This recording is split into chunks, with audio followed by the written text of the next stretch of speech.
the point? I could just slump and die. So what am I telling people to do better, you know? So writing that particular chapter was very difficult because I asked those questions even in the book, like, what do you people think? Like, how do you get over that? And yeah, I would say I'm still not over his loss. I don't know if I'll ever be. But in the book also, I speak to people who are experiencing similar loss and how they can manage it. I realized that when finally I was able to go back into my routine, I gained a lot from it. I could use that as a way to just release that my energy, tension and sadness and stress. Right, especially with taking walks. I never really liked taking walks. I thought it was a very slow pace workout. But I realized that in this time, that's what I needed. I just needed something really easy. So I would just take those walks and listen to like motivational speakers and just try to put myself in a headspace that it's life, this is what it is, right? And just try to accept not having him with me anymore. Yeah. Wow. I'm really sorry about the loss of your dad. Yeah, thank you. Yeah. Thank you. Well, it's important that we understand how to grieve, because most times when we have, you know, such a sudden loss, most people tend to express their grief in different ways. That most times they don't even come out of it. Like, for instance, what you explained about how you started asking questions. Is it worth it? Should I go back to... There are most people that at that point, that's the end. Yeah. You know, they now begin they to can never, they overeat unhealthy meals and they become fat again, and, you know, they just lose everything, right? That's amazing. Okay, so that also leads us to the next question. The subtitle of your book is Discover the Pathway to a Lifestyle That Changes Everything for You. In the early chapters, you talked about teenage struggles with weight and confidence. What's the biggest lie you believed about yourself back then that the process of writing this book finally helped you debunk? Okay. Okay, so I would never really say that I was not a confident person. Okay. But I always kind of struggled with weight, like my weight gain. I was never, if you read the book, I was never a skinny child. I was always chubby. And I have a sister, like my immediate elder sister, who was always skinny. In fact, we were like opposites, you know, so she was always skinny. I was always the one that was bigger. And so you refer to us and you can easily refer to me as, oh, the chubby one, right? So will I say it bothered me as a child? No. But as I got older, it became a thing, right? Guys, you started liking boys from the age of 15, 16, and you're like, okay, how do I look? So I think it was at that point, and just before I was going into university, that it became a bit important for me, or I became conscious of the way I looked, and it mattered to me how I looked. So yeah, I talk about that in the book, and how I started starving myself because I wanted to lose weight, right? And so, not to, you know, give a very long answer, but I would say that I kept doing different things at different points, trying to lose weight. So I would lose the weight, gain it back again, lose the weight, gain it again, because I think that in my head, there was this part of me that felt you're supposed to be fat or you're supposed to be big. You're not... Your body is not structured to be a certain way. I also have lines around my neck. And when I put on weight, it's like the first part that just becomes really chubby, my cheeks. So my facial change is the first thing you notice when I lose weight. So sometimes I even look bigger than I am on the scale or generally. But just because my face would always have that big look. So because of that consciousness, I would say, it made me always feel that. So I think what I would say I was afraid of is putting the weight back on. Okay. So it took me 5 years from when I lost the weight. I lost weight primarily around the last quarter of 2015. Oh. Yeah, so let's say it took me 6 months to really be comfortable with my weight. And let's say in a year, so in 2016, that's when I felt I was where I wanted to be weight-wise. I was toned out. I had done the work. But in 2015, I'd already lost a significant amount of weight. Okay. So I think my fear really was, okay, what do I need to do to remain like this? So even when I initially would post things, I was still very scared to post because I always felt, what if I gain it back? So I think my fear was not about just being like indecisive or not sure of myself or a bit timid. I was never that person. I was someone who had like self-care or, appreciated how I looked. But I think my greatest fear was the weight coming back. That's maintaining what Maintaining. So that's where the lifestyle comes from. So it was until after 5 years that I had stayed without the weight, which was, supposedly now COVID year. That's when I was ready to speak about it, because I felt, okay, now I'm where I want to be. And I have been able to do this 5 years. So it means that it will take a lot to get me back to the Lika that I was before. Of course, it helped my self-confidence. It made me feel much stronger, even if I think I already had self-confidence, but it definitely boosted me to be like, oh, you've done this for 5 years, you can do another 5 years. And now this is the 10th, 11th year really since I started, because I started in 2015. So it's already 11 years since my journey, and I now even play around with my weight. Sometimes I gain weight purposely because I want to do a particular kind of thing with my body or something like I am so much in control now of you. Yes, that I would say that is the thing I've been able to change. I've been able to get to a point. Do I still get scared once in a while? Yes. I just told you about my dad and that thing and that fear of losing it all, like just going back to being chubby and big and just, like you wrote a book, like what's wrong with you? Why do you look like this? So those fears, they are there. They would remain there, I guess. But I think I just consistently put in the work because it has become my lifestyle that I do not really see it happening. But never say never. True. Yeah. So it's not just about the losing weight for you; it was keeping it, right? Consistently. It was where the lifestyle came about. All right. It's been an amazing time with Lika. Let us go on a short break. We will be right back. Are you in governance? You need public speaking. Are you in business? You need public speaking. Are you a professional? You need public speaking. Now you too can learn how to overcome nervousness and speak with confidence before any audience at the School of Eloquence, the home of public speaking. Attend our practical and training one-on-one coaching with West Africa's only certified speaking professional at any of our centers in Lagos and Abuja. To register, call 0802 3032 066 or 0706 1606 078 or log on to our website schoolofeloquence.org. School of Eloquence, teaching the world to speak. Welcome back.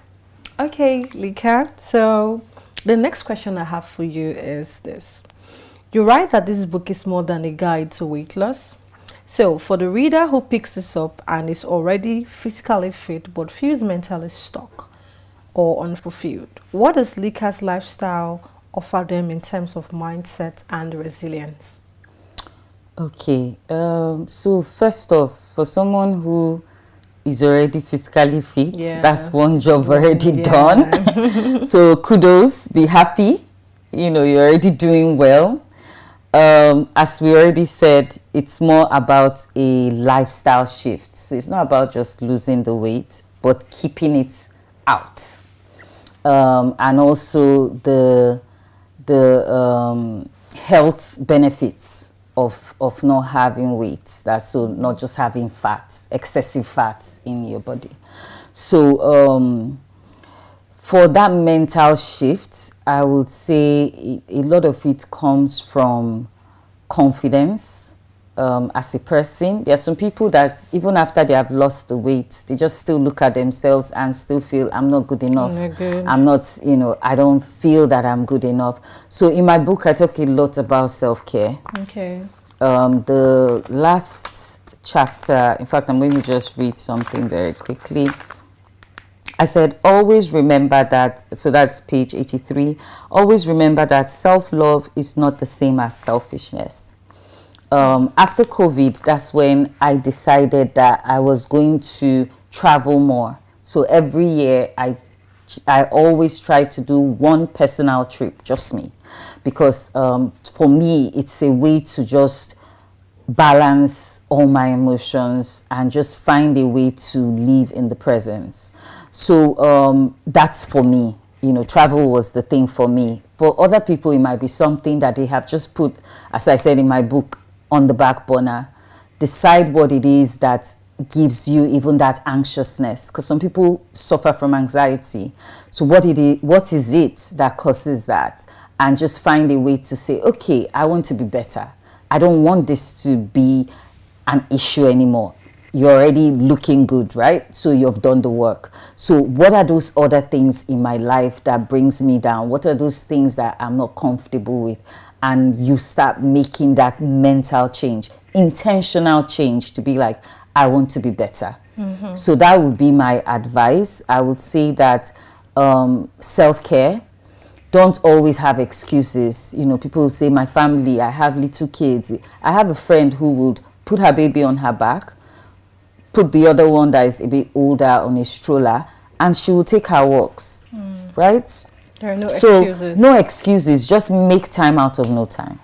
So yeah, so when you're able to have some structure in place and you see it's working, that can start even helping your mental health. So it's that mental health of deciding that you matter, you are enough. And I speak a lot about that in the book. So it's not about just the fitness change, it's about a mental change. Amazing. So one of the best parts of the book is that it's packed with practical tips. If a reader could only implement one strategy from your book this week to start seeing a difference in their life, which one would you point out for them? So I like this question because people even ask me this. So what I will say is the first step, and even for my clients, because I have people that I train from time to time. And the first thing I always tell them to do is the water detox. So if you go to page 64, you will see the water detox is explained a bit in detail, so you know what it has to do or what it means. A water therapy would help you to just cleanse your system. Right? It would help you in a whole lot of ways, and there's like an explanation there of what it entails. So if you could do just one thing, that's what I'll tell you to start off with. Detox. Okay, so the book is an invitation to stop holding back. When you were sitting down to write the final pages of this book, who was a specific person you had in your mind's eye? Who is the one person that needs to read this book right now to start their own next chapter? Anybody who is just struggling with weight loss, anybody struggling with mental health, especially when it relates to your outward look. I think those are the two people I would say should read this book. If you are struggling, especially the second person, you're just struggling with being comfortable in your skin. Just being comfortable with who you are. Read this book, because that's my story. My story, it really explains how when I made this decision for a lifestyle shift and kept to it, how it affected every aspect of my life, because there was just this boost of confidence that I could achieve anything. And I think that's the person I'm speaking to. I'm speaking to that person that is struggling with being the best version of themselves. They are just constantly questioning, constantly asking, am I enough? What I have tried to do in this book and what I've tried to consistently say is that you are enough. You are smart enough, you are fine enough, you're good enough, you're everything. You just need to believe it in yourself. And if making that body change would help in you deciding that you're good enough, then please, let's do that together. Read Lika's Lifestyle Shift and make that change and start believing in you today. Thank you. Yeah. So Lika, how can readers get this book now? Okay, so the easiest way to get the book is through my Instagram page. If you want a hardback copy, the revised version, because the revised version is quite new, so you can get the revised version if you send me a DM on 2 of my Instagram pages. The first one is dedicated completely for the book. It's LLS, so Lika's Lifestyle Shift, so LLS_fit_life. That's on Instagram. There you see tips on workouts. You see so many information there. The other one is just at Lika Ahunsi. With those 2 pages, you send me a DM. We can arrange for book sales everywhere, all around the world. Then for soft copy books, we have ebooks on Stella. You would also see the link on the Instagram page. So yeah, with those 2 platforms, I guess you can be able to get the books. The old version of the book is still available on Amazon. We haven't been able to put the revised version there yet, but we're working on that. Okay, all right. Thank you so much, Lika. Thank you. Thank you. It's an amazing time we've had, and we want to thank you for writing this book because it indeed would help a lot of readers struggling with weight loss and even mental health.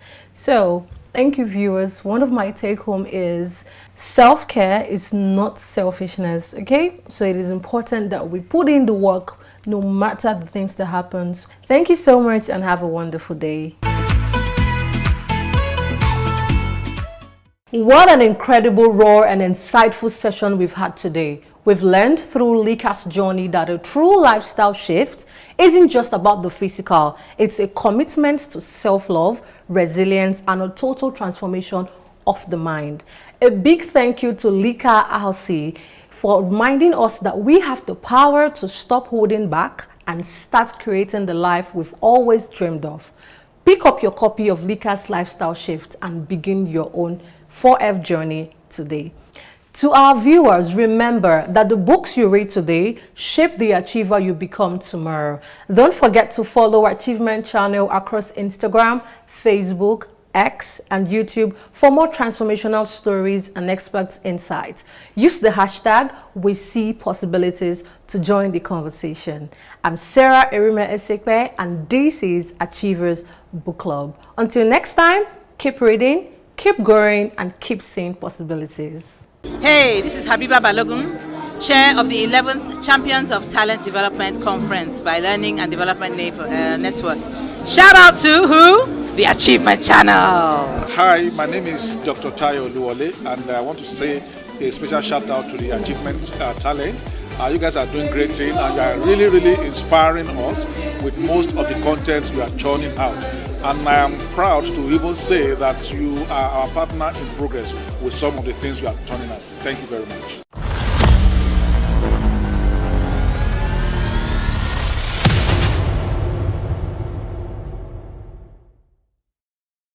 A new day dawns, full of possibilities.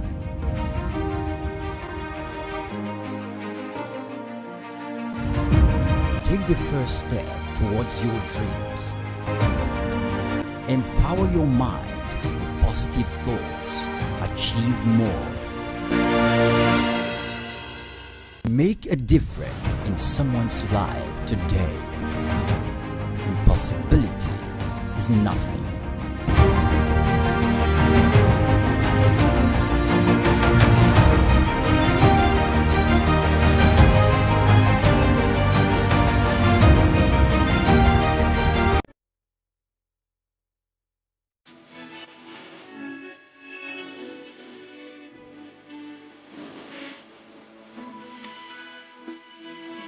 Welcome to the Achievers Book Club. I'm Sarah Undu and I'm thrilled to be your guide as we delve into the pages that inspire, challenge and propel us towards greater achievements.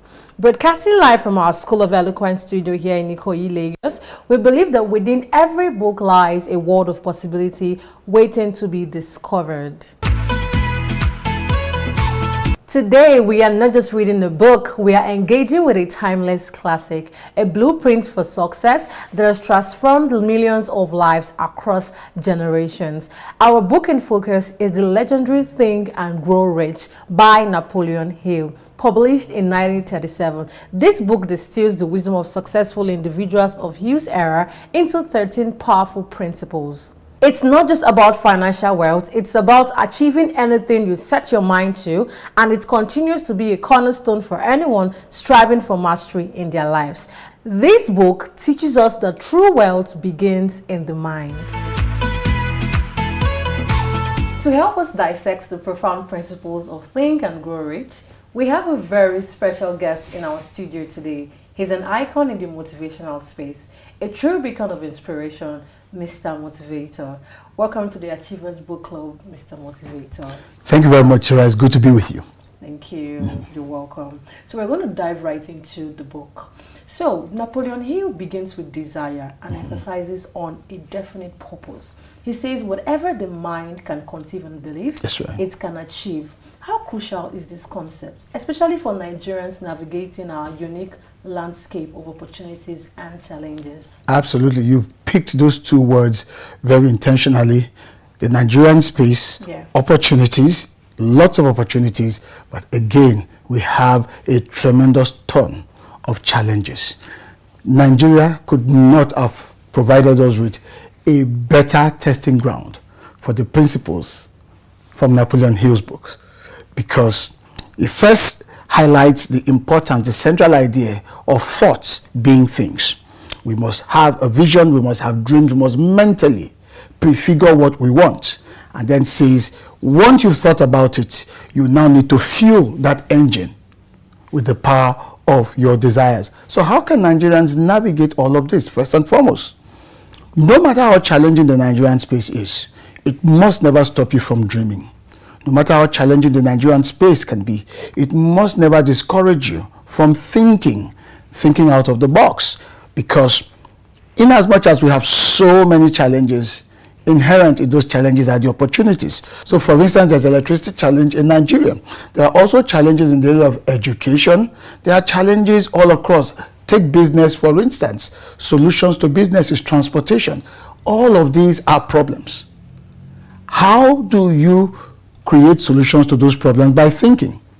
Someone thought about the idea of delivering meals. Rather than people going through the stress of visiting the fast food restaurants, someone came up with an app and said, okay, Glovo, for instance, is an idea. Chowdeck, for instance, is an idea.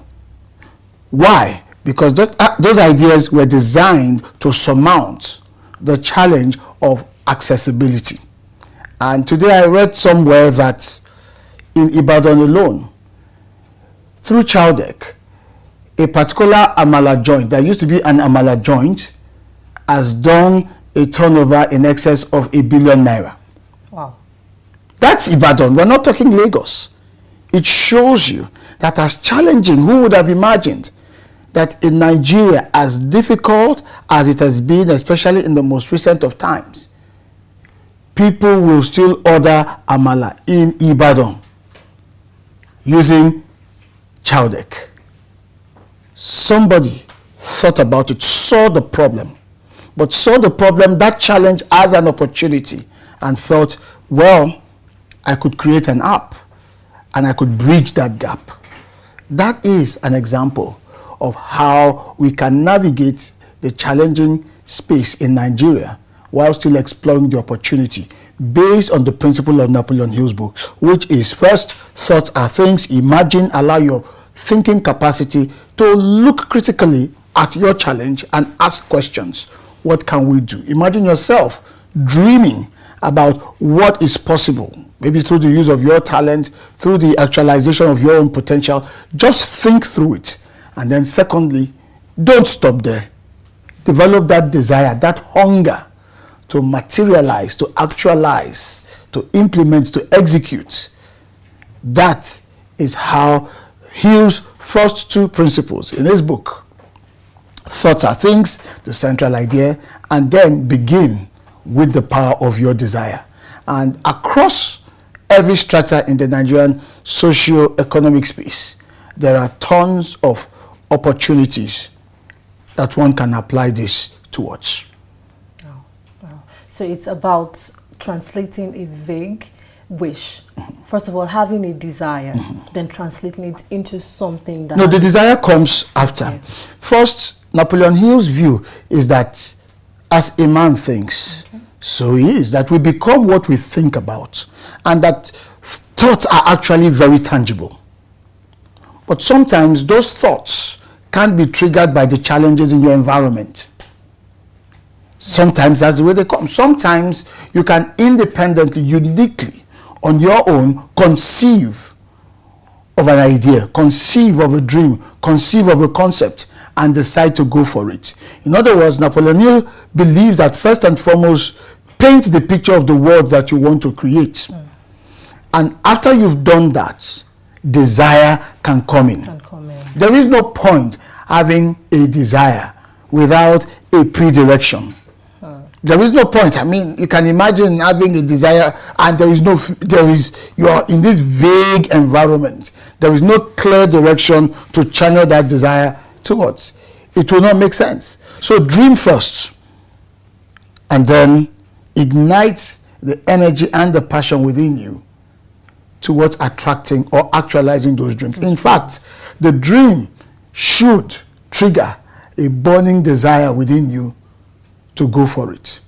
Hill does not, however, rule out the fact that in all of us as human beings, inside all of us, there is that innate hunger to be something special, to do something special, to achieve something exceptional. He doesn't rule that out. That's also part of the desire that we all have. But again, what is the essence of the desire if there is no vision, if there is no direction, if there is no expectation, if there are no goals? So that's why thoughts are things, and thoughts must start the process towards success. Wow, absolutely. That's a great one, Mr. Motivator. Mr. Motivator, another powerful principle is the mastermind alliance, the coordination of knowledge and effort between two or more people for a definite purpose. So, in a society like Nigeria, where community is so central, how can individuals truly leverage this concept for achievement? It is true that community is a very central part of Nigeria, but the way I look at how community works in Nigeria is that it is too social.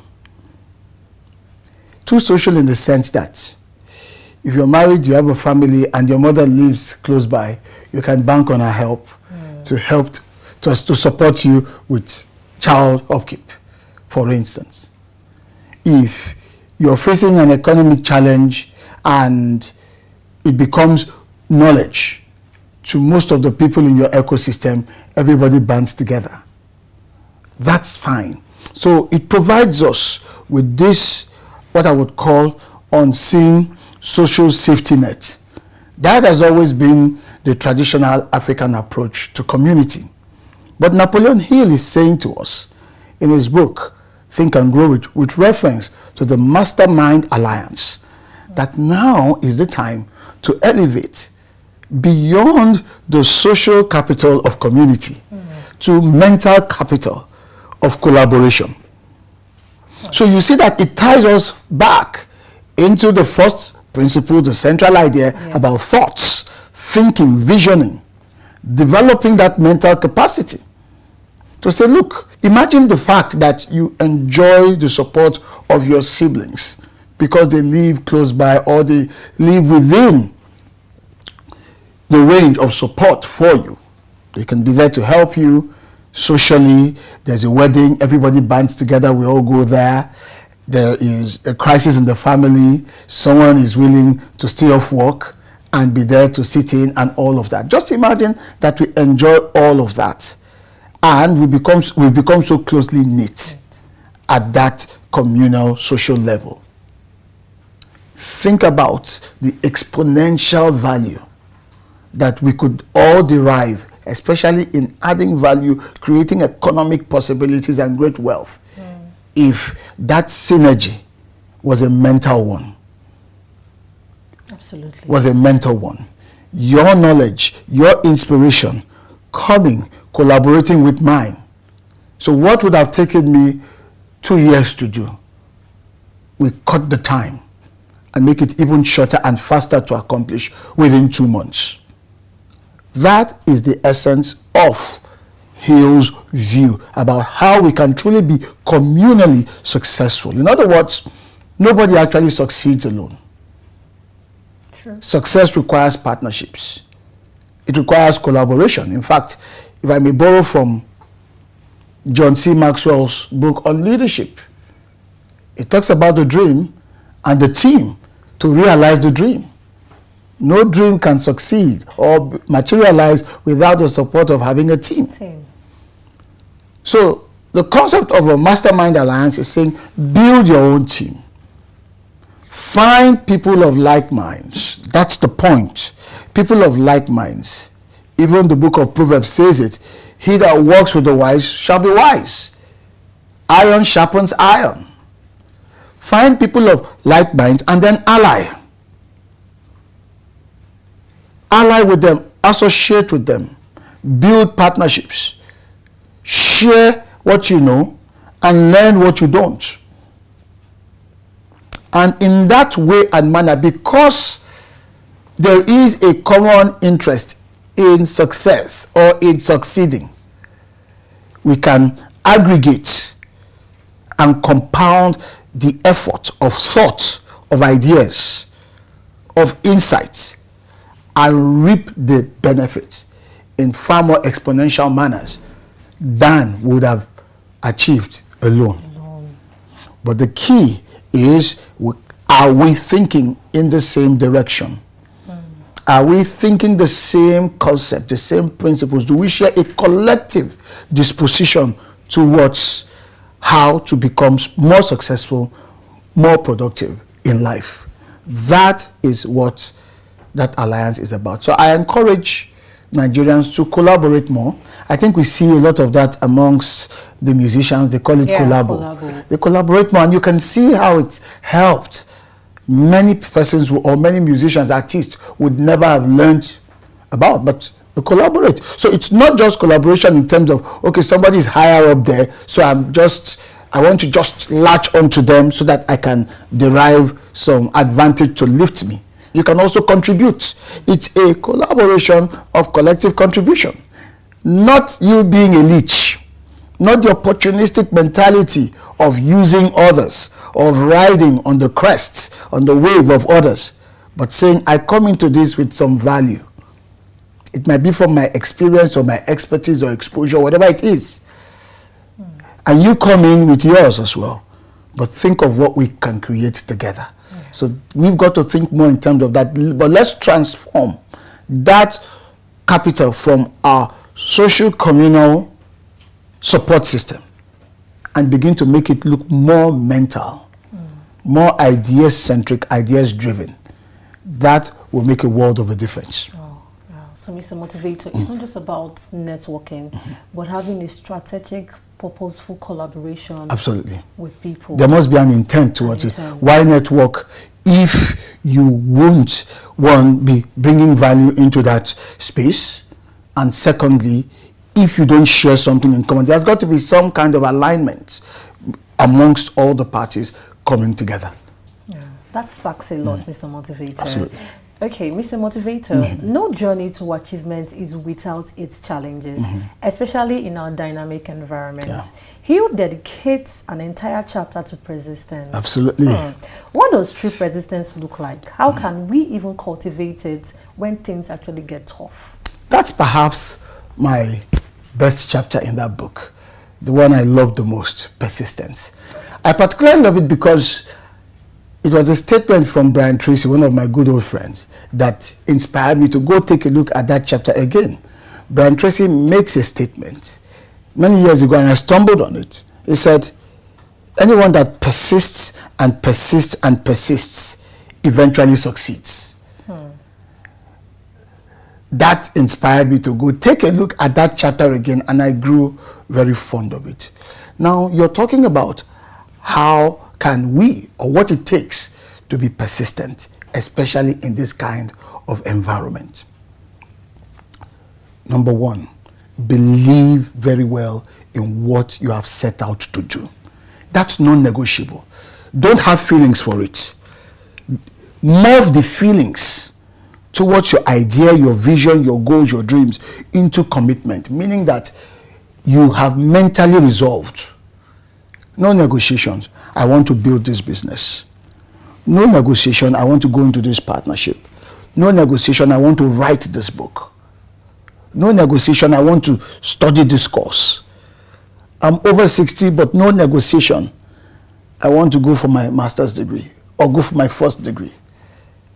Because that resolution is key to bolstering you, strengthening you for the setback you are about to encounter, because you will. That is what opens the door. That is what necessitates persistence. That is what necessitates persistence. You must first and foremost resolve that, wait a minute, I've made up my mind. I'm going to do this. It means that there'll be good days and there'll be bad days. There'll be days you feel good about it. You feel hippie. Wow, today was a very good day. I felt so fantastic about it. I felt so great about it. There'll be those days. But there'll probably be many more days where you feel so cold, so downhearted, and just wonder, come on, I don't really feel up to it today. But it is that resolution, that resolved mind, that made up mind that will pick you up on those days when you don't have any feelings that are good and upbeat about your goals, your visions, your dreams, your aspirations. Why? Because you've laid the foundation of persistence by resolving from the beginning. So when we resolve, we are effectively shielding ourselves, preparing for challenges of setbacks, discouragements, difficulties, because our mind is already made up. Okay, so there's a difficulty, that's fine, we're not going back. Let's find a way around it. Being flexible. Absolutely. Or let's find a way through it, underneath it, above it, or let's ask for additional hands. You watch Who Wants to Be a Millionaire. When you get stuck, they give you lifelines. They tell you, you know what, phone a friend, or try your 50-50, or ask the audience. There's got to be something for you to at least summon to engage that setback in order to keep the journey alive till you get to the destination. And that is also the case. Recently, we've had very difficult economic challenges, significant downturns across the entire space. But I've seen so many people who have continued to pursue their visions, continued in spite of the difficulties, in spite of the inclement weather, in spite of the challenges of people. You're running a business, you employ people, they are proving to be a challenge, proving to be difficult, and then some people leave. You've got to go back and rehire. That's persistence for the business owner. You hire and rehire and fix the issues. You keep it going until the business gets to where it is stable, it is profitable and productive. That's persistence. You failed one of the diets in your professional exams. You go back and retake it. You failed, you go back and evaluate what happened. What did I get wrong? What did I miss in the last one that I can fix in the subsequent one? You see, it is not your emotions that will carry you through those moments.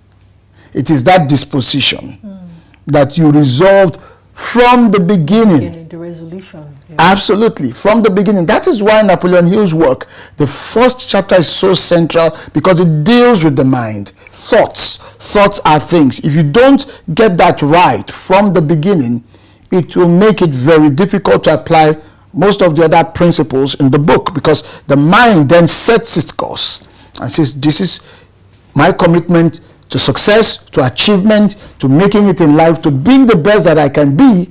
And so, come what may, I'm able to get back in the game after I've taken a beating, and I continue, make the necessary course corrections, and keep on going until I get to my destination.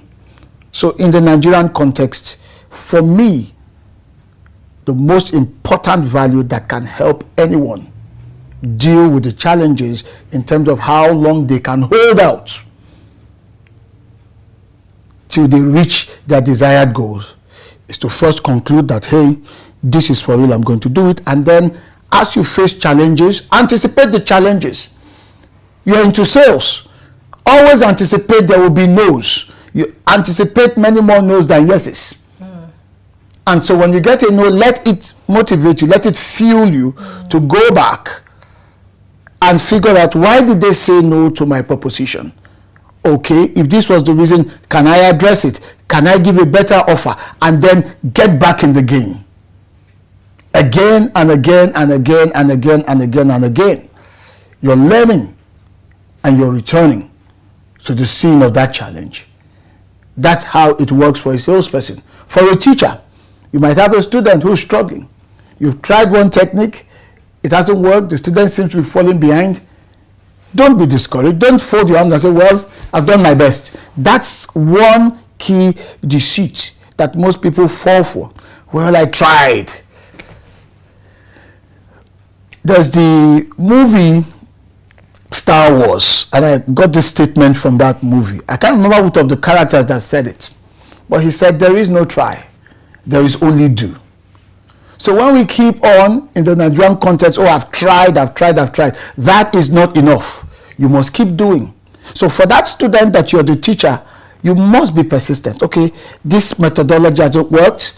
Let's try something else. Maybe I need to study my student more to understand their capabilities and their interests. Or maybe I need to adapt my techniques. You continue until gradually you arrive at a model that could eventually not only solve that problem, but become a model that could go on to do bigger things.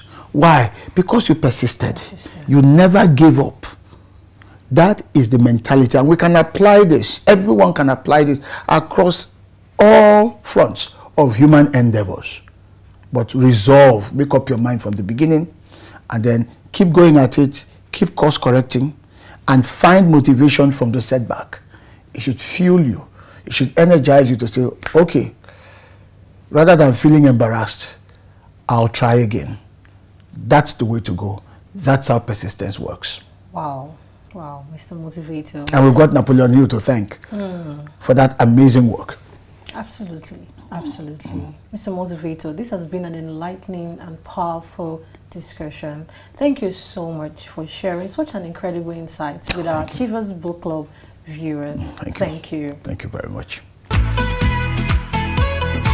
What a profound dive into Think and Grow Rich. Now, let's turn these powerful principles into tangible action with our Achievers Challenge for this week. 1. Clarify your definite purpose. Take 15 minutes to write down your number one most important goal with absolute clarity. Be specific. What is it? When will you achieve it? And what will you give in return? Read it aloud morning and night. 2. Identify your mastermind. Think of at least 2 people, either your friends, colleagues, mentors, whose unique skills and perspective could help you achieve your definite purpose. Reach out to one of them this week to discuss a collaborative idea. 3. Practice 1% persistence. Choose one small task related to your goal that you often procrastinate on. Commit to doing it for just 15 minutes every day without fail this week. It's about consistency, not intensity. Share your progress using hashtag Achievers Book Club to social media. We want to celebrate your wins. Don't just read about achievements, live it. Small, consistent actions, followed by clear purpose, are the bedrocks of monumental success. We see possibilities.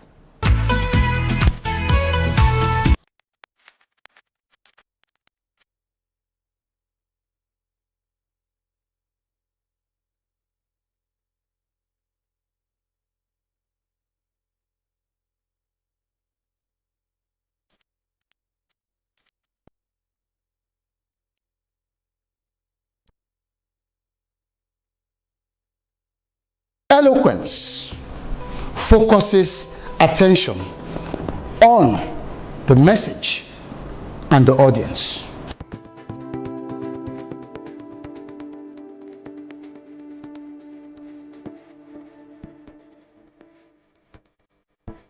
I found it very interesting, exciting, stimulating. It was very beneficial. Definitely would learn a lot, a whole lot. Thank you. The delivery was second to none.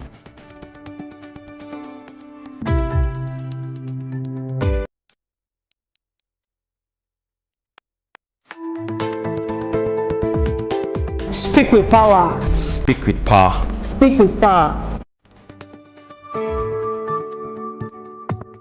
And my name is Dr. Edward Bush, one of the co-founders and president-elect of AMEN. That stands for the African American Male Education Network and Development. I want to give a big up and a big shout out to the Achievement Channel for all the great work that you're doing, motivating and inspiring the young people of Nigeria. Keep up the outstanding work, Achievement Channel. I'm Herb English. I am the president of the African American Male Education Network. Big shout out to the Achievement Channel. Really appreciate all the work that you're doing here and abroad. Thank you so much. As we wrap up our incredible journey through Think and Grow Rich, the pursuit of knowledge never stops. Next week, we'll shift our focus to the 7 Habits of Highly Effective People by Stephen Covey. We'll be exploring the first 3 habits: be proactive, begin with the end in mind, and put first things first.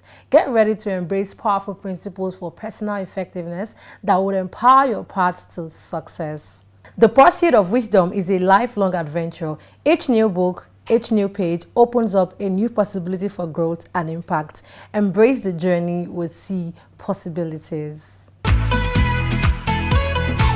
Thank you for joining me on the Achievers Book Club. Remember, the wisdom you gain from these pages, when applied, transforms your world. Keep learning, keep growing, and keep achieving. I'm Sarah Undu, and I look forward to seeing you next time.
Good morning and welcome to Achievement News, your daily source of positive and inspiring stories from around the world.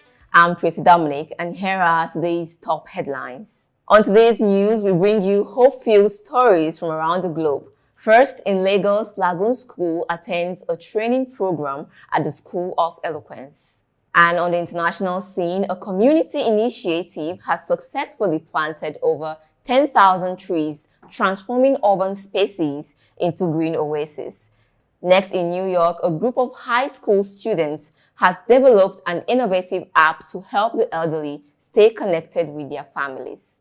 Our first story focuses on the importance of education, empowering school, Students of the Lagoon Secondary School, Lekki, Lagos, have started a 3-day transformative program for the senior prefects at the School of Eloquence. This 3 days program, which had 20 students and 2 teachers in attendance, the Dean School of Eloquence, Ibon Essien, addressed the prefects in an opening remark, emphasizing the importance of excellence and agility in their various roles. This 3-day program is tailored to enhance the students' proficiency, empower them to become excellent individuals, and thrive in their various roles as prefects at the Lagoon School. And now in a small town in California, residents came together to rebuild after a devastating wildfire. Through shared determination and collective effort, the community has not only rebuilt their homes, but also created a stronger, more connected town. Such stories of resilience remind us of the power of community and collective action. Now let's move on to our Business Boost segments.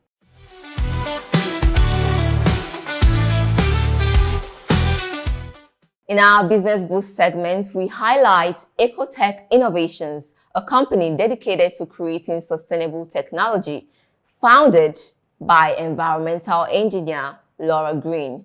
The company has developed a groundbreaking water purification system that is affordable and efficient. Ecotech Innovation is a shining example of how businesses can thrive while contributing positively to the environment. Now let's embellish your morning with some positive picks. Here are some uplifting stories and fun facts to brighten your day. Did you know that laughter can boost your immune system? A recent study has shown that a good laugh can increase your body's natural defense mechanisms. In arts and culture, a new mural in downtown Lagos celebrates the city's rich history and vibrant culture, bringing joy to passers-by. And now in modern technology, a young inventor has created a device that translates sign language into spoken words, opening up new possibilities for communication. These positive picks remind us that there is always something good happening in the world. In our Sporting Inspiration segment, we feature the incredible journey of para-athlete Michael Johnson. After losing his leg in a car accident, Michael didn't just give up on his dreams. Instead, he took up para-sports and recently won a gold medal in the Paralympics. Michael's story is a powerful reminder that determination and hard work can overcome any obstacle. And now we'll leave you with this silver lining as we close today's broadcast. Despite the challenges we face, there is always hope and possibility for positive change. Today, we celebrate the small acts of kindness that make a big difference. From a child's lemonade stand raising money for charity to neighbors helping each other during tough times. These silver linings remind us that there is still goodness in today's world.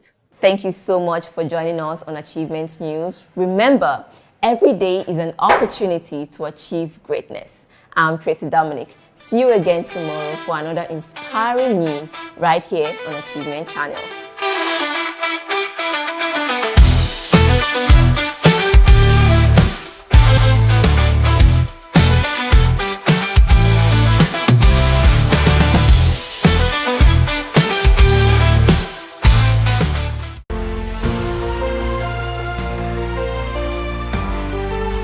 Hello there, welcome to Inspire Her on the Achievement Channel. I'm your host, Helen Ongma Odeleye.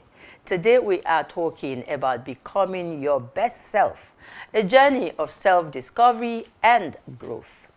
Join me as we explore the transformative power of self-awareness, goal setting, and confidence building.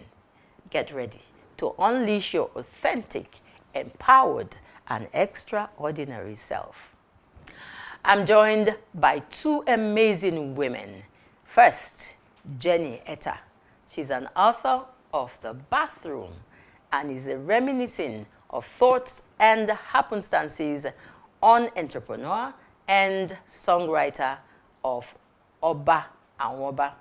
She's also a culinary artist who enjoys to help people see themselves better by doing better. She will tell us what that means.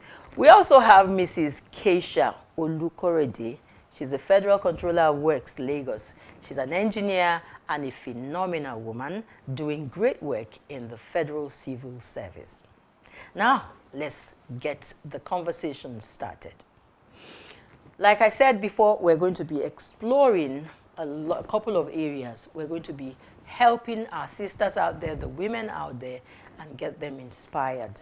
So let us, first of all, meet you formally and take us on a very short journey, you know, of what you've been doing. Good morning, Helen, and thank you for having me here. My name is Olukorede Kesha. I'm an engineer by profession. I'm a mother, I'm a wife, I'm a business person too, but more importantly, I'm a civil servant. I started a journey to being a civil engineer by going to the Polytechnic in 1984.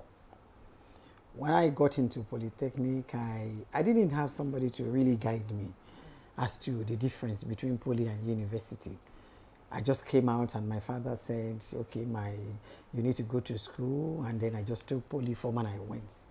On getting to poly and coming out of poly, I discovered that there was this huge gap that existed between the BSc and the HND. I got into civil service almost immediately after NYSC. And then I started and I saw that, oh wow, serious dichotomy here. Just parallel lines. You can't cross. After level 14, as an HND holder, you cannot cross. And you can't become director, you can't become you can't climb to the zenith of my career. So I said, well, you know what? I opted to get out of school, to get out of the work. I tried my hands on something else, but I wasn't finding fulfillment. My fulfillment was in this engineering. I tried to go to Dubai, sell clothes, sell this, because the difference, they just made it to be too clear, as if you have not gone to school at all with the HND. They made it to look as if I just went to nursery school, not even primary. So I was really, really disturbed. And I know I could do better than what they were offering me. Most of the time, my colleagues will be in the office holding meetings. They won't have solution. It is after the meeting they will come and call me. Akesha, please, there's this thing we discussed. I say, Shibi, you are the engineers. And go solve your problem. Say, please, help us, help us. So several times they call for meetings. Then when you go to the meeting, they say, no, they call the engineers. I say, what will I do? So I said, there are no two ways to it. I have to go back to school. And I did my BSc and I had masters.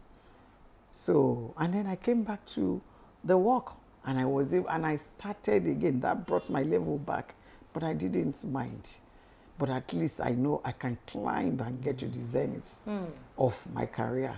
This relevance that I'm having now wouldn't have been possible if I'd just followed that path of HND, if I didn't try to improve on myself. A lot of my colleagues were frustrated. So we're talking about self-discovery, knowing really who you are and what you want to be. At what point really did it occur to you that this is not for me? I need to be there. That's what I said. You know, as a result of frustration in the line of that technical, I wanted to fall out and then just be a business person and be fulfilled along that path. But I knew something in me, you understand? Didn't add up. Yes, I wasn't satisfied in that line. So it's only in engineering that I find my joy, my peace, my pleasure and satisfaction. So I said, okay, what do I need, you understand, to now make me fulfilled in this engineering? You went back to school? So I had to go back to school. Okay, so, congratulations. And I'm happy. A lot of my colleagues have retired now because that level 14 will have been the bar and the frustration that comes with it. I wouldn't have been this relevant. So, and that's it, relevance. Yes. Relevance is key. Yes. And when you self-discover yourself, you become more relevant to society. Yes. Okay, so let's come to you. Tell us your story. Where are you coming from? Okay.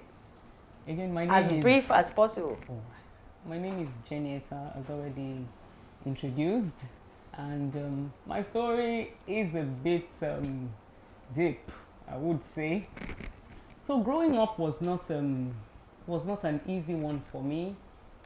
I had a rough one. It was a really rough start in life. I wanted to become a theater artist, and when the time came, he refused, and it disrupted education for me, so to speak. However, I did not relent. All right. He left the house. At some point, we had to. It was, you know, it just became, you know, a struggle in life, so to speak. There was that point where, you know, because I needed to go to school, I just wanted to go to school. I would always, you know, go and hustle, put money together to go to school. But it would come from nowhere, you know, after all done. And then he would just, you know, begin to talk to frustrate me out of, you know, school. For a young child who was growing up, it was really traumatizing, I must say. However, you rose above that. I rose above that. You know, I was able to, you know, give myself education, so to speak, you know, from, it was not the usual education you're used to, but for every opportunity I got, I made sure I got education. I educated myself. So I wanted to become, now this is the clincher here. I wanted to become a theater artist. I didn't have the opportunity. Today I can say that I appeared, you know, I've done something with a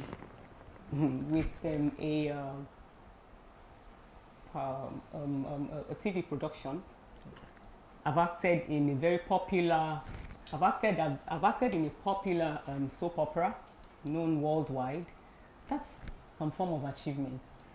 I wanted to be a writer of some sort. I wrote when I was I wrote when I was young. I achieved it. I did not let, you know, my upbringing, so to speak, deter me. It was a lot. It was a lot. Maybe as we go on in this, you know, it just would unfold. So because what you're saying, what I'm getting, not everybody has, you know, a background that is easygoing. No. And you have shared your story, and you're saying in spite of. Definitely. Because that's where we're here, to inspire. We know that at this point, there are millions of ladies out there, young people, married, mothers, and all of having difficulties in life. But the essence of this show is to say, hey, that woman out there, you should be inspired. You know, nothing should be able to put you down. You should have your eyes focused on the goal. If there is a goal for you, and there should be a goal for you. When we come back, there's a lot more coming from this conversation. Please join us again.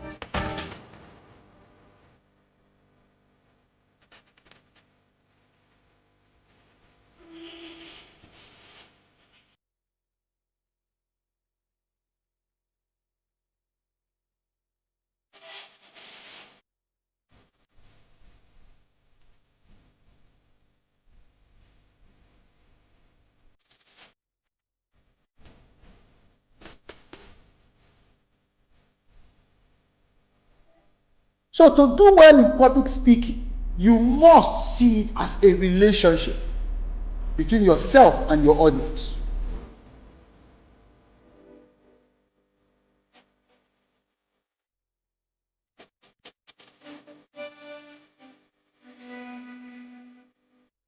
Speak with power. Speak with power. Speak with power. Speak with power.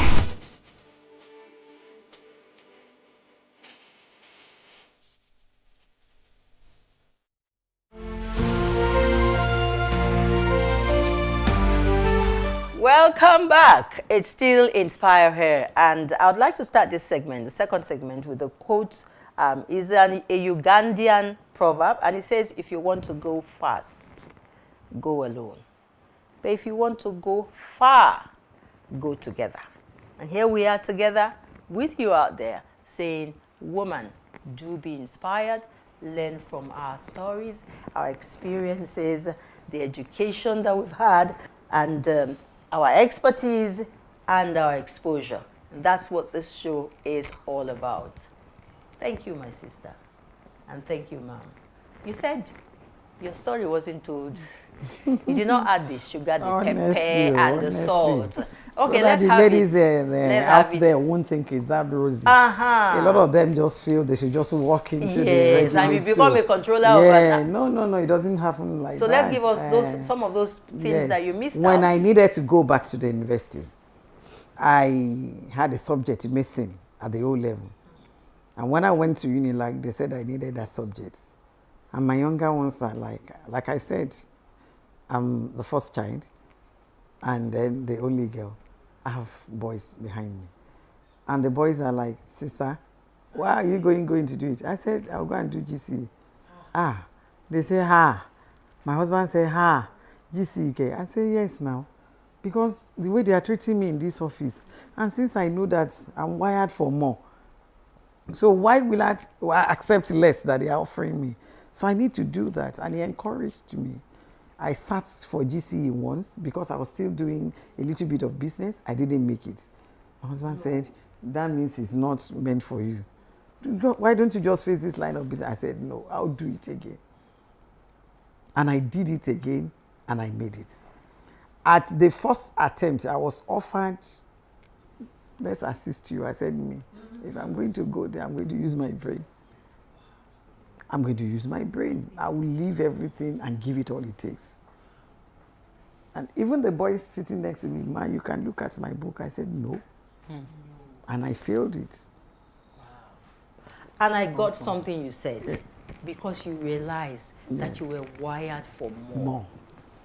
And I tell people in life, there are 4 Ds to hold on to if you must make it in life. Apart from God. Yeah. Apart from God. Very true. Who is the author and finisher of our being, whatever we are in life. There must be 4 Ds that we'll hold on to. Number 1 of the Ds, you must desire a thing. You must desire a thing. And then you don't stop at that desire. Then you must decide to go for that thing. That's the 2nd D. A lot of people stop at desire level. They look at you, this woman is great and I like her. You want to be like her. Then decide. Take that 2nd leap and decide. Then there's a 3rd D, is be determined. Be determined. I was really determined. Everybody call me she for he or he for she. That's what they call me in the engineering profession. You understand? When I lead a pack of 100 engineers, I'm in the forefront. My honorable minister will say, Kesha, I don't have this, your energy, slow down. You want to push me down. Where are you running to? And that even the younger ones, they say, ma, after this, let's take ELOS, let's take. But I say, so no, where does the energy come from? From the passion of doing that job. And I love doing it well. If you contract me now to get a job for you, I may be a bit expensive more than others, but you will get value for your money. And the last D you need, I said 4 Ds. You must desire a thing, you must decide to go for it, you must be determined, and then you must be disciplined. That's right.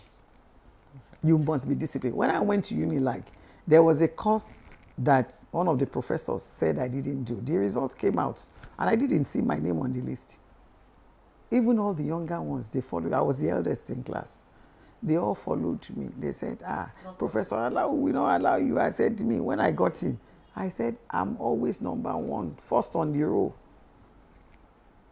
And on that day of exam, I was number 1 on the attendance list. How come I didn't sit for the exam? He was shouting at me, Madam, you didn't sit for that exam. I said, go look for it. By the time he looked and found, he found the attendance sheet first. He saw, I said, I'm number 1. And he saw it, I was number 1. I don't go late for lectures. I will always be there, and I will sit in front because I want to hear. It's the 2nd time. Okay, so we're not just sharing these stories for the sake of just talking. Of course. We're believing that someone out there is picking, you know, in between the lines. It's either you're at a point where you're about to make that very critical decision for your life right now, and we're saying this is the way to go. Someone else has tried it and it worked for her. You probably need to take a second look, right? Okay, so let's pick up from you and talk about strengths and weaknesses, you know, in who you have become in spite of where you started from and where you are now. How were you able to deploy, identify your weaknesses, your strength, and how were you able to plunge, you know, to deploy them to achieve your goal? Let me just say, at some points, I got saved. I'm not afraid to say that. I got saved, and that helped a whole lot to me. I began to know myself, identify with who I really am on the inside, you know, because of who lives in me. And so I knew that, okay, I could actually go out, you know, if I wanted to achieve something, I can actually achieve it. I can do what it is, and I can do all things, of course, you know. So I went all out for it, all right? I would go, I would fail on it, but I would not relent. I would still go back and still get, you know, and still get it done until I have results. Yes, my weaknesses, I mean, of course, we all have, where there are strengths, there are also weaknesses, no doubt about that. Sometimes, you know, when emotions, you know, I'm someone who, I'm also somebody who is easily discouraged, or rather, who can be easily discouraged. However, the strength on the other part helped, you know, to push. When I stay on it, even though I have emotions running, I stay on it to get it all done, and that's basically what it is. So let me relate a particular instance. Oh, by the way, I dropped out of a lot of, I would say I dropped out of schools. I don't know if yes, I dropped out of schools, not because I wanted to drop out. It was because there were no funds. So that's not to say I didn't really go to school, you know.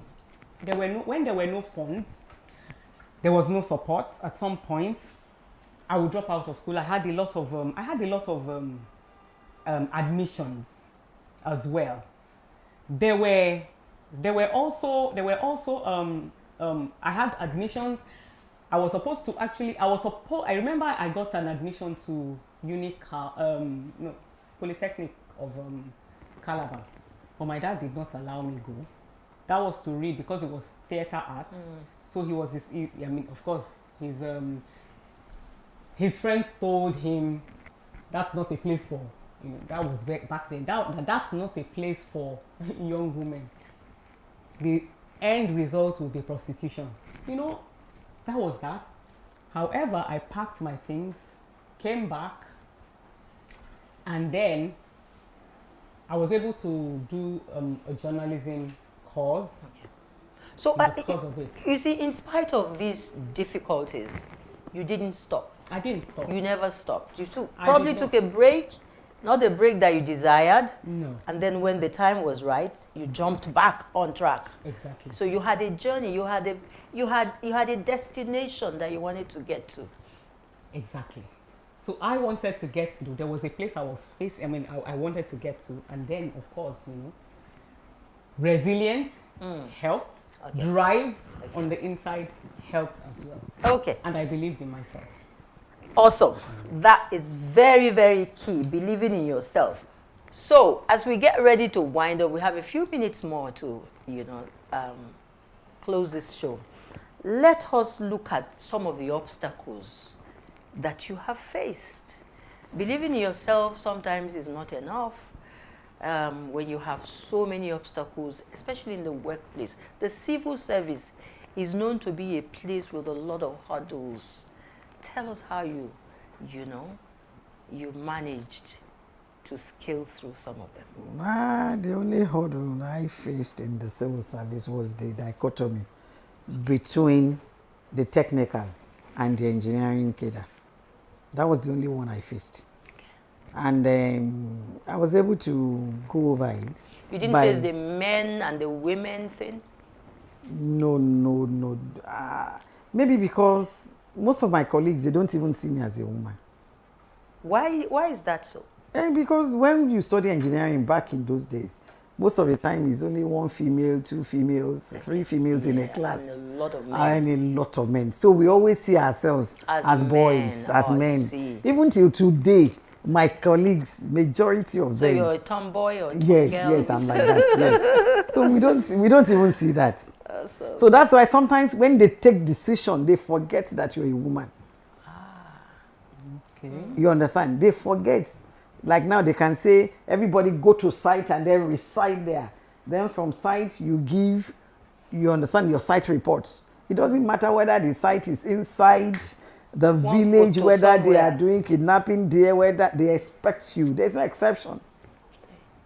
There's no exception. So the profession actually prepared you. Yes. As an engineer, you're wired for that. Your resilience must be very high.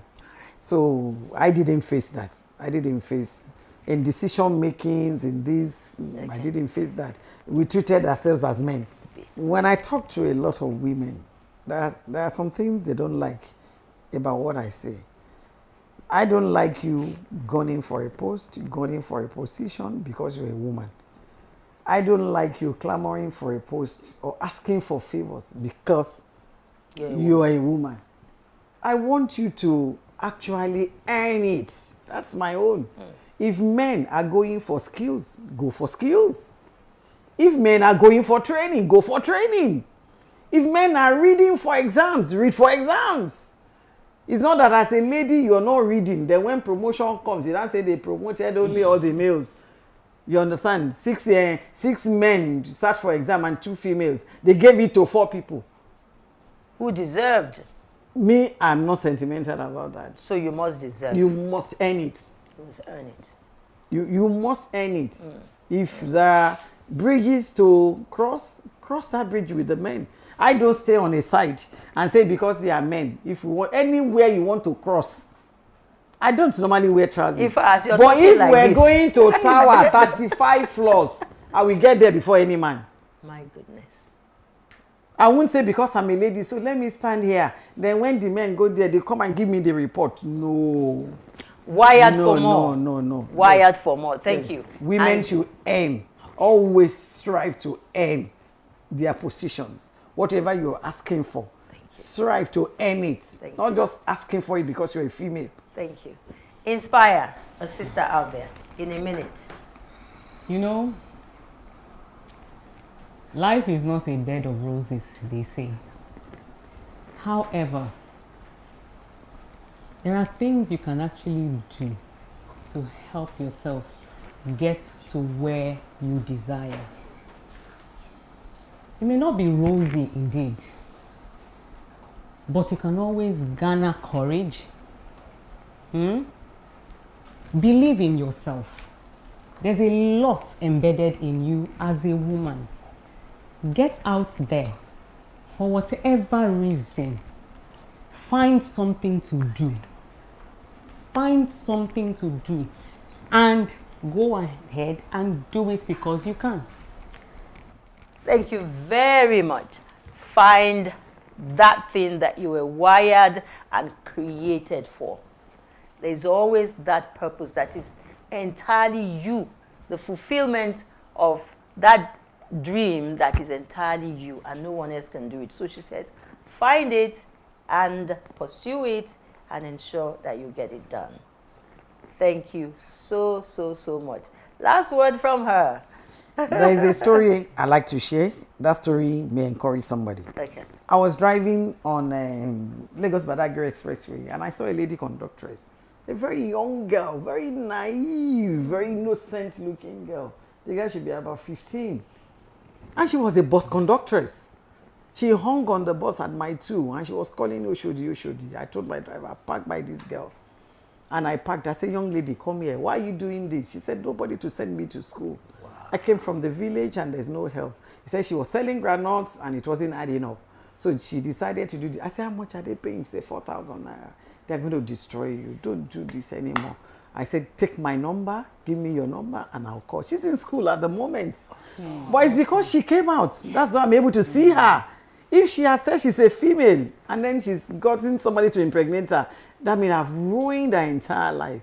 She came out because she knows she can do much more than she was doing.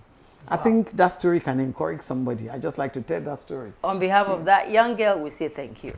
And because we know that there are loads of other young girls like her out there. So get out there and be found. Let us find you in a place where we can help you.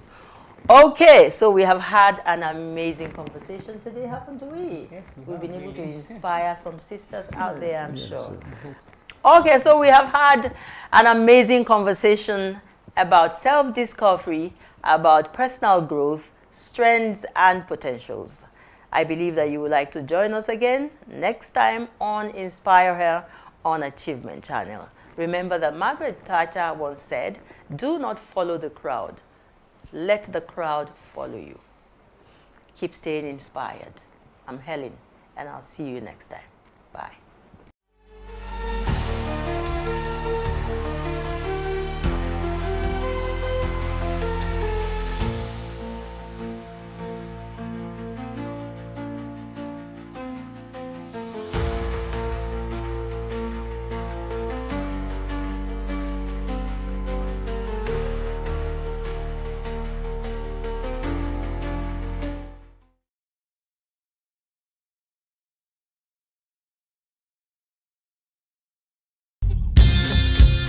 Mr. Motivator, Mr. Motivator, Mr. Motivator,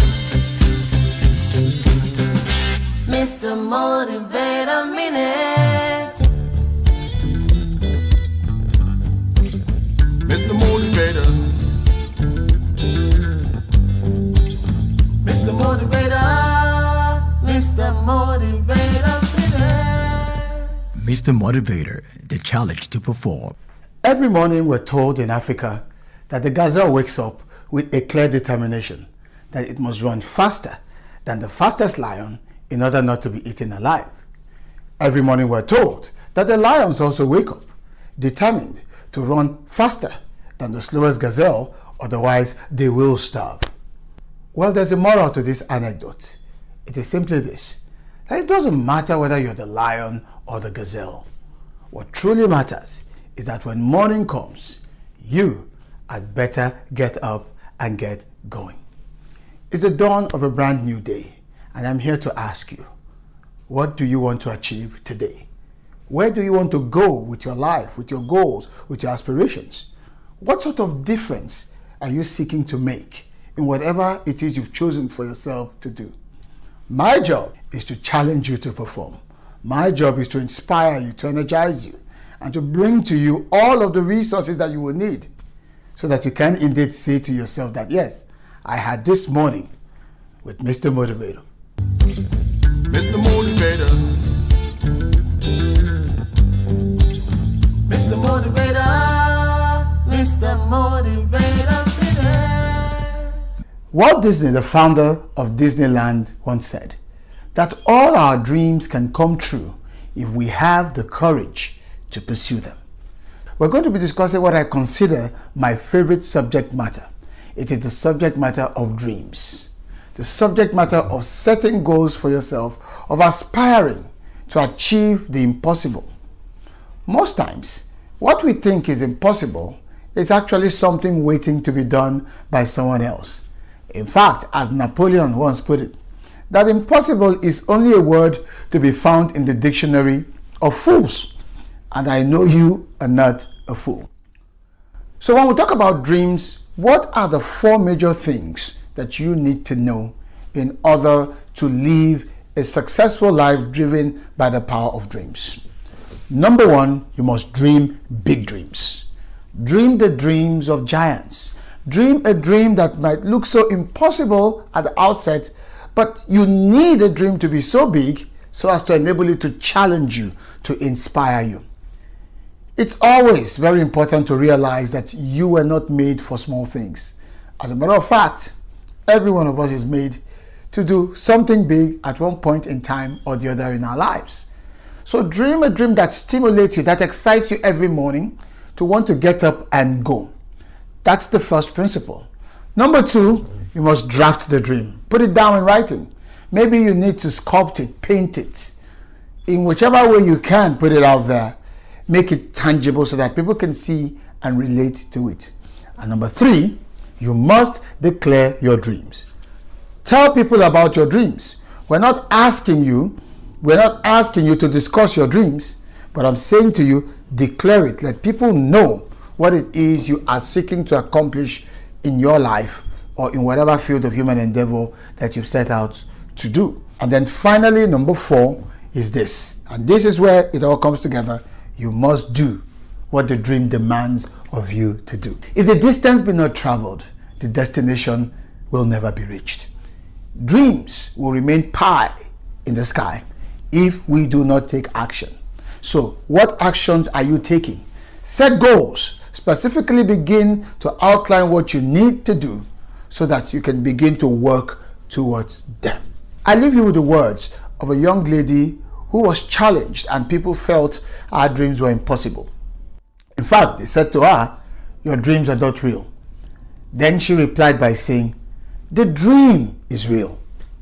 It is the failure to make it happen that is the unreality." Dream big dreams. Mr. Motivator. Mr. Motivator. Mr. Motivator. Mr. Motivator, the challenge to perform.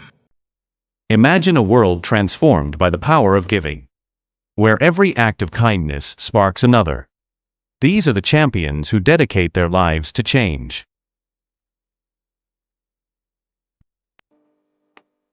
Together, they are paying it forward. Champions of change. Paying it forward. Join us and be part of the movement. Here on the Achievement Channel.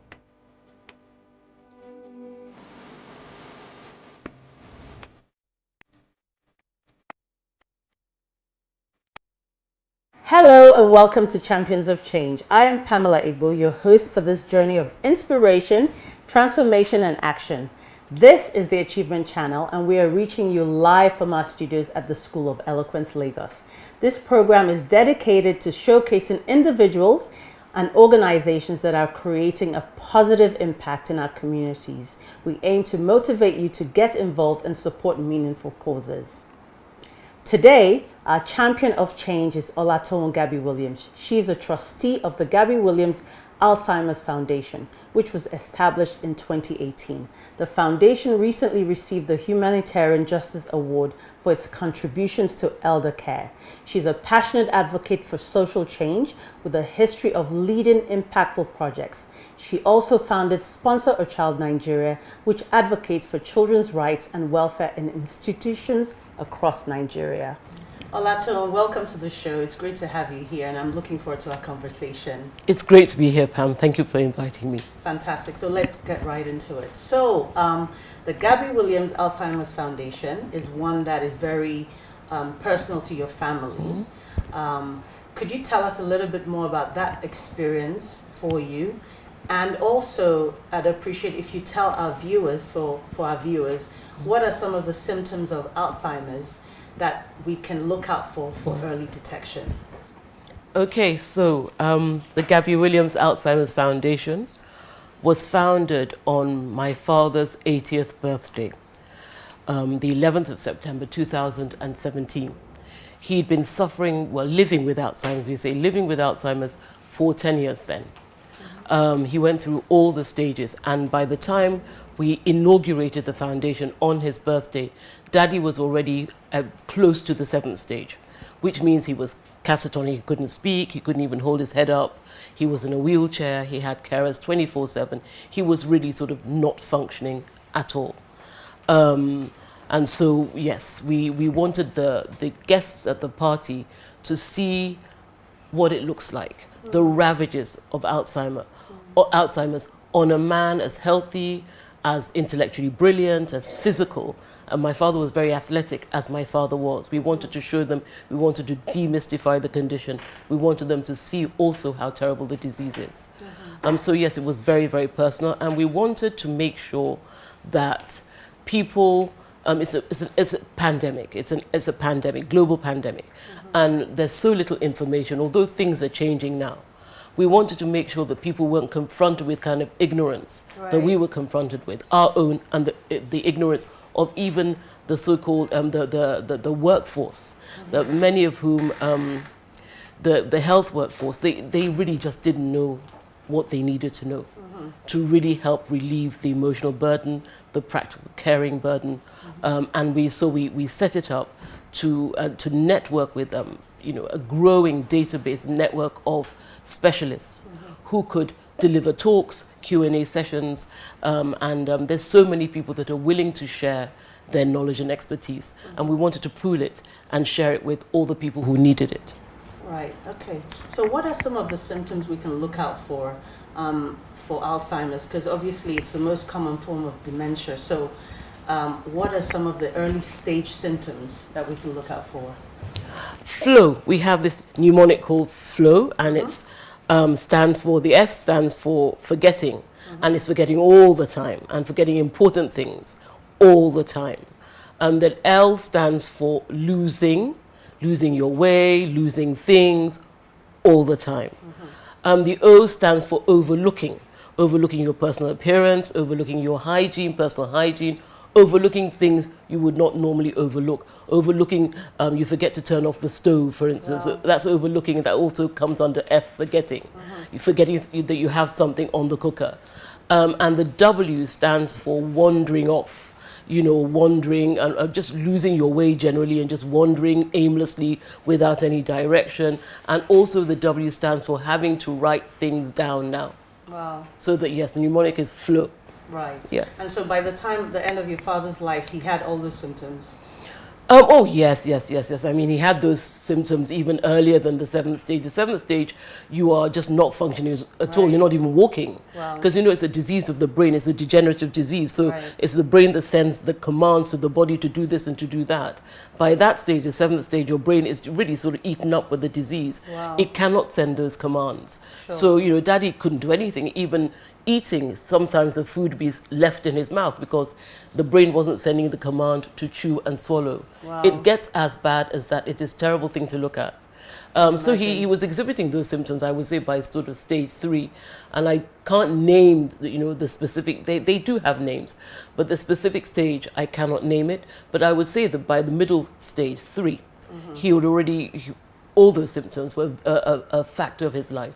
Right. Yes. Wow, that must have been so hard for you to watch that and see your dad degenerate that way. So I know that the mission of the foundation is one of education and advocacy so that people can understand. Could you just tell us briefly what are the specific ways you've been able to do that since you founded the foundation, and what are some of the challenges, particularly in the Nigerian context, that you faced doing this and how you've navigated it?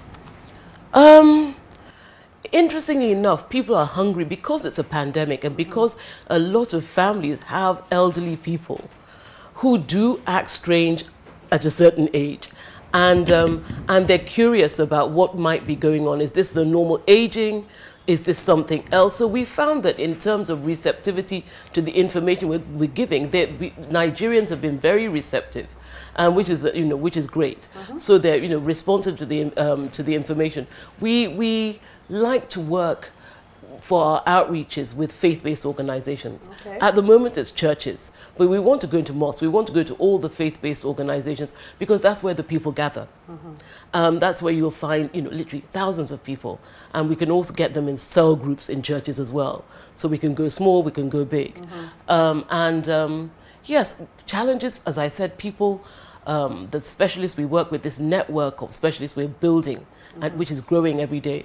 Nutritionists, public health practitioners, neurologists, gerontologists, geriatrics specialists, neurologists, I've said that already. They're very happy to share their knowledge. They want to be part of the fight against dementia.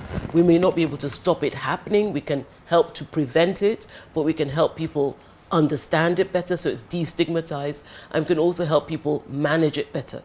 So we find that in terms of responsiveness, there are no challenges. You know, Gabby Williams Alzheimer's Foundation is endowed, but we will be going into fundraising very soon, and also we will be the brain health of the executive retreat we put together. It's a funded program, so we will get money coming in, and that will be interesting as a stage in our journey to see how easy it is to transact. Sure. In social enterprise transactions. It'll be interesting to see how well we do. So far, we're giving. It's a charity. We're giving and giving and giving. So there are no challenges in terms of response and receptivity. Yeah. Fantastic. So you talked a little bit about it being a pandemic earlier, and I must say, when I was doing my research, I was blown away by the numbers. So, you know, I found out that there are 55 million people living with Alzheimer's worldwide. 60% of that number are in low and middle income countries like Nigeria, and it's due to increase to 139 million worldwide by 2050, which is an outstanding number. And by 2030, almost 4 million people will be living with dementia in sub-Saharan Africa. I mean, these are sobering numbers, to say the least. So in terms of the government in this country, what sort of reforms and policies do you need to see to create a robust healthcare infrastructure that will take care of patients and caregivers alike? Well, we've got the primary health centers. I mean, that's the first point of call. That's a port of entry into the healthcare system, and we need to revitalize them, re-equip them, man them. The National Senior Citizen Centre is working hard with the training of geriatric social care skills, making sure that the workforce is eligible to be the workforce. At the level of training, certification, registration, they're working on a quality assurance model. And that's going to sort of be rolled out. So everyone in the aging space, if you want to go into training, you use that template. So we're looking forward to receiving that. That is extremely important. Revitalize the primary health centers, because that is they're all across the country. I think they're about 33,000 now. Not enough, but that's the first port of entry. Make sure they're properly equipped, properly staffed, and that the staff are properly trained. I was thinking about telemedicine. I think that might be the solution for a lot of the old people. The populations you're talking about, they're going to be living. A lot of them will be living in rural areas. They're already there, and we want to reach them. And we know the infrastructural problems in rural areas. So telemedicine might help. Will help if we can get the government behind it independently and also in private-public partnerships. So we get private sector coming up with platforms for telemedicine, apps for telemedicine, and get government doing something to make it happen, some sort of regulatory framework or even funding. Telemedicine, I think, will really help to alleviate a lot of the suffering of elderly people and people living with dementia in rural areas. It will also, what else can I, the caregivers, for occupational therapists, we recommend that they increase the workforce in occupational therapy, because they are vital for people living with dementia and also the elderly. They help with managing the home environment, making recommendations for modifications, to ensure safety, to prevent falls. They are very useful with care planning, and they're also very useful in training the caregivers. Increase the occupational therapy workforce. Telemedicine is something they really do need to roll out, and that will really go a long way, I think, in alleviating the suffering of the staggering numbers you've just mentioned. It sounds like there's so much work to be done in this area, but we'll take a quick break now. We'll come back with this incredible conversation when we come back. Champions of change. Paying it forward. Join us and be part of the movement.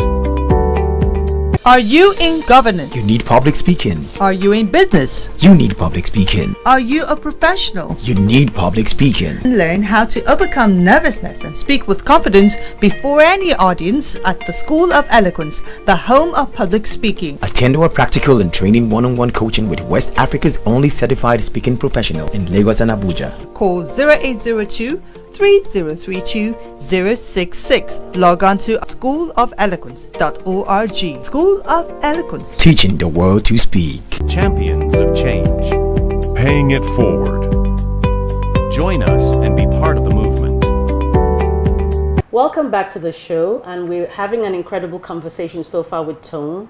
So Tone, tell me, in terms of the community, how can the community get engaged to create more awareness, education, destigmatization of this disease, and so that it can be far-reaching? Okay, that's a great question. Let's start with the individual. Individuals, you can get involved in the World Days. There's World Elder Abuse Awareness Day on June the 15th. There's World Alzheimer's Day on the 21st of September. There's the National Day of Older Persons, and we celebrate that here. We mark it on the 10th of October. Now, we have all these. We have the infomercials we've put together, Waiting to Do Mama Dupe, which is in Pidgin English. We have Remembering Tomorrow, Lesson at Obalende Buka. And we can give that to you for you to screen on your personal channels. And also Flow, the mnemonic. It's good to learn it. And on your Facebook Live, go out there and tell people Flow and go through the motions, forgetting, losing, overlooking, wandering off, writing things down. And you can do that. These are ways of recognizing, Alzheimer's type of dementia. So you can also help to distribute IEC materials, follow us on social media, visit our website, keep up to date with our activities, and let us know the kind of things you would like to get involved in. And as for corporates, I really advise that I recommend that they reach out to the National Senior Citizen Center, the NSCC, which was established in 2017 by the National Senior Citizens Act. And they have this wonderful public-private partnership where they have a prototype of a senior citizen center, which is a fantastic forum for activities, for events, programs, conferences, talks, libraries, recreation, all sorts of things. It's all encompassing. And they want to roll it out as a public-private partnership. So the corporates provide the funding, they provide the prototype and all the expertise required to make it happen. And the vision is one community, one senior center for every community in the country. So I think that's a wonderful thing way to get behind the fight against Alzheimer's dementia, because we're going to have, these are fora where we can listen to talks about it, to destigmatize it, to give information, which is equipping you to really manage living with a person living with dementia. So yes, I think that, does that answer your question? Absolutely. So that's excellent information. We'll drop the information about your foundation on our channel for people to get in touch. Tell me, in terms of dementia, is it something that can be prevented? What steps can people take to prevent dementia? And presumably, is it just in old people, or do young people suffer from dementia? Well, elderly people are disproportionately affected, but it's not just older people. You get young people get dementia as well, but disproportionately older people. I'm loath to use the word prevention, keeping it at bay. Take care of your brain health. It's one of the reasons, it's the major reason why we've launched the Brain Health in the Corporate Structure program with our Brain Health of the Executive Retreat. Brain health, the health of your brain is put at risk. Periodontal disease, which is a gum disease, and it's inflammation of the mouth, and it gets into the bloodstream and it affects the brain. Hyperlipidemia is about lipids in the blood, too much fats in the blood, high cholesterol. All these put your brain health at risk. Smoking, reduce alcohol. You don't have to stop it completely, but reduce it. A glass of red wine, with a meal is not going to harm you, but take it easy with the alcohol intake. Smoking, no. Protect your brain health, because Alzheimer's is a disease of the brain. Drink lots of water. and keep yourself hydrated, particularly when my father, I remember, when you're already suffering from the disease, you know, you need lots of water to hydrate the brain. That's excellent. Yes, have I answered your question? I've learned a lot as we speak. So thank you so much for that. But before we end the show, I wanted to ask you about one of the things which is your passion. Got nothing to do with Alzheimer's, but I thought I must ask because you are a passionate advocate for children's rights. Tell us a little bit about that work, and you've been doing it for 14 years, and what impact you've had and what you want to see for the future with that. I started Sponsor a Child in 2003, and the last major project ended in 2015 with an award ceremony for all the network of institutions across the country who, orphanages mostly and early learning centers, who had participated in the program. Rights-based childcare is our flagship project, so we ran training programs across the country for caregivers and educators in institutions. We were funded by the Democracy and Human Rights Fund of the American Consulate, the embassy. We were funded also by Procter & Gamble, who was our main sponsor for 2 years. We got a global grant to do our work. So rights-based childcare, what are the human rights of children, and how do we integrate the care we provide our children, you know, with the rights.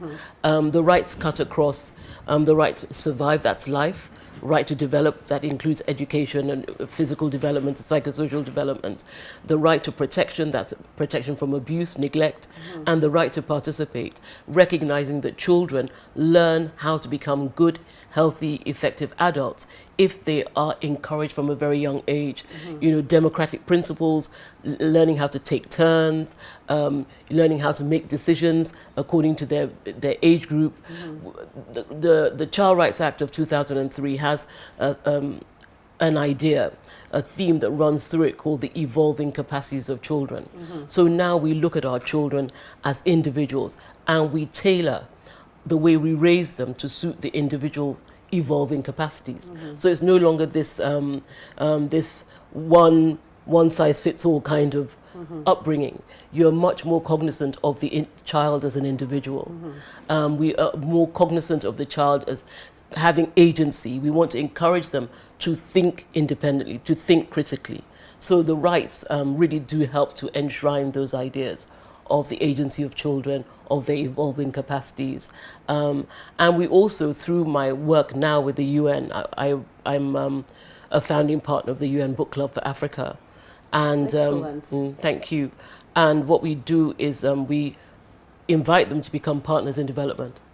So you can do, at your age, with the supervision of your teachers, you can do something in your communities to help, you know, implement the Sustainable Development Goals. So go out there, find something that you can, you know, you don't like, you want to tackle it. Let the teachers take them to the local government and challenge the officials in local government and do something and take, you know, and take their place as citizens of their country and within the community. Great, that's excellent. We must get you here for another show on children's advocacy. That'll be fantastic. But thank you so much for having, you know, given your time to talk about Alzheimer's and the wonderful work you're doing with your foundation, and we wish you all the best. It's been great to have Tone here today. All the information about what they do and how you can get in touch will be on our channel. So thank you so much again. It's been great to have you here. Thank you so much for inviting me. I hope you've enjoyed this episode of Champions of Change. We hope these stories have inspired you to take steps towards making a difference in your own little way. Change starts with one person, one act, one decision to make the world a better place. Together, we can be the change we wish to see.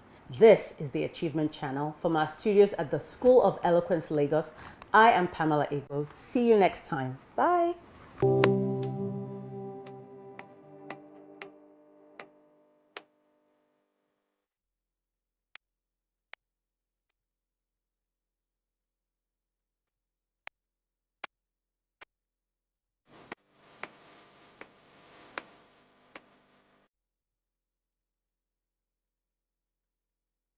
A new day dawns, full of possibilities.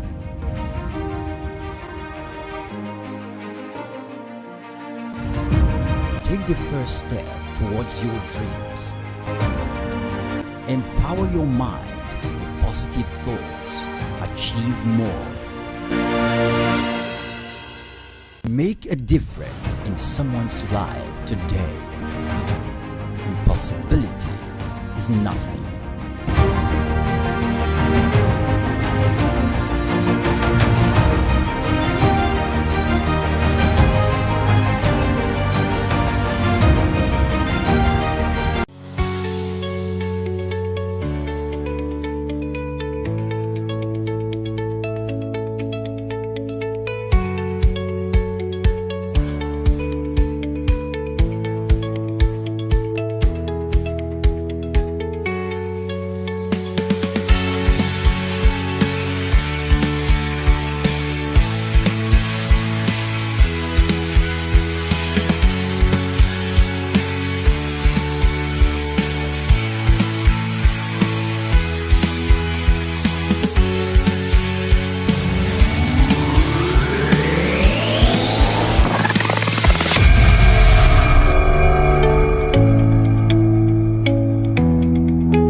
Welcome to Career Success, the premier program dedicated to helping you navigate the path of professional excellence.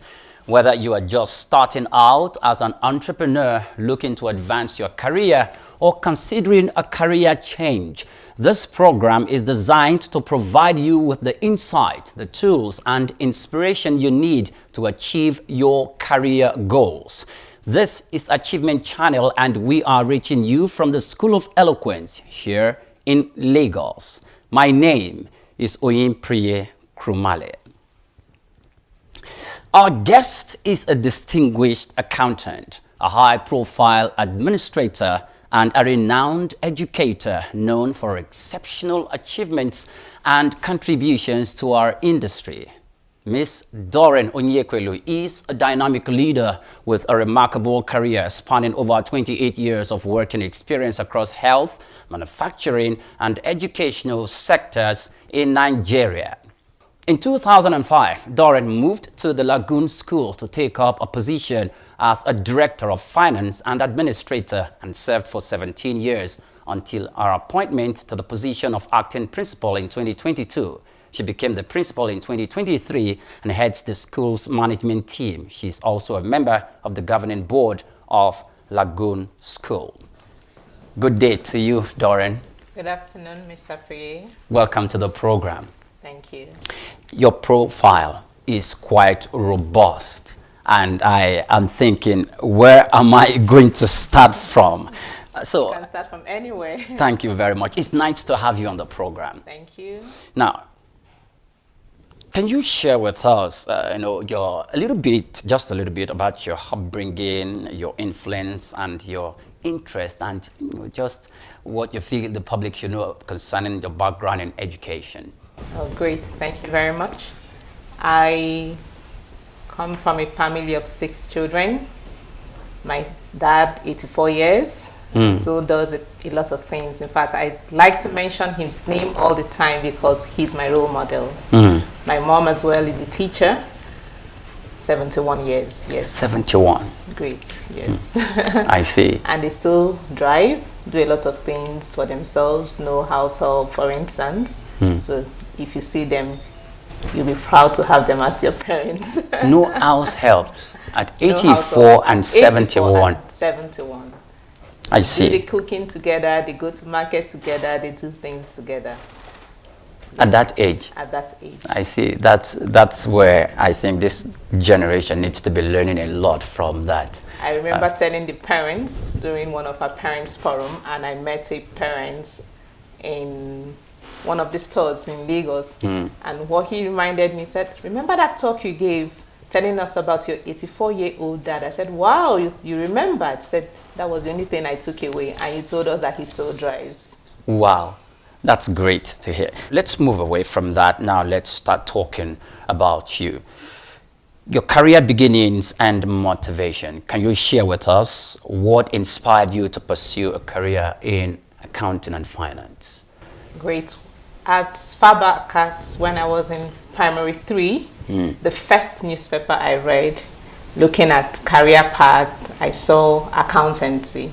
and one of the subjects required is mathematics. I loved mathematics. My mom is a mathematician, my dad is a mathematician.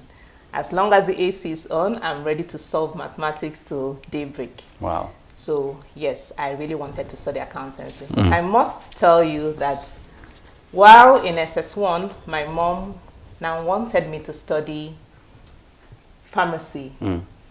I was doing very well in physics, I was doing very well in chemistry, but I didn't really like biology. Why did she want me to study pharmacy? Because she felt, oh, my first sister is studying banking and finance, my second sister is studying accountancy. We are 6 children. Why do I want to study accountancy? She wants to be a mother of a doctor or a pharmacist and all of that. So I had to drop accounts in my SS1 to do physics, chemistry, biology. But my first JAMB, I didn't make the cutoff. Okay. My dad, like I said, being my role model, had to call me to say, you know what? It's not the end of life, begin again. Because my first 3, I'm the 4th child. The first 3 entered university immediately.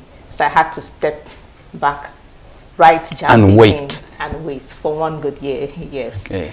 So I had to take up geography as well as government, which I didn't do well in school. But I got all the support from my dad as well as my mom that eventually understood. So I went back to reading for JAMB again to do accountancy, which was my dream as far back as primary 3 when I was just 9 years old. I see. All right. How did your experience as an accounts clerk, at Niger Foundation Hospital and Diagnostic Center shape your career aspirations? Because it seems that's where you started. Yes, that was actually when I was in my first year in the University of Nigeria, Enugu campus, studying accountancy, and the school went on strike. And I don't like just staying at home, not doing anything. So I decided to apply for that job, which I got to be the accounts clerk in Niger Foundation Hospital. I worked there for like 3 months before they called off the strike and I went back to school. I was really happy to have that opportunity. One funny thing I must say, it's okay, there wasn't any counting machine, for instance. I know how you count money like this, but they taught me how to count money fast in this manner. I was really glad. And I got good, lovely feedback because I would say that I'm someone that is very meticulous. I will never want to leave without balancing my accounts and all of that. So, yes. The left and the right must correlate. Exactly. Okay. For any debit entry, there must be a corresponding credit entry. So that was really helpful. When school resumed, I just felt, wow, I'm in the right profession studying accountancy. Okay. And it gave me push when school started. All right.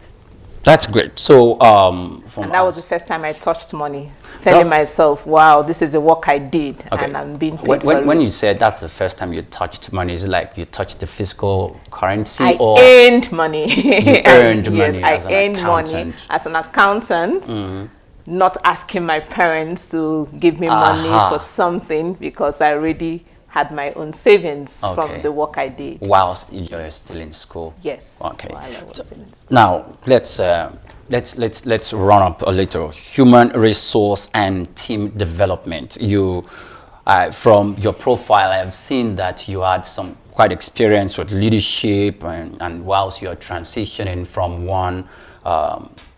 being an accountant to another sector where though you're still carrying out the accounting activities, but it was a complete different organization and in a complete different sector. So tell us about that transition. Okay, after my university, I did my NYSC in an accounting firm where I must say I got the knowledge I needed to excel in my career path, being an accountant. So from there, I worked in a hospital as a chief accountant and helped to set up the accounts department. In fact, it was very funny because the director said, I'm not going to call you just an accountant, I'm going to call you the chief accountant because you are the one in charge of this department. One thing I noticed is the delay in payment of salaries. But when I came on board, I had to learn how to be fast in collecting debts. in order to be able to submit and have enough funds for us to be able to pay our workers. What did you do to the people? Did you threaten them? To make the payments? Yes. Definitely not. I started on time. Reminders. You know, being a hospital is also very, will I use the word, that empathy. Someone is not feeling fine and you're going to remind, especially those in the ward, you need to make this payment. But I don't go through that part just directly. I go visiting them often, sharing their pain with them, encouraging them. And in fact, the patient will be the one telling whether it's the parent or whoever has to make the payment. Please, we need to settle, just because of the route I was following. Yes, I was able to make sure that debts were settled in good time in order to be able to pay them salary before the end of the month, of each month. Okay. You're still watching Career Success on Achievement Channel. We're going to break shortly and we'll be back in a moment. Do stay with us. Do you feel terrified when speaking before a group? Are you stressed when asked to present? Do you bore people when speaking? Are you stuck with reading word for word? How do you give a speech with polish? Learn how at the School of Eloquence, the home of public speaking. For private coaching in public speaking, call 0802 303 2066 or log on to schoolofeloquence.org. School of Eloquence, teaching the world to speak. Welcome back and many thanks for joining us on the program Career Success. I'm still having a conversation with Doreen Onyekwelu, an accountant, with an expanse of 28 years in the profession. Welcome back, Doreen. Thank you very much. Now, let's talk about some of the challenges you encountered whilst you're practicing your profession, and some of the hurdles you needed to, to scale over, some of the mountains you faced as a practitioner. Tell us about it. After my master's in accounting, same university, I got a job as the accountant. There was actually an accountant there already before I joined. But on getting there, I realized that there weren't accounting manuals. I was learning from what I was seeing. Nothing was laid down. The onboarding wasn't so fantastic. I told myself that whatever it is that I'm learning here or doing here, I must document everything to make it a lot easier for those that will come after me to have something to rely on and make onboarding easier for them. So that I managed to achieve, setting up all the accounting manuals. And from there, we transitioned from the manual aspect to using QuickBooks. QuickBooks is an accounting software which many companies use, so that helped a lot. It's a manufacturing company, and it's already a different set from the hospital. So hospital, you're talking about the income and expenditure, profit and loss, services, but this is a manufacturing company. It's also helped me to practice more of the things I learned in university, like cost accounting and management accounting, which is a different set of accounting from just the financial accounting. Okay. So the kind of accounting that you practiced and executed when you were, working in the hospital is different from that completely which different. Obtained from the in manufacturing sector. Yes. Now you were saying something about one of the companies where you worked for. There were no accounting standards or manuals to guide procedures to guide the accountants there. You set the record straight there. Didn't you encounter any of the accountants who were in that company who came after you? Yeah, Were there cases like that? Yes, there was a big challenge, but I really overcame, and I thank God, because there was an accountant, so I was the second accountant. Okay. And 6 months after my confirmation, I was made the financial manager, and this accountant was still there. So you can imagine how it will look like, and a male at that matter. I see. Anyway, but what helped me a lot was the soft skills, human relations, making him understand that we are here, we share a common goal, and we must make it work. So it's not about the position, it's not about the title, but about our working together, collaborating. And that also settled his mind because I learned a lot from him, and he also learned a lot from me and worked hand in hand with me to ensure that we had that accounting principles documented. Let's talk about your key successes and milestones. Okay. Which of these areas in your previous company, were there any key successes and milestones that you achieved? And also in the manufacturing, were there any key successes or the highest, will I call it accolade, or what you achieved whilst practicing within your 28 years span that you can boast about and confidently talk about? One of the greatest things, I'll say, if I look back, I'm very happy to remember are the people I worked with, because I also helped them to see the importance of owning one's job. Okay. So we're not just working for a company, but we are working for ourselves. So to grow in integrity, just as things as little as being punctual to work, I helped them to see that it's really important to work with that mindset so that we'll be able to give our best, and people were grateful. Okay, those achievements, were there promotions?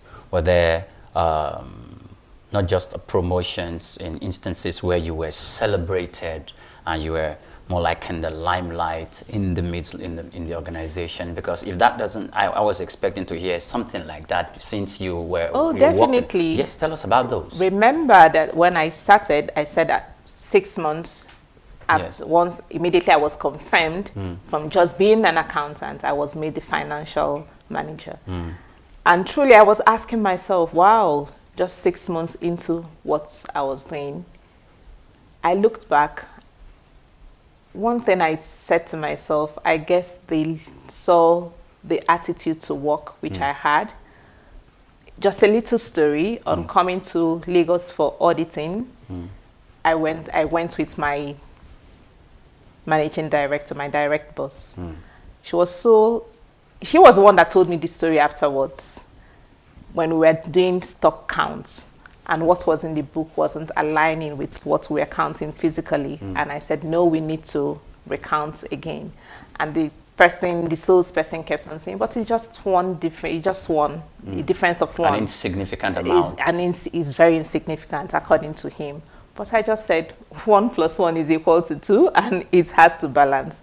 Either we change what is in the book because that's not what we are counting. And he was taken aback, but we had to do the right thing. So by the time I got back, my managing director actually told me that she overheard a conversation, that she was impressed.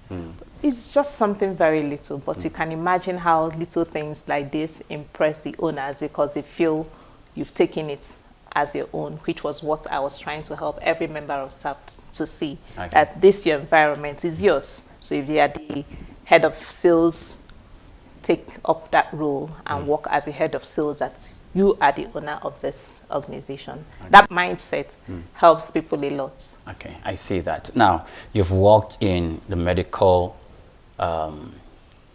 sector, in the industry, you moved to manufacturing, and finally, you transitioned to education, which is, now you are the principal of one of the biggest schools in Lagos, Nigeria, the Lagoon School.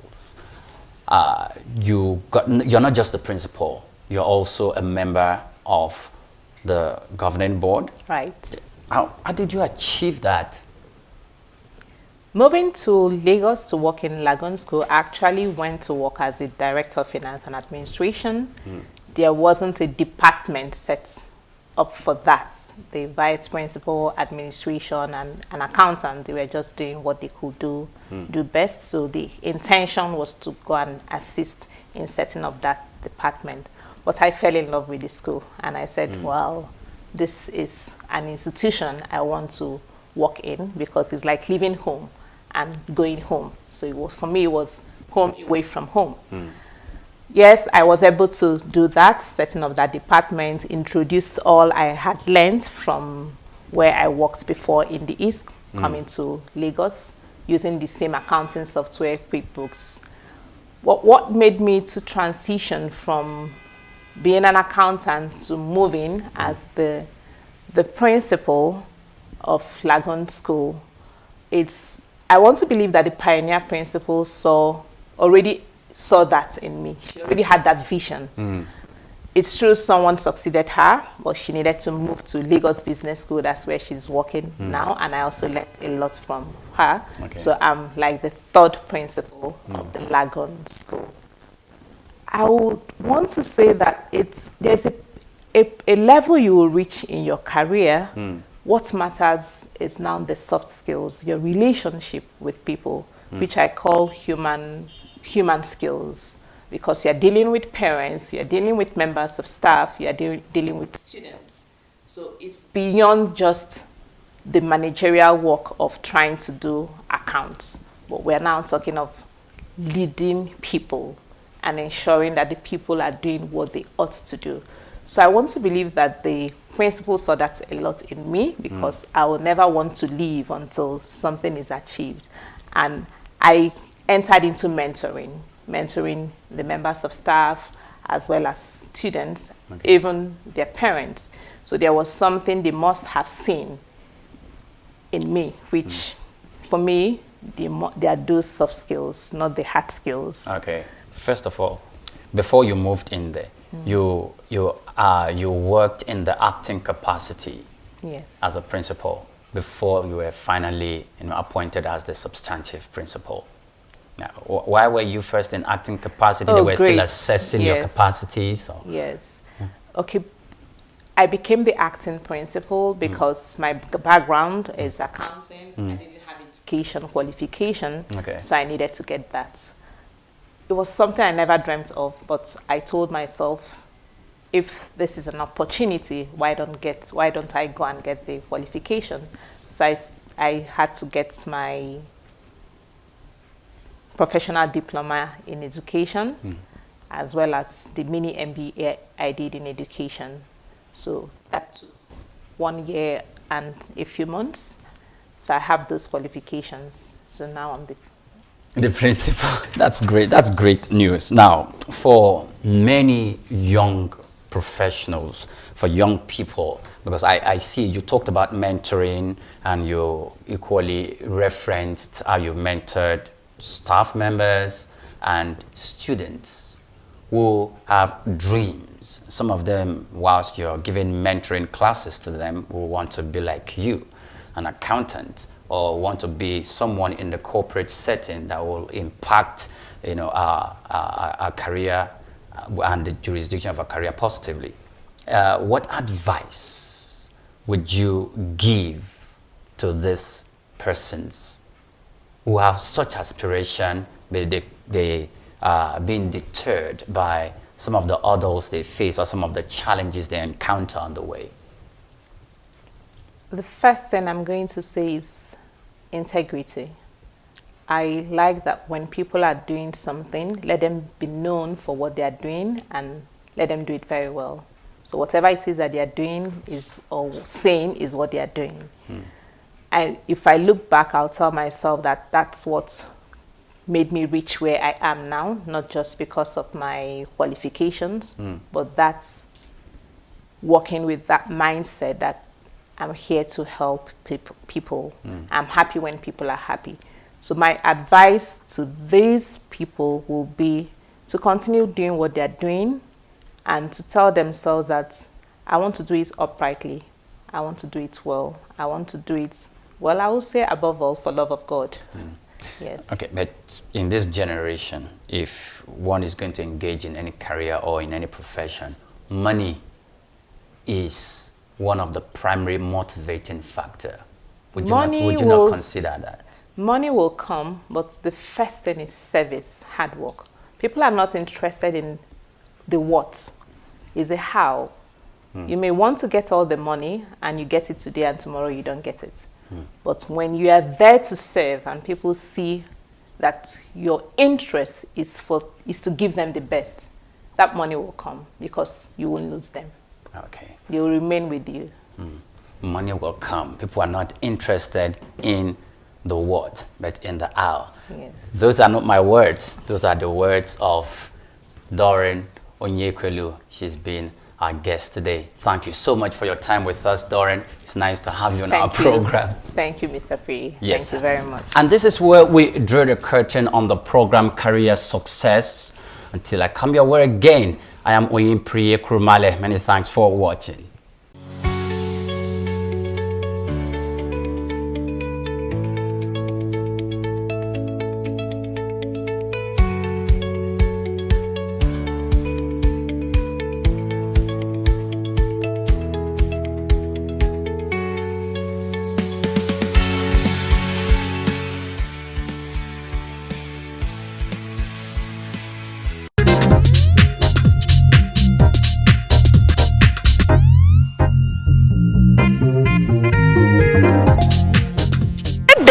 Welcome to Eloquence. Have you ever been out to events or occasions where certain people are being called upon to give a speech and you're wowed based on their performance and confidence, based on their delivery and the power they ooze?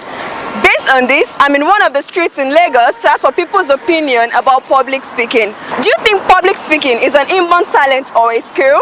Come with me as we sample people's opinion on this. I am Adeoye Damilola, and this is Eloquence. What do you think about public speaking? Do you think it is an inborn talent or a skill? Well, public speaking, it works both ways.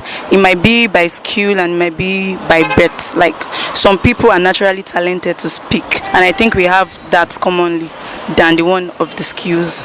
It's an inborn. It is not easy acquiring that as a skill. Well, I think it's a combination of the two. You understand? It could be an inborn talent and also a skill. Some they develop yes, why others is an inborn thing for them. They are able to face crowd, you understand? We have some of us that have phobia. Well, I think it's a skill, something you have to actually learn how to do. To the best of my knowledge, it is a skill. It's not an inborn talent. Yeah, we can say public speaking is an inborn talent, but it can be developed. I think it's both, really, because I believe that some people have it inborn and some people develop it as a skill. But you just need a certain level of confidence, you know, to purport yourself to where you want to be. I don't think it's inborn. I think it could be inborn, but every skill in this life, you have to learn it from something or someone. So it's something you can develop. I think it's both, because some people are born with the talent of oration. They can speak very well, even when they're not educated. Some, they have to learn it to know how to speak. Especially if you're a public figure and you think you speak in public and all that. That's why you have schools where they teach you how to speak in public, to have confidence and all that. So some people are born with it, some people they just have to learn it. I think it's a skill. It is a skill where people can develop it, and once they know how, they can gather the ability to do that. It is a skill. You can learn it. You understand? You can say, I can do this, I can do that. Our government officials, our leaders, what do you think about their speeches? Most of them, I think they get the ones that are skilled with the public speaking to do that for them. Maybe because of their educational background. Some didn't get to finish school and all, so they are not really good in public speaking. They do more of speech, written speech. Most of them do read, and those that want to deliver 100%. And I'll say they read it. You know, it's quite obvious, you know, it's read. A lot of times they don't really pass the message across, and you can't blame them. You know, somebody has to walk over what they are delivering onto us, and they don't do what they ought to do. At the end of the day, they mess it up. They are reading it, they are not delivering it. It's not, what I'm saying is that it's not purposely that probably they have it in their hand. It's possible they memorize it, or they have the point with them, they just develop it one after the other. So they are reading it, they just don't deliver it. That's my belief. They actually write speeches for most of them. Meaning some people who took their time to go to school or go to learn all of those things, I mean how to read and write or something, you understand, I write for these people and they come to read to us. You understand? Our leaders just say their mind to the guys who write, you understand now, and those guys write it for them, so they come to write another person's mind. in quotes, meaning their own thoughts must have been altered by some kind of writers or some kind of people who think they can write for the public or something. So they just read this. They just read the speeches out. So sometimes most of them read the speech. I would say they deliver, because at times when you peruse what the speeches they made, at times it's not all that right with the action. Some deliver, some read from the script they are given, some deliver it, they just speak it, spontaneously from the way they feel about the topic. They read, Neil. The majority of them read. So, there it is. What is your opinion? Do you think public speaking is an inborn talent or a skill? Till we meet again next week, this is Eloquence. Eloquence is brought to you by the School of Eloquence, the home of public speaking. Bye-bye!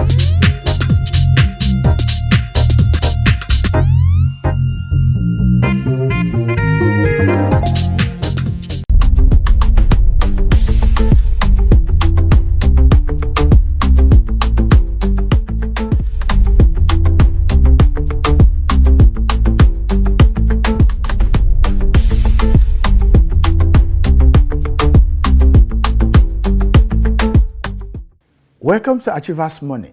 Achievers Money is a show dedicated to exploring the essential skills, strategies, and the mindsets that empower individuals to achieve success in their personal and professional lives.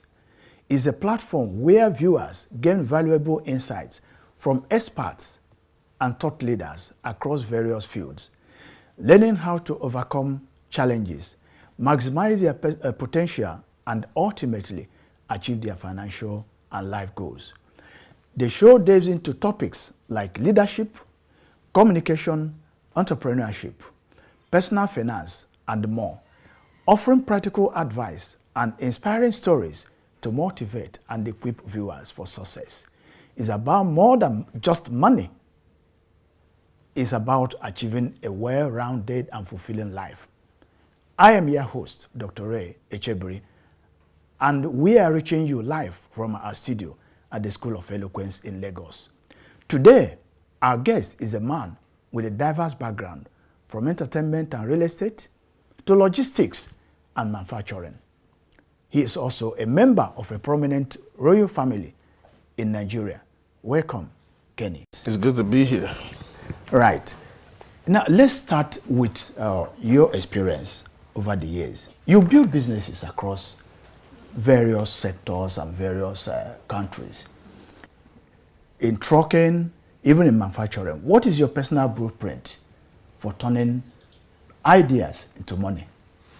Okay, so what I always like to think of is, do I need that service or product that I plan on selling? Do I need it? And if I don't need it, do lots of other people need it?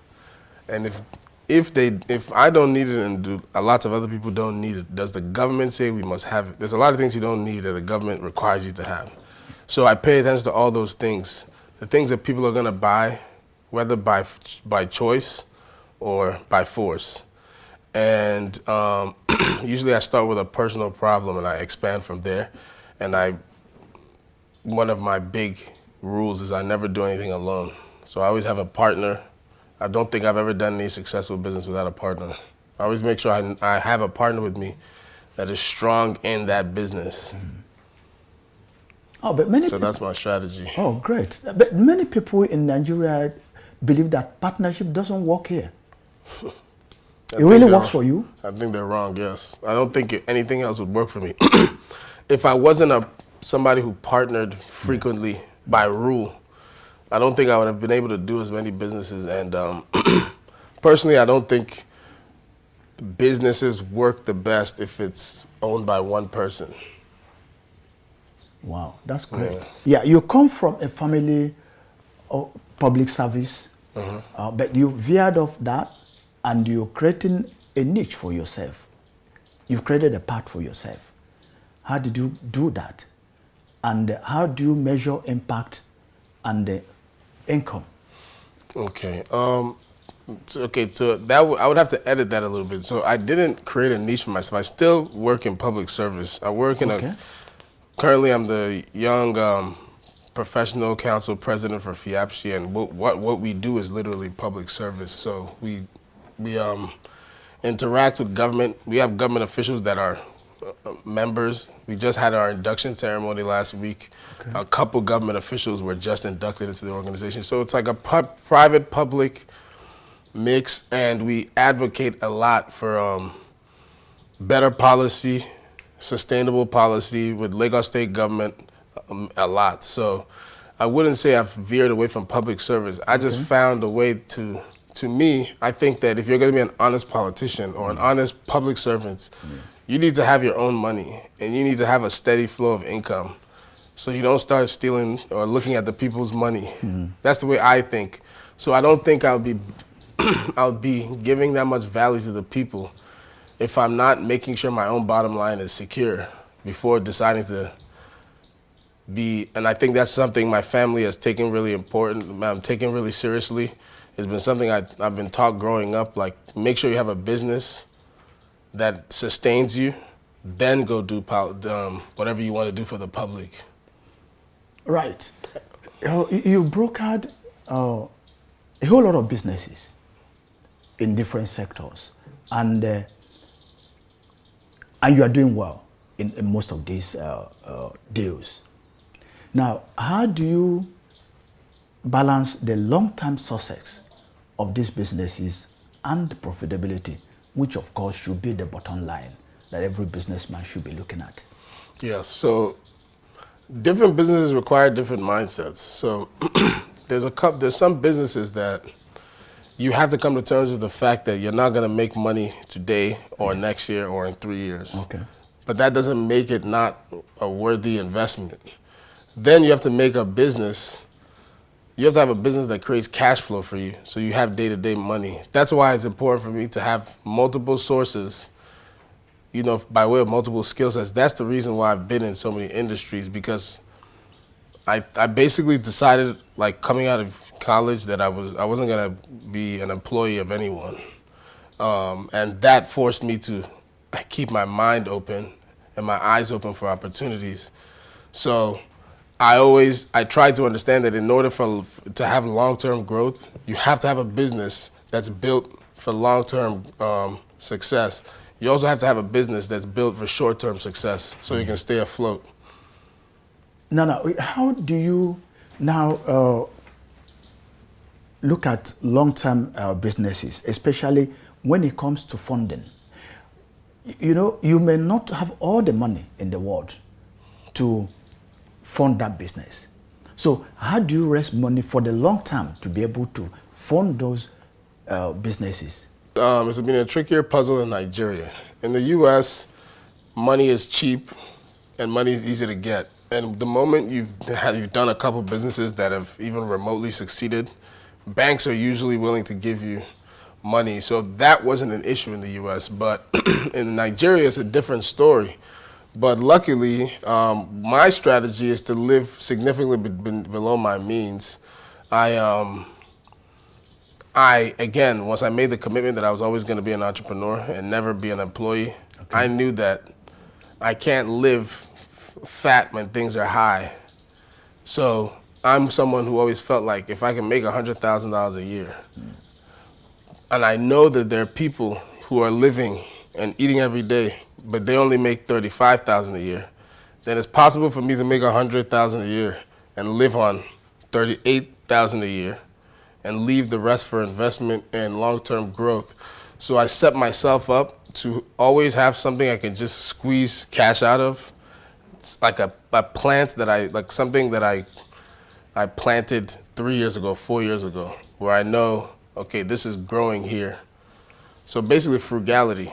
That's my funding mechanism. That's great. But are you saying that all the businesses you do, you get the funds through this means? No. Or you don't borrow? No, so that means you don't borrow at all. In Nigeria, borrowing is just out of the question for me because the mathematics don't make sense. except for a real estate project. That's a different story. And even then, it doesn't make sense, but we can squeeze some sense out of it if we can. What I was able to do is, I mean, this is what I'm a big believer in the return home to Nigeria, but I always tell people, secure yourself there. The U.S. is a place where they have a economic system and an economic pool that can allow you to earn some good money. Yeah. So as a business person, you're mostly losing. Every serious business person knows that you're losing, and then 1 or 2 good decisions are what carry you most of your business career. So the times, what I was lucky for was in the times when I had my big wins, I kept a lot of my money.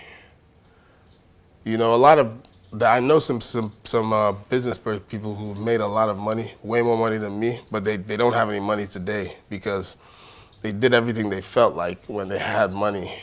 And so I think I was deeply affected by the 2008 financial crisis in the U.S. I was in 12th grade at the time. I watched a lot of my classmates, their parents lose their houses. Mm-hmm. Luckily for me, my parents were okay, but I know they lost a good amount of money. It just didn't affect them as bad, but I saw people lose their property, lose their houses, people who thought they had a pension. The pension got evaporated. Like people had worked 35 years based on a promise, and that got obliterated by a couple of people at the top making decisions. I was 18 at the time. We were just coming into the Obama era. Then I watched Obama forgive all of them. Yeah. That affected me a lot mentally. And so that forced me to know that I can never, ever put myself in a position to trust the system. I watched a lot of my people. Growing up, I had friends who their parents make $300K a year, and they look like they make a lot of money, but they're spending $270K a year. Yeah. And so I learned from other people's mistakes. Family members, friends, just adults that I saw. And I guess I was traumatized to a certain degree.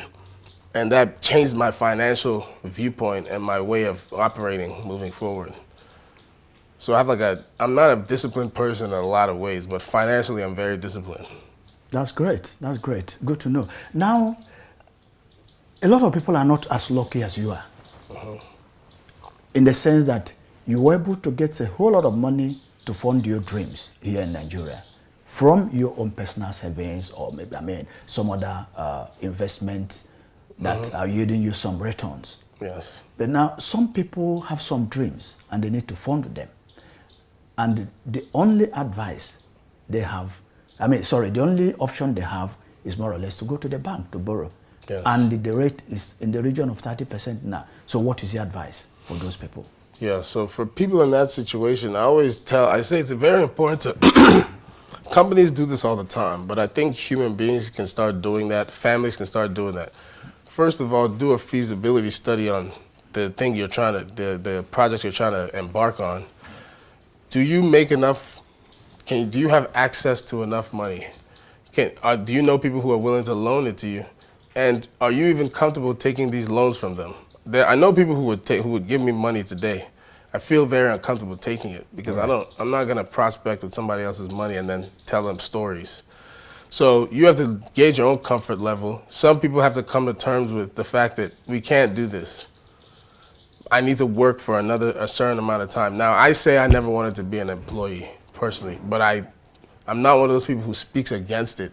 Definitely, I know some people who were able to launch some pretty good businesses because they held on to their job for another 4 years and saved, and time over time, you have to come to terms with your limitations. There's a lot of projects I want to take on. I want to build a skyscraper. I can't right now. Okay. I have to come to terms with that. One day maybe I will, but I have to build myself towards that. Come up with a plan for how you can come as close as possible to it and try your best and definitely engage in partnership as much as you can. Networking. Great. And it's been a very interesting discussion. We need to go on break now. Okay. When we return, we continue with this very exciting and interesting discussion with Kenny.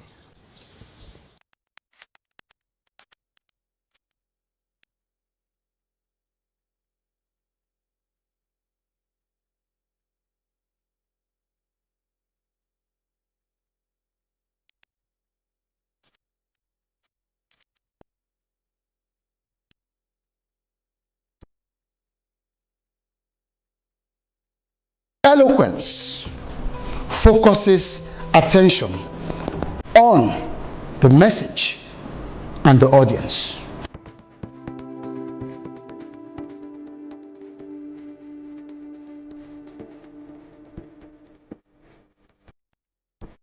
I find it very interesting, exciting, educative. It was very beneficial. Definitely would learn a lot, a whole lot.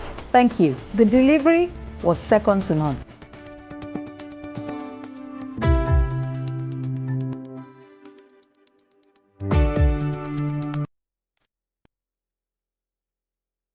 Speak with power. Speak with power. Speak with power.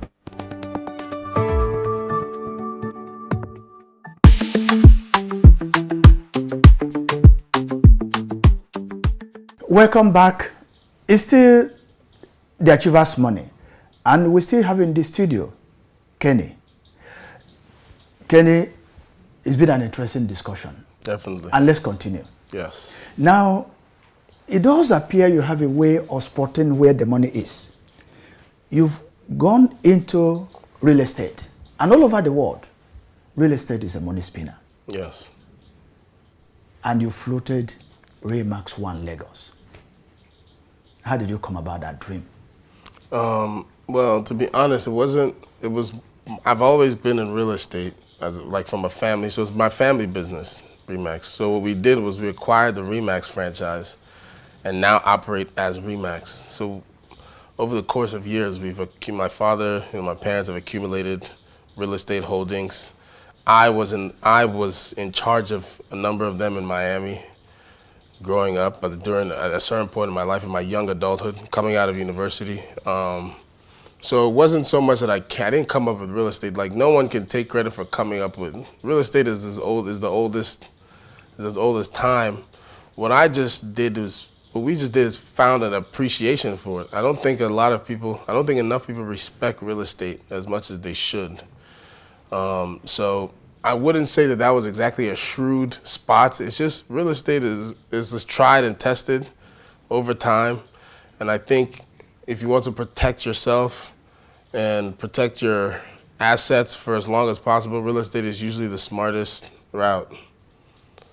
So I don't think I could take credit for finding something special in the market from the real estate standpoint, at least. Yeah.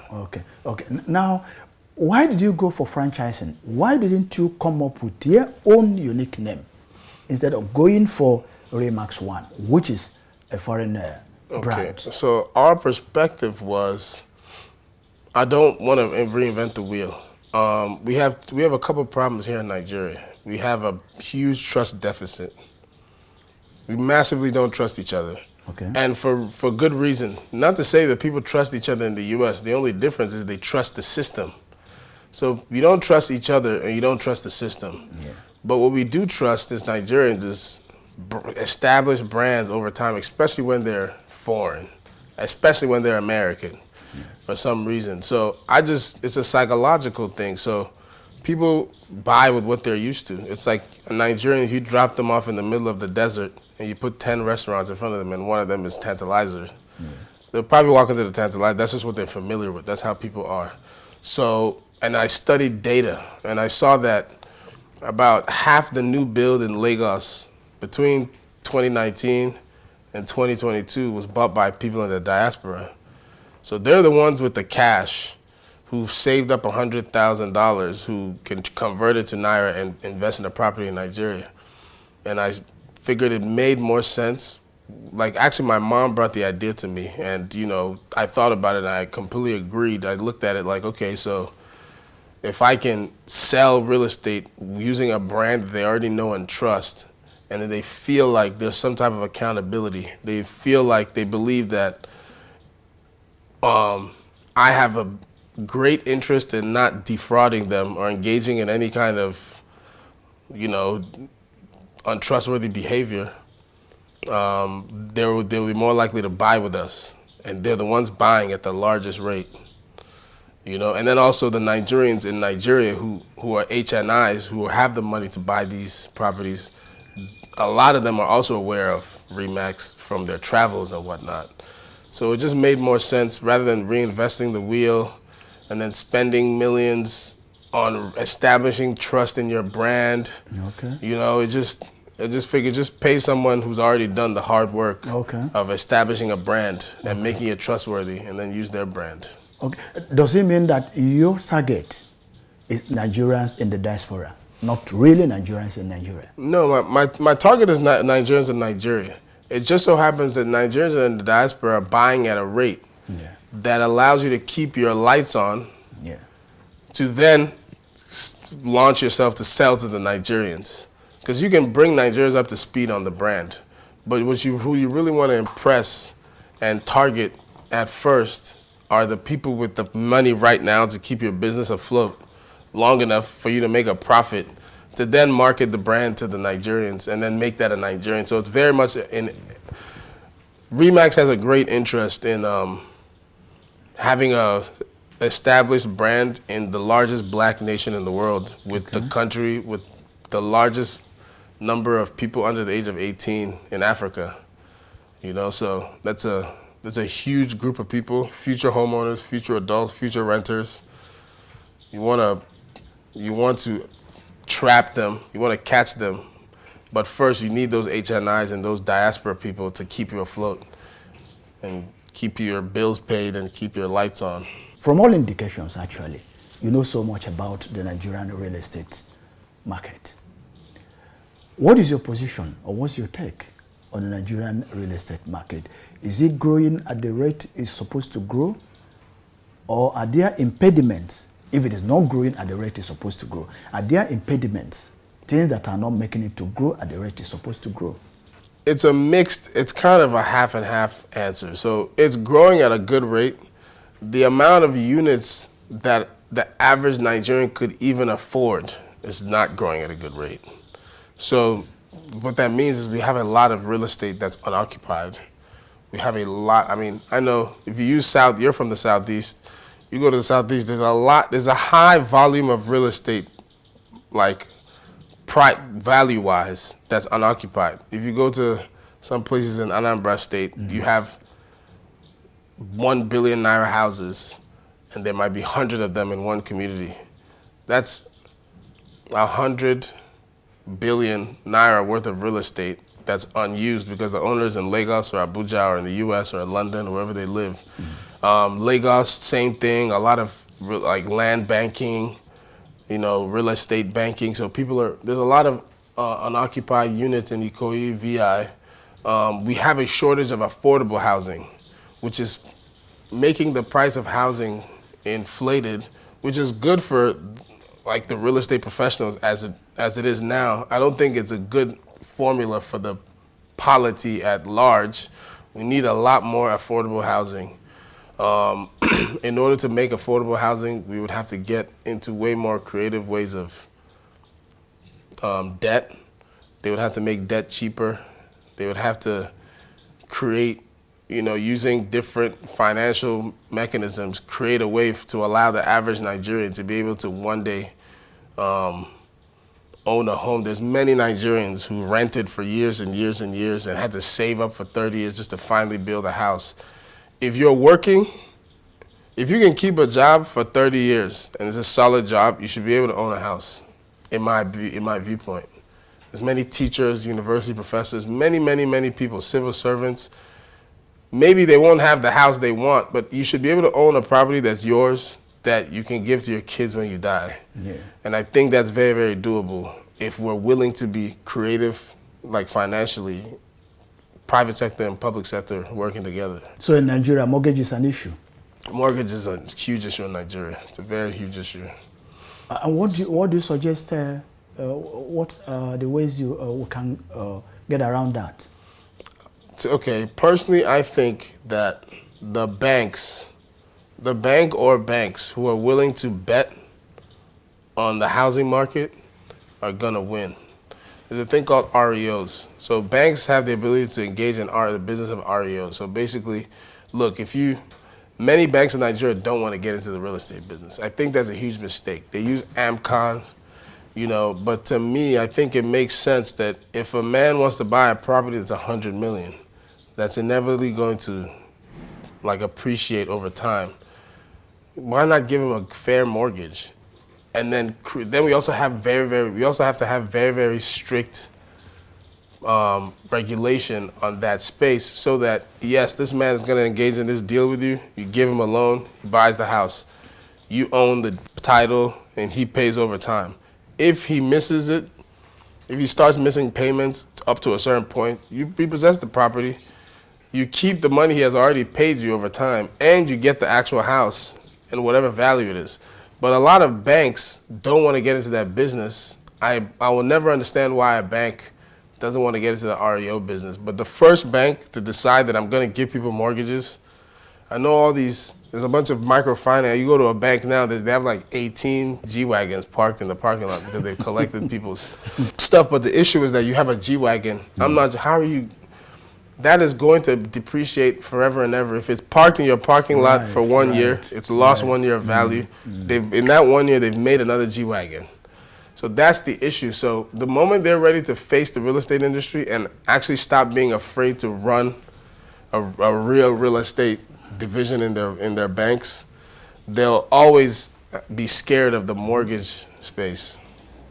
Okay, now the next issue I would like you to discuss is entrepreneurship. When should entrepreneurs exit if they are struggling with a particular business? Okay, that's also an ethical question to me as well, because I'm like an entrepreneur, and I personally think you have an ethical duty to, like, for example, if I start a business, I have a bunch of people, I told them to come work for me, we're gonna grow this thing, blah, blah, blah. I've told them all. If the thing starts going bad, I have an ethical duty to make sure I make it work for the sake of a lot of these people. Some people have given up one job to take the job with me, a job that they could have built their future with. So I think ethically, you should definitely try your best to see it through. So I think it very much matters what the reason for exiting is.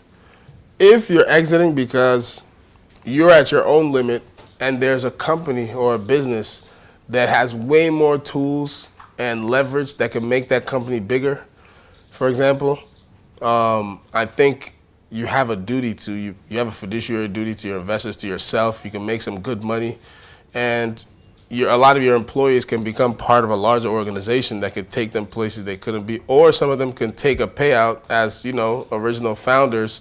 So I think that if you can come out without damaging too many people's lives, get out of it as fast as you can.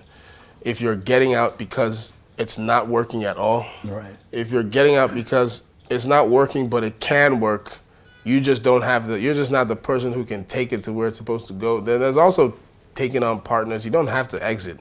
There's also taking on partners. Maybe you don't own majority stake anymore, but you can certainly, there's many ways to cut that cake when it comes to fixing a bad business now. But this is very different from if the business is not working and realistically can't work. That's a different story. But if it's a business that can work and it's just not working under you, maybe take on some partners. Right, Kenny, one last question, and it's about the youths. Yes. Many of them have this entrepreneurial fire burning in them. They want to start their own businesses. Some are also there trying to make money very quickly. Yes. What is your advice for the Nigerian youths? Those who want to start their own businesses, how do they go about it? What are the right steps that they must take? Okay, so one of the things I always tell young people is be very self-aware. Self-awareness is one of the most important traits because it allows you to know who you are, audit yourself accurately, audit your surroundings. There's some businesses you just simply can't get into because you're not in a space to get into it. But you can get yourself into that space. So I always tell young people it's very important to network as much as you can, provide value. One of my lucky traits is that I don't have this sense that I'm not afraid to be used. So I think a lot of people, in order to not be used, they never want to do anything for free. someone who has value and that you need isn't going to hang around you if you're not giving them value. And if you're making them pay you for the value, it's like, fine, I could just go hire someone else. For someone to give you the chance, for someone to give you an opportunity that on paper you might not deserve. Maybe you deserve it spiritually, maybe maybe you deserve it, but on paper, no one can prove that you deserve it. For someone to believe in you and give you those kinds of chances, you have to, one, be willing to provide value without asking for anything in return. That's something that I've always done. And network, take advantage of the people around you and find ways to give them value and grow. That's how you get into rooms. That's how you get opportunities. The reason why you're even allowed to be here is because someone is benefiting from you being there. If you work really hard to not allow people to benefit from you, you'll get the kind of outcomes that comes with that. I see a lot of young people. I know in Nigeria they use this one. They won't use my head, and I'm like, you probably should let them. That's what's going to allow them to bring you around, call you when this is happening. Oh, come around because you're valuable. Then that's how you network and leverage your network and all those things and take advantage of it for the short and long term. And be honest. If it's fast money, question it. Some fast money is real and pure.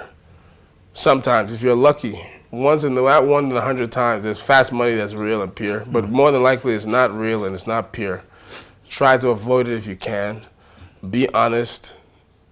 And I know it sounds cliche, but that matters a lot to people. Even thieves want you to be honest, So I think it matters, just work on yourself a lot. Make money, try to make money as much as you can in different ways. Don't have too much pride. Don't think there's anything that's above you, that's below you. And at the same time, don't think anything is above you. Have audacity, but with guardrails. These are things I would tell young people. I see this every day. I see a lot of young people who could squeeze more juice out of the orange of life, but they don't due to certain maybe character flaws, not believing themselves, believing too much in themselves, all these different things. So definitely audit yourself, be very self-aware, and work on yourself constantly. That's what I would say, tell to the youth. That's straight from the expert. These are things you may not be able to learn in a business school, but we got all of them here from Achievers Money. Thank you very much, Kenny. You're welcome, sir. Bye-bye, viewers. See you next time.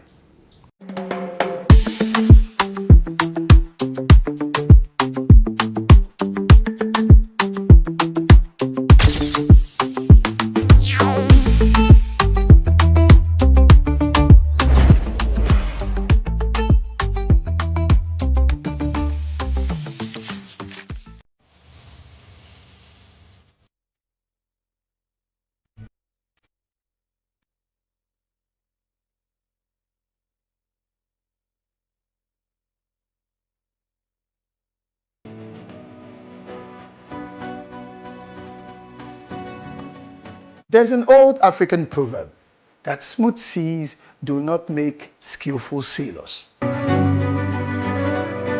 Just imagine life as a voyage and a quest, and you are the sailor.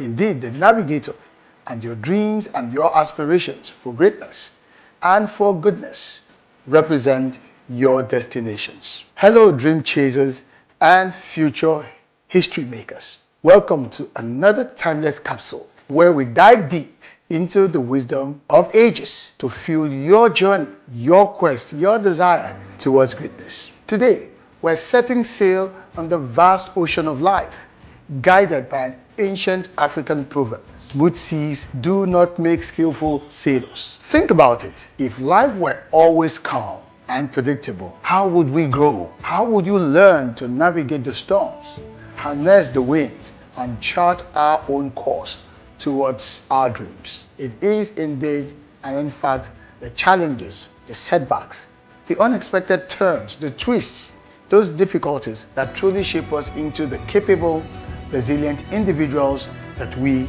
are meant to be. Just like a skilled sailor relies on their experience and knowledge to conquer the roughest seas, we too must draw upon our inner strength and determination in order to overcome some of life's obstacles that stand between us and our aspirations. Remember, every challenge is an opportunity in disguise. It is a chance to test our limits, to learn new skills, and to emerge stronger than ever before.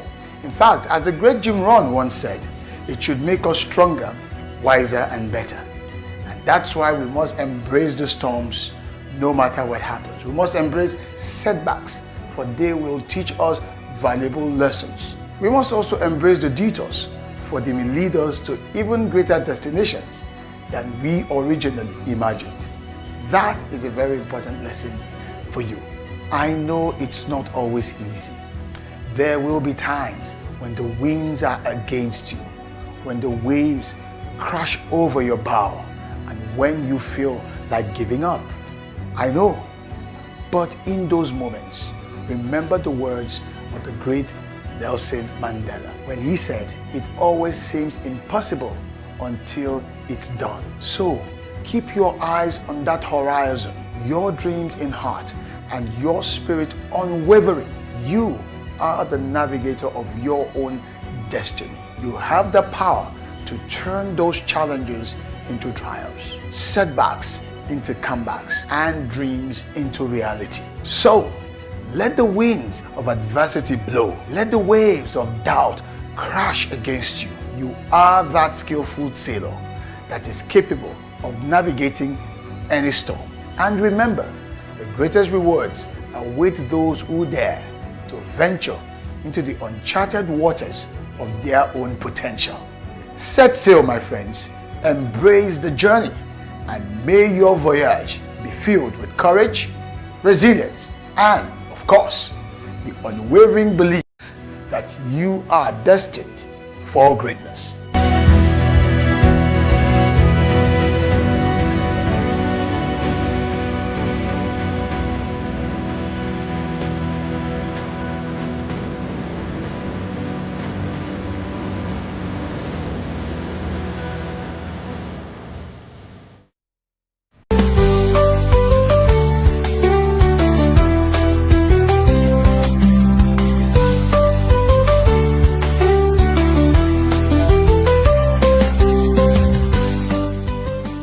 Hello and welcome to Mighty Moms, the show dedicated to the strength and determination of mothers who pursue their dreams while raising a family. I'm your host, Sarah Roberts, and you're watching the Achievement Channel, broadcasting live from the School of Eloquence Studios in Ikoyi here in Lagos. Today, we are discussing how to balance high-level operations with the demands of motherhood.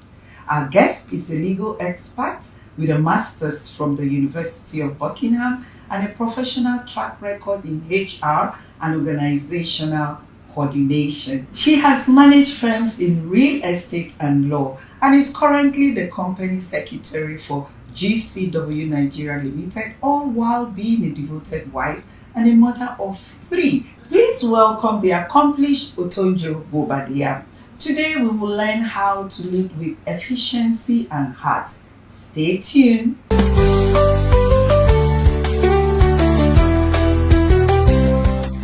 Otonjo, I hope you are okay with me calling you Otonjo or Tonjo. Definitely. Which one do you prefer?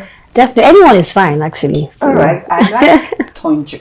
Okay, that's fine. So maybe I'll mix it. Otonjo, Tonjo. Right. It's a wonderful name. Thank you. You're welcome Thank you. to the show. Yeah, thank and you. We're happy to have you.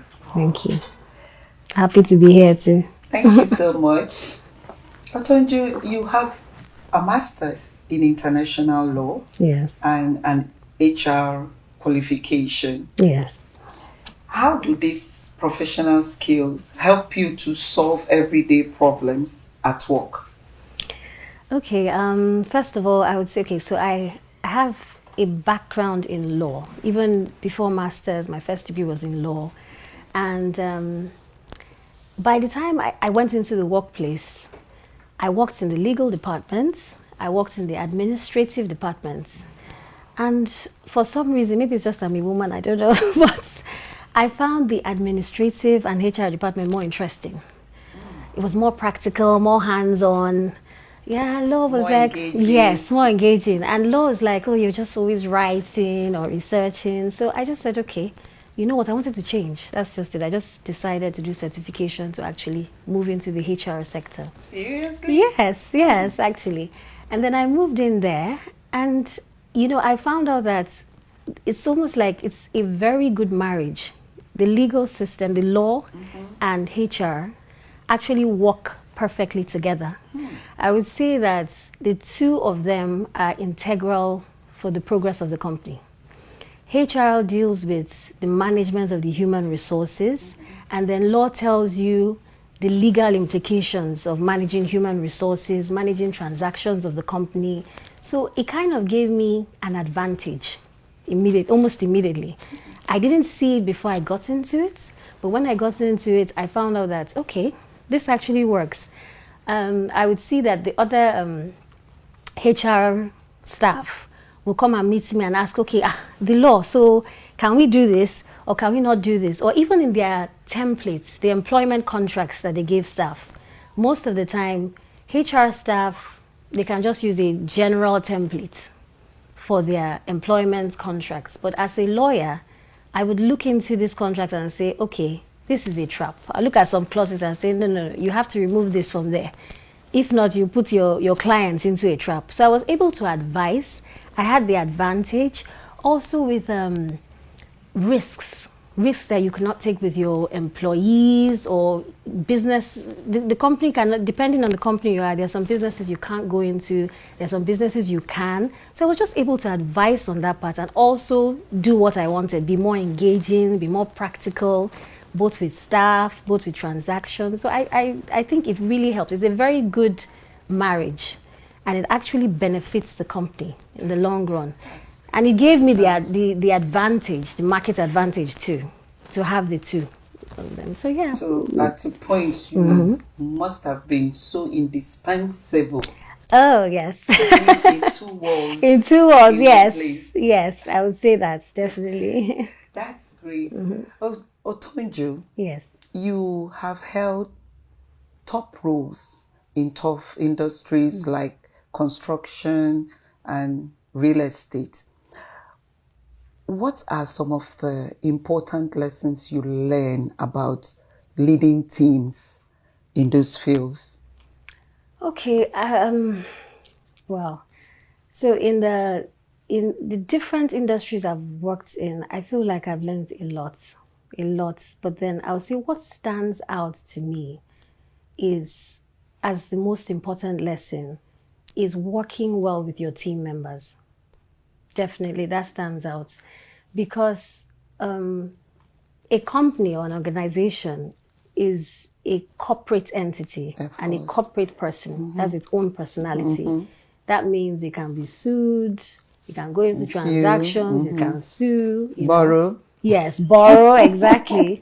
So, because it's not an individual person, it doesn't have hands and legs. So I would say your staff, your team, they're your hands and your legs. And then the delivery or the productivity of the company actually depends on the staff you have and how you work well to deliver. So first of all, I would say I've learned that you have to choose the right workforce.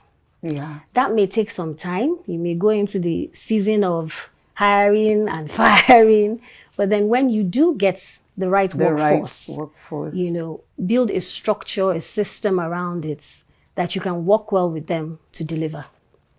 So I would say that structure would entail discipline, will entail accountability, putting systems in place that will make your employees accountable. Willingness, definitely willingness. A lot of feedback, a lot of, you don't want to be too on one end where you're just structure, strict, and your staff can't actually come to you. So you should also show some empathy, show that you're sensitive to the needs of your employee, your staff, so that they can come to you, they can give you feedback. The worst thing to happen to you is to have a hostile workforce Yeah. And that has happened to me once.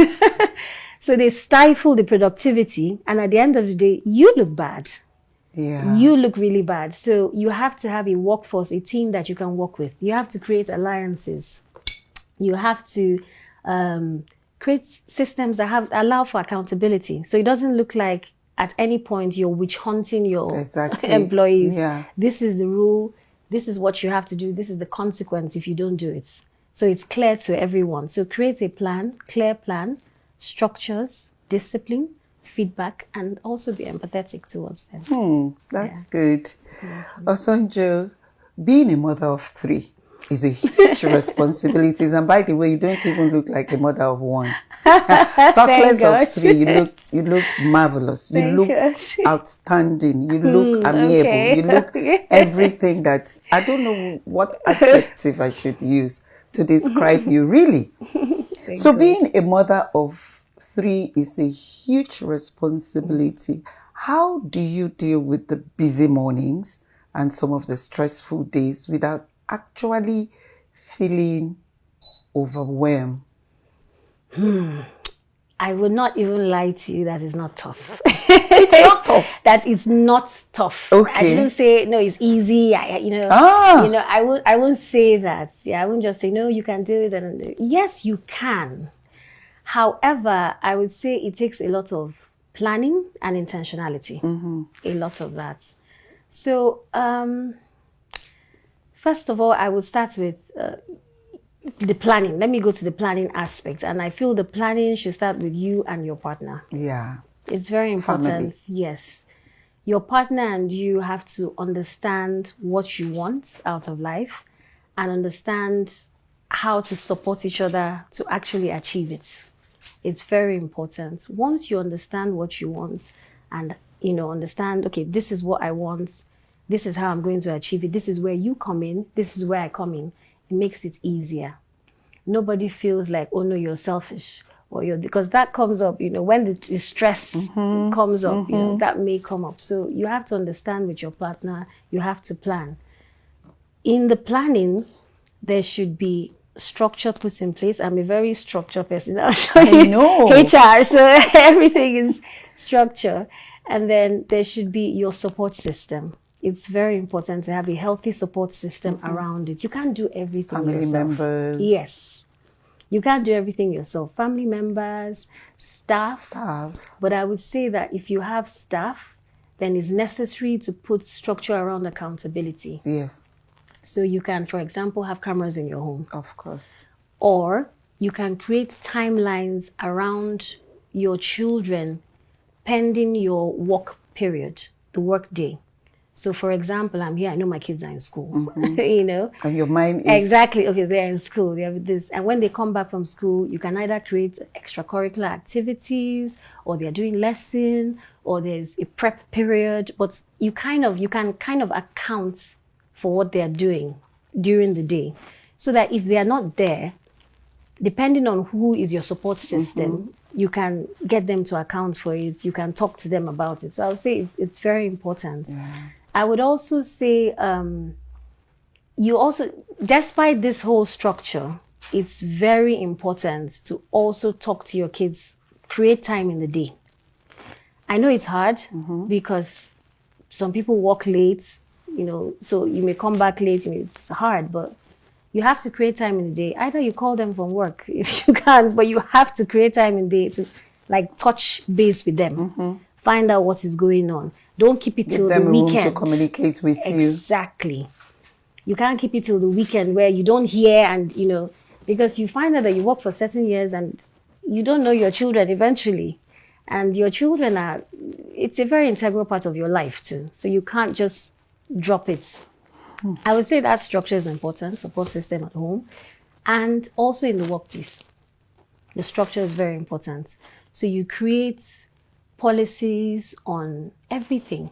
Policies of time of resumption, time to check out, retention of client retention policies, conflict resolution policies. Make it clear. Choose your team. They know your policies and they can work with it. It's almost like on autopilot. You know, whether you have to go out for a meeting, whether you have to travel, your staff know what they're working with. This discussion is getting more interesting. We will be right back shortly after this break.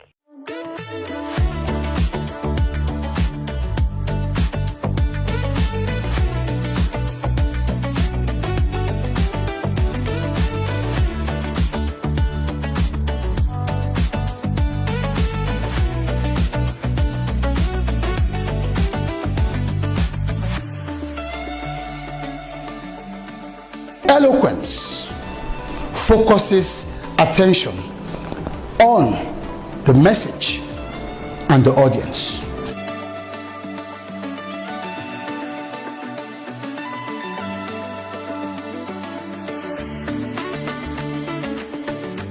I find it very interesting, exciting, strategic. It was very beneficial. Definitely would learn a lot, a whole lot.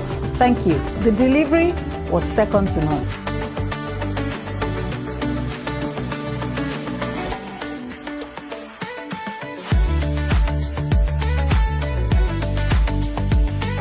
Speak with power. Speak with power. Speak with power.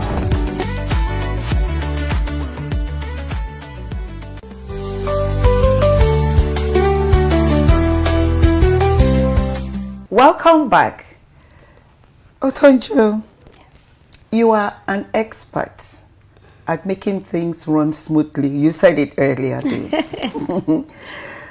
Can you tell us some of the simple tricks you use in making your home run, or keeping your home run as smoothly, your home life run as smoothly and organized as your work life? Okay. So I would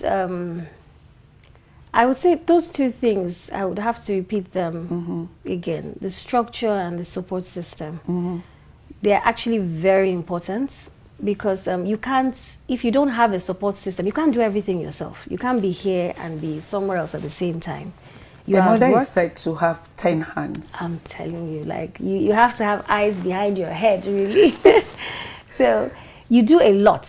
You do a lot, and then you have to ensure that everything comes together to ensure that you're progressing. You're not just running around in circles. So I would say you have to have a support team. It can be family. You know, some people have family, grandparents, siblings that can stay with the children, you know, or it can be staff. Some people don't have their family around them. But if it is staff, you have to have cameras.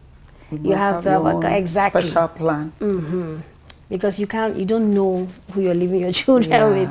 You have to have that accountability. You have to be able to account for their timelines, their spaces, what they are doing at each time. It helps. Also, you have to, if you have family, same thing. Same thing. You have to be able to talk to them. You have to make sure they are accountable to you. They have a good relationship with the children. Hear from your children, because sometimes the staff will give you the impression that everything is going on well. And then you talk to the child and it's not going on well. So you have to be able to get feedback. Always get feedback. Always have people in place that can help you, because you can't do everything. You have to delegate. Being a career woman and a mother at the same time is not easy. Not easy. No. But it is achievable. Yes, it is achievable. So Otonjo, with such a demanding career and a family of 5, what do you do where self-care is concerned? How do you find time for self-care? And why do you think it is important for your mental health, well-being? I think self-care is very important, especially when you work really hard. So you make plans for a kind of getaway alone? Definitely, definitely. Let's hear it. Yes, so I would say first of all, you have to be conscious. You have to be very deliberate about that. You have to have spiritual and physical rejuvenation. If you don't relax, if you're not deliberate, you would burn out. Exactly. And then when you do burn out, it's not beneficial to anybody. It's not beneficial to you. It's not beneficial to the people you're working with. It's not beneficial to your children. So if you burn out, you're useless to everybody. So you're like a machine that is not functioning. Exactly. So you're useless to everybody. So everyone has the way they feel they relax. It's not one fits all, but I would recommend that whatever it is that you do to relax, you need to do it. You need to take time out to do it. I would say I like to spend time with, I meditate, spend time with God, and then I take time off. I like weekends away sometimes to indulge. You work hard. You work hard for your money. So spend your money on yourself, not just kids and, you know. So take time off. Go to a spa. Get a spa treatment. Sometimes pamper yourself. You deserve it because you work hard. So take time out to relax. Also, another thing I like is also sometimes create memories with your kids. You know, they don't go back. You can't relive their age. Once they pass their age, they've passed it. So you are at work most of the time. A history. Exactly. So for take one time to out. fall back on later on. Yes. This is what we did. This is what we did. Yes. You know, so take time out. You know, take time out for yourself, with your spouse. You can choose to take time out with your spouse or by yourself or with the kids, you know, and just, you know, relax. But whatever it's it important is. that Very you have important. to very, very important. take some time out for yourself. Yes, very, very important. You don't Because want to our burn mothers out there must know, have to know how to deal with, you know, the responsibility of raising a family, pursuing their careers or their dreams, and also taking care of themselves. It's like a tripod. Definitely. Yeah. You have to be deliberate. Definitely. Thank you. Thank you. Finally, Otonjo, what piece of advice would you want to give to our mighty moms out there who want to reach the top or the peak of their careers without actually neglecting their homes or family? Okay, so with this, I would start from the very beginning. And for me, the very beginning is family. Family. The partner you choose. The partner you choose to marry is very, very important. You should start from there. What do you want in life? Define what you want. What do you want? Speak with your partner and agree even before you go into marriage. I know people play this down, and many times you find out that people get married out of feelings. You know, the way this partner makes me feel, the way, you know. But then you find out that you go into marriage and those feelings, they dwindle. Sometimes it's high, sometimes it's low, and then the pressures come. Pressure of children, pressure of finance, so many things. And then you throw those feelings. Exactly. You start having goals and dreams that emerges from nowhere. And then because you haven't planned, it is actually very hard to just step into it all of a sudden, you know. So you should plan very well with your partner. See who your partner is. You know exactly what you want, know exactly what he wants.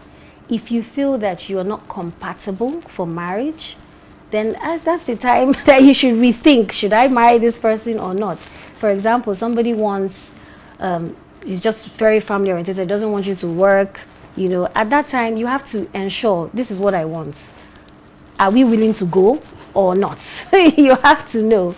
Then there are some people that just want, okay, be in the workforce. In that case, you talk around it. When you have decided that, okay, this is the person I want, you now create systems around it that can actually work, you know.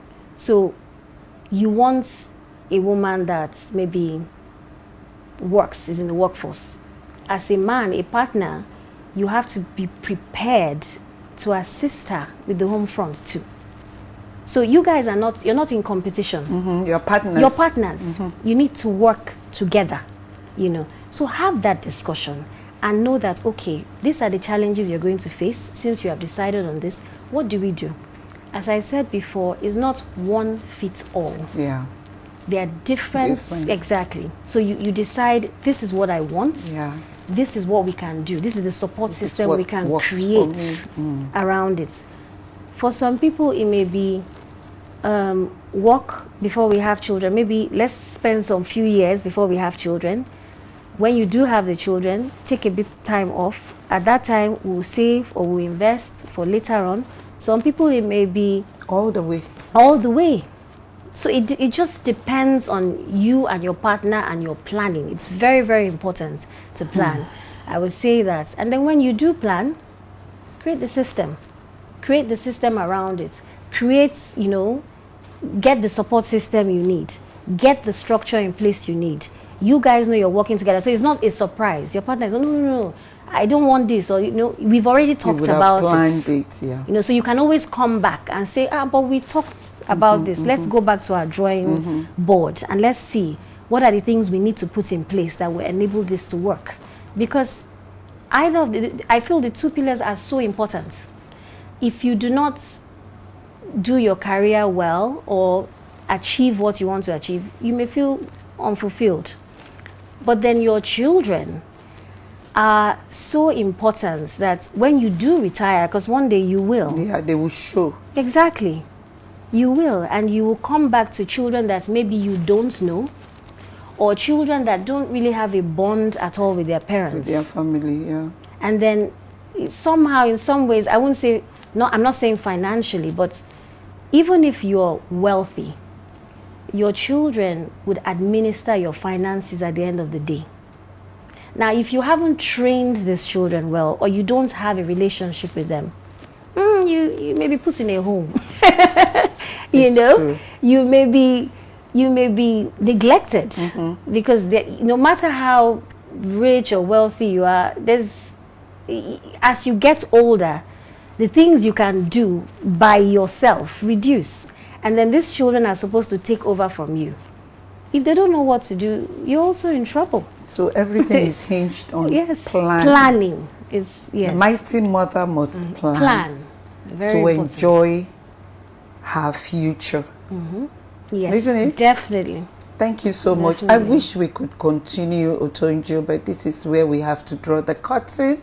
Okay. But believe me, I have enjoyed this session. I've gotten some tips, and I'm sure our mighty moms out there have also gotten some tips that will help them to pursue their career and also learn to not neglect their home.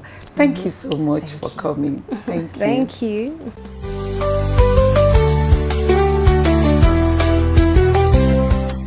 What a powerful session. A huge thank you to Otonjo Bobadilla for reminding us that being organized in business starts with a disciplined and loving heart at home.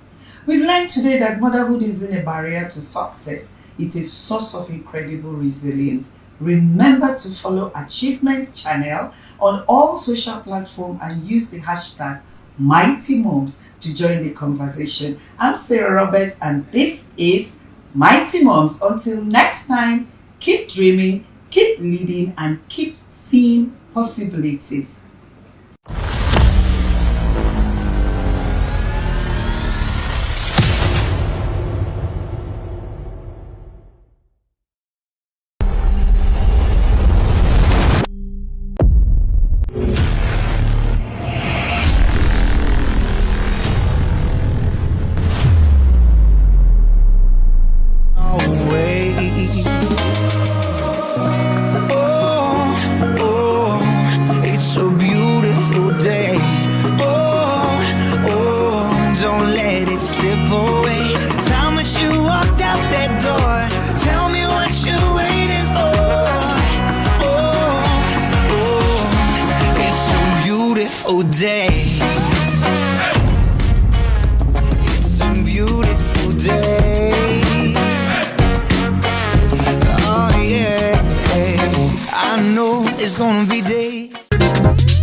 Achievement Channel, and I'm Tracy Dominic. Today we're at Central Lagos CMS, where we are diving into an intriguing question. How do we rate our own public speaking skills? Yes, we often judge others, but how do we assess ourselves? Today we're about to find out all of that and more, so come with me.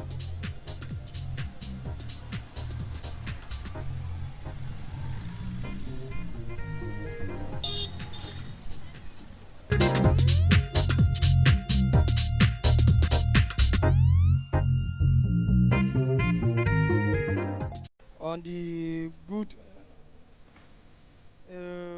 speaker. I rate myself number 1. So, on a scale of 1 to 10, I would say I will rate myself 5. Public speaking is not my thing.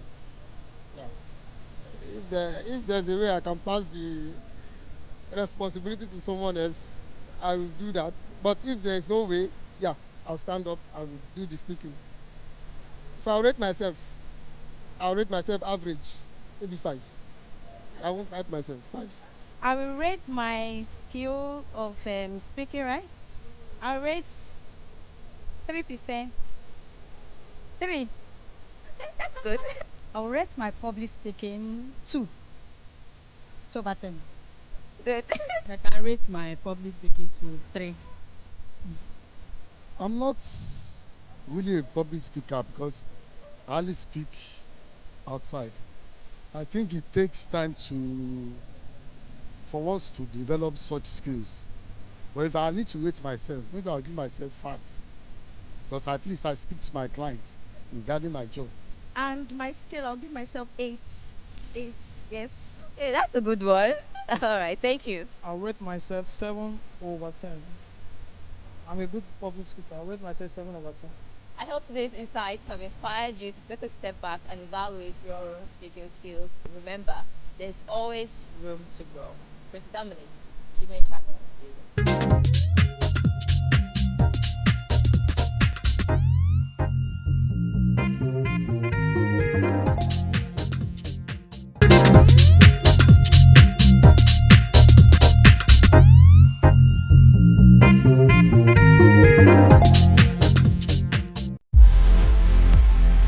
Welcome to Teachers World, where we celebrate the heroes of education.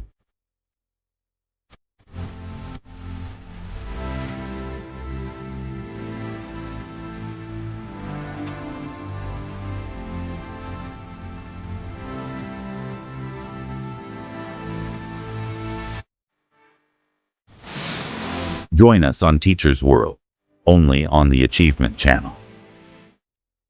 Hello and welcome to Teachers World, the show dedicated to equipping educators with the tools to thrive and motivation to lead.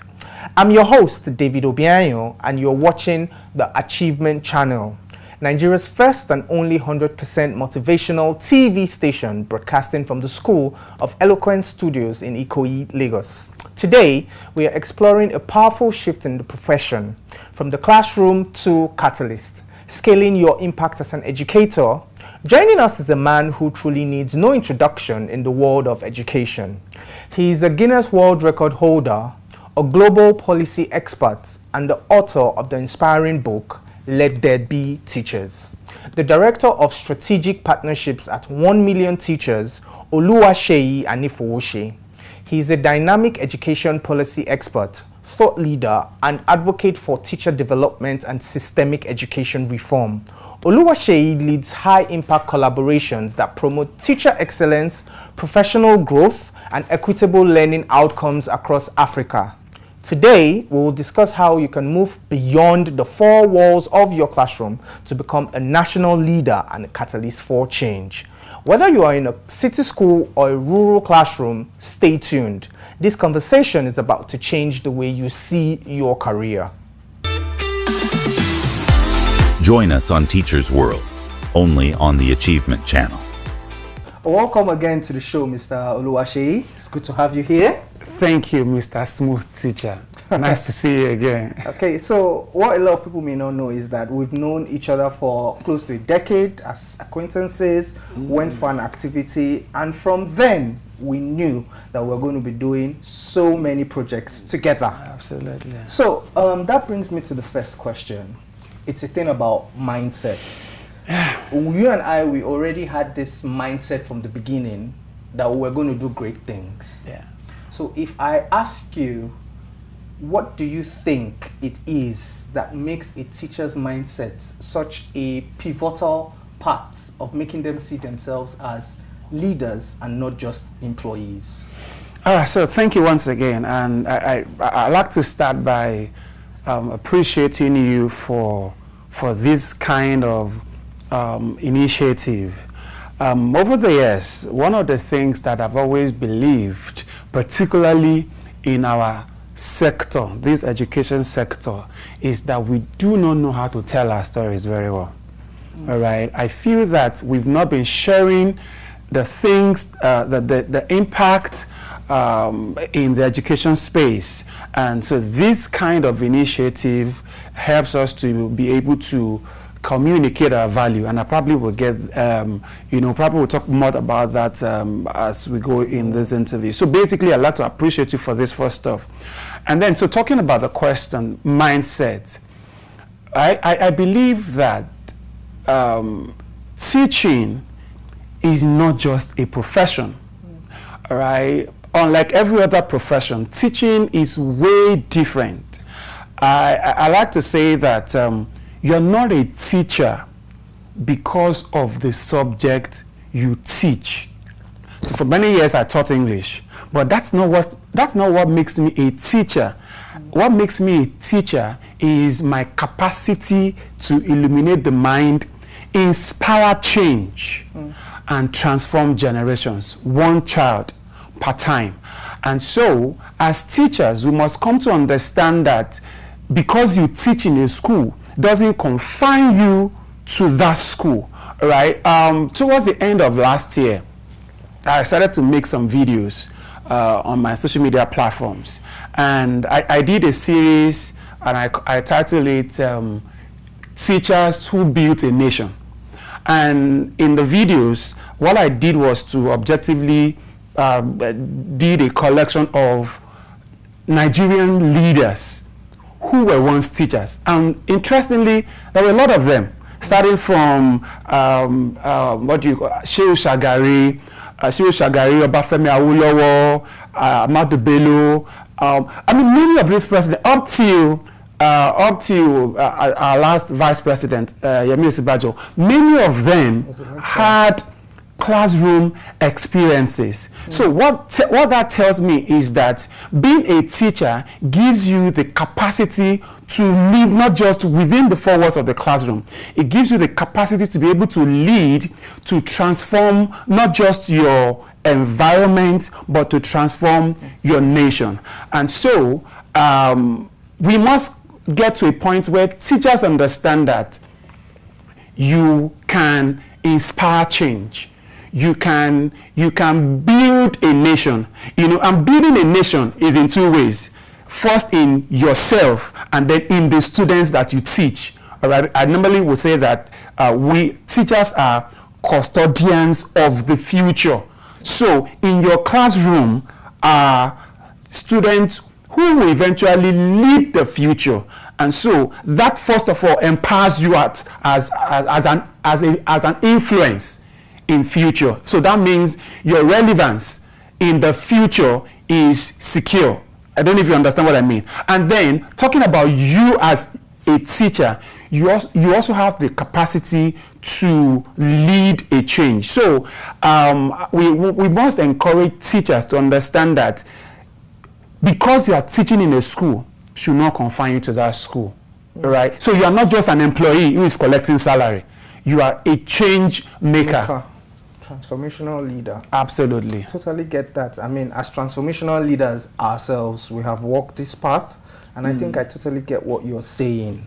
And maybe someday soon, some people may start researching teachers who built a nation, and we might have Oluseyi and David right there. Absolutely, and that's what it. So what we're doing right now is actually we're curating the future, such that 10 years after now, 20 years after now, people can reference David Obiayon, who was once a classroom teacher, but then transitioned from not just being a classroom teacher to begin to engage, all right, to begin to develop. That's how they started. They were not just comfortable with just being teachers. They wanted to do more. They wanted to give more to the community. They wanted to give more to the society. And then when they became leaders, it showed. Many of them went to the National Assembly and they curated, for instance, someone like Avan Ikoku was once a teacher, All right, so you have College of Avanikoko College of Education, you have Avanikoko Federal College of Education. So you have things that are traceable to him. Someone like the then Solomon La, he was once a governor in Plateau State, who initiated a lot of things. So you have a number of them who were not just comfortable with just being teachers. So they carried their influence beyond the classroom and began to institutionalize policies that will help the younger generation become better. And that's what we're enjoying today. I see you too in that part. Okay. So if I were to ask you, what steps do you think a teacher in the classroom presently can take to differentiate themselves and transcend beyond the classroom? What steps? I would say communicate your value. Right? So it is one thing to have value. And so I wrote a book, Let There Be Teachers. Okay. And I postulated. So basically, I was trying to get teachers to know that there are certain things that you need to understand. So I talked about, I call it the anatomy of the teacher. So I discussed 4 things. I call it 4S. Understand self, understand student, understand subject, and understand society. All right, understand yourself. That talks about identity. So you're not and that's basically what I talked about when we started. Understanding your identity as a being. So I'm not just an English teacher. My influence goes beyond that. All right, and then so to your question, understand both your subject and your student.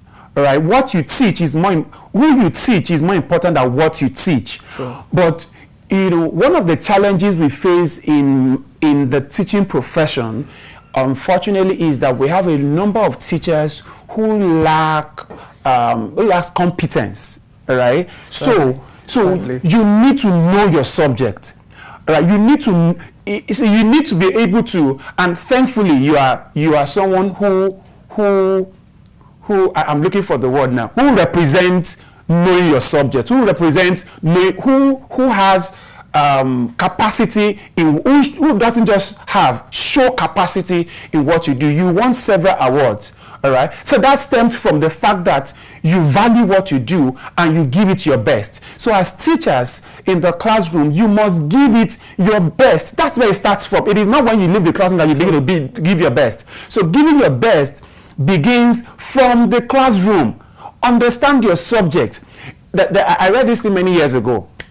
It's about I don't know what they call it. I think it's pheromones or something, that when you are face to face with a wild animal, all right, so that there's something that comes out of your body that gives the animal the impression that you're afraid. All right, I don't know what it is called, but this, we can't see it, but the animal can see it. So when you see the animal is afraid, you're afraid. But it is who has the more courage that And so back to the classroom, when you don't know what you're teaching, your students know. They can tell. They see it. Yeah. All right. So you must know your subject. You must have mastery over your subject. You must have competence, and then you must also know your students. All right. Understand the student. So when you have been able to do that, you now begin to communicate your value. All right. Show it to the world, right? Show it to the world. Start from, let the people around you see that you're doing your best. Show up, right? Let people. When I met you and I went through your social media platforms, I see all of the things that you have done, and that for me endeared me to you. I wanted to identify myself with your success, with your excellence. All right, and so and here we are today. Okay, so it's looking like this show is revolving around me, but you are actually the guest on my show. But thank you very much for the flowers, and I would have you know that being my first guest today also shows that I have mutual respect for you. Now, you talked about 4 S's. Correct me if I'm wrong. We have the subject, student, Self, society, and and self. Yeah. So self will bring me to my next question, which I know that is something I have embodied and I personify, which is, why would you think, or why do you think it's impossible to be a catalyst for change without proper well-being that's taking care of yourself? Self being the operational word here. Okay. I'll say this. I'll say it this way. Emotionally unstable teachers cannot produce emotionally stable students. All right. So you cannot give what you don't have. All right. You cannot pour a drink. Interestingly, we have. So you can. I can't pour a drink from this cup. All right. Because it is empty. All right. So for me to pour, there must be substance in this cup before it goes out. And so as teachers, your well-being is important because that's where everything comes out from. All right. So for you to be able to emotionally produce students that are, emotionally sound, stable. All right. You must be emotionally stable yourself. True. All right. And that's why, we ask teachers to pay attention to their emotional well-being, their mental well-being. Take care of yourself. All right. I know that you don't have time. Our schedules are usually very busy. All right. You have, I say this a lot, that, the work of a teacher begins and ends at home. All right. So you literally don't have the time. All right. Because your work begins from home. So you have to prepare lesson notes, prepare all of those things, and then go to school, come back to mark, you understand? Yeah. And then so you still have to give time to yourself, to your family, socialize, just be happy. I totally understand that. I mean, being a student myself, being a teacher, I have experienced the effect of teachers who were overwhelmed with work and how it cascaded down to negative effects in their classroom. Okay, with that, we'll be going on a break. We have to pay bills. Thank you.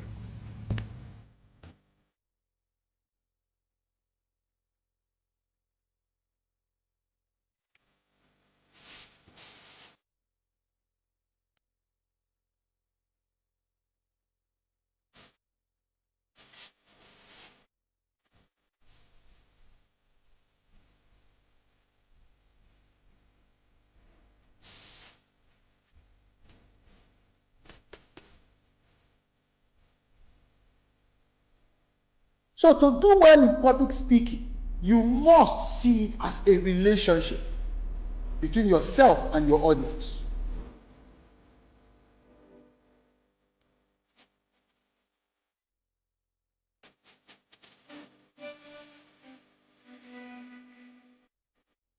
Speak with power. Speak with power. Speak with power. Speak with power.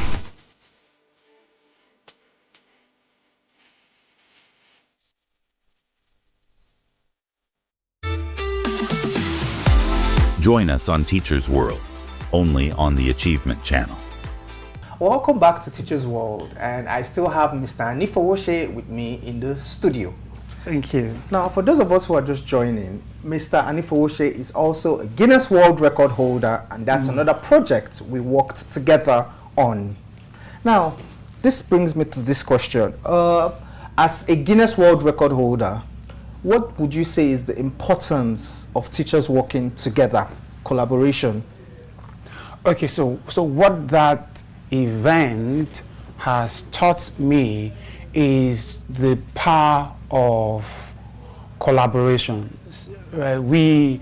There's nothing you can do alone, right? We can't do anything alone, Success in life is dependent on not just your ability, but it also depends on the strength of other people, and we must learn how to leverage our different strengths, right? So what that event has taught me is that collectively as teachers, we have the strength, in our togetherness to transform education to transform the teaching profession, not just in Nigeria, globally, right? See, I don't know if many of the interviews I've attended, there's something that I normally would say, and that's because it's my personal philosophy. It says values and institutions are not given to us by God or handed to us by nature. We invented them. And if they don't suit our purposes, we have the right to change them, right? So the things that we see in the teaching profession, they are the things that were engineered by some people. And so as teachers who believe, who have different ideologies about how things should be, we must begin to re-engineer the teaching profession. And we cannot do it alone. I cannot do it alone. Apologies, I always reference you. You were part of the Guinness World Record. So the record, the conference was a global platform, all right, for us to begin to advocate better teaching standards, advocate better welfare for teachers, advocate policy reform for teachers. That's not what one person can do. That's not what only Oluwaseyi can do. That's what all of us can do together. So lessons from that event is that together we can begin to make things happen. True. You couldn't have said it better. Yeah. Okay, so your organization works on raising a new generation of teachers and educators. I would have to ask you this. What do you think the ideal classroom looks like in the next 5 years or in the next decade? Okay, I read the book by Robert Starrett, Refocusing School Leadership, and he defined education in a particular way. And from that day, I began to adopt that definition. And it says, education as an end is to develop intelligent human beings who know how the world works and are prepared to participate as healers of its ills and stakeholders of its development. All right. And teachers are critical to that. All right. So my ideal classroom is a classroom where we have teachers who know how the world works, teachers who are not bound by curriculum, students who are not bound by curriculum, students who are not bound to conform, but who are allowed to express their creativity, right? So because the curriculum is just a document. All right. What makes change happen is not just the curriculum, it is life that happens in the classroom. So my ideal classroom is where education helps us to solve the need of our community, because education is need-based. All right. So we look at the issues in our environment and design a curriculum that can solve the problem. All right. So that way we're not following a rigid curriculum. We're looking at things that can help us become better. Fantastic. I could actually relate to what you were talking about, because I remember that kind of question was once posed at me at one of my interviews for one of the awards I won, and I said something along the lines of, I want a classroom where children don't only learn about the world, but where they learn with the world. And one of the interviewers told me that was something I was already doing in my classroom while I was connecting them to other continents from the classroom. So I can see, they say great minds think alike.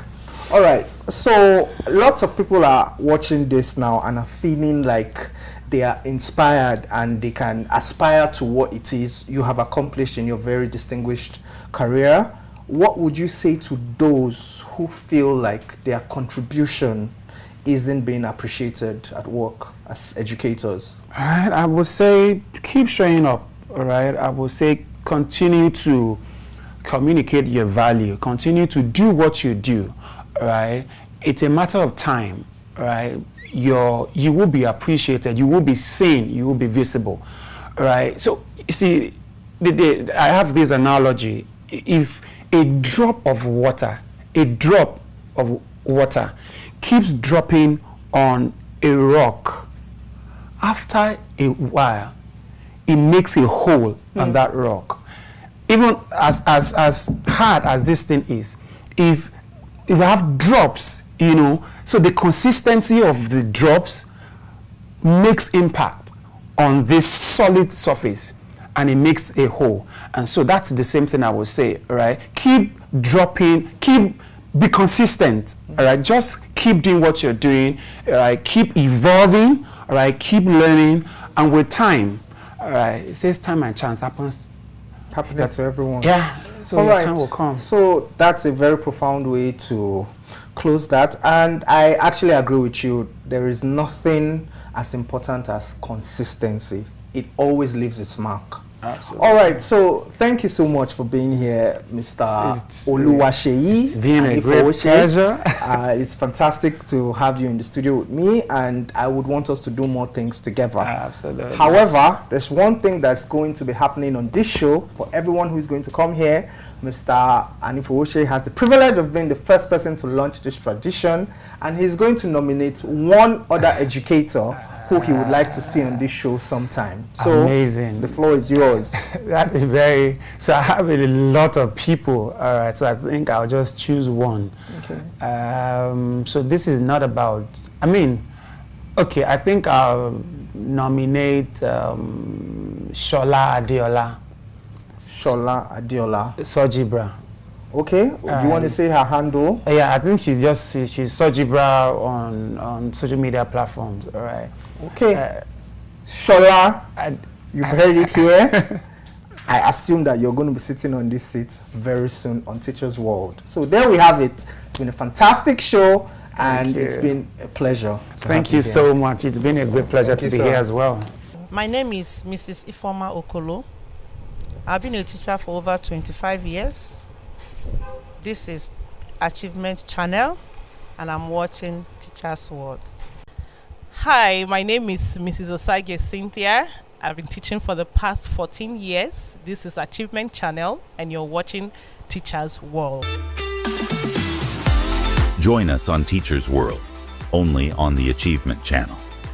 What an empowering conversation. A massive thank you to Oluwaseyi and Anifooshe for reminding us that a teacher's impact should never be limited by a classroom door. We have learned today that being a catalyst starts with a simple choice. The choice to see yourself as a leader who shapes generations. Remember, when you pour into your own growth and dignity, you aren't just teaching a lesson, you are transforming the future of Africa, one child at a time. Remember to follow @Achievement Channel on Instagram, Facebook, X and YouTube for empowering conversations and updates. Use the hashtag #WeSeePossibilities and share your thoughts. I'm David Obianyo, and this is Teachers World on Achievement Channel. Thank you for watching. Join us next time on Teachers World as we continue to provide the solutions and motivation you need to shape a brighter future. Remember, keep seeing possibilities, and don't forget that regular is boring.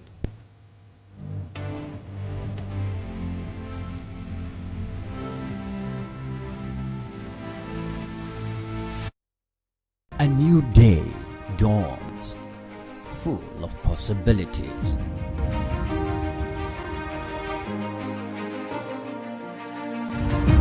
Take the first step towards your dreams.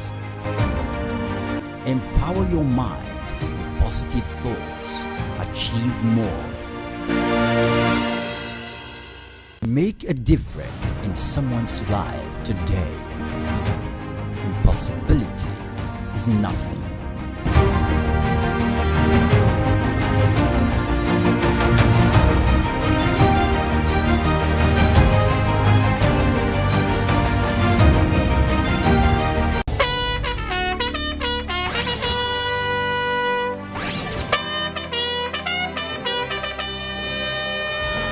We wear the khaki, but we carry more than just a bag. We carry dreams, grit,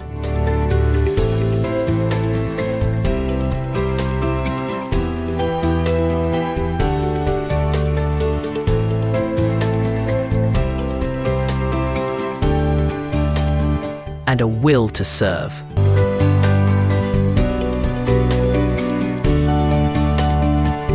This is Corpus Ken. rising to serve, rising to lead. Hello and welcome to Copper Scan, the show that inspires and empowers young Nigerians to make the most of their NYSC journey and beyond.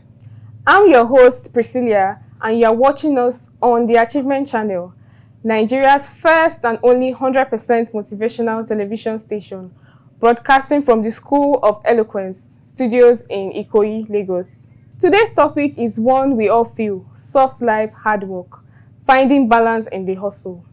Everybody wants the soft life, but what does it really mean? Comfort, peace, or just vibes? In a world where hustle never sleeps, how do you keep your grind going without burning out or losing your joy? Joining me today are two amazing guests who are finding that balance every day. Adeyola Nafisat Fumilayo is a passionate young woman serving at the School of Eloquence. She believes communication is power and continues to inspire others to use their voice with confidence and purpose.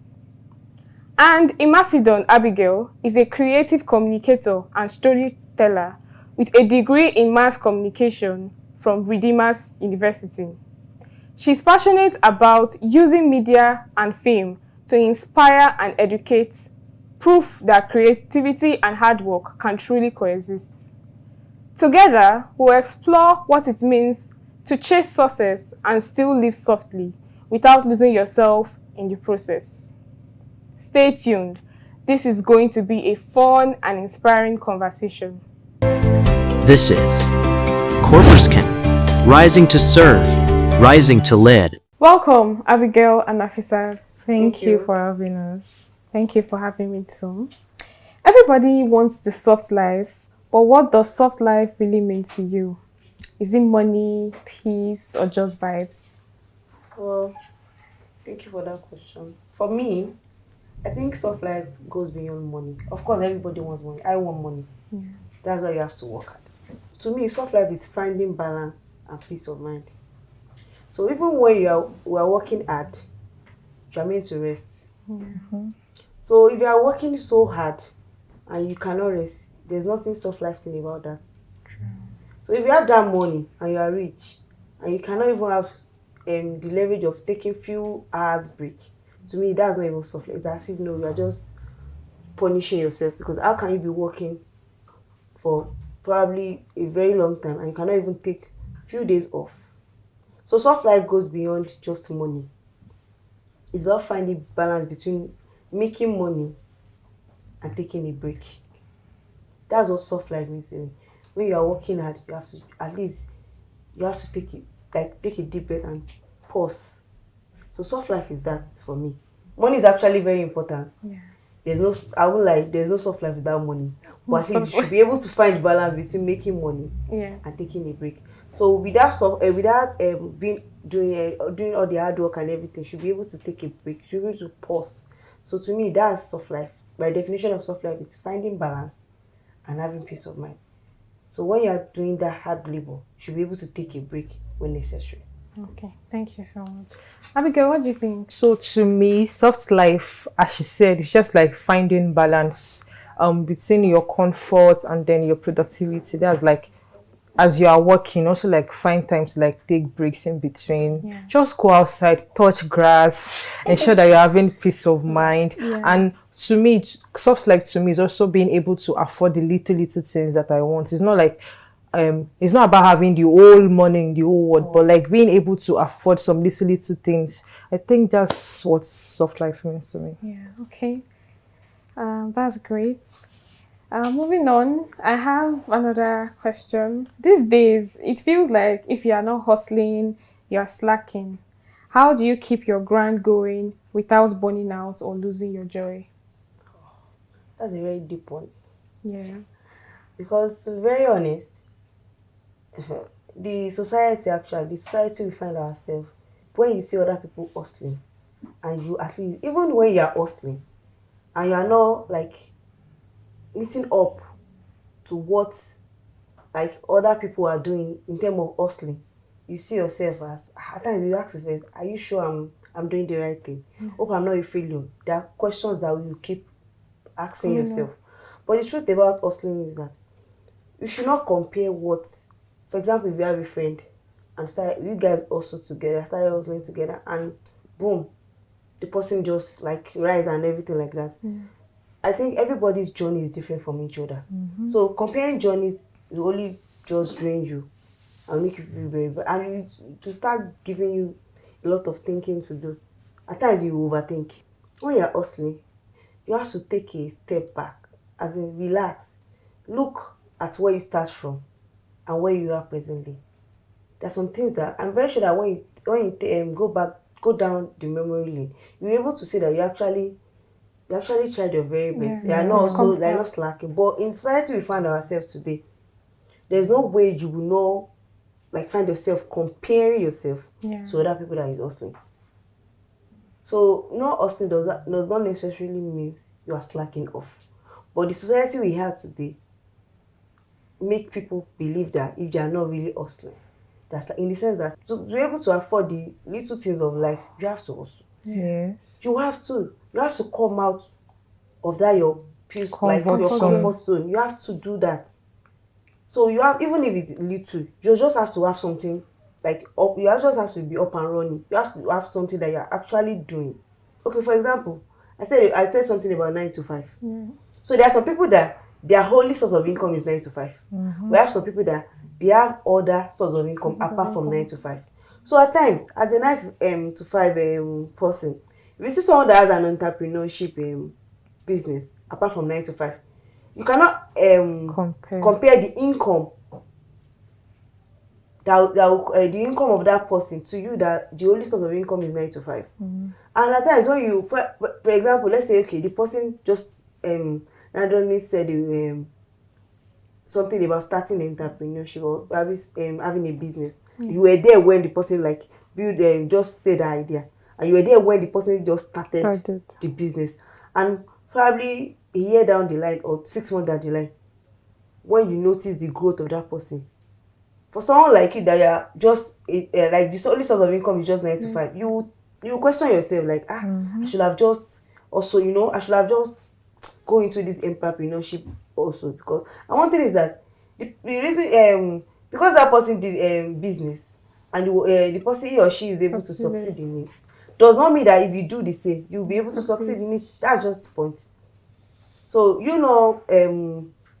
doing that does not mean you are slacking off.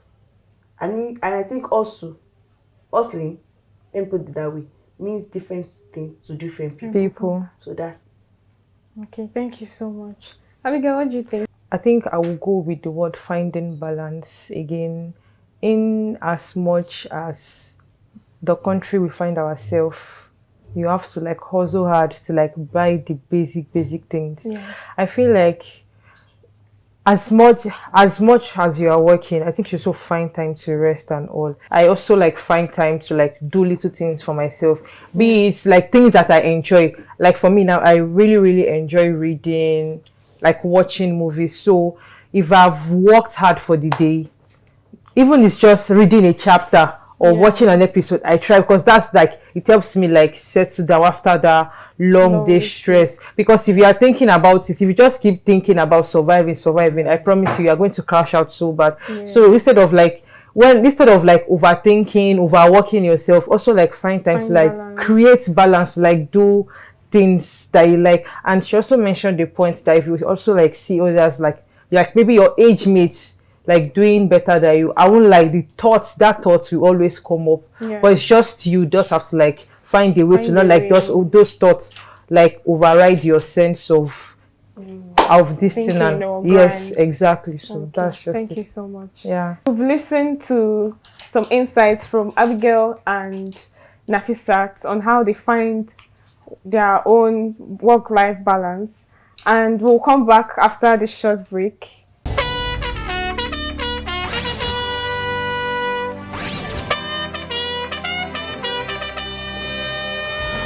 We wear the khaki, but we carry more than just a bag. We carry dreams, grit,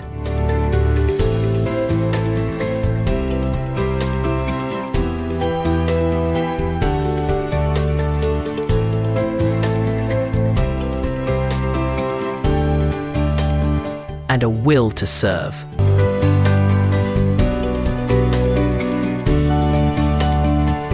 This is Corporate Rising to Serve, Rising to Lead. Welcome to the Corpus Can program, where we have Nafisat and Abigail share their insights on how you balance your work life and your free time. Nafisat here told us about not having peer pressure while you are working and how you balance the 9 to 5 and also your free time, and also talked about entrepreneurship. And Abigail also gave more insights on the questions. So moving on, do you ever feel bad for resting? Like taking a nap or chilling makes you unproductive? How do you handle that guilt? Honestly, I won't lie. Like, yes, most time when I'm supposed to like be working, I know like maybe I have a task to do, and let's say I'm tired, but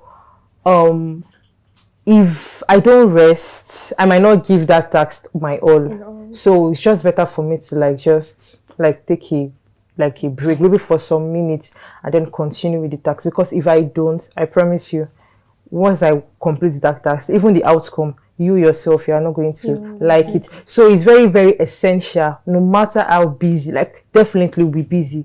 No matter how busy we are, it's very essential we take breaks, because if you don't take breaks, you're going to crash out so bad. So it's very, very essential that you take breaks. And don't feel guilty about it, because once you break down, you still have yourself to blame. So it's just better, as much as you can, take breaks in between and then go back to do whatsoever you are doing. Okay, what does taking break mean to you? Like, what do you do? Taking breaks, for me, when I want to rest, I most time like rest with maybe by listening to music. Just help me put my mind at ease, like not doing anything. Sometimes I even just like go off my phone, just keep my phone somewhere, just lie down somewhere, just rest. Not just like just like for the meantime. For me, I think you asked the question like, do I ever feel guilty? Guilty, yeah. Of course I do, but there are some breaks that I don't feel guilty for, because they're actually very much needed. It says that some people believe that being busy means being valuable, which is not. Not all the time. Not all the time. At times, rest is also very productive, because when you rest, your mind works better. Like your creativity come out much more better, because you've taken. It's like you take a deep breath. I don't know. There's an exercise that I think medically you take. They say inhale and exhale. So at times when it's like taking a pause. Like, okay, everything is abused. Calm down, take a pause down. Then okay, fine. You can even if it's just 1 minute. That inhaling and exhaling. When you do that, when you finish it, you notice that you feel much better. So rest is also productive, because after rest, the work you do after that rest, you cannot compare it to the one you do it before the rest. But a lot of people has made us believe that the only valuable time is when being busy means being valuable, which is not. But to me, when you rest, you are much more productive after than even our body. Our body needs rest. Our body tells us when we need rest, but most of us are stubborn. Like I think I'm part of them. You know, like maybe I've been working since morning. And probably I'm just about to finish whatever it is, like rounding up whatever it is. But at that time, I know that I meant to take a break. But I was like, this thing is almost done. Let me just finish it and rest. I do that a lot. And at times, the body, even when the body say no, you just have to. But at times, the body will say no, I'm not doing anything. At this point, the body will just break down. That's where the problem begins. So all these illness and everything start from all these small signs. I think rest is very important. Taking a 30 seconds or 30 minutes nap goes a very long way. A lot of us do not even sleep up to 8 hours. Normal 8 hours you're meant to sleep. Because you get home very late in the night. And you are up early the following day. And that pattern rotates each other every day. So at times when I take a break, I don't feel guilty. At times I will see, there's nothing that I want to do. I'm not doing anything again. At this point, I'm resting. So I think there are some break, but you know, some people rest, take too much rest, and at times it leads to being lazy. You see it as laziness. So they just take that break or rest, just use it to like as a shield for being lazy, which is not meant to be. But some parts, everybody needs rest. No matter how hardworking you are, you have to take a break. So that's it.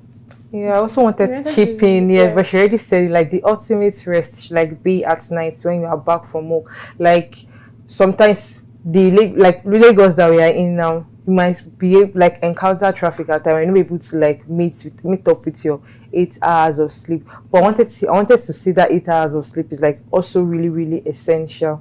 That's what I wanted to like say. Okay, thank you so much, Anke.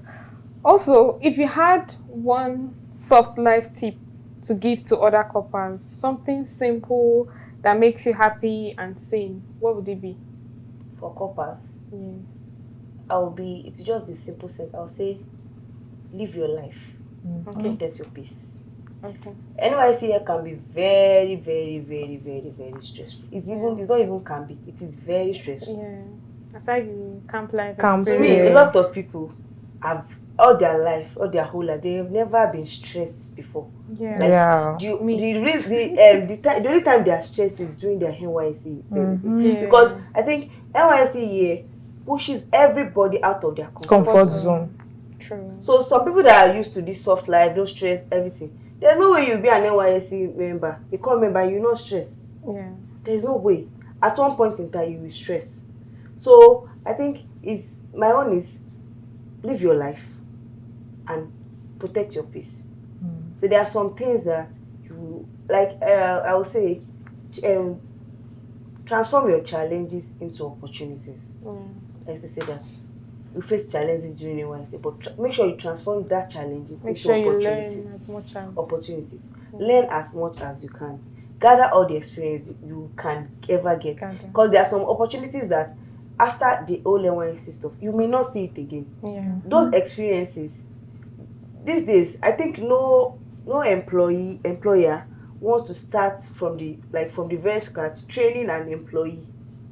They want someone that has experience, even little knowledge about what they are coming to do. So imagine you just being employed into an organization and they just notice that you don't even know anything about even the job and anything, the job description. They are busy with other things. They have a lot of works to do.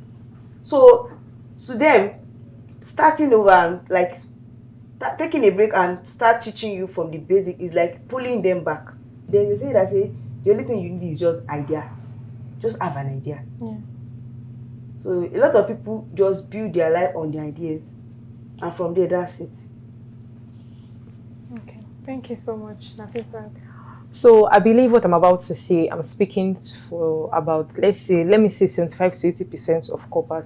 I believe that our NYSC, this is the first time most of us are working in like an organization per se. We've never been like, we've never done 9 to 5 before. So it might really like take a big toll on us, although it is preparing us for real life per se. But like since it's our first time, we might find it hard. And so my babe, my guy, whenever you can rest, please do. And one soft life tip I will give, like, in as much as you are busy, find something you enjoy doing. Like, I know that we're all busy, but like, do not forget to like create things for, like, to create time for things you love. Don't forget to have fun. Definitely, we are hustling. There will always be bills to pay. But let me just say, once you collect that your 77K, if it's ice cream, you can buy for yourself. Buy ice cream. If it's shawarma, buy it for yourself, because there will definitely be bills to pay. So please, as much as frequent as you can, just make sure you just enjoy yourself. Buy something for yourself. That's just I would like to add to what she said. Okay. I would say enjoy the little things. Even just a few moments of life in your life, make sure you enjoy it as much as like is stressful. If they pay your halawi, remove 5,000. Guys, don't forget exactly and invest. Because it's very, very difficult. A lot of people use all their allowance on transport. Like there's practically nothing left, and that pattern will start from the first month of their service until they finish. Imagine finishing the whole 1 year, and you cannot even say, okay, fine, when you are now, you cannot create memories. You cannot gather anything. You cannot even say this is something I did for myself during my NYSC. Is that bad? So as much as you are catering, because you are working for someone. Yeah. You are not a full-time employee of that organization. So it's like you are substituting in an organization. In as much as you are doing that, you are helping someone, you are working for, so you are catering for someone's job. Also cater for yourself. Cater for yourself. Take care of yourself. Even if it is just little things, it's very, very important. Essential. It matters. Yes. Today's program is all about not just the camp experience, but also living outside camp, like having fun, getting more experiences. Also, it's not just having fun. You can also like register for online courses during your CDS, meet people, socialize. You know, you never know what happens after NYSC year. Also, as much as you have fun, please don't forget to save and invest. I mean, life after NYSC is not easy. You have to start hustling for jobs and all of that. This is Corpus Can, rising to serve, rising to lead. What a refreshing conversation. Today we've learned that soft life isn't about escaping work. It's about working smart, protecting your peace and enjoying the journey. A big thank you to my guests, Nafisat Adeola and Imafidon Abigail, for reminding us that balance is the real flex. And to you watching, remember your hustle should build a life you actually love. Follow us on all social media platforms at Achievement Channel NG and keep the conversation going with the hashtag CorpusCan. Until next time, I'm Priscilla, reminding you deserve the soft life, but make sure your hard work makes it last. See you on the next episode of CorpusCan. This is Corpus Can, rising to serve, rising to lead.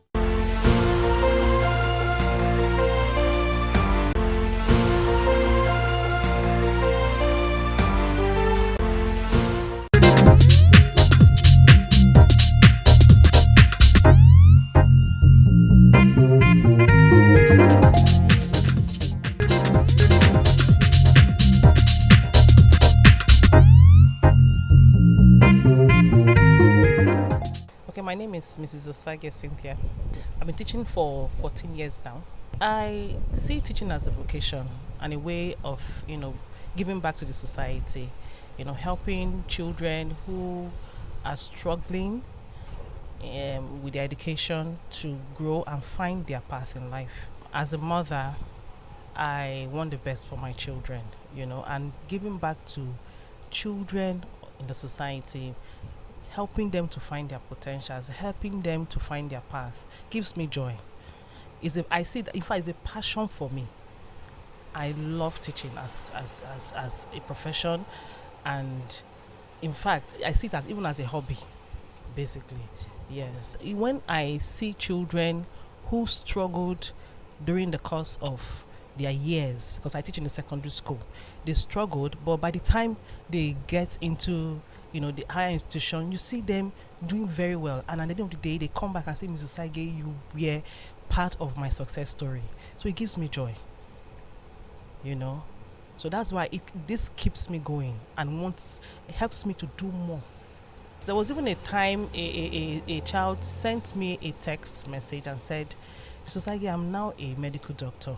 I never thought in my years, because I teach biology, I never thought that in my years I could become a medical doctor because I struggled. But you kept me going, you helped me, you told me, don't give up, you can do this. And that inspired me to become a medical doctor, And today she's a medical doctor and doing very well in the medical field. I would rather say I'm born to teach because I derive pleasure seeing me instill value into people. And seeing them carrying out, passing it to the next generation, it's most appealing to me as a teacher. And what you really make out of people, that's what really stands for me. And it has been a key point to me that it's not about the finances, like we know in our countries today, they don't really value the teacher, they look down on the teacher. But you being a person that you don't look down on yourself, you want to put in and create an avenue for people to explore in their giving God's talents. I don't see the need why many people should not venture into that profession. It's a cool profession, and it's not basically within the four walls of the classroom. You can go all the way. As I'm talking to you, I'm teaching you, and I learn from you. It's a give and take situation. So it's not just a one-way thing. We are far beyond the traditional system of teaching. And now even within the comfort of your home, you can be educated. You can receive education. Be it online teaching or offline teaching, education is just the key. But the core value is to instill in you the value which you need to carry on to the next generation. My name is Mrs. Ifoma Okolo from Anambra State. Over 25 years. At the beginning, like young lady, when I finished secondary school, my mind is not going to teaching. My mind was that, go to all those kind of courses, architecturing, pharmacy, and the rest. So I decided to say, okay, let me go for architecturing. But then, fortunately, my dad is, he's late now, learned. And then he had a friend in one of the college of education in Delta State. He said, instead of you to be waiting to take JAMB, because it's not like now that before you even do the WAEC, they are taking JAMB. So we now take WAEC before JAMB. So he said, you've done your WAEC. Instead of waiting to take JAMB, why not just come in the college of education? So I entered. So when I entered, I started with mathematics, physics, education. So after that, maybe that was what made me say, why will you now, after this one, now go to... So I continued with education courses. From there, went into my degree, education courses. When I look at my students, I feel that this is my life. That I can't even imagine myself going to do something else, like something that doesn't have to do with human being. So I feel that I need to mold these ones, because when I will be talking to them, I will just be picturing them in my mind, their eyes and everything. I say, this is where I belong. I have to look at these girls, especially, because that is where I am now. My students are what inspired me to really say, I don't need to leave this profession.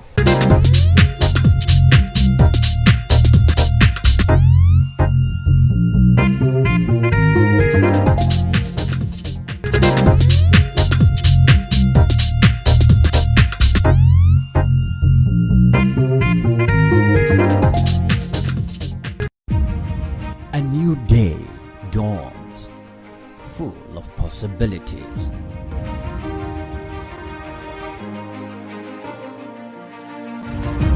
Take the first step towards your dreams. Empower your mind with positive thoughts. Achieve more. Make a difference in someone's life today. Impossibility is nothing.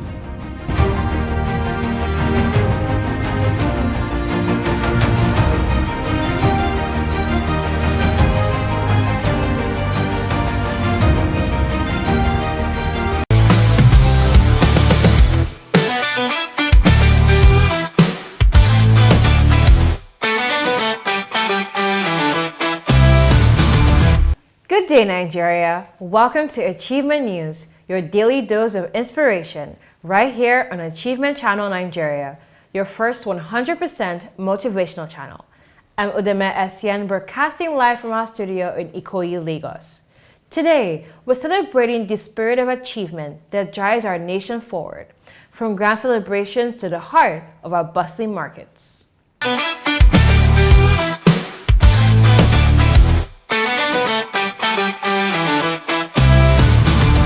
On today's headlines, we're revisiting the glamour of the Silver Bird Man of the Year Awards, showcasing international achievements in innovation and highlighting a powerful story of resilience from the streets of Ilupeju. Let's get started. On March 16, 2025, the nation gathered to celebrate extraordinary achievements at the Silver Bird Man of the Year Awards. This event, a beacon of excellence, highlighted the incredible contributions of Nigerians across various fields. The atmosphere was electric, filled with hope and admiration for the individuals who are shaping our nation. We witnessed moments of pure inspiration as the winners were announced, their stories resonating with every attendee. How does it feel being surrounded by so many talented individuals tonight? No, I feel great. I feel privileged. Out of 200 million Nigerians, and we have almost 100 people we are celebrating today. And fine, I'm not collecting any award, but at least I'm happy to be among them. You know, I'm very happy, delighted to see people succeed. And I have some Man of the Year, like some of the governors I love so much, like the Ekiti State Governor, Biodun Oyebanji, the Enugu State Governor, the Minister. David Omanyi. I'm seeing a whole lot of them here, and amazing. They are doing a wonderful job. You know, it's not easy. It's not easy. Even sometimes to even manage your home too is not easy. But managing crowd, so it's something we need to commend with them. So that's why the likes of us are here to celebrate with them. Yeah. Daddy, how do you feel about this event? Yeah, the event is a very good one. Where you recognize people and you give them due recognition, it encourages them to do better and to do much more. Because on our channel, we're all about achievements, sir. Yes. Thank you so much for this interview, sir. Governor Babajide Sanwo-Olu of Lagos State was honored for his outstanding leadership and commitment to the development of Lagos State.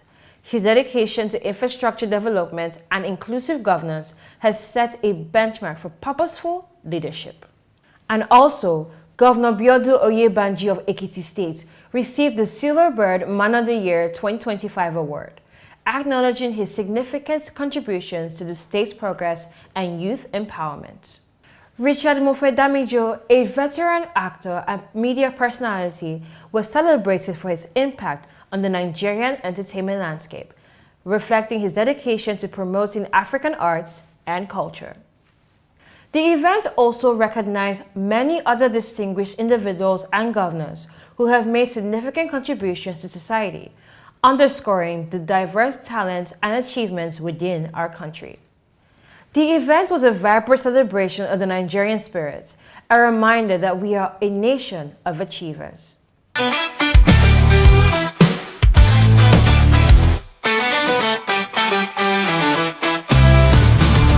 Are you in governance? You need public speaking. Are you in business? You need public speaking. Are you a professional? You need public speaking. Now you too can learn how to overcome nervousness and speak with confidence before any audience at the School of Eloquence, the home of public speaking. Attend our practical and training one-on-one coaching with West Africa's only certified speaking professional at any of our centers in Lagos and Abuja.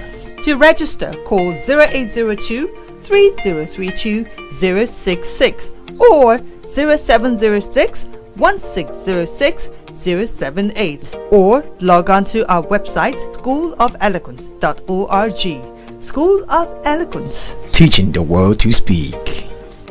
The Nigeria Food Summit 2025 was a landmark gathering of food professionals from across the country, bringing together restaurant owners, chefs, farmers, and industry leaders to discuss the future of Nigerian cuisine and agriculture. With the theme, Making Nigeria a Global Food Destination, the summit provided a platform for collaboration and innovation, highlighting new strategies to enhance Nigeria's position in the global food industry. The event was a crucial step in positioning Nigeria as a global food powerhouse. Participants shared insights on boosting food exports, improving sustainability, and celebrating our rich culinary heritage.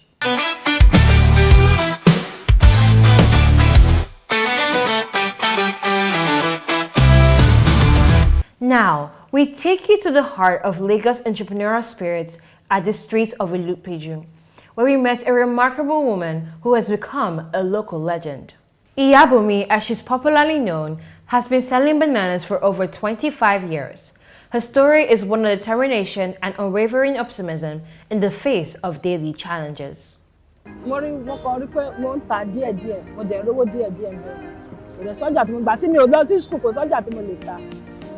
Naira ni mo fi bẹ̀rẹ̀ ọjà yìí tí mo ń ta 20 naira. Ṣé ń ra tẹ́lẹ̀ wọn ò rà bẹ́ẹ̀ mọ́ torí pé ó ti rẹ̀ kò yá bí ti tẹ́lẹ̀. torí pé wọ́n torí tẹ́lẹ̀tẹ́lẹ̀ irú ilé tàǹtàn 2000 yẹn 500 300 ní sígbà àmọ́ ń sìn yìí irú ilé ṣe 3000 2000 tẹ́lẹ̀tẹ́lẹ̀ kí a máa ta méjì báyìí 500 tó léwu jù ń bẹ̀ ni pé tí bá ti rà á pọ̀ tó bá ti wá pọ́n ó léwu pé kò ní bí mo ṣe fẹ́ tà nígbà tó dúdú yẹn kọ́ ọ́nà máa rà ní pupa yẹn wọ́n máa ná nínú ẹ̀kú yẹn kò ní lé owó yẹn lè tó bí mo ṣe fẹ́ tà nígbà tó wà dúdú yẹn tó léwu ń bẹ̀ nìyẹn. What struck us most was her resilience and ability to find joy in her work. She's not just selling bananas, she's building a community, one customer at a time. Iyabumi's story reminds us that achievement comes in many different forms, and that the spirit of hard work and dedication is alive and well in every corner of our nation. These are the stories shaping Nigeria's journey toward progress and excellence. From national icons to global innovators, from entrepreneurs to community legends, Achievement News captures the moments that define our future. At Achievement Channel, we believe that every milestone is a step towards success. Stay tuned for more inspiring stories because achievement is not just a destination, it's a journey. Thank you for joining us. See you next time on Achievement News, where every story is a step toward empowerment.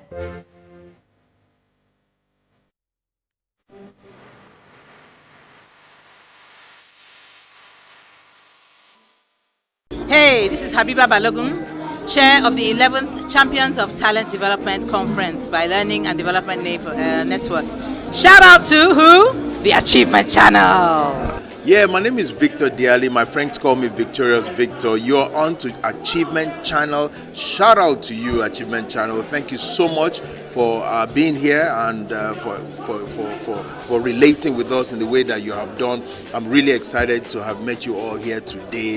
And please, guys, keep watching Achievement Channel so you can achieve. Hi, my name is Dr. Tayo Luwole, and I want to say a special shout out to the Achievement Talent. You guys are doing great thing, and you are really, really inspiring us with most of the content you are churning out. And I am proud to even say that you are our partner in progress with some of the things you are turning out. Thank you very much. I'm Dr. Samuel Jackson, Director Marketing Communication for the Learning and Development Network International. Keep watching Achievement Channel. Just like the name says, you got so much to achieve, so much to learn, capacity built on this channel. So keep it locked in. Don't turn it off. The future of any nation is hidden in the potential of its children. At Catching Them Young, we don't wait for greatness to grow. We ignite it early. This is where champions are noticed, where leaders are born, where purpose begins. Catching Them Young, because tomorrow begins today. Hello and welcome to Catching Them Young, the show where we inspire the future, one young mind at a time. You are watching Achievement Channel, Nigeria's first 100% motivational TV station, dedicated to showcasing stories that spark purpose, passion, and the pursuit of greatness. We are broadcasting live from the School of Eloquence Studio in Ikoyi, Lagos, and I'm your host, Sarah Andu. On this program, we bring you real-life achievers who are making waves across the world, people who started young and stayed focused, and are now helping others rise with them. Today's guest is a shining example of what it means to live with purpose and lead with vision. She is an education consultant, creative visionary, and passionate advocate for equity in education. Her name is Danielle Joshua Babatunde, and she is the founder and CEO of Transcend Movement and Transcend Education. With over 8 years of experience in the classroom and in the leadership roles across the UK and Nigeria, Danielle has trained more than 600 teachers, shaped thousands of students' journeys, and continues to redefine what education looks like. Danielle is driven by her faith and her mission to help every young person, regardless of background, unlock their full potential. Stay with us because this is going to be an inspiring conversation you don't want to miss. Catching Them Young, because tomorrow begins today. So, Danielle, Hi. You've done so much. You've done a lot of things. Well, let's start from here. Your beginning, how was it like for you, your childhood, growing up? How was it like growing up? Yes, firstly, thank you for having me. It's an honor. Thank you so much. So I grew up in the UK. I was born in the UK. Okay. So lived with my sister, my parents, kind of an normal background, I would say. My parents were working. But I experienced both private and state school. So my parents really believed in education, like every Nigerian parent, most Nigerian parents. And so it was always about being the best that you can be, you know, really aspiring high. So I was really nurtured. I had a really good community, church environment, was serving in the church from a very young age, singing and dancing from a very young age, and experienced going to a private school and also a state school. So kind of seeing that both ends basically. So yeah. Wow, that's great. So we see that you had a very good background growing up, a childhood background growing up. That's interesting. So you hold a degree in politics and sociology, a master's in policy studies in education, and currently you are now pursuing a doctorate. That's quite impressive, you know. So what motivated you to pursue education so seriously at a young age? Yes, I love this because education was never the plan. The plan was to perform. Right. So the plan was performance. So I was always doing theatre from a very young age, performing, camera, TV, that kind of thing. That was my goal. But then it actually started because I was 16 and I was in school and I was studying sociology. And the teacher said, if you are black, right, being in the UK, you are less likely to do as well as your white counterparts. And if you are from a working class background, so a lower income background, you are less likely to achieve an A star to C grade. And if you're a black boy, you're 4 times more likely to be excluded from school. And I remember looking around as a 16-year-old and thinking, this is actually true. Like, this is what I'm seeing around me. Like, these statistics are real. And so it was disturbing. It was disturbing enough that I was like, I need to do something about this.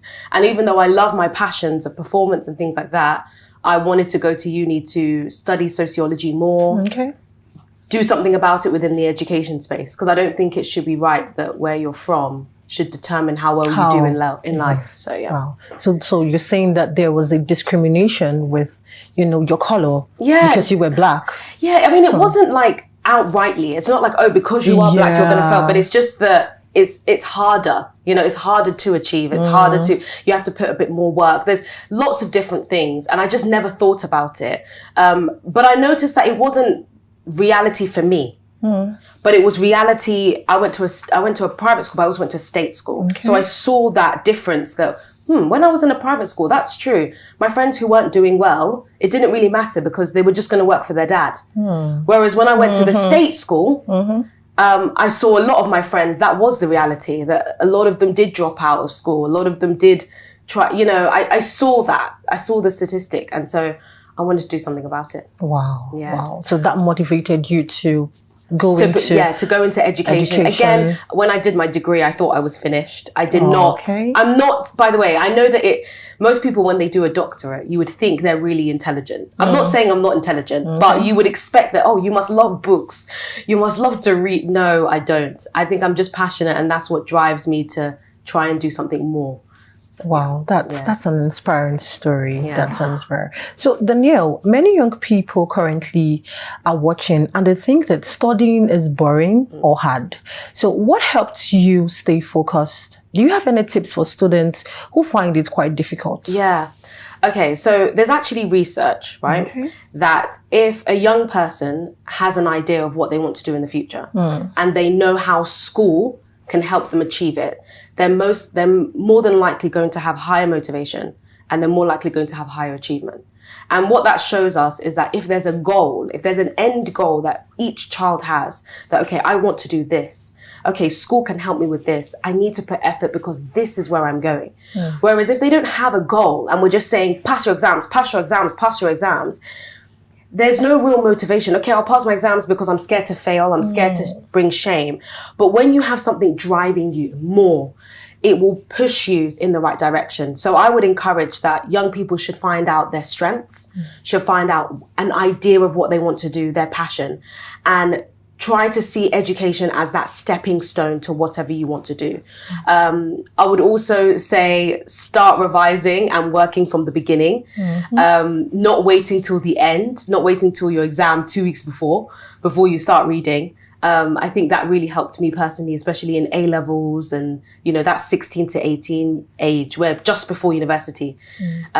So yeah, that's what I would say. Good. All right. That's good. But I want to ask you something. You made mention of having a goal.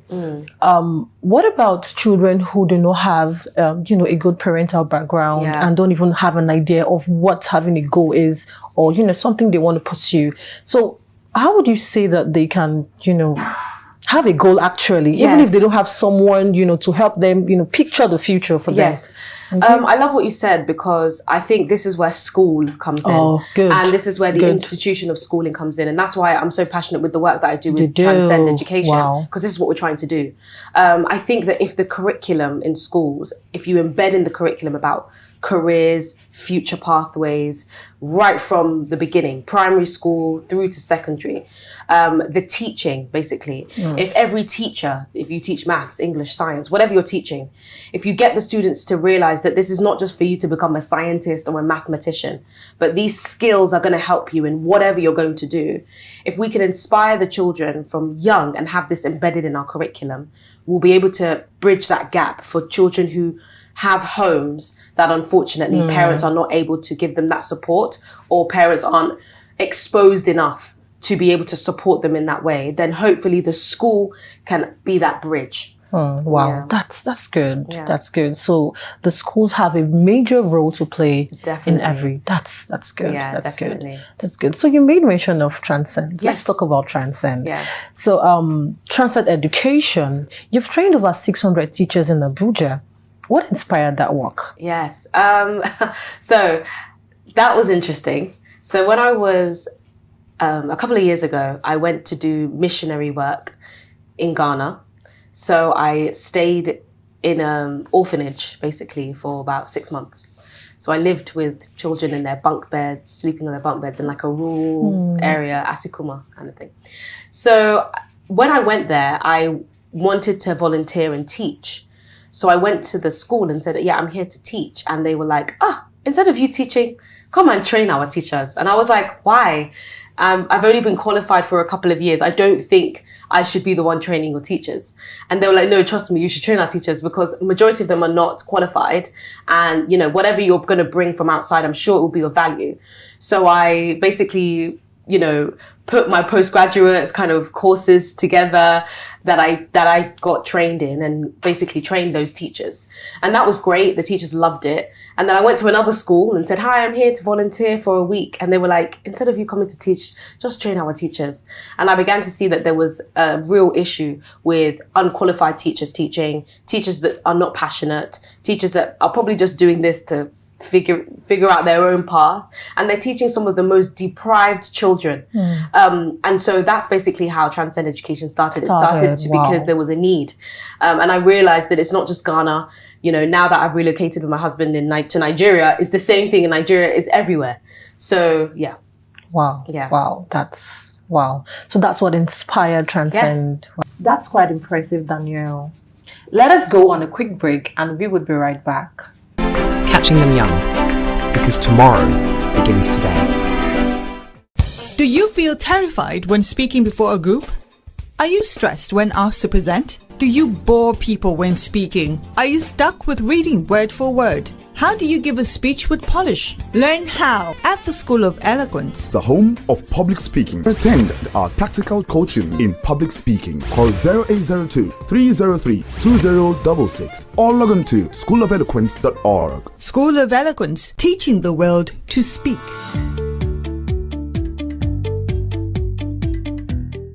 Catching them young, because tomorrow begins today. Welcome back. Danielle, you talked about how inspired you were and how Transcend Education started. So I want to ask you, why is it important for young people to have teachers who care and use modern methods? Yes, it's really important because if you think about it, a teacher is in front of 30 children, right? Every single day, each hour. And those children have an opportunity to either be demotivated or motivated. They have an opportunity to learn something new or not learn anything. And the responsibility is on the teacher. It's a lot, it's not easy. And so the teacher must be able to be aware of new forms of teaching, new pedagogy. They must be able to build relationships with their students and understand where each child is at. Or else we're just going to be having almost a babysitting building, a building where babysitting is happening and not learning is really taking place. And so even though my passion is really young people, a lot of people think initially that Transcend Education was just for teachers. It's not, it's for the children. But I recognize that if I'm training 100 teachers, you need to times that by 30. That's the amount of students that we are impacting. Wow. And so the teachers are the gateway, they're the access to the students. And so if you really want to make reach and impact and scale, you need to reach the teachers. The teachers, wow. So you're saying reaching the teachers in turn, yes, you were affecting the students. Definitely. Good. Definitely. That's all right. So you were also leading careers and PSHE development for students in the UK. Yeah. So what exactly does that mean and how does it help students prepare for life? Nice. So career education is just basically educating young people about the future careers, jobs that are happening around the world. And so what I do is I embed that into the curriculum where every subject is empowering and inspiring career education for students, where students, regardless of what subject they're learning, they'll be able to see the potential skills that they can learn. Okay. So that's career education. PSHE stands for Personal Social Health Education. And so that's usually in the UK a core curriculum. In Nigeria, they might make it similar to civic, but it's not quite civic, but that's the most aligned subject I can say. And so that enables young people to learn about themselves, and then learn about how they react with people around them, and then of course their future. So so I currently do that and embed that into the curriculum for over 1,000 students in the UK, but also imbibe that into Transcend Education, where we delivered workshops even just recently in Yaba. So hopefully for more young people to be more inspired. Wow. Okay, good. So you're saying that the career education would help the children have a knowledge or an idea of the kind of career path they want to take. Yes, and know their strengths. Know their interests. A lot of young people are just untapped potential. I found out that I could sing at the age of 12, right? And thankfully my local church, when I presented it to them, they were like, join the choir. When I realized that I could write plays, they were like, write the play for our church anniversary. They gave me a platform, right? But if I didn't have that local church to support me and enable that and enable me to practice, I might not have known my potential, right? And so it's important that every single institution, whether that's school, home life, church, mosque, whatever, that they are finding that untapped potential from young people and bringing it out, helping them to discover it.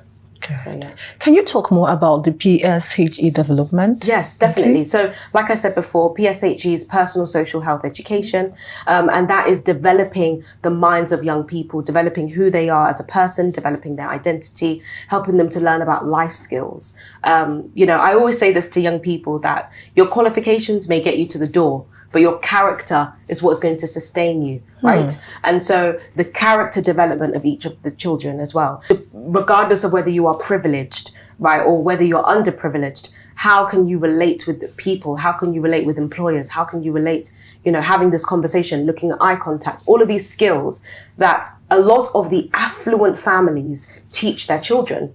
A lot of affluent parents teach their children how to stand straight, how to look, how to handshake. But people that are from underprivileged backgrounds, people that are from low income backgrounds, they are not always as exposed to that.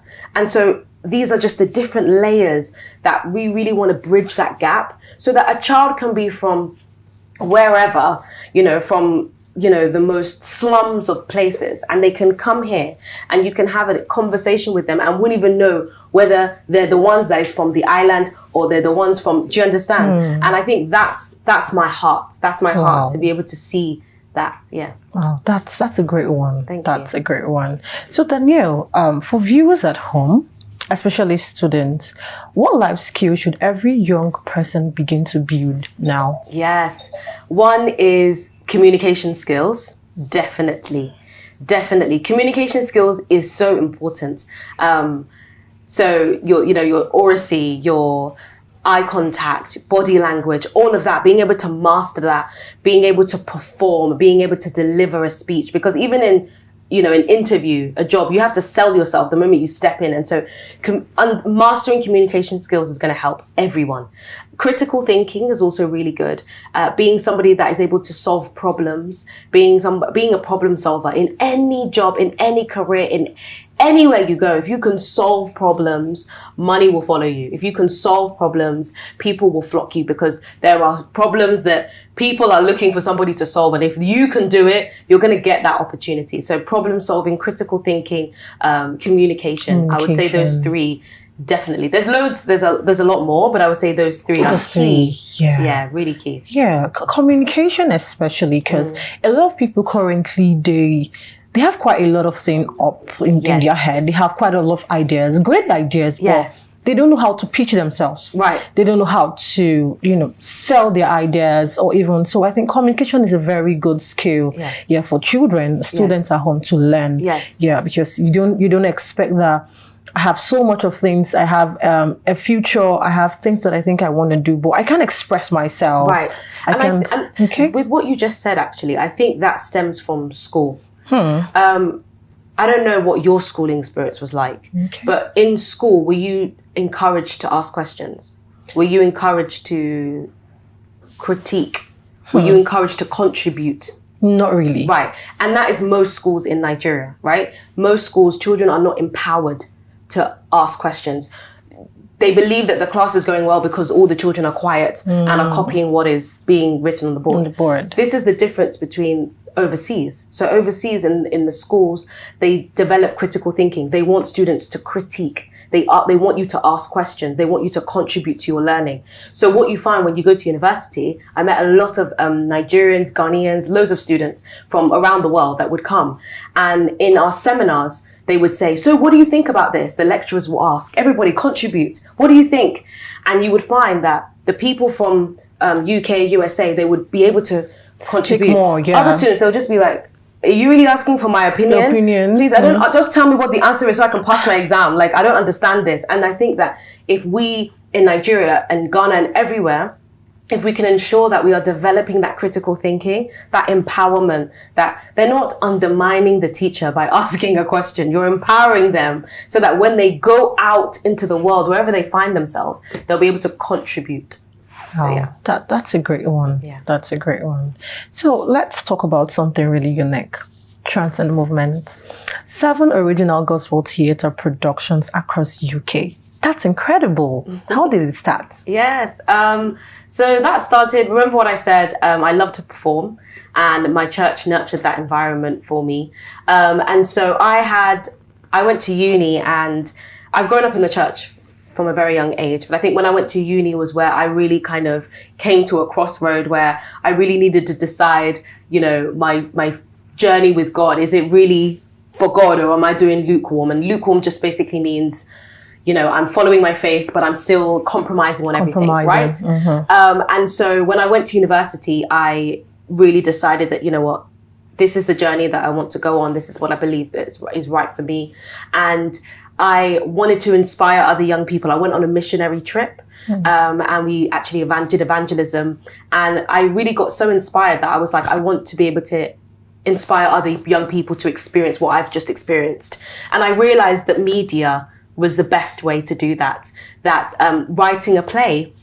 So I wrote a play of basically conversations and people that I knew all into these fake characters about real life journey, finding your faith.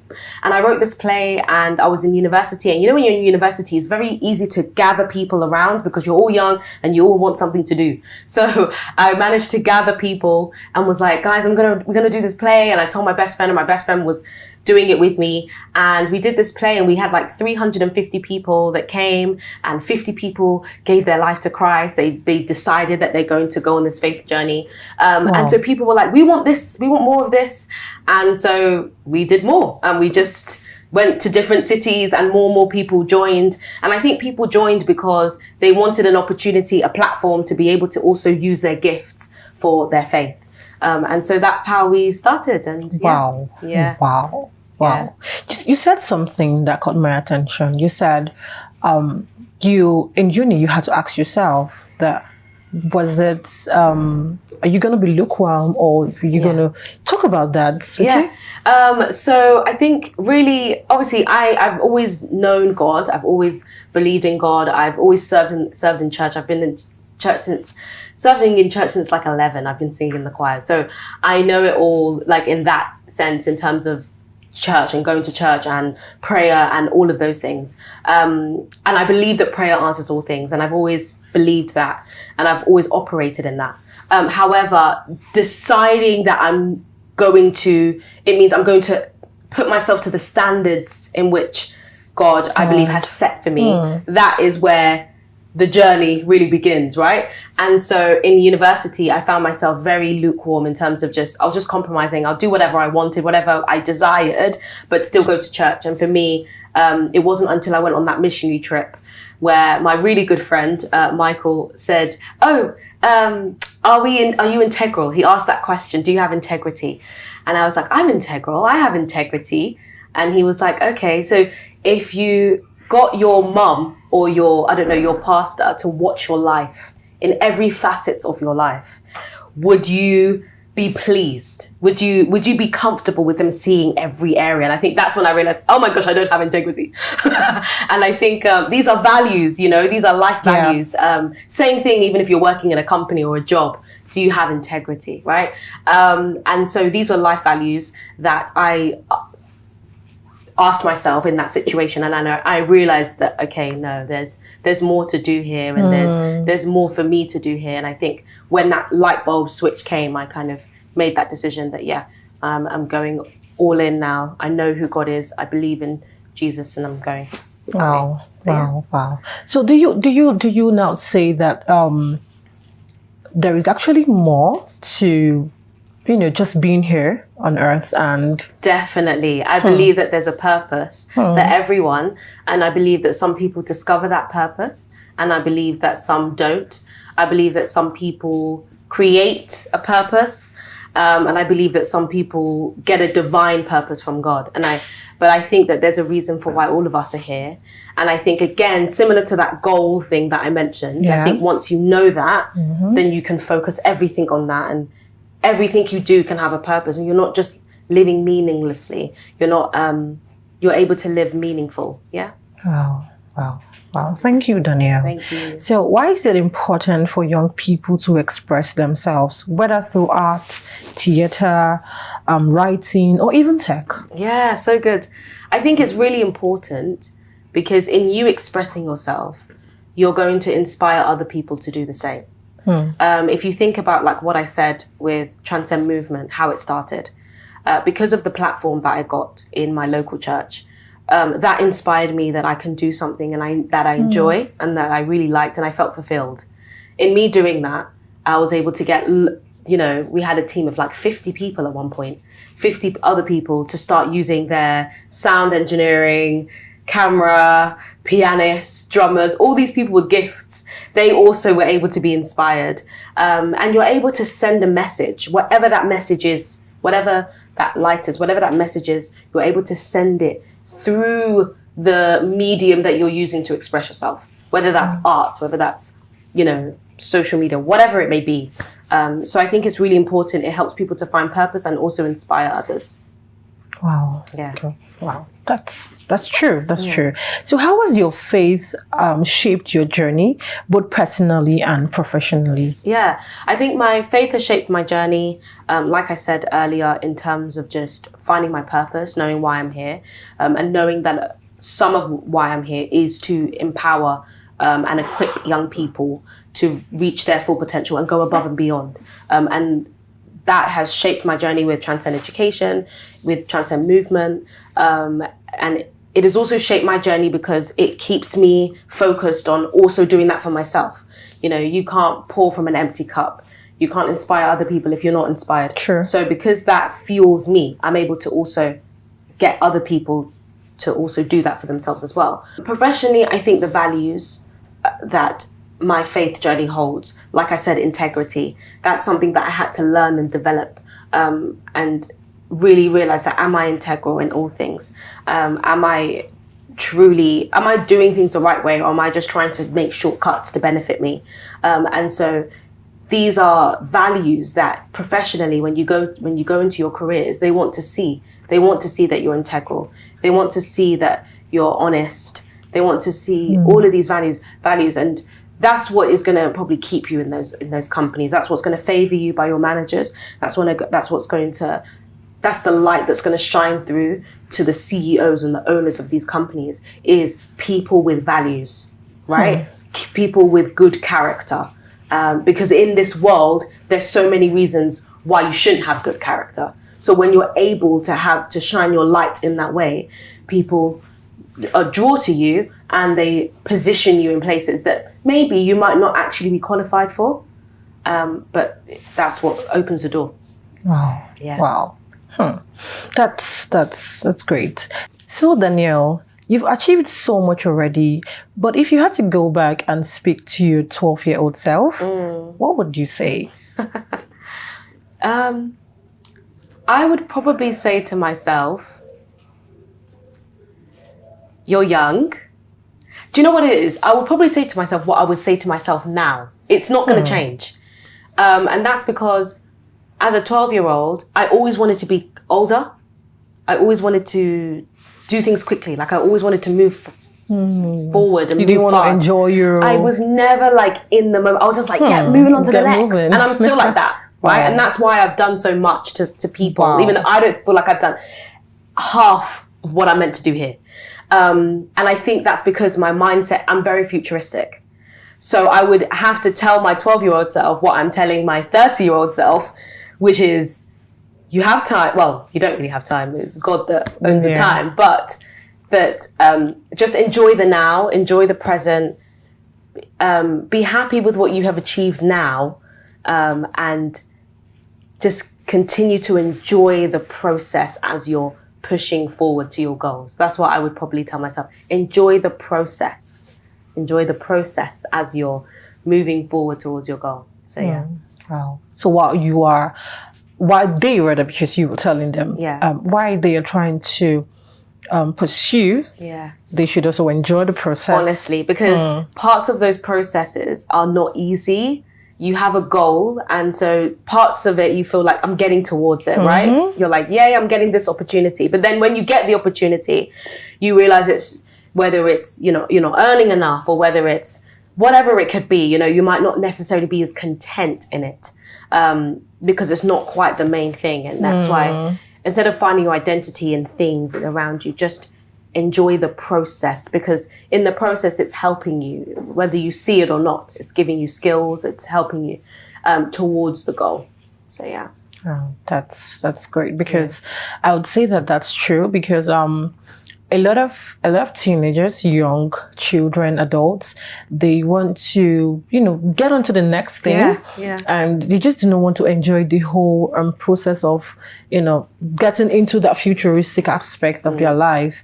And they just want to, I want to experience the move on. Yeah, that's true. So, Danielle, for our viewers currently watching us, some are in school, so some are in challenging environments. So what's your number one message for them today?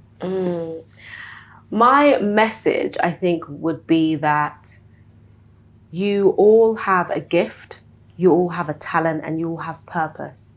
And through life, you're going to discover that and keep your focused on what it is that you have to serve the world. Because when you realize what you have in terms of your strengths and your passions, and when you realize how you can serve people, you will find that those things that you're chasing, whether it's money, status, opportunity, those things will follow. When you're able to serve a need and you're doing what you love by serving a need, everything else you'll find. It says in the word, it says that your gift will make room for you, right? Mhm. And so once you know your gift, focus on your gifting and focus on how you can serve people, whether that's making the nation better, whether that's serving a need. You will find every other desire that you have, it will all come together. Wow. Yeah. Wow. So it's a knowing It's a your knowing, gift. knowing your gift, knowing why you're here, knowing what you have, Mm. and then thinking, how can I use this to serve? When you do that, money will come, opportunity will come, platform will come. Wow. There you go. Wow.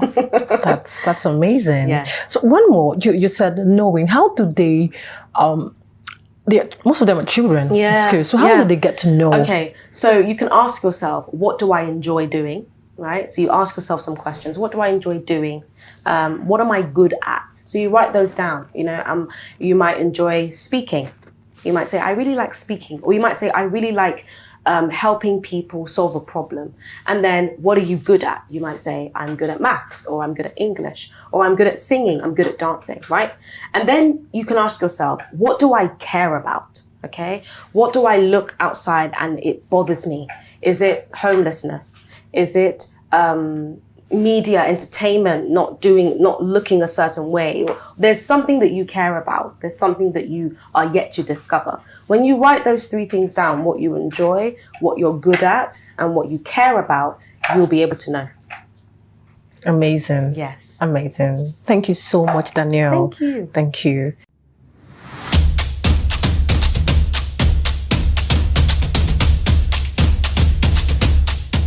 So Danielle, thank you so much. You've given us so much wisdom, motivation, and inspiration that every young child can transcend to their goals and to their visions. And to our amazing viewers at home, remember, greatness doesn't wait until you are older. It starts now. Whether you are in school, learning at home, or discovering your talent, take it seriously, dream big, and stay focused. Don't forget to tune in next time for more inspiring stories and valuable lessons. Keep the conversation going. Follow Arts Achievement Channel on Instagram, Facebook, and Twitter, and YouTube for more inspiring stories and updates. Use the hashtag #WeSeePossibilities and share your own experiences with us. Until next time, believe in yourself, work hard, and never stop rising.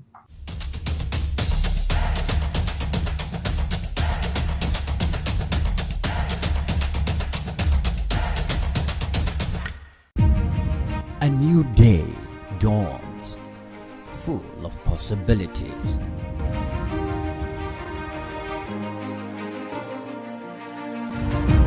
Take the first step towards your dreams.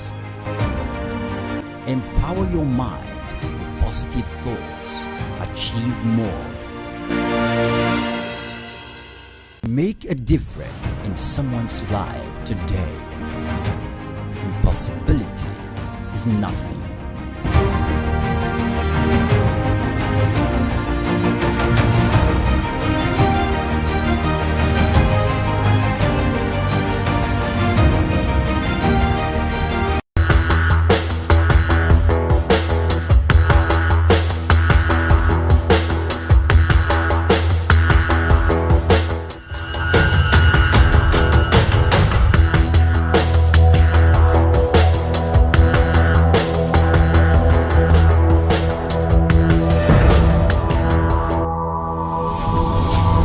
Speak with Power.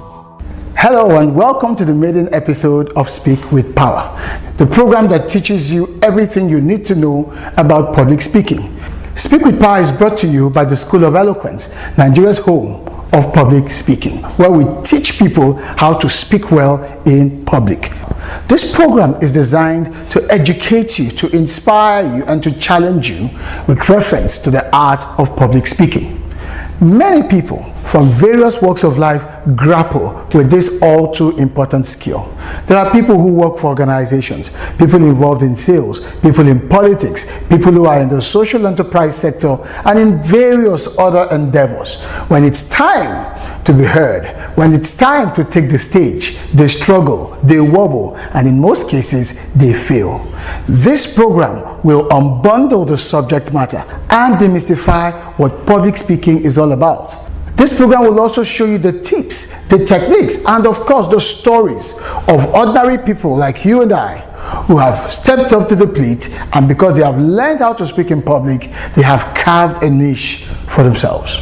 My name is Ubal Gisied, certified speaking professional and the Dean of the School of Eloquence, and I will be your host throughout this program. Let's take a break, and when we come back, we'll begin the eloquence journey. For us here at the School of Eloquence, our primary focus is on the art of public speaking because it's a major problem.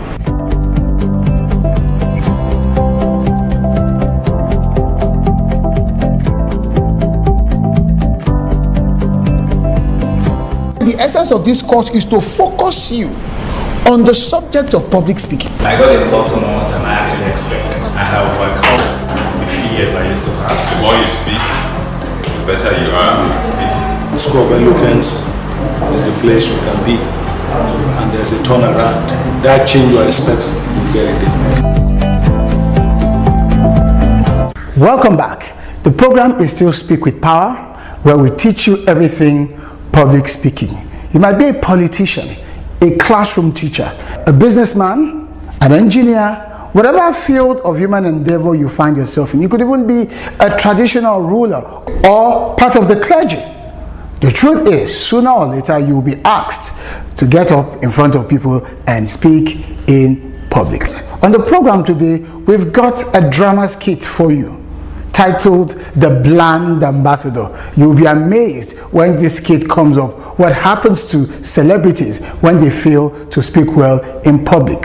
From the drama skit, we'll hit the road to hear from Nigerians why they fear public speaking. Next will be Inside Masterclass. In the masterclass, you'll find me teaching professionals how they can master this all too important subject matter. And then our guest today on the Eloquence Journey segment tells us how she became a chief executive and how public speaking helped her to rise from nothingness to a position of prominence. So sit tight and let's enjoy the show. Ladies and gentlemen,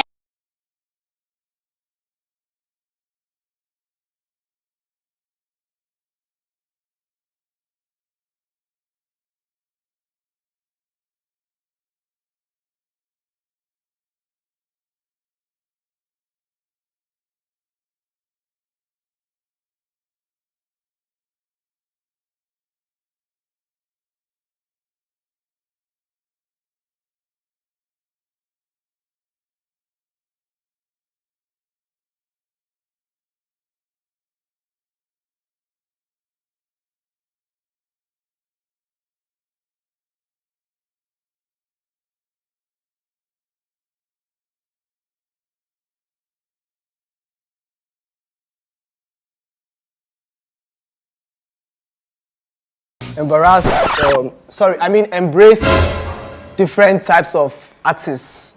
Artists. Come on for there, you know even sabi English. Nah, your speech. Anyways, Oasis is the first of its kind to wanting to take entertainment to the next level. Big shout out to Oasis. Peace. Thank you. Is that the celeb you were talking about? The one you want to present our new brand, Zeus, in luxurious perfume? No. This is unacceptable. I suggest you pick another person. This will not fly.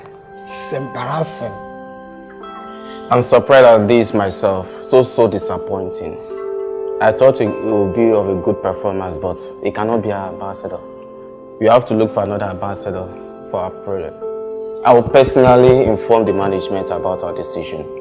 No, it's so disappointing. better do that as fast as possible.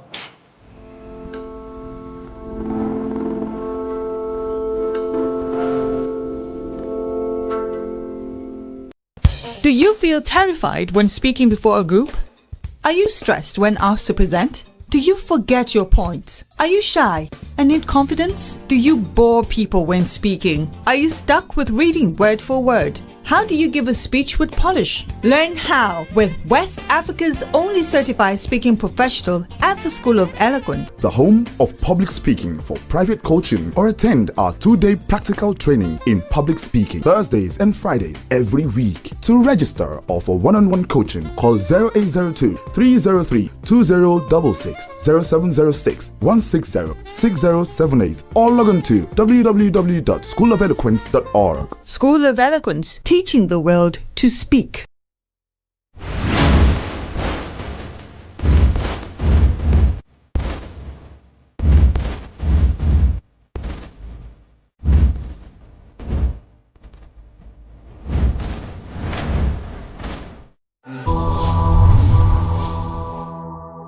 If you look at how Wikipedia describes public speaking, it says it is a process of speaking to a group of people in a structured, deliberate manner intended to either inform, influence, or persuade or entertain. Because when you're influencing people, you're persuading them.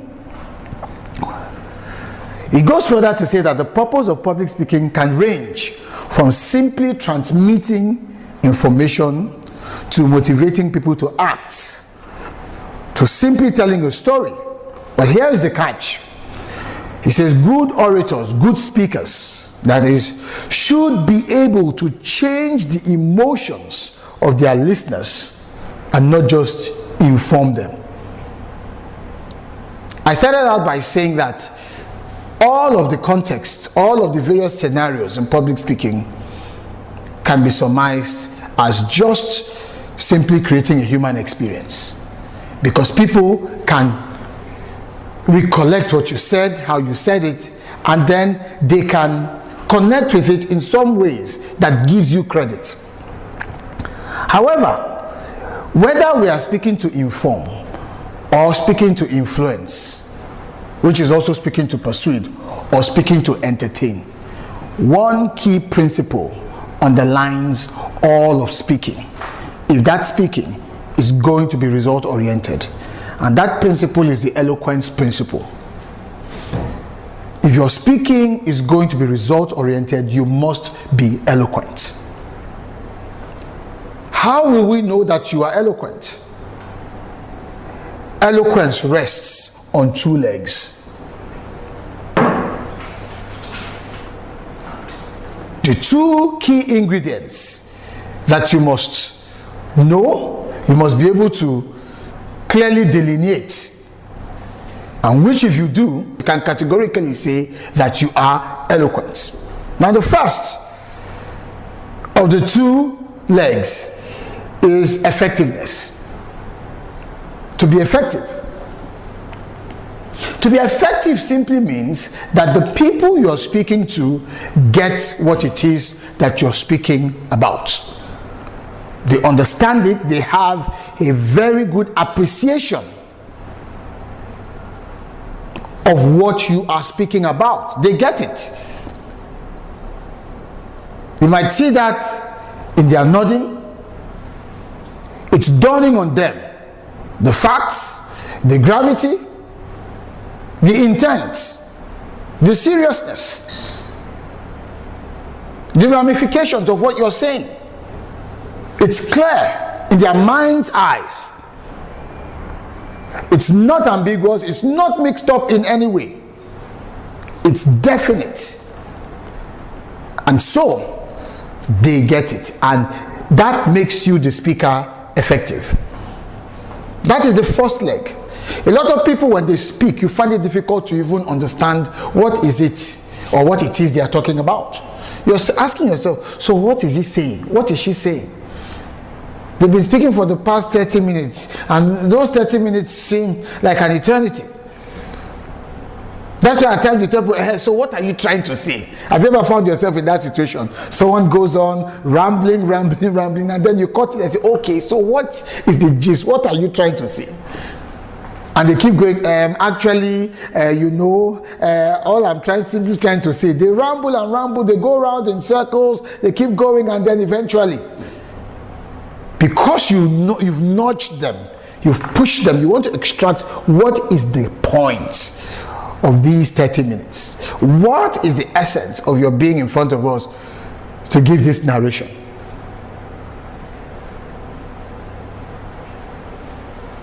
It must be clear. If you are in sales, people must get what it is, the value proposition you're bringing to the customer or to that prospect.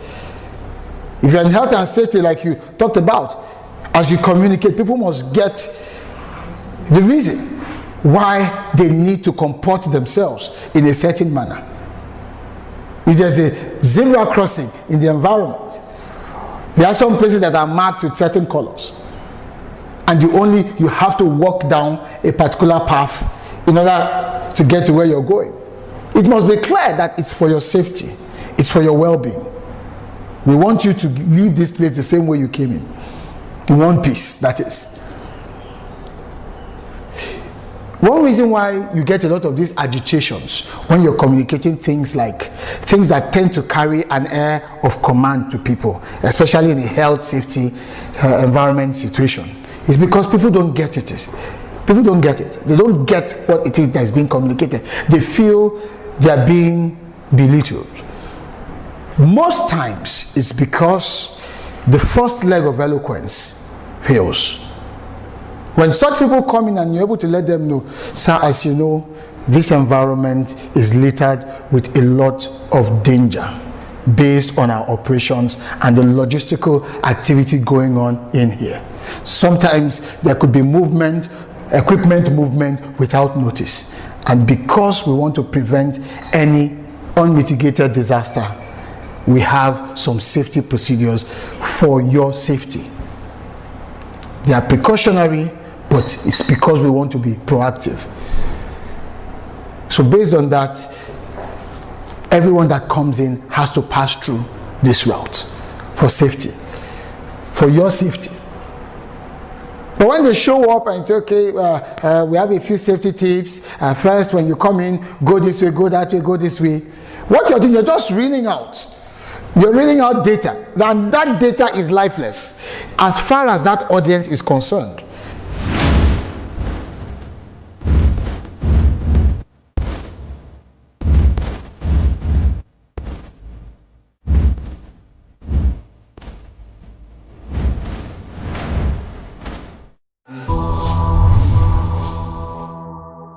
Welcome to Speak with Power. Have you ever been to outings or events and people are being called upon to speak and they could not speak? The people who are being perceived as confident, all-powerful, they are being called upon to give a remark or two. And they can't. They become fidgety, they become sweaty, they become nervous, they become marshmallows, so to speak. Here I am today on the streets in Lagos, asking of people's opinion on why they think people are afraid of public speaking. My name is Damilola. Welcome again to Speak with Power. Ma, why do you think that people are scared of public speaking? Why do you think they're afraid of speaking in public? In my opinion, I would say people are scared because basically the number one thing on ground, I think it's the root cause of it, because they are not people are not educated, they are not enlightened, and they are scared because not everyone can express he or herself. And so when you tend to ask people to talk, it's not everybody that really has that courage, that charisma, that self-esteem to come out and really speak or say their minds about things they know. I think it's all about state of mind and state fright. What I would say about public speaking is that every human being has state fright. Every human being has state fright. But what you have to do is to work on it. Then, after working on it, one of the clues in which you can have confidence in speaking in public is to have the knowledge of what you are speaking about, and be confident. So when you have the knowledge of what you are talking about, when you want to talk about it, will boost your confidence. They say that preparation is the mother of confidence. So if you are well prepared, you will have confidence, then you will deliver. Some people are afraid of speaking in the public because of shyness. Another thing is not being bold enough to face the crowd, to face public. Because you know, when you are speaking to a group of people, you'll be having what they call eye contact, and some people used to feel shy when they have eye contact with people, and some people are not composed. If you are not composed, you cannot speak to the public. Anxiety, people are anxious, people are shy, people are unprepared, people are scared, nervous. Could be a combination of so many things. They don't have this boldness spirit. Some people are very scared. They even in the midst of their family, they can't talk more about public where people are. So to me, maybe they are not bold enough. Maybe they don't have confidence in themselves, you know, or that's what I call it. They don't have confidence in themselves, and they feel shy, you know, to speak in public. Maybe to upbringing. You know, most students of nowadays, they don't like coming out to express themselves, and we as the parents, we don't encourage our kids to, you know, to be outspoken, you know, to express themselves either in the public, at home. Everybody is trying to cover their kind of identity, because if they don't do that, if they go out or say anything that is against any other person in the public, they will definitely have to pay for it in one way or the other. This is Nigeria. People are afraid of public speaking because, you know, in Nigeria, our own country is a place that if you speak the truth, either the law enforcement agents or whatever, they can come, you know, against you. So that is why a lot of people, when you ask them questions in public, they avoid a lot of things. Most people are scared of camera, are scared of facing the camera, and also inferiority complex, you know. So there are so many of them that they are just scared of crowd. So there it is. You've heard it all. Join us again for another interesting episode of Speak with Power. Speak with Power was brought to you by the School of Eloquence, the home of public speaking. Bye-bye. Do you feel terrified when speaking before a group? Are you stressed when asked to present? Do you forget your points? Are you shy and need confidence? Do you bore people when speaking? Are you stuck with reading word for word? How do you give a speech with polish? Learn how with West Africa's only certified speaking professional at the School of Eloquence, the home of public speaking for private coaching, or attend our 2-day practical training in public speaking at 47B Oduduwa Crescent, GRA Ikeja, Lagos. Classes hold Thursdays and Fridays every week. To register or for one-on-one coaching, call 0802 303 2066, 0706 160 6078, or log on to www.schoolofeloquence.org. School of Eloquence, teaching the world to speak. My name is Kofi Idowu Noel, also known as Kofi the Guru, beast of comedy, Nigeria's most versatile entertainer, comedian, actor, singer, producer, entrepreneur, and a responsible human being.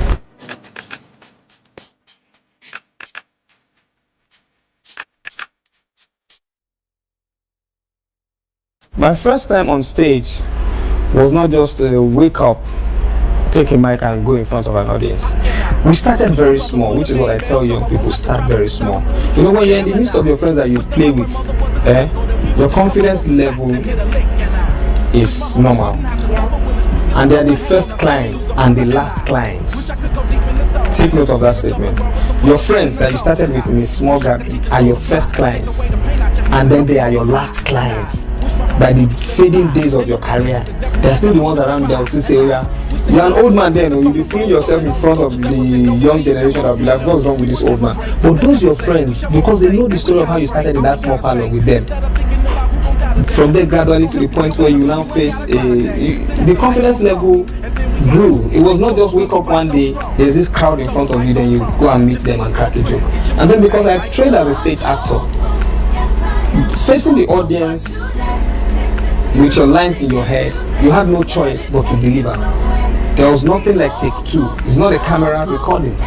It's not Nollywood. It's stage. So the combination of training as a stage actor and then having had experience from little gatherings just made it easy for me to stand in front of anybody as a comedian, as a public speaker, whatever I wanted to do in front of people.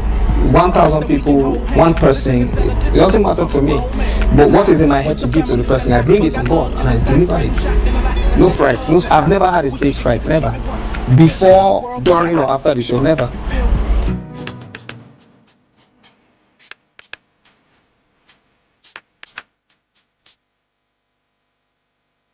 First things first, to get out of the inability to confront an audience is to be friends with the audience.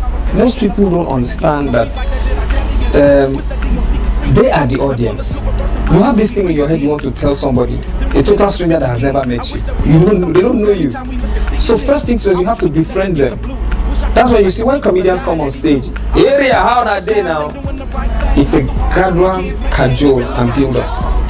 But because we're used to the formal ways of presentation in public, good morning ladies and gentlemen, it just makes it flat.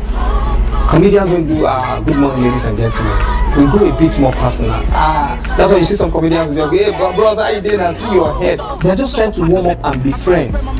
So the first way to kill that phobia is to be friends with the people you want to speak with. That way, all barriers, all walls come down. When they see you as one of us, then they are ready, they are listening. You won't even know when you start flowing like a stream. You want to get done and they're like, no, it's not time for you to go yet. Continue, don't stop. Because they now feel that, this is our guy, he's talking. So, there should be no phobia if the audience, do you know you speak easily in front of your family? So that's it. Make them your family. That's the only way. The audience should be your family, not a customers. Customers are total strangers who walk on by. But for an audience that needs to hear you over and over again, they have to be family.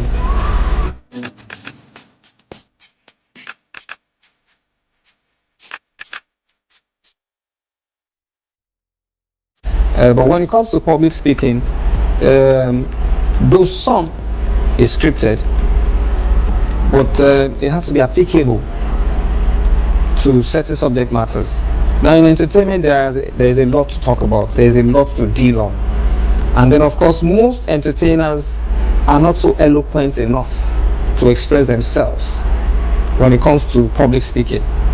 Some entertainers, when you watch their interviews, you will be shocked at their diction and their thought processes. You know, first things first, we think in our mother tongue. Okay, but because English is our major expression, except you were born and raised speaking English and thinking in English, I will think first in Yoruba,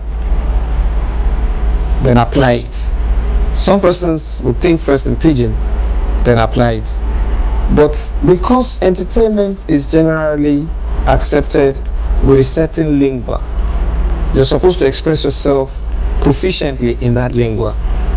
Okay, so the only way in entertainment where we can marry public speaking with what we do is to train people in the act of speaking thoughtfully, not only in their thought process, their mother tongue, but for the benefit of the job itself. You need to be able to express yourself in such a way that it carries you as an upright entertainer.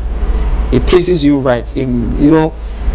I want to listen to Katy Perry now. I will not just hear some trashy talk. There's a way, even if she's caught in a drama, there's a way she's going to use words to pull herself out of that drama. But if it was a Nigerian with the same scenario, he would dust it off by just, because he doesn't understand the perception of using language well to express himself, to cover up defects. We just speak and then we make slangs out of everything, we make games out of everything, jokes out of everything. We just, see they be now, my people, I know see they be now, so. And you're like, actually, what I'm asking is, my sister, next question. And so we need a lot of entertainers to understand that there is need to enhance your thought processes for the sake of public speaking in entertainment. Not just to entertain, but the way I speak, people, sometimes I arrogantly say it at interviews. I just want you people to know that I'm very enlightened and educated. I say it with confidence. When I'm talking, people can tell that, oh, there's a difference between this guy and some other entertainers. I don't just use words. I use expressions that tell of depth and value. Okay, most entertainers, their value is in their craft, and they leave it at that. They don't emancipate themselves for the act of the public. They just do that into the work and let it go. When it now comes to the interview, they just feel it's the same thing that was in the work that has to be, it's two different worlds. They don't know. Public image presentation is different from my work in public. This is not Kofi the comedian. This is Kofi the public presentation person. I'm sending myself to the public as an eloquent and thoughtful person right now. Yes. But then when you pay me to come and crack jokes, I enter the element of Kofi that will be the comedian. So they need to understand these differences. It might be hard for them to want to go back to school, but then you can get training from like this place.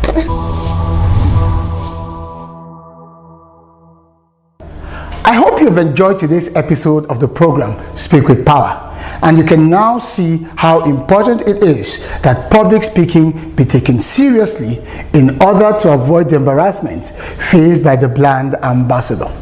If you've enjoyed the program, remember that you can also learn the skill, and at the School of Eloquence, we offer you all of the opportunities you require to learn the skill, to practice the skill, and to advance in your use of the skill of public speaking. Till I see you next time, I leave you with the words of Ralph Waldo Emerson when he said, "Speech is power. Speech is to persuade. Speech is to compel, and speech is to convert." The stage is yours. Speak with power.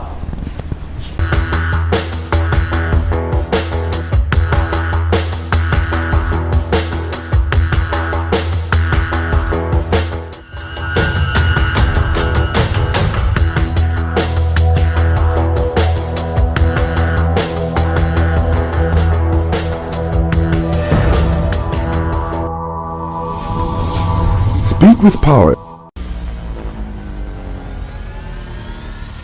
What drives me to keep pushing forward, I think very importantly, is just we all have dreams. We have things that we want to achieve. And for me, really, it's achieving my dreams, ensuring that everything that I have set out to do, I want to do it, and I want to do it successfully. So that really drives me. It's like I've set very, very high bars for myself, very high goals for myself every year, and the drive to meet those goals, and it just keeps inspiring you when you see that you can actually do something and achieve it, and the joy of achieving something every year. You just want to set new goals and go after it every single year. You have to be honest with yourself, you have to be honest with others, so that you can know the true state of things and you can make changes if necessary. But honesty is always the best policy. What drives me forward, specifically in work, is really working with the businesses in Nigeria who there's a really incredible group of founders with so much commitment and so much drive, not just to grow their businesses, but to make Nigeria a better place. It's more attractive to international investors and to the world. It has nothing to do with being professional, but I think being happy with my family and seeing my children succeed is my greatest definition of success. WIMBIZ is all about women, how to empower the women and to stay connected. This year's theme is profound. Own your journey, walk the journey, and nurture yourself to greatness. And the summary of it all is your community is a multiplier, and that's the joy of being within the WIMBIZ community. As I said earlier, for the past 24 years, as I navigate my career journey, I've always shown up, dressed up, shown up, and be active in WIMBIZ conferences. And I'm a product of the benefits of being consistent at WIMBIZ conferences.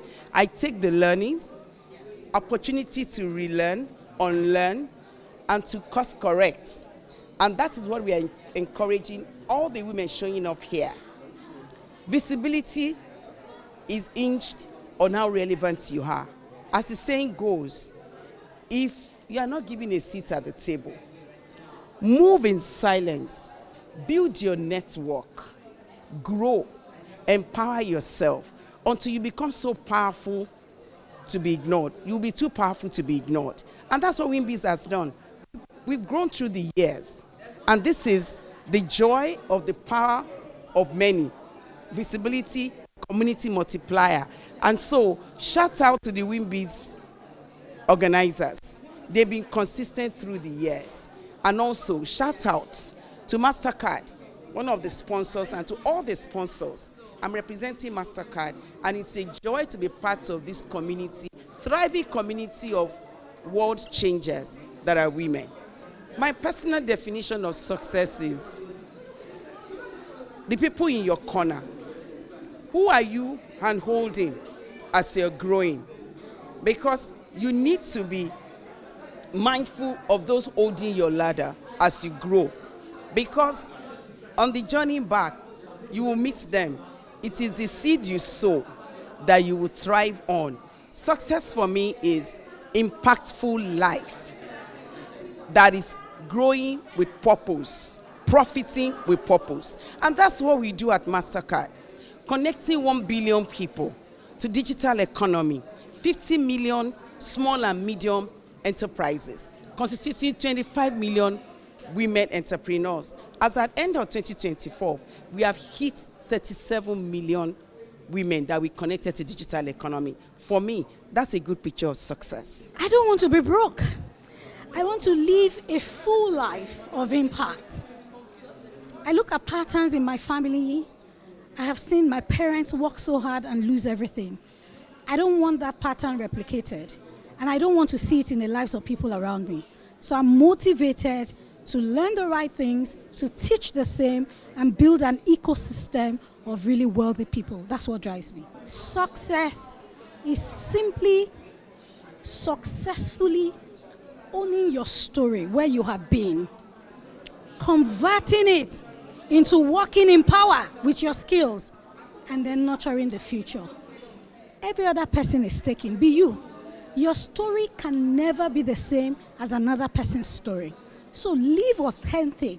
When you live in the reality of who you are and your gifts and talents, then you're successful. Not by what people define you as, but what you define yourself as, and just generally living a life of impact. Success is not success until your community, is impacted or elevates or, become who they ought to be also, because you have given of yourself to that community. So it's very lonely at the top, they say. So you want to make sure that as you rise, you raise others. Every day I wake up, I tell myself, make something out of your life. And because if I make something out of my life, I get to help others too to make something out of their own lives. Because as a woman, I'm supposed to add value. I'm supposed to, create value, not just adding. I'm supposed to also create value, mentor others, and guide others, because I've been guided by women and inspired by other powerful women. So that is what pushes me, so that my daughter will also have a good path to trade upon here, to do better, to become the best version of myself, better than I was yesterday. I'll say I'm very passionate about driving growth and culture change, and because that's what I do for a living, it has helped me also push my personal life in wanting to always drive growth and drive change in my career and in my personal life as well, because that's what I help organizations do. My personal definition of success is being happy and being at peace. I think that's what really that's when I feel most successful, when I'm happy and when I'm at peace. Success is me attaining my goals. Success is me creating values.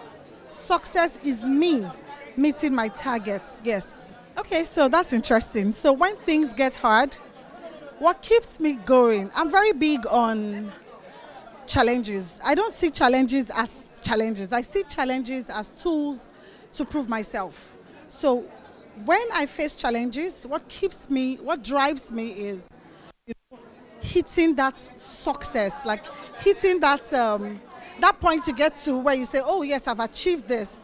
And when something seems like a problem, like a big issue before you, and you're able to surmount it, right? And you're able to crush it.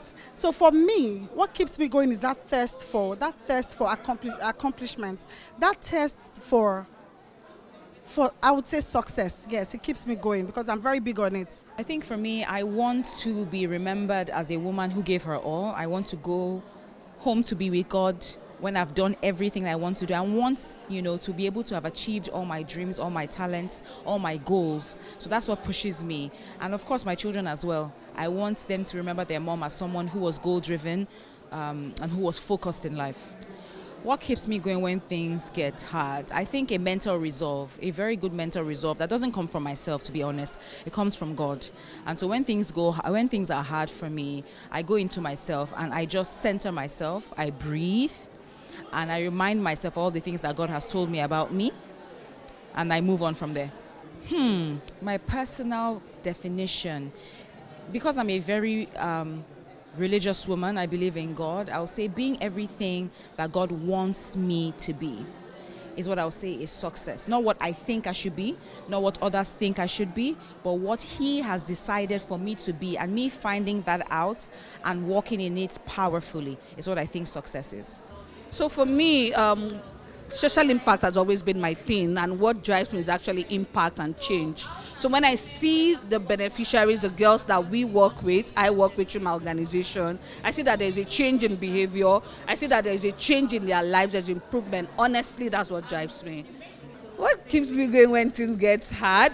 God, first of all, number one, because He's been my anchor. I go to God for every little inconveniences, for everything I go to God. And another thing that keeps me going, I'll still draw it back again to impact, because whenever I see change, I just get happy. Like this conference makes me so happy because I'm seeing that a lot of lives have been transformed, people are being touched. So that's what keeps me going. People are getting better. So I just feel very, very encouraged with that. Okay, so for me, what drives me is helping people to have a better quality of life. As a pathologist, I work with, or should I say my work revolves around cancer diagnosis and the diagnosis of untimely deaths. So what pushes me is helping people or arming people with information so that they are healthy and they avoid, unnecessary or untimely deaths, just to have a better quality of life. Okay, so for me, my personal definition of success is number one, being at peace with myself. Number two, enjoying the work I do. And then number three, being in a peaceful, loving relationship with my family. And then fourthly, making impact and helping people have a good quality of life. I wake up every day determined to be impactful, determined to make the world a better place for everyone around me, not just limited to those I know, but what can I do to be a better version of myself every day? Honestly, it changes from time to time because every time I review, but I don't let other external factors define success for me. And success is me achieving those things that I have set out to achieve. And then when I achieve them, I move on to other things, and I keep succeeding every day. Well, especially about this menopause thing, I hate to see women go through menopause. I went through it at 42-year-old. My parents didn't educate me about menopause. It was my 9-year-old son that pushed me. I used to beat him. I was always cranky. And then one day he walked up to me and he said, "Mom, you need help." And I thought to myself, how would a 9-year-old boy come to his 42-year-old woman and tell her that she needed help? So I brought up my laptop and I went through the signs and symptoms of depression. Out of 15, I was going through 13. And that changed my story. And I went through perimenopause. The signs and symptoms were crazy.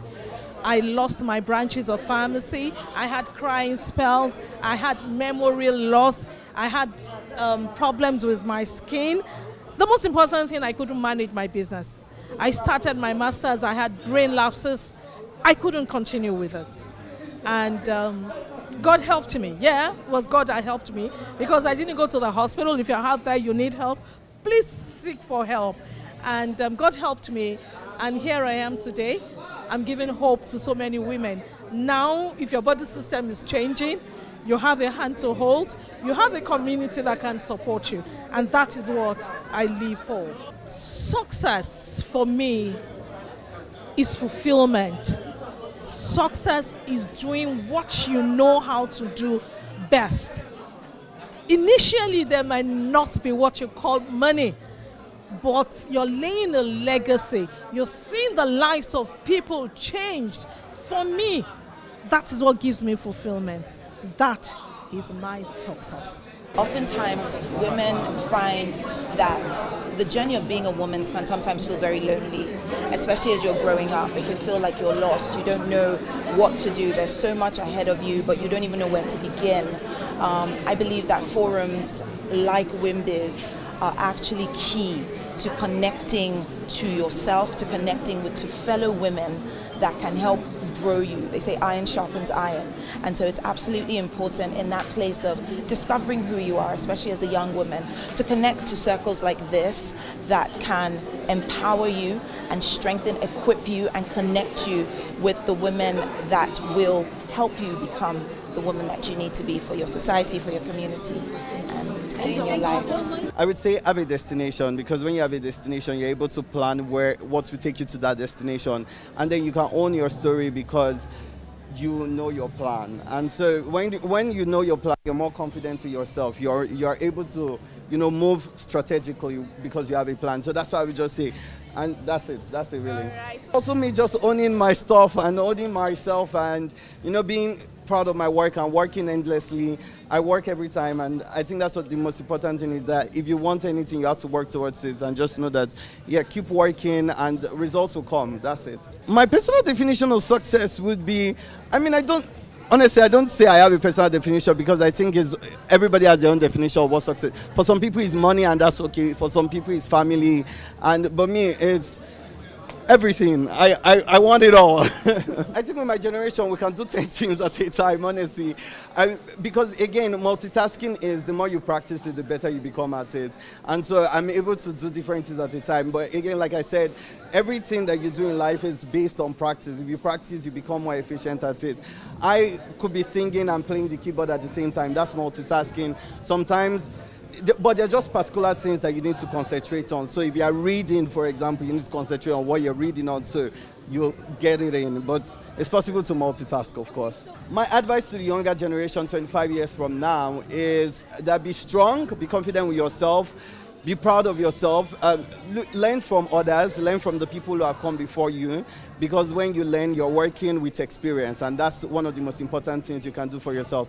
And young ladies, please join WIMBIZ. I love WIMBIZ so much, even though I'm not a woman in business, but please join WIMBIZ. You learn a lot. You get to network with so many important people who have walked the talk, literally. There's so many important women I could see from the stage, and everybody who is here is important, and I know they are networking and taking the best of the event. So, you learn, you network, and of course you own it, period.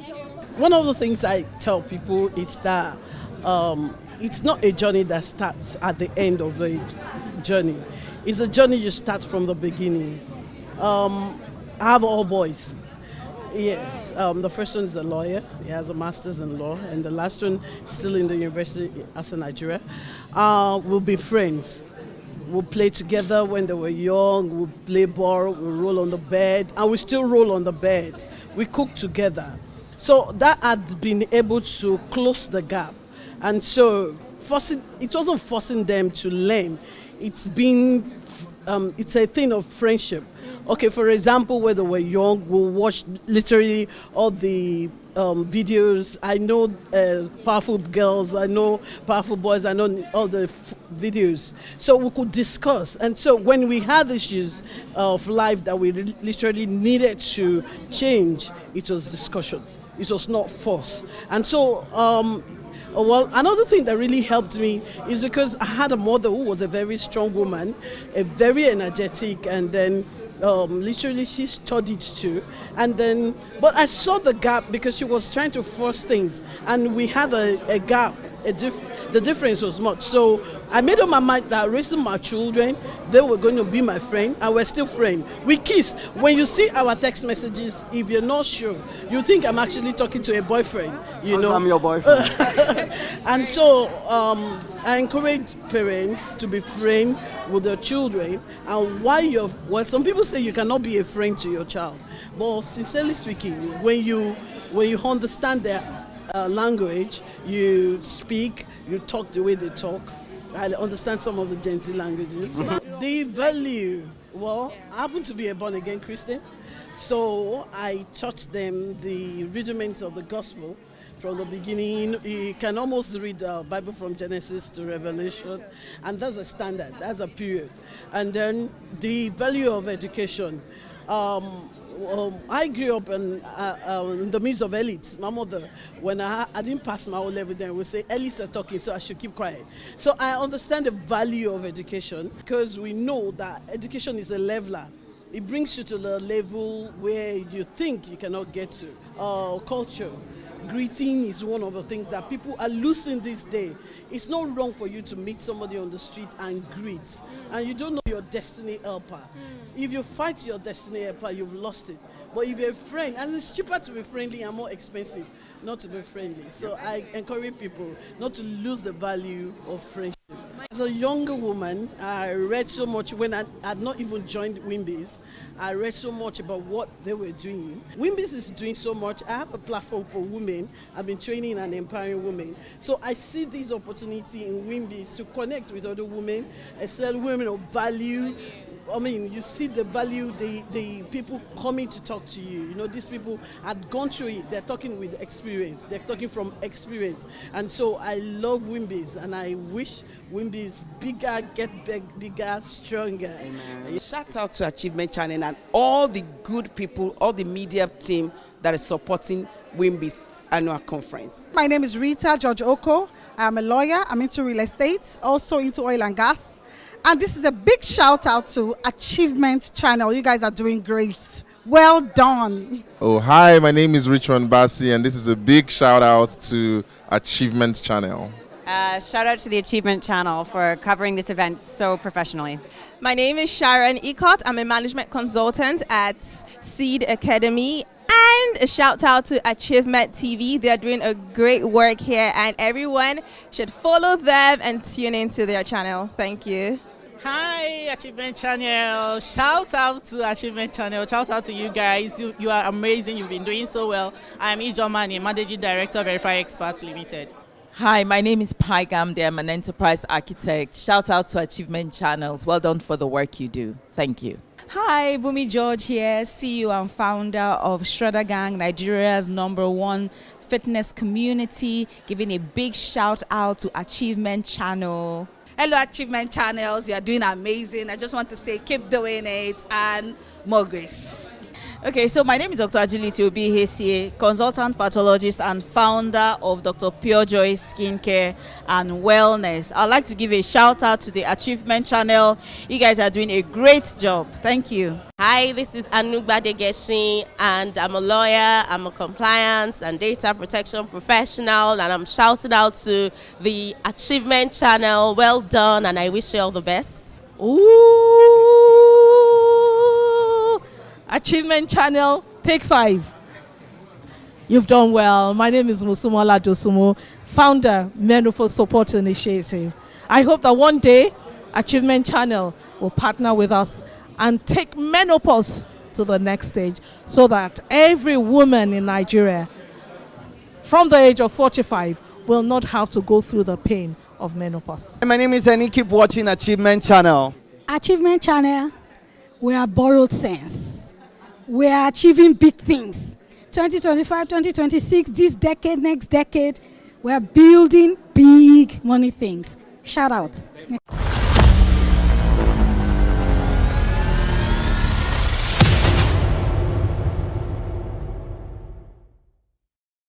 Ifoma Okolo, and I'm a mighty mom. Hi, my name is Cynthia Osage, and I'm a mighty mom. My name is Mrs. Emmanuel Efe. I'm a mighty mom. Hello, I'm Mary Frances Agoni. I'm a super mighty mom. Hello, my name is Ogunwewa Folakemi, and I am a mighty mom.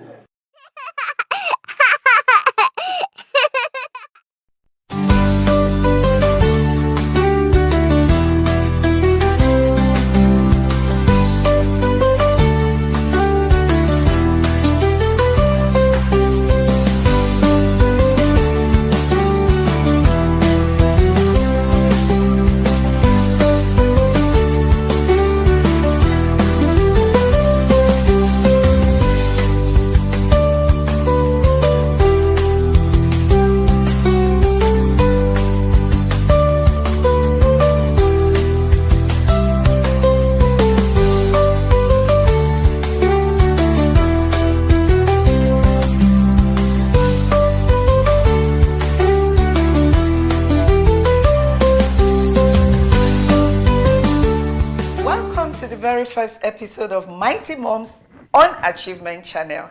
I'm your host, Sarah Roberts, and I am thrilled to share this journey with you. Here on Mighty Moms, we celebrate the incredible journey of motherhood, sharing inspiring stories, valuable tips, and heartfelt moments.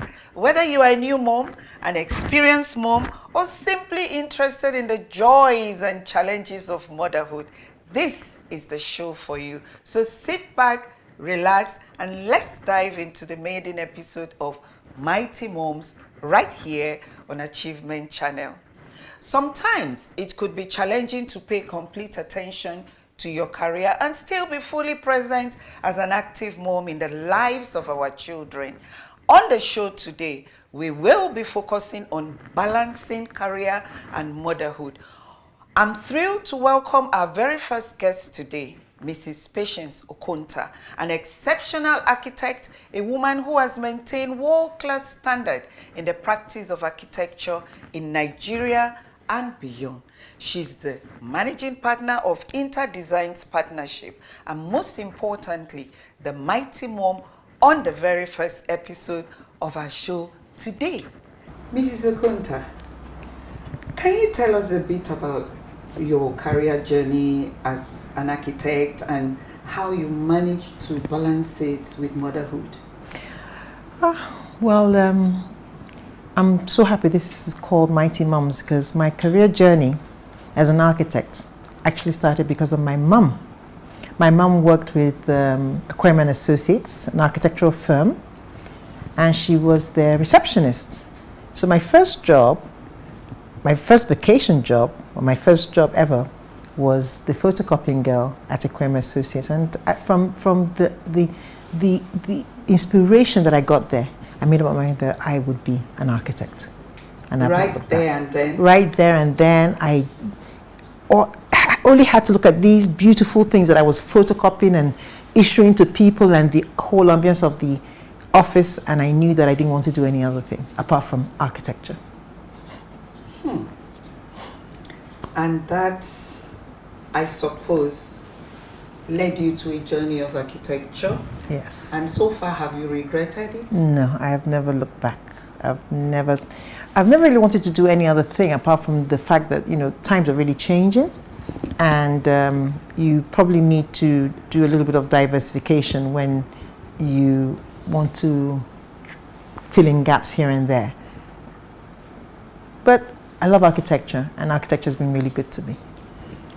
So being an architect, how were you able to balance it with motherhood? I was lucky. I was privileged. I had a fantastic family support. My husband was ever ready to, give me the go-ahead to do whatever I needed. And then I had my mum, I had my dad, and I had my brothers and sisters. I had a fantastic family support system, which I don't know what's happened to it in this day and age, but we were privileged, and that's how I managed most of the time. Sometimes I had to be out of town, and I had to be out of town on short notice, and the only people I could rely on were my family, and they were there for me, and that's how I did what I had to do. That's great. Now, Mrs. Okonta, have you ever experienced mom's guilt? And if yes, how were you able to handle it? Mom's guilt, yes. So I would say yes, and I don't think I'm ashamed of experiencing mom's guilt. I do things to make myself happy. Sometimes I just have to close the door and have my peace of mind. I have a set of twins, and my children were all maybe 1 year apart. And sometimes the reporting could go on forever and ever and ever and ever. So there comes a time where you just have to draw the line and do something that makes you really happy and shut out the rest of the world. So I don't know what I'll call my guilt. I think I'll call my mom's me time. That's fair enough. Let's talk about your challenges. Yes. While juggling between your career and motherhood, what were those challenges that you would want to share with us, and how did you overcome them? Seriously, the challenges were the amount of time that you had to put in to progress your career.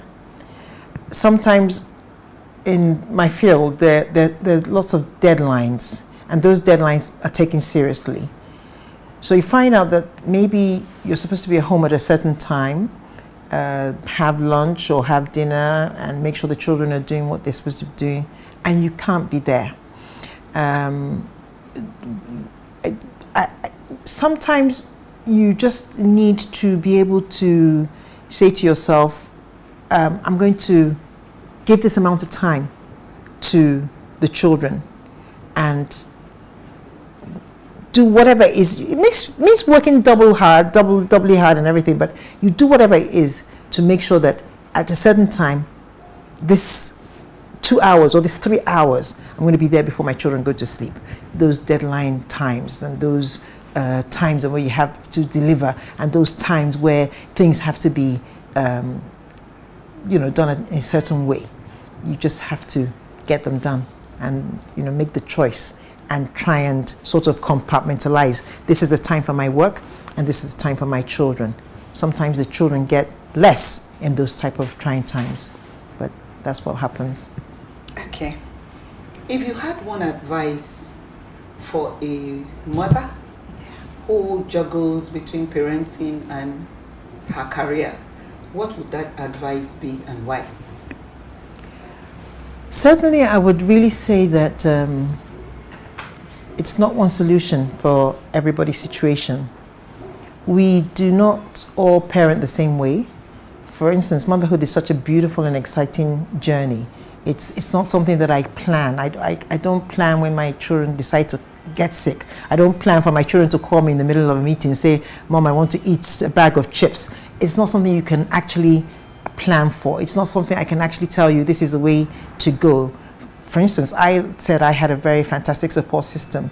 My daughter is in Aberdeen right now. She doesn't have that. She has to make serious arrangements when she has to go out of town to do her work. So it's not a one-size-fits-all thing, and it's not a do-or-die matter.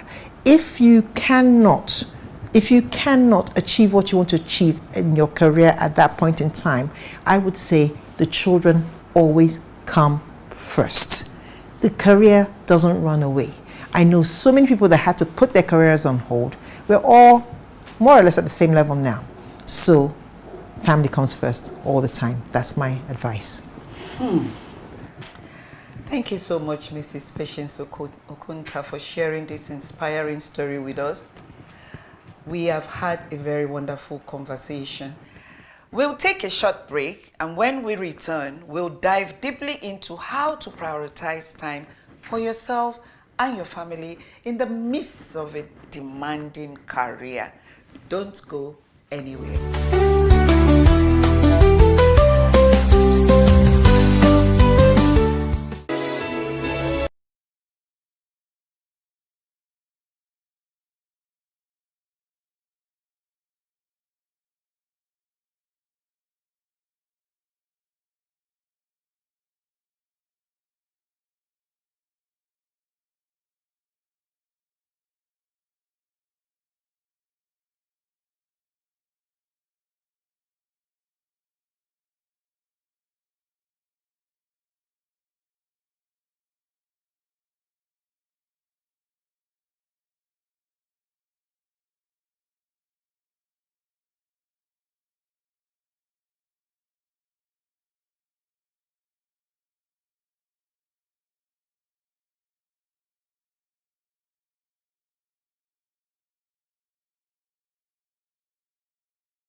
Welcome back to Mighty Mom. So far, we've learned about the journey and challenges of being a working mom. Now let's get into some practical tips you can use to manage your time and prioritize both your career and family. We are going to talk about time management, delegation, and self-care. Time management actually is very, very key in juggling between your career and motherhood. Without doing this, it may be difficult for you to achieve your day's schedule. What about delegation? Who do you delegate to take care of your child? And even at your workplace, who do you delegate to in order for you to have a proper balance of your day activities? Now, self-care. The body is like an engine. It needs to be cared for. Gone are the days when mothers refuse to take care of themselves, sacrificing their time, sacrificing their goals, sacrificing their dreams for their children, husbands, and their work. These days, you need to take care of that self. You need to love yourself. You need to care for yourself to be able to juggle between motherhood and career. So think about it. Mrs. Okonta, what's your take on these issues? I am a full believer in self-care and delegation. I try not to delegate so much when it comes to my children. There are certain things concerning the children and the family that you must do yourself.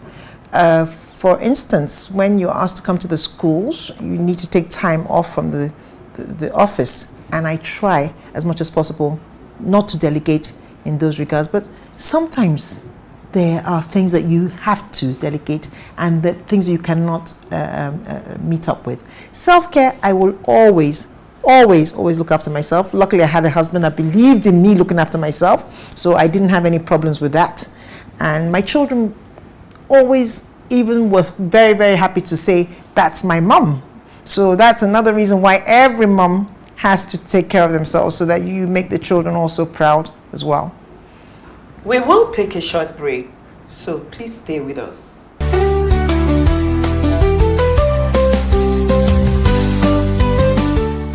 We've talked about some great tips on managing career and motherhood. Coming up, we'll hear a special message from another mighty mom who has found her own unique way of balancing it all. Stay tuned. My name is Chisa Oladipo. I am a HR professional. I'm also a career coach. By the grace of God, I have 3 boys, and God has been helping me to manage both the career and the home front. It's not an easy journey, but with intentionality, I have been able to manage both. So one thing I know I do well is I delegate. I delegate a lot of things. I delegate house chores. I ensure that I have people that help me do things part time. I am intentional to be in my children's space. Like, I want to know everything that happens there. It's something that we must be conscious about. So working for 15 years now and managing 3 children, I'd say is being by intentionality. Remember that motherhood is the greatest accomplishment of life. No matter how chaotic it can be, embrace it, and I'm sure that you will scale through. Hi, my name is Lois Kess. I am a businesswoman and also a journalist. Combining this together as motherhood is actually challenging. I take my beautiful daughter to school in the morning, her normal routine school runs, and then back to my business, attend to my clients.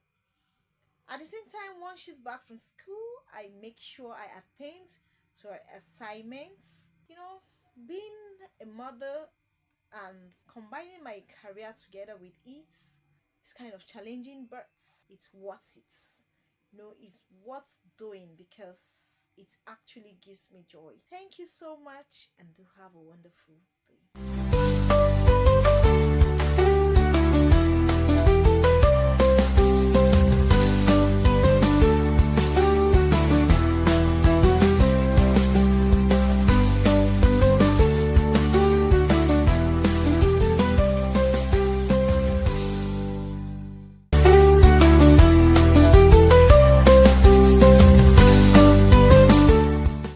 can see, no two journeys are the same, but every mother finds her own way to thrive.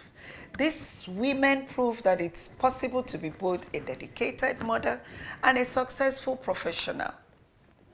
We'll be back in just a moment to wrap up this inspiring episode of Mighty Mom.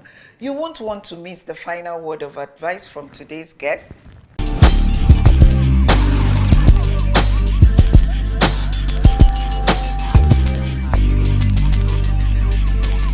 Well, my experience here at School of Eloquence, I was able to overcome my shyness and anxieties because previously I was not able to communicate well with people. I wasn't able to look in the eyes of people. I was so nervous, but coming out today on my last masterclass, I was able to overcome all of my fears, and I am really grateful for that. Thank you so much, School of Eloquence. School of Eloquence, teaching the world to speak.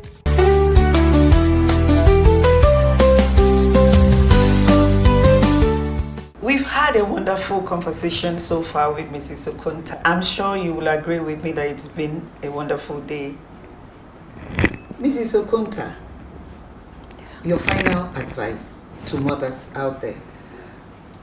I think that my final advice would be that every mother should be intentional and enjoy the experience of motherhood.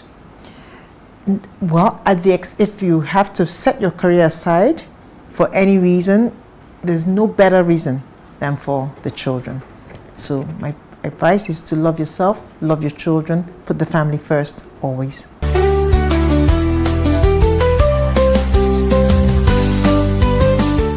Motherhood is one of the toughest jobs in the world, and combining it with a career is no small feat. But remember, every day is an opportunity to thrive in both roles. You are enough, and your best is always enough. Thank you so much for joining us on this first episode of Mighty Mom. Next week, we'll be talking about the silent strength, unspoken sacrifices mothers make for their children. Don't forget to tune in, and always remember, you are a mighty mom.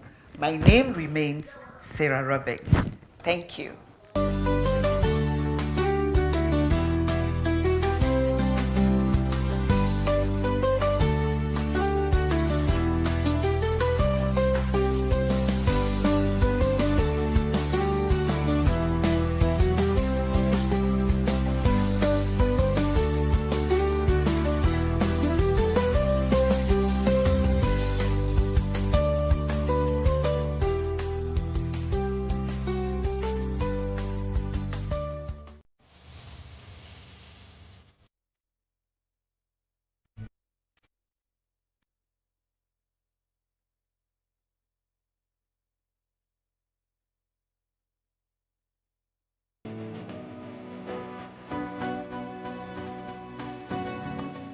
There's an old African proverb that smooth seas do not make skillful sailors. Just imagine life as a voyage and a quest, and you are the sailor.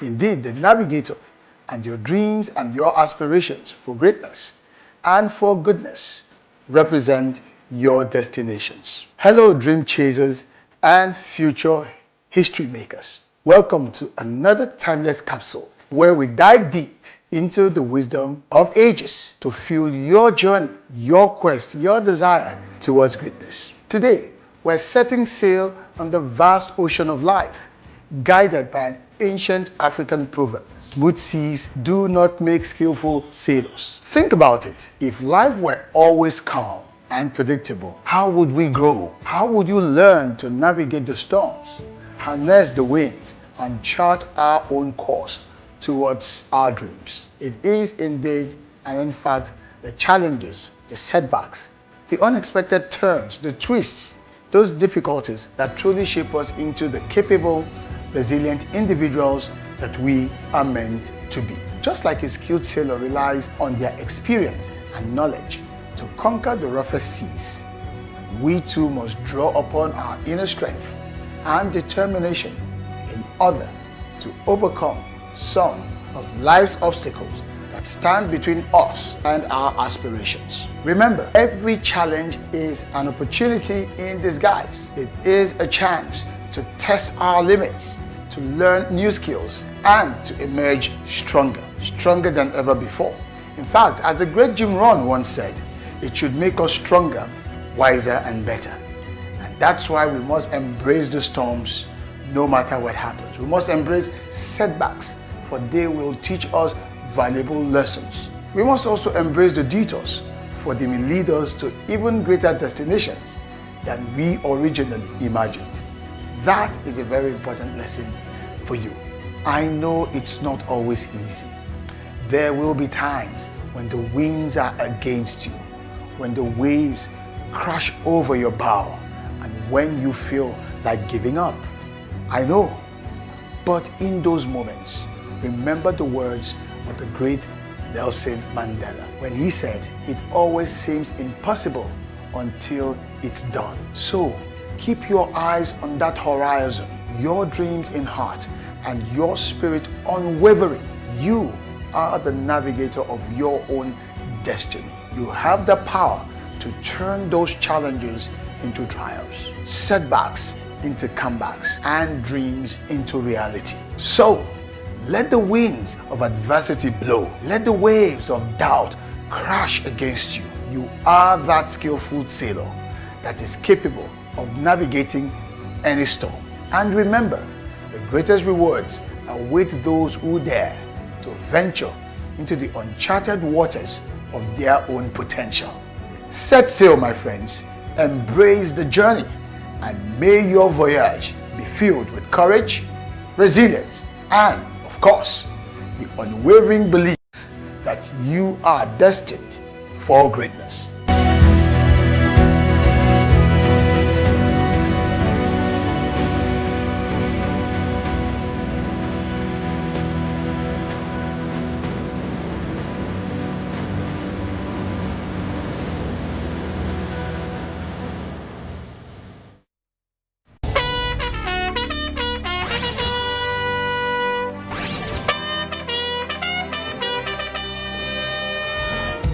Wear the khaki, but we carry more than just a bag. We carry dreams, grit,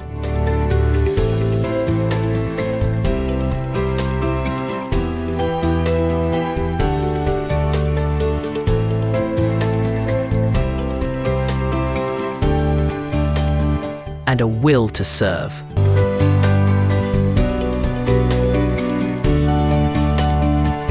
This is Corpus Can, rising to serve, rising to lead. Hello and welcome to Corpus Can, the show that inspires and empowers young Nigerians to make the most of their NYSC's journey and beyond.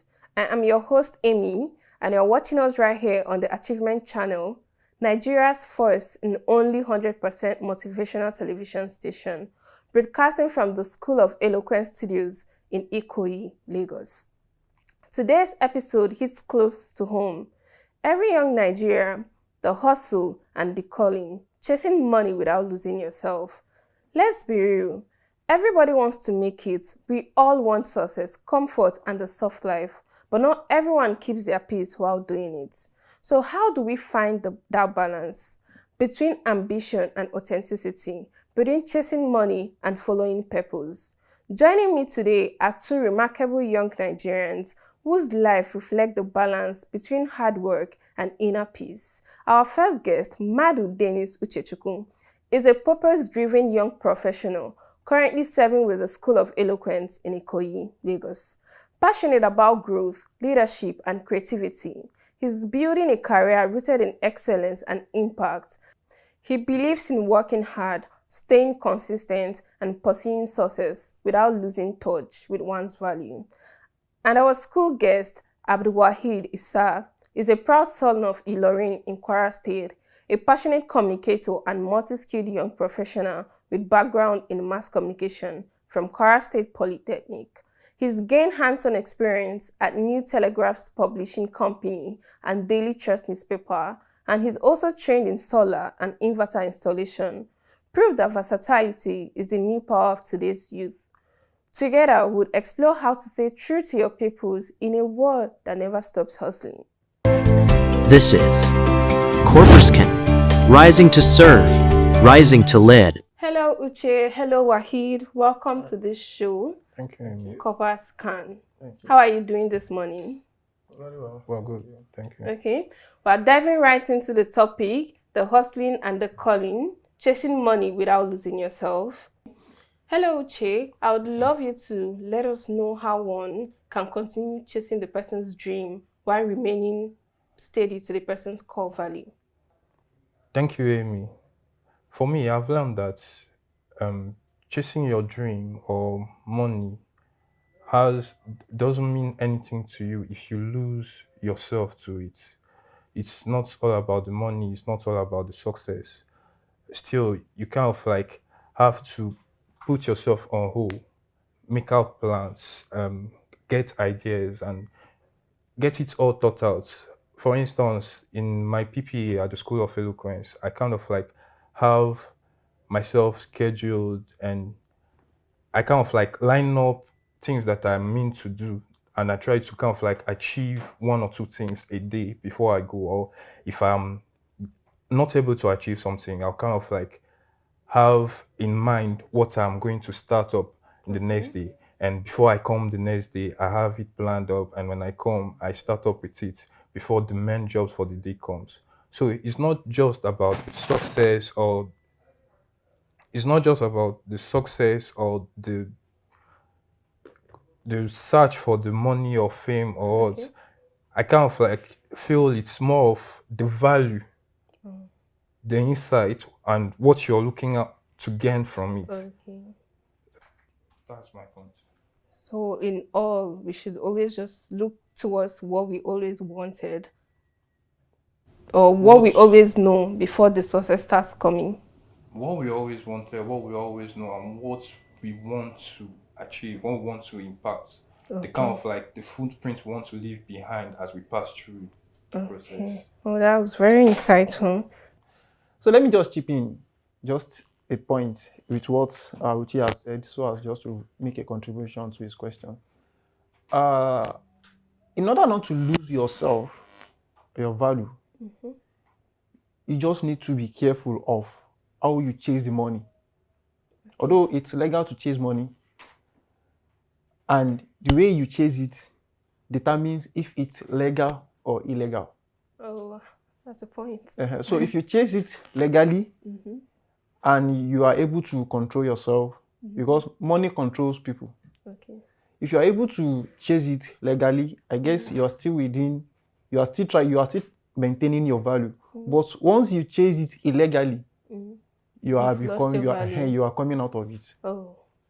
So that's just what I want to chip in. That's a very nice add to what Uche has said, and I love that. Thank you. And I know the people listening would also pick from that.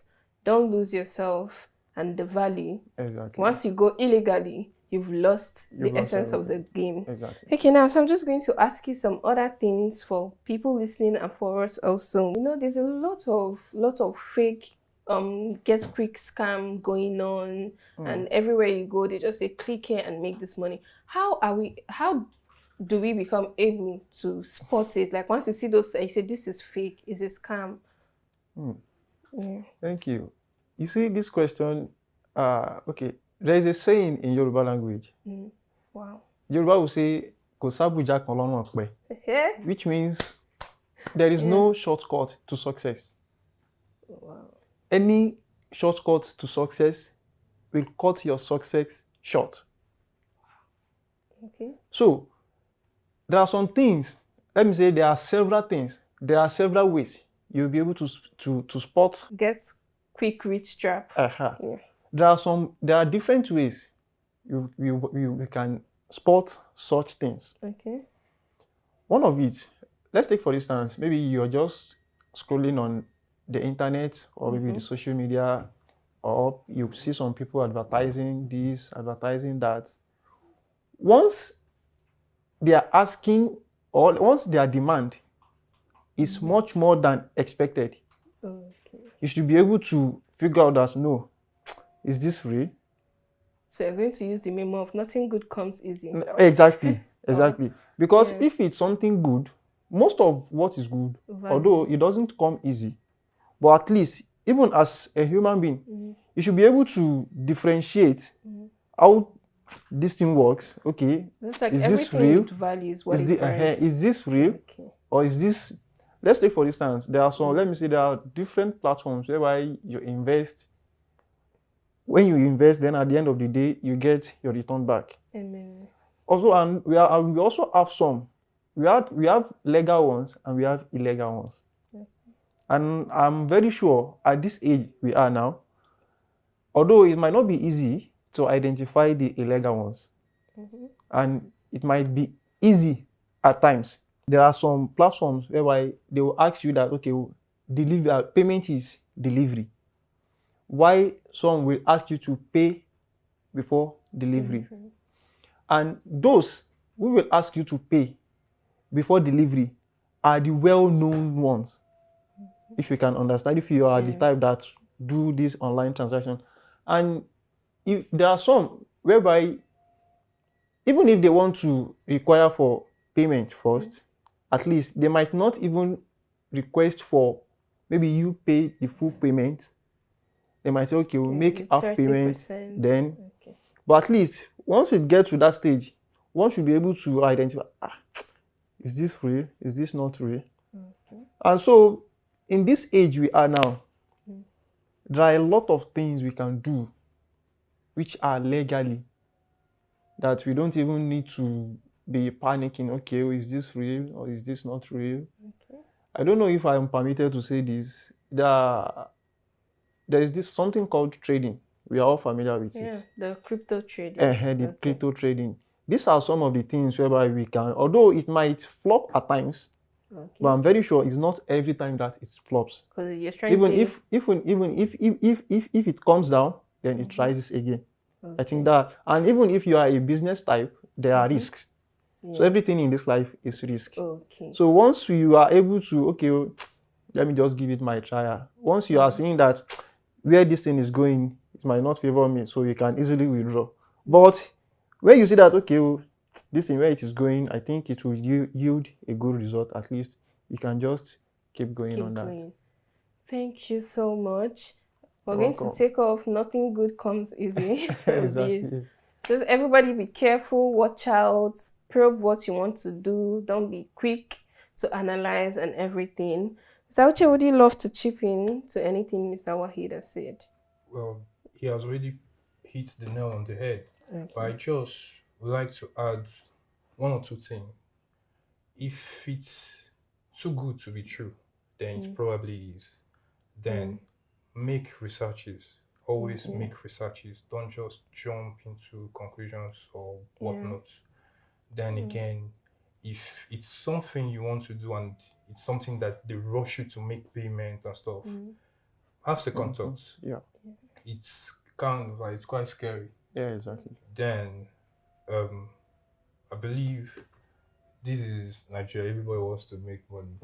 Exactly. And even Please. as coppers, what we have is not enough, really. But let's be careful. Let's be careful. Okay, this takes me down to a very similar question, but I think it would be something different. What are some red flags you think we should look out for when we get opportunities? What are those things that once an opportunity is coming, we're like, no, this can't be true. This can't be it. Like, what are those hinting red flags to those opportunities? Something you just pick up and say, this is a no. I have to be careful of this. All right. I would like to give an example, which I experienced myself. The first time I came to Lagos for my service. Okay, I was home. I wasn't posted yet. Okay. So I wasn't doing anything. It was boring, and I was thinking of what should I do? Boredom, how it can be. Okay. So it was an auntie of mine who kind of like wanted to introduce me to a platform where they kind of like keying money to get more money. Even from the way she was sounding, like she was saying it, it was sounding so sweet. Oh. Come on, you put maybe as a student, let's say something like 70, and then in 1 month or before December, you'll be getting like a meal. I was like, God, it picked me actually. Yeah. But then along the line, when I went, I didn't go directly into it. I still kind of like, thank God, I still kind of like slowed down. I was hyped about it. I was very much interested. I was like, my service will be sweet. So, but I slowed down, I asked, and then I found out that it's not the first time this kind of thing is happening. It's not the first time this kind of thing is being heard or spoken about. There are other platforms. It's kind of like these MMMs scam and stuff. But their own was looking so real in the form that they sent us, it was a conference. I went, it was a conference, it was in a hotel somewhere in Ikeja owned by Reverend Sisters. It is a hotel. I think it's a very well-known hotel. So the thing was, but I reasoned it.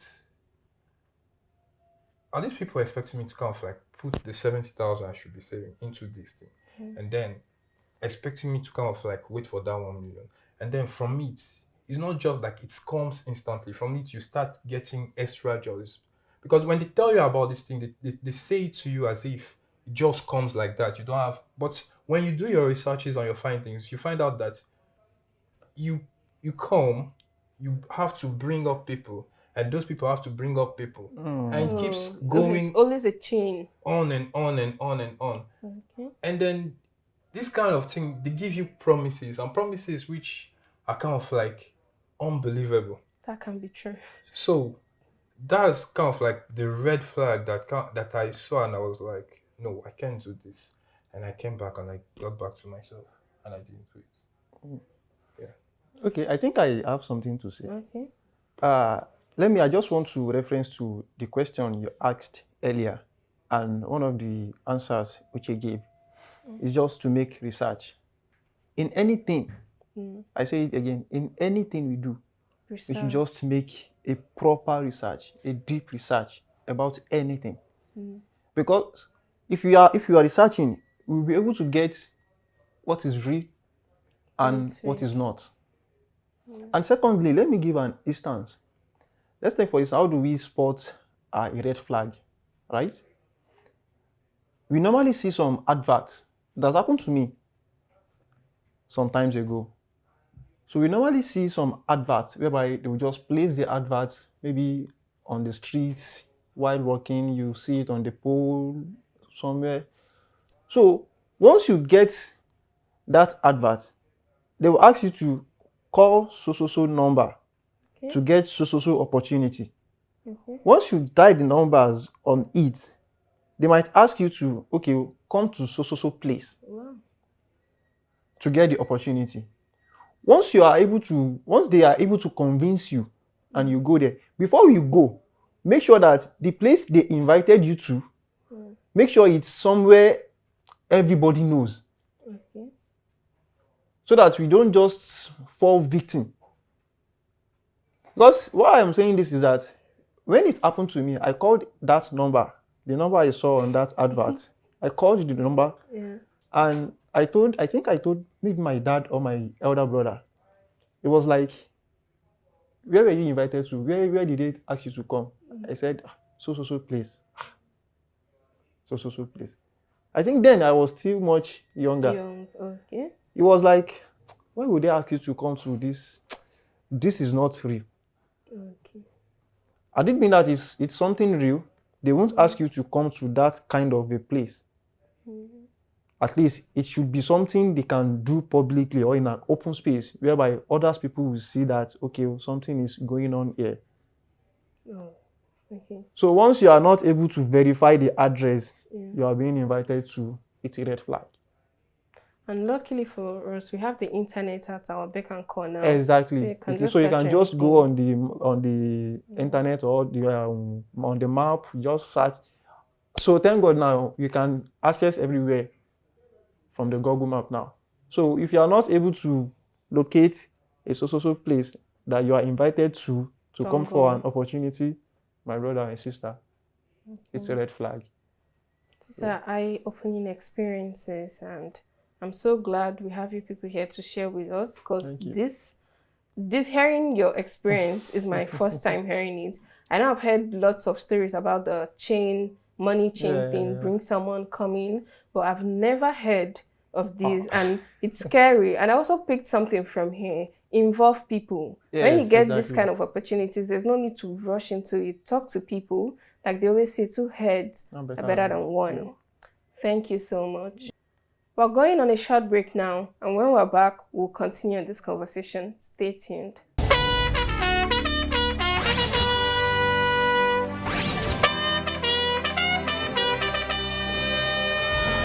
We wear the khaki, but we carry more than just a bag. We carry dreams, grit,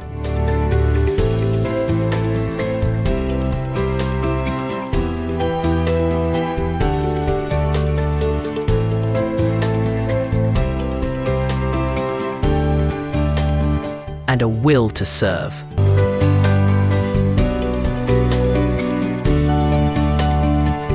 This is Corpuscan, rising to serve, rising to lead. Welcome back to Corpus Can. Before we left, we were talking about how to chase money without losing yourself and your core values. Back to this discussion, I would love to ask Uche, what does real success mean to you? Real success to me is not all about the money, not all about the world, not all about being at the top of the pyramid or whatnot. Real success to me is kind of like being at peace with whatever I am doing, being at peace with whatever I want to achieve. I know I want to be there, but I am not there yet. So I kind of like strive to be there by working hard. I pray, I work hard, I follow a schedule, a timeline, and in all, I kind of like try to be consistent and efficient in whatever I'm doing.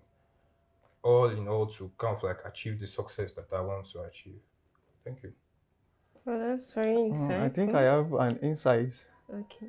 Real success is not just about the amount of wealth you have now. Mhm. It's not the influence you have. What I feel real success is, let's take for instance, you have a knowledge and you are able to impart it into someone. And from that person also is able to transfer it to another person, and it keeps going on like that. Okay. So let me just say that's an impact that you've made in the community, right? As long as the knowledge, people are benefiting from it. It might not be knowledge alone. It might be from your resources that you have. As long as people keep benefiting and they pray for you in return, I think that's success. Oh, very profound. So moving on. So I would love to ask you why peace of mind is part of real success.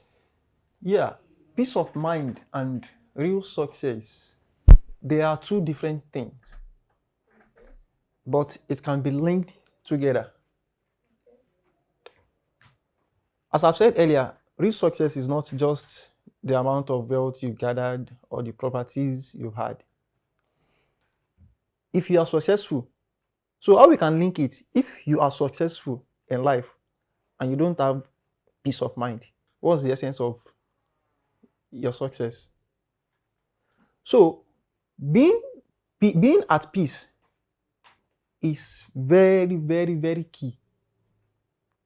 Okay, let's take for instance, you are successful and you have some things going within yourself, like you are not pleased with yourself. Probably internally, let me say internally, like you are not happy.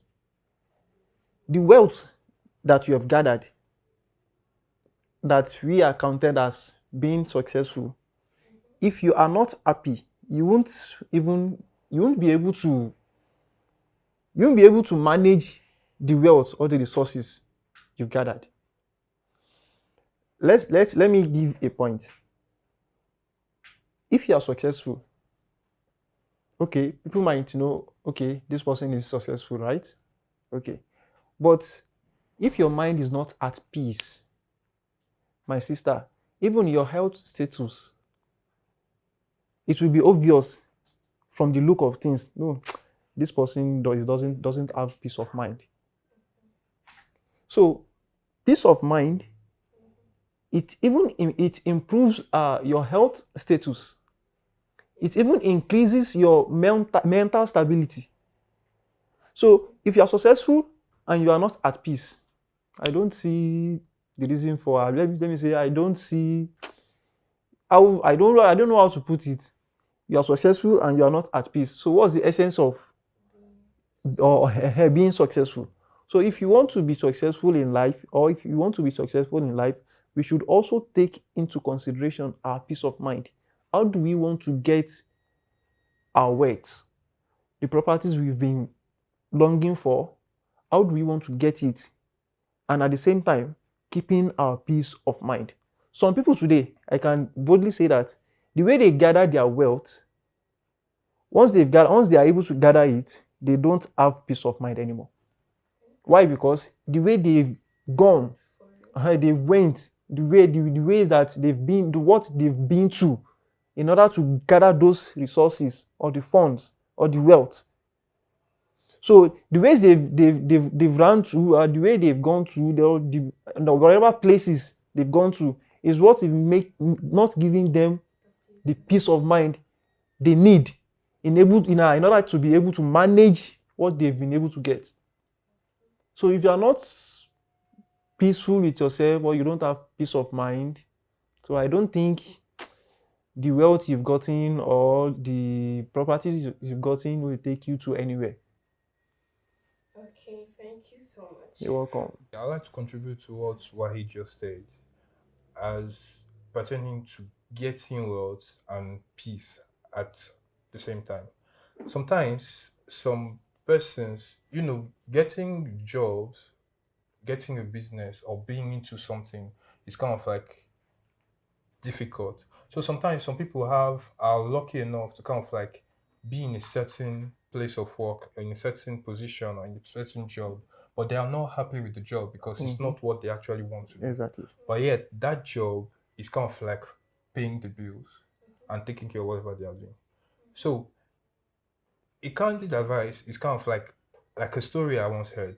There is this man working in a place where he doesn't want to work, but he still works there, he still gets paid, he still delivers, but delivering is getting paid. What he does with his payment is he channels the payment into what he like, his passion, his dream.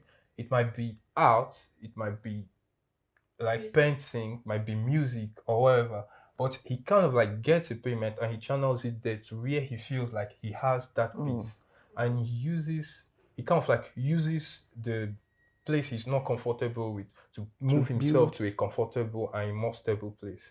So that's my own point and the kind of like advice I was trying to put. You don't just, because you're not comfortable with where you are, you kind of like give mediocre or unacceptable output or service to that place. You kind of like, you can use what you don't want to get what you want. Thank you. So we've all heard it from our guests today. Firstly, they talked about core values, not losing yourself when going for the things you want. Remember where you're coming from, remember where you're going, because when you get the success you want without the values, it becomes nothing. Also, nothing worth of value is for free. So when you see opportunities, you probe, you research. When you think they come easy, just make sure to know that nothing very good comes that easy. This is Corporate rising to serve, rising to lead. What a refreshing and powerful conversation. Today, we've learned that real success isn't just about the hustle, it's about finding peace, purpose, and balance along the way. A heartfelt thank you to my amazing guests, Uche and Wahid. for sharing their wisdom and reminding us that success without peace isn't true success at all. And to you watching, remember, the goal isn't just to make a living, but to make life that feels right to you. Don't forget to follow us on all social media platforms at Achievement Channel and keep the conversation going with the hashtag CorpusCan. Until next time, I am Amy, reminding you, hustle hard, but don't lose your heart. See you on the next episode of CorpusCan. Thank you. This is CorpusCan, rising to serve, rising to lead.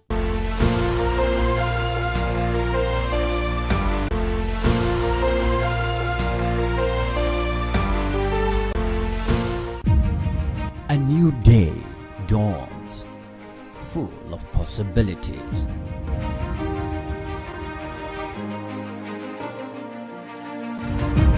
Take the first step towards your dreams. Empower your mind with positive thoughts. Achieve more. Make a difference in someone's life today. Impossibility is nothing.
Welcome to another soul-stirring episode of Achievement, your weekly show on the Achievement Channel, Nigeria's 100% motivational TV station.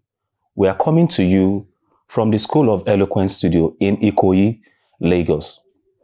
This program is dedicated to men, fathers, leaders, dreamers who are facing life's real challenges and need the fuel to push forward.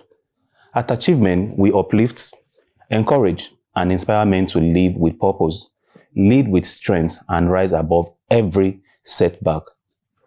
Today's topic is resilience, standing strong in tough times.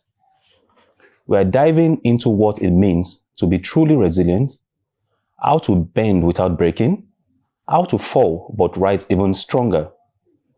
Joining me today are two exceptional guests.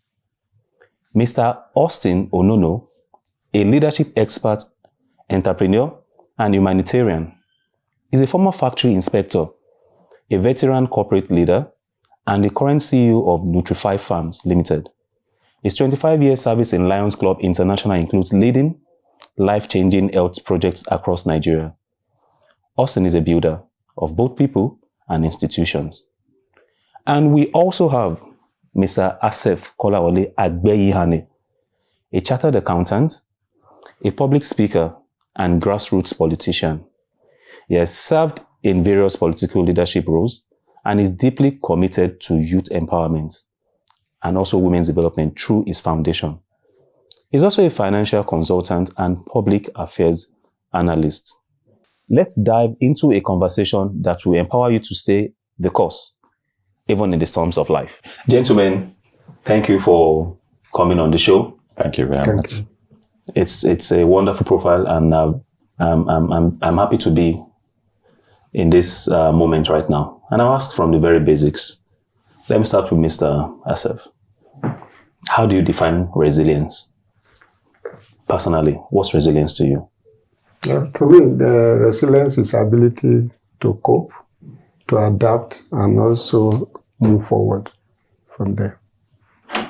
Can I have your take, please? Yes, it's your ability to tolerate, it's your ability to overcome, and it's also your ability to grow and respond to adversity.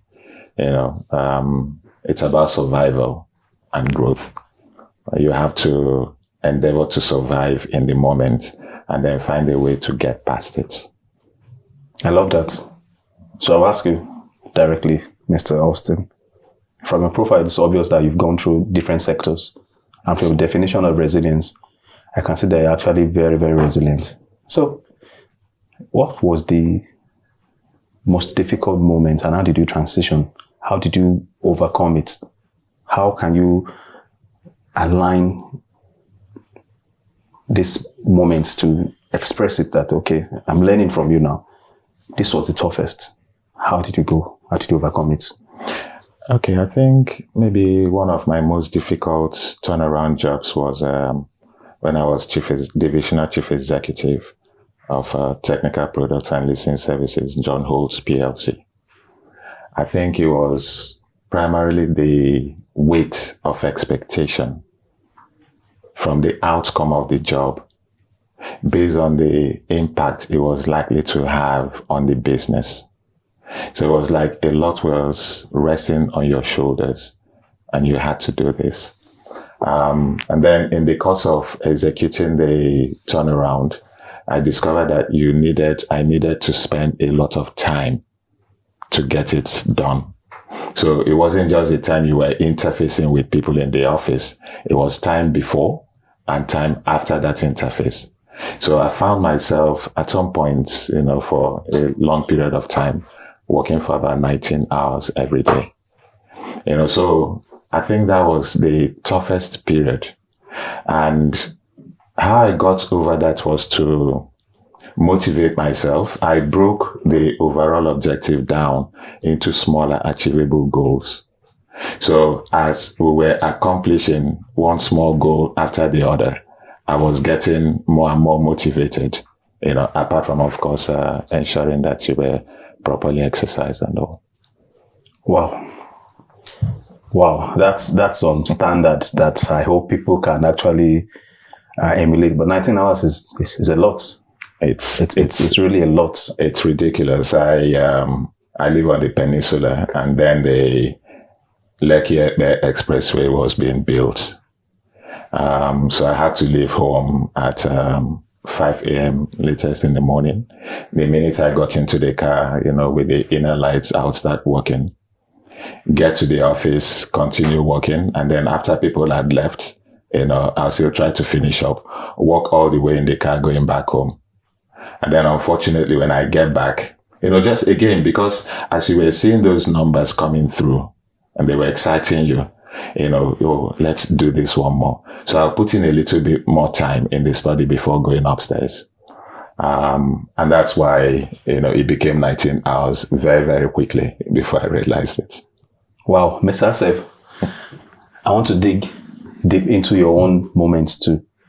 And I'm sure you have a lot of them because you've been in the political sector. You've done a lot of primaries. We're in Nigeria, so we understand what's happened. So I'll ask you this question personally. And I want you to, take a moment and, feel it in. How have you been able to cope? Or for better use of the word, how have you been able to endure and go through these setbacks? How are you overcoming it? Because I've seen your profile. It's deep. So how did you do it? And you are not looking like what you've been through, if I want to use that word. You carry yourself so well with so much grace and compassion and panache. You are calm. You are not even showing it. So how have you been able to get through these setbacks and upsets, if I will use that word? I think a lot of factors played out. One, like the popular saying, when there's no purpose, there's bound to be an abuse. One, a purpose is driving you. Then you have no reason to let go because that becomes the inner driving force. Correct. Then number two is also that a positive mindset. You already have a mindset that something is achievable. Then number three, knowledge is power. Even the Bible say, he say, in all your getting, get knowledge. And then when you get that knowledge, then the next step is understanding of the knowledge you got, and then the wisdom, ability to apply it. Because, for example, in the political system, one of my focus is that I have that inner voice that I'm among the people that will make Nigeria better. Because you run to USA, you run to Canada, you run to UK, some people pay the sacrifice that made that place stand today. That is why I don't blame people that japa, but me, my focus that I have that inner conviction that I'm among the people that make Nigeria great. Then I have no reason to leave, and I have no reason also to lose focus, because a lot of also destiny rests on my shoulder. Because whatever you are doing is not for yourself, you are doing it for others. Even the scripture also says, those that steal should steal no more, so that they should walk. Can you imagine? And get to give order. He's not even thinking of you, because your own case is settled. You are in the kitchen cooking. Are you not the one that will determine how the food is served? You already taste, you already feel, even the aroma already, you are satisfied. Then that positive mindset that, no, something will just work. After all, if it didn't work, you change your strategy. Correct. Nobody that succeeds, even most of the people that are successful today, their number of failures were more than their success. Because you learn from that, and then you move on. That is deep. That is reassuring. And I wanted to, in that flow, talk about the next question. I wanted to just say this. Do you think, or why do you think resilience is a crucial trait that young men or people should have? Because what you've just explained shows that you just have to do it. I'll give you an analogy so you can tell us deeply also why resilience is key. Why do you think it's key? I do a lot of work. I love hiking a lot. And I've done some hiking in places in Europe where our guide would tell me that we're like 4 hours into the woods. This particular tree has been planted for 1,200 years. So it means that Greek proverb of planting trees that you won't be under for the next generation, for posterity, which is why I love what you've just said. So why do you think resilience, like you've exemplified now, is key trait that people should have, especially the young generation, for you to succeed? Well, there's a popular saying that not taking a risk is a risk in itself. Right. That's supposed to be a natural instinct for every human being. I used to give an example. If rain is falling and an animal is under it, do you know you begin to move, looking for where the rain will not touch him. Once you get there, it will stop. But as a human being, you can observe your environment and be able to know where to hide. But like animal is testing the water, is testing on the get. But as a human being, that resilience is supposed to be a natural trait. Because what I mentioned also knowledge earlier on, every human being in life must give attention to reading. Every successful man, when you pick their biography, you will be surprised. You'll be amazed what they pass through. Even in my journey in life, one of the books that helped me is the book they call The God's General. When I read that book, I didn't even know the importance of that book until when I have one of the challenges in life. And I remember that if these great people suffer something like this, then you are just a baby. That means we must establish that resilience for we to survive.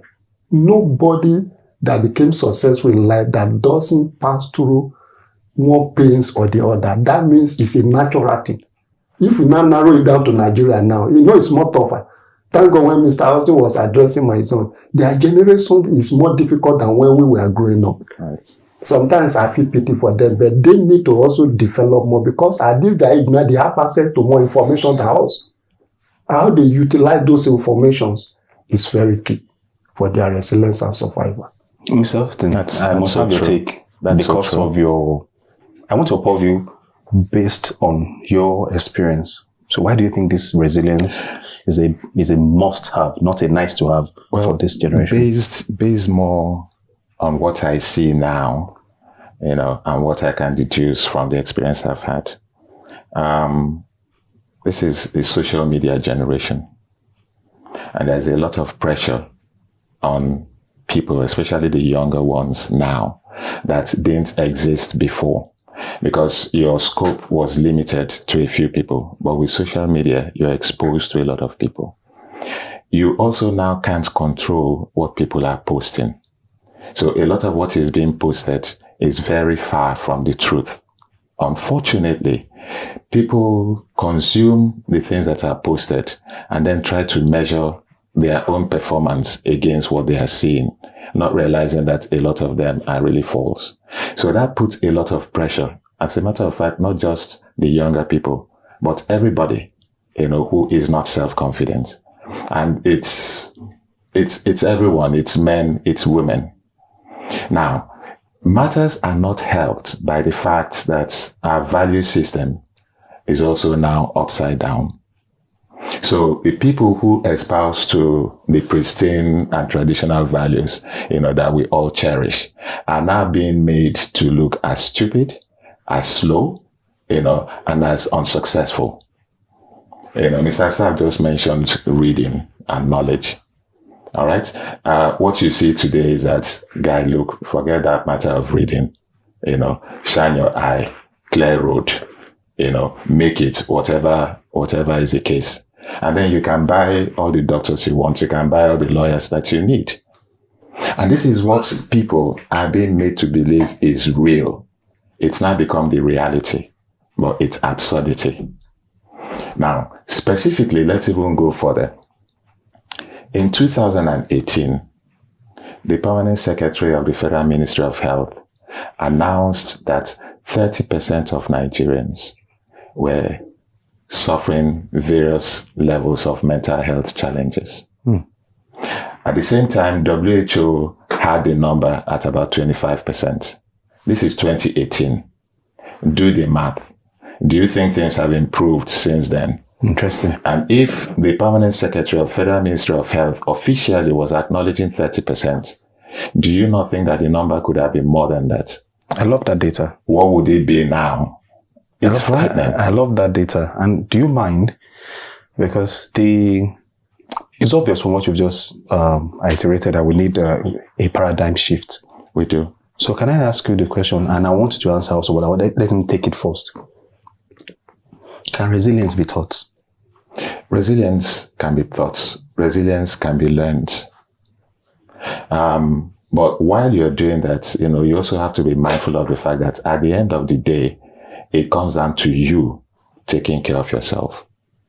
Now, going back to this Ministry of Health statistics, in Nigeria, we actually have less than 200 psychiatrists. Less than 200. For a population that is upwards of 180 million. So you find that you have to, by yourself, nurture your inner strength. So you can learn resilience through practicing of mindfulness, where people wake up in the morning and the first thing they do is to grab their phone. And you're going into that cycle. But you can actually distress and prepare for the day deliberately to engage with the day based on your own terms. So if you go into that day, just open to anything that comes, you're going to be blown away by all sorts of things. Can it be taught? Well, resilience can be answer from your political and also can be learned. Now, if you talk about how to taught resilience, as a father or as an experienced person, either political or in the secular world, you should be able to taught people, share experience and knowledge of what you pass through and how you survive it. That's how it can be taught. Even as a parent, you can sit down your children, begin to share life experience with you, some things you have passed through, how you were able to weather it. But there you must put a clause. They may not pass through a similar thing. They may not pass through the same thing, but there are some of those lessons that they can apply. That is how it can be taught. Then it can also be learned, like I said, about knowledge. When you've read the biography of people that were successful and you see how they suffer so many failures. Look at Thomas Edison. He tried 1,000 times before he was able to get electricity. He now make one comment that he now discovered that there are 10,000 ways of doing something. I'll take it from that you. That means it can be taught, it can also be learned. You fail forward. Yeah. Let's go on the commercial break. That's a really insightful one. We'll see you on the other side of the show. Hi, my name is Olufemi Shea. I'm CEO of Casafina Development. I'd like to tell you this. Keep watching Achievement Channel. Hello, my name is Roma Daniels. This is Achievement Channel. Please keep watching Achievement Channel, the first and only motivational channel in the country. Thanks, man. Hello, guys. My name is TK Classic. I'm a singer, songwriter, and performer. I'm here live at the CEO Summit 2025, and this is Achievement Channel. Stay on the dial. Don't leave. For us here at the School of Eloquence, our primary focus is on the art of public speaking, because it's a major problem.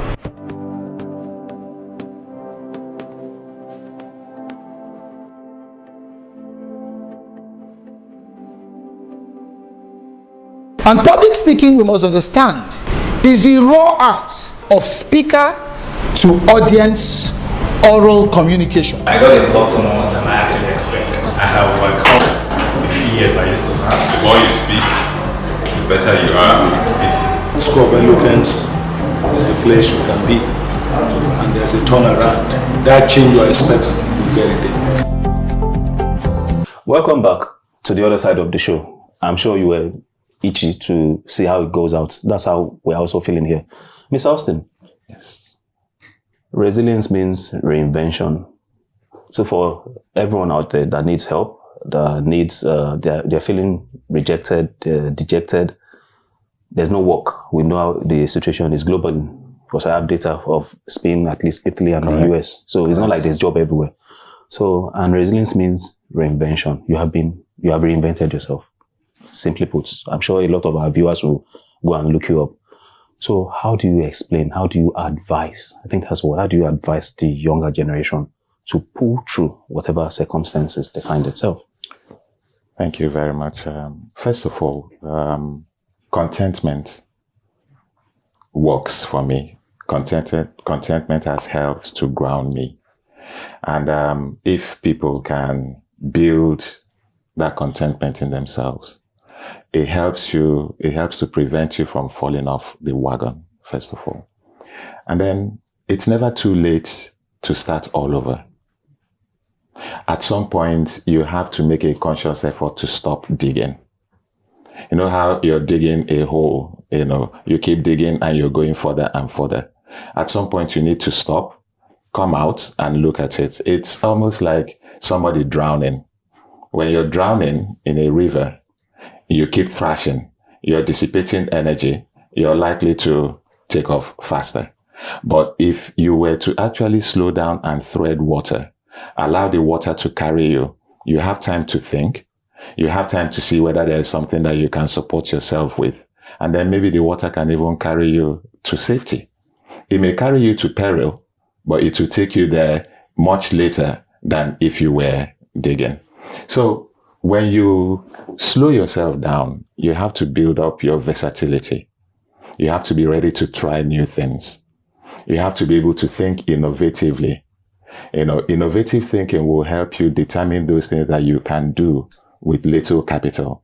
Because what a lot of people have challenges with now is, how do I start? Where do I find the money? But there are things that people can do, but you need to just lose yourself first of all. Get yourself off that pedestal. Forget who you used to be and look at what you need to become the person that you need to become. Excellent. Mr. Asef, you are the water person.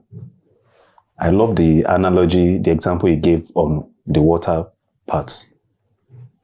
There's something called blue ocean strategy. You are doing it when you are the first person to do it when nobody is doing it. And there's something that you are doing that I think you need to see as a trait, which I'm asking, that's why I'm asking for this, asking you this particular question. When you get stuck, when you don't know what to do again, how did you continue? Because there are moments that you knew that this looks, because of the politics part, this is it. So when people get stuck, younger people, how should they go about it? What should they do? What has worked for you? Now, if things didn't work, it's just like Mr. Austin said, first of all, you need to relax yourself. Then that gives you the opportunity to think, to analyze, to review, and to strategize. Just like the example of Thomas Edison. 1,000 times is not a camo, it's not a joke. Somebody tried something 1,000 times. That means if it didn't work for the first time, you need to also sit down, review what you've done. Is there anything to amend? Is there anything to change? Just yesterday, a younger person chatted me up. I've referred him to 2 companies to supply his into chemical. And I say he need more business. And I asked him, I said, the area I've already recommended, what have you done with it? He said they've not called him. I said, did you sit down to review? One, is your price competitive? Is your product quality enough? Because they already have existing suppliers supply the same thing. These are the questions you need to ask. I said, thirdly, you also need to go back to those people. Why have they not patronized you? From there, you'll be able to now know how you reinvent yourself. That means if it's not working, you need to review, you need to strategize, you need to examine, and then look at what you need to amend. And then you'll be able to find a way out. You've stylishly mentioned my next question. And this is for both of you, but I'll start with you since you started it. Let's talk about support systems, faith, mentors, mentees, because some of us actually draw strength from the people we are mentoring. It has happened to me. Absolutely. I'm mentoring this person, but I actually draw strength from the person. The fact that I'm here today doing a lot, I think it swings both ways. So what is the role of support system in being resilient? What do you think? How do we need it? How far should it be applied? And is it even important? Support system, very great, very necessary, but also there's a caution. Because some people also see support system as an entitlement. That would be very bad. But naturally, we need support system. From family, from faith. Like myself, I enjoy fantastic support system from my wife, from my elder brother, from the family circle. From the faith, there was a time I had some challenges. My pastors and deacons stand beside me. One day, the deacon was talking to me. He said, do you know I've used your case to encourage someone? I was so excited. I said, that means what I was going through was also becoming a testimony to encourage someone. Then also, I've also benefited from mentor.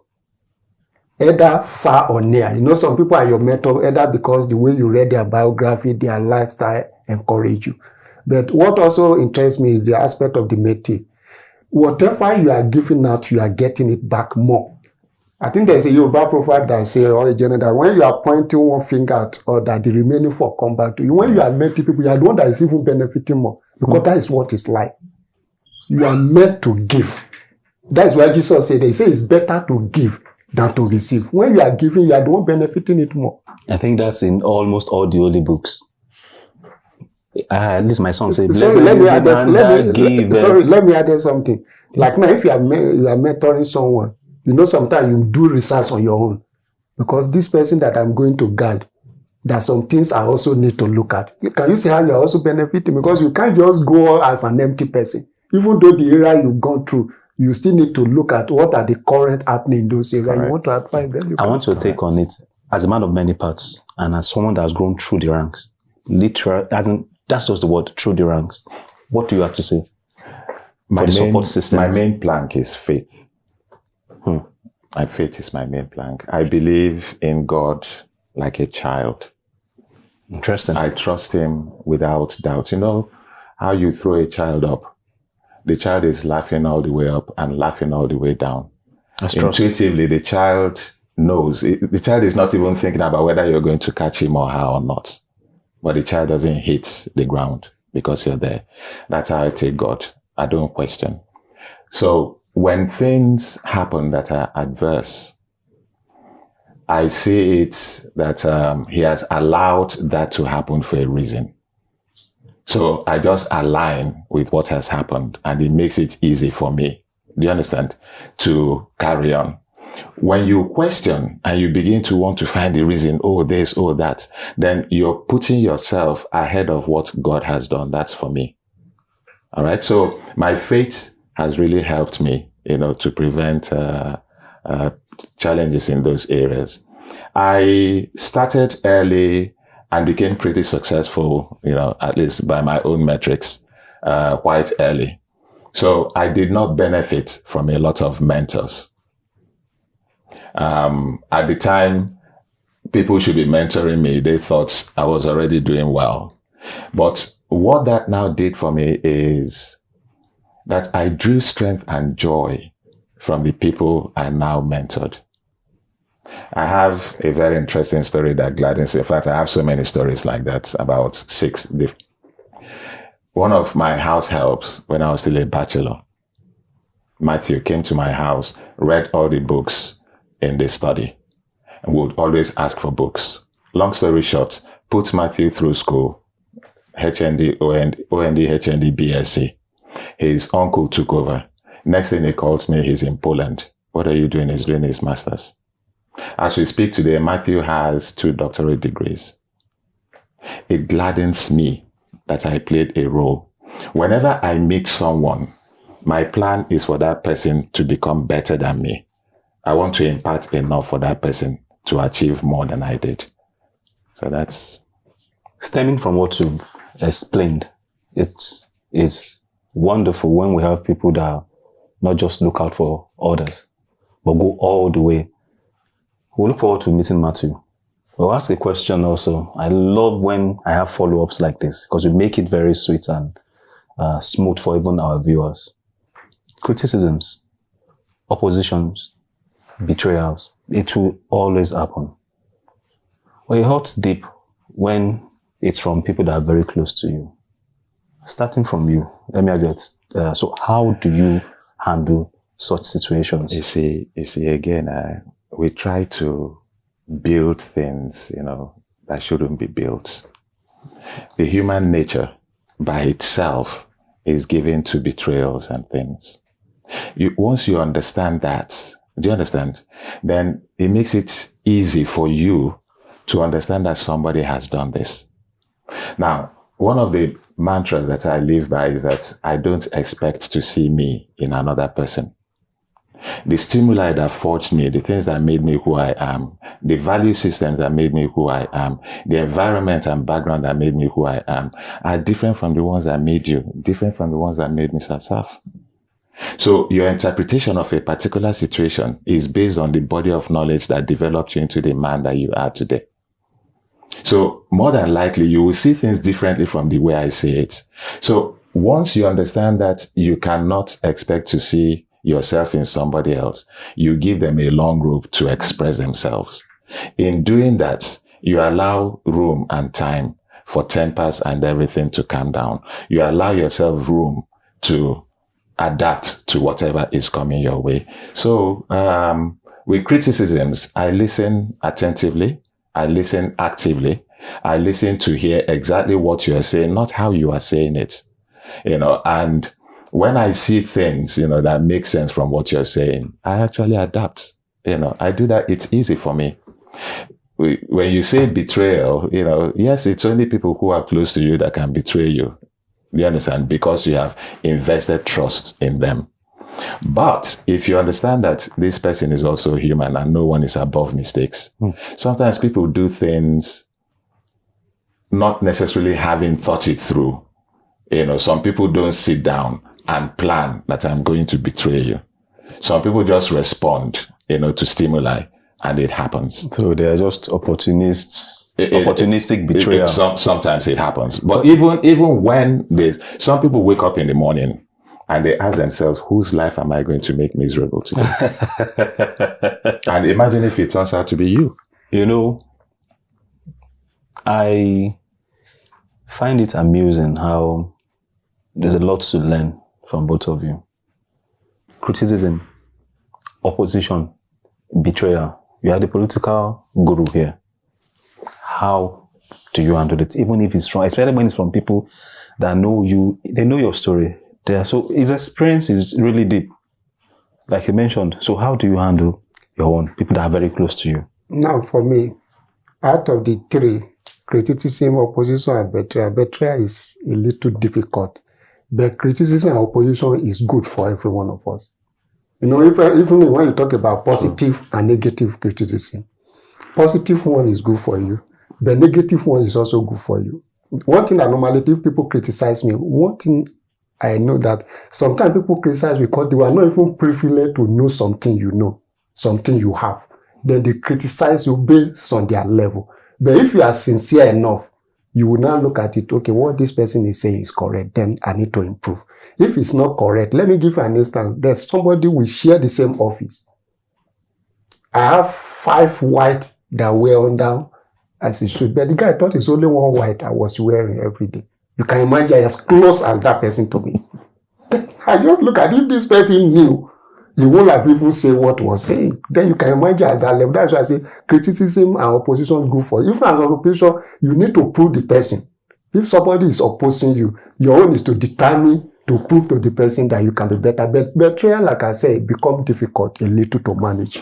David said that if it is an enemy that did it to me, I won't have bother. But we go to the house of God, we put counsel together, we eat together. But like he said, you must realize that as long as that person is human, is bound to make mistakes. How I manage betrayal, which I say is difficult. That one, like John Mr. Austin said, you don't expect everybody to be like you.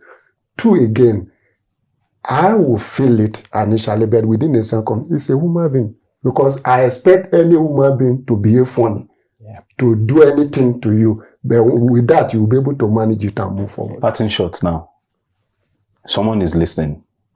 That's how our show is. The person wants to give up. What do you have to say to the person? No, this is not the time to give up. Don't give up. No matter how difficult it is, no matter how dark it may seem, there is light at the end of that tunnel. This is the time to actually dig in. This is the time to reinvent yourself. This is the time to think of new things. This is the time to develop yourself further. And it's only over after you have decided that it's over. Once you switch yourself up, that's the time that it's over. But as long as you remain in the mix, a lot of better things can actually happen. Let me just close by saying there's a guy, I think his name is Gary Hamel, he's a businessman. He says that companies fail, and by companies, now let me also use individuals. Companies fail by investing a lot in the things that are happening now, as opposed to investing in the things that could happen. In the future. In the future. All right. So if you decide to give up now, then you have shut yourself away from the wonderful things that are waiting for you in the future. Your take. Well, like question, final answer. In conclusion, what do you say to there's them? no need to give up. As long as you are still breathing, that means there's a hope. It's only a dead man.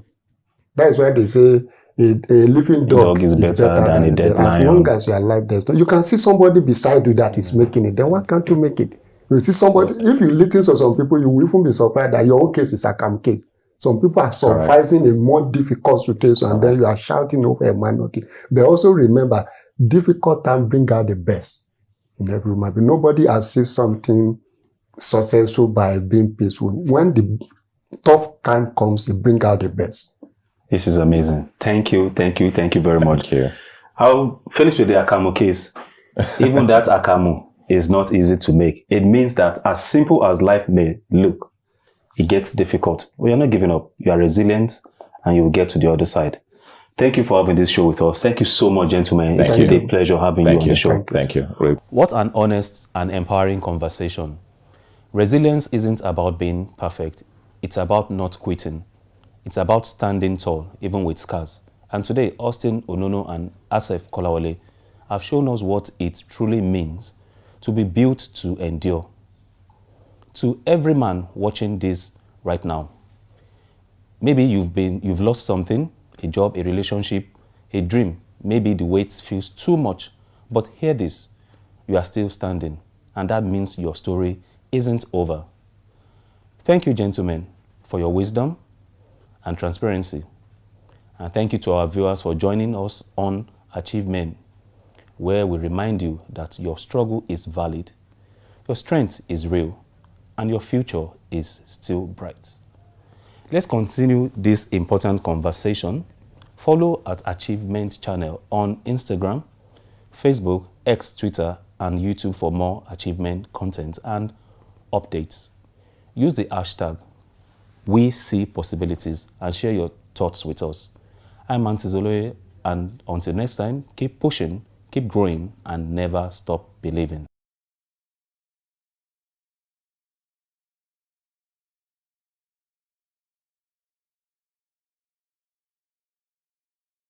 Keep on watching Achievement Channel. You guys are doing a great job. Oh, Achievement Channel is the best. Achievement Channel is the best. My name is Azu Ishekwene. I'm the editor-in-chief of Leadership. Keep watching the Achievement Channel if you want to be and continue to remain an achiever. Best. Keep watching Achievement Channel because my name is Ray Chebri. Please keep watching Achievement Channel. Okay, my name is Nkechi Obi and you should watch the Achievement Channel.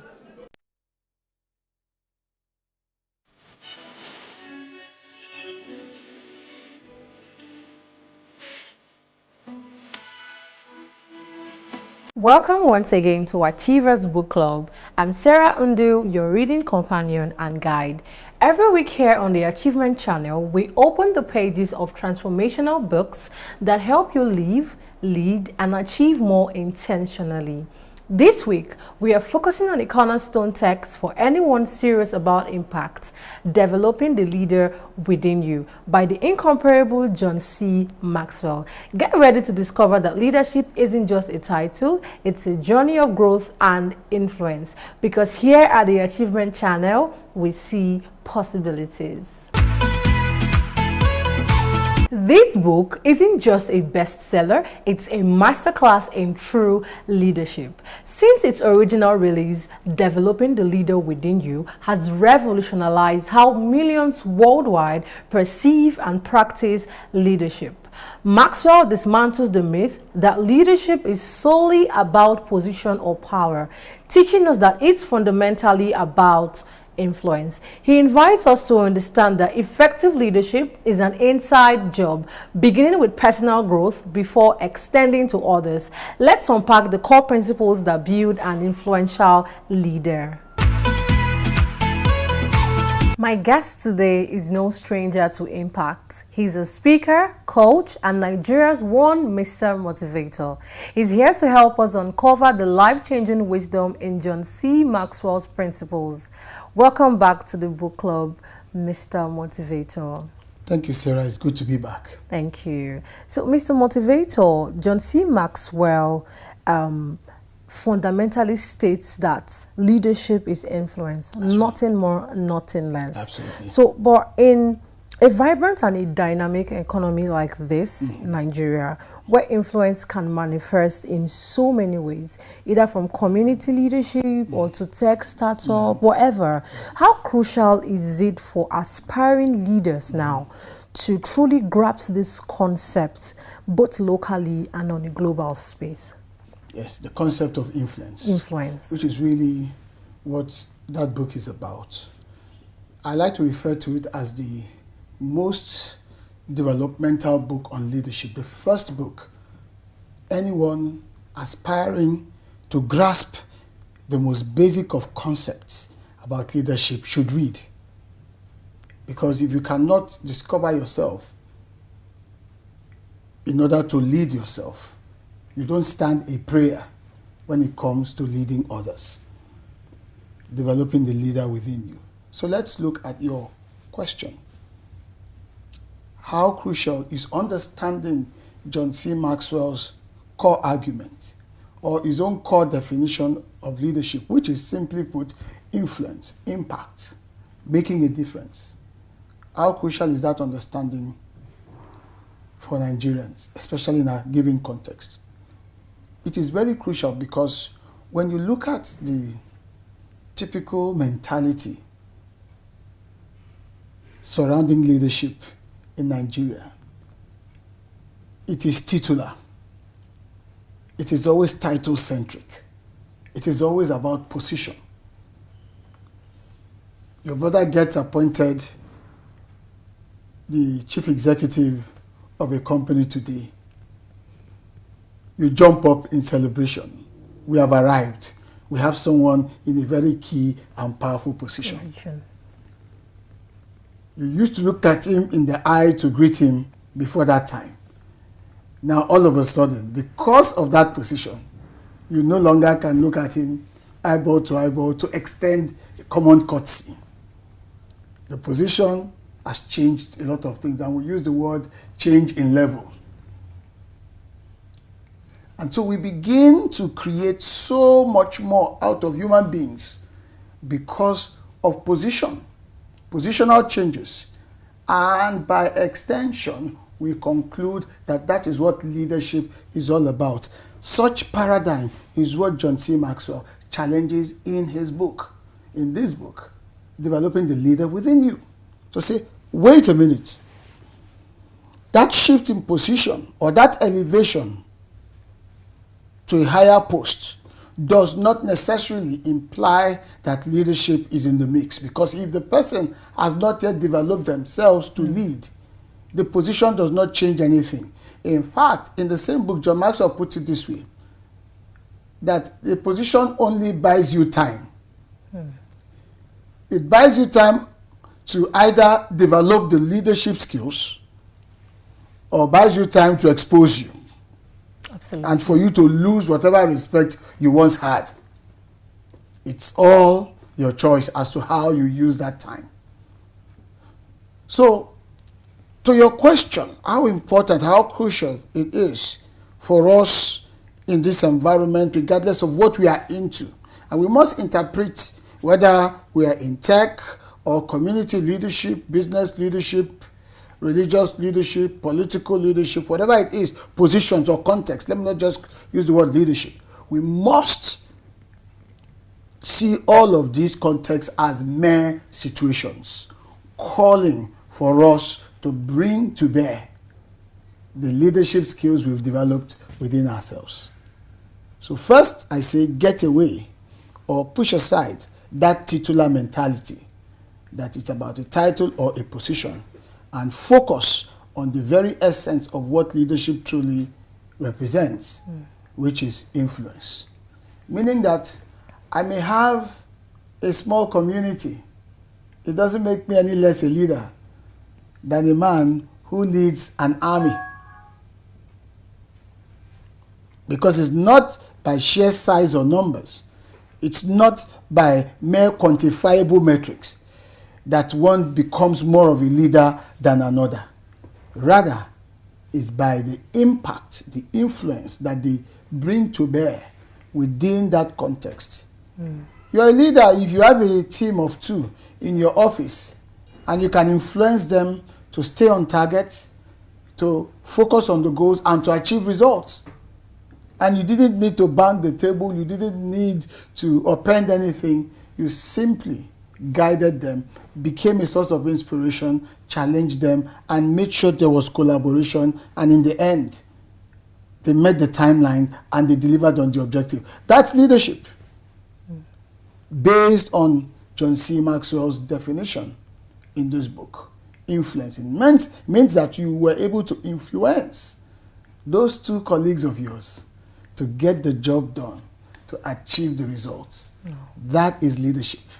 Whereas you could have a political figure, a governor who is in charge of a state, for instance, with all of the resources, financial resources, human resources, the clout, the goodwill, the laws, everything, and they are floundering and unable to provide leadership. Why? Because they've not developed the leadership mindset and the leadership skill set required in those respective situations. So let us separate situations and positions from the actual disposition to lead. That is how Nigerians must understand this, so that you don't think of yourself less a leader or not even a leader because you don't seem to have the trappings or the external markers of a title or of a position or of a situation around you. So you wish yourself away from actual leadership. That is not true. It is the skill set, the mindset that you apply in being selfless, in working towards goals and harnessing the involvement of others towards producing results. That is what influence is about, and by extension, in very clear terms, that is the definition of leadership. You can do it. The little child in primary school can do it. The secondary school kid can do it. In the university, you can do it. In your private business, you can do it. In your home as well, you can do it. Yes. Siblings can lead one another, even in their homes. In a family of what, 2, 3, or 4 children, even 2. Leadership can be cultivated there. It's not a title, it's not a position. So Maxwell deals a very serious blow against that mentality. And that is what we have to deal with, or put properly aside, or push aside completely in this kind of culture, in a cultural context where you begin to look up to people because they are in a position. Yet, that responsibility attached to the position, they are unable to deliver. There are people today who are governors of states who have failed the leadership test, but everybody sees them because of the position they defer. There are chief executives of companies who are running the companies aground. But when they drive in, everybody mills around. Everybody rushes. Everyone would rush and say, hey, we want to be a part of this. Oh, we look up to you, you're the one. That's not leadership. That's positional attempts to claim leadership. It is not sustainable. Invariably, we will see you for who and what you are, that you lack the leadership capabilities.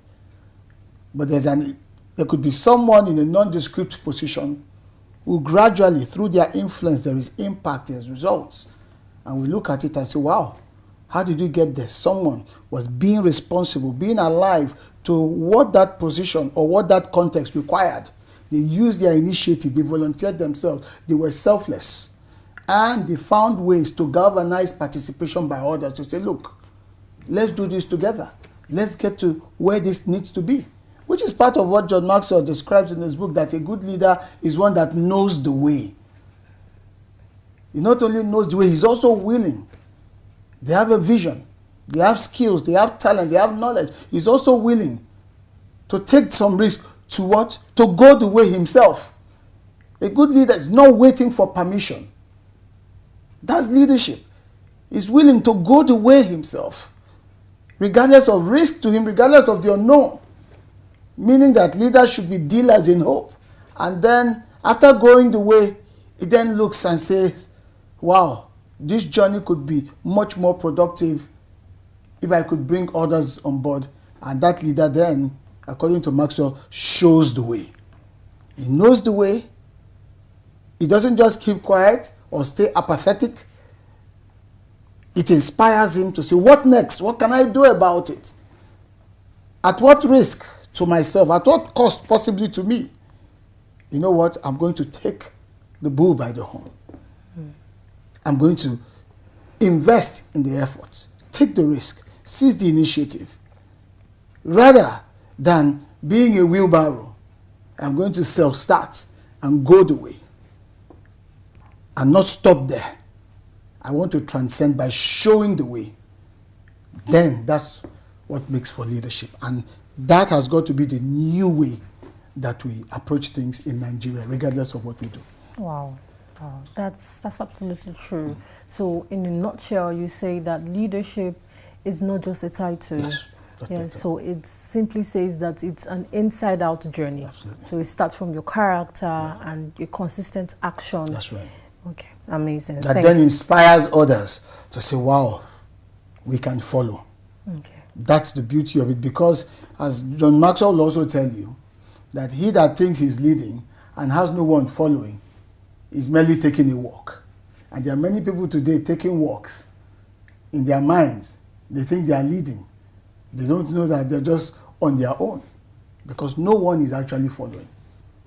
Mr. Motivator, yes. So the law of the lead yes. is one of Maxwell's most impactful principles, suggesting our leadership ability caps our overall effectiveness. Right. So how does this lead typically manifest, perhaps for someone building a business here in Nigeria or a global professional thing? And what immediate action can our viewers take from this? So this lead, the concept of the lead is, a lead is a covering, a ceiling, which is essentially saying there's a ceiling there that you cannot go beyond. And that ceiling is usually self-imposed. You have a business leader or a business owner who stops taking courses, who stops learning, who stops attending conferences, who stops even reading, who stops going out there to learn more and understand the current trends about that business, the kind of skill sets required. A business owner who stops learning about human behavior, because you need to understand human behavior to run that business. It means, based on the law of the lead, that once that business leader plateaus there, automatically the fortunes of that business, of that enterprise, with regards to the people there and everything there, plateaus. Not because of the economic situation around, not because of the industry development around, the forces of demand and supply, no, but simply because the leader has stopped growing. The leader has stopped growing.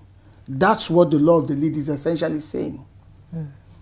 In other words, your level of knowledge, your competency level, your motivational level, all these, if you don't continue to grow these parameters personally, you have executed a fait accompli on your business, on your venture, on your enterprise, that you can never go beyond, or this business, this enterprise can never grow beyond, say, this local level, because the leader's mentality, the leader's skill set, the leader's capabilities remain restricted.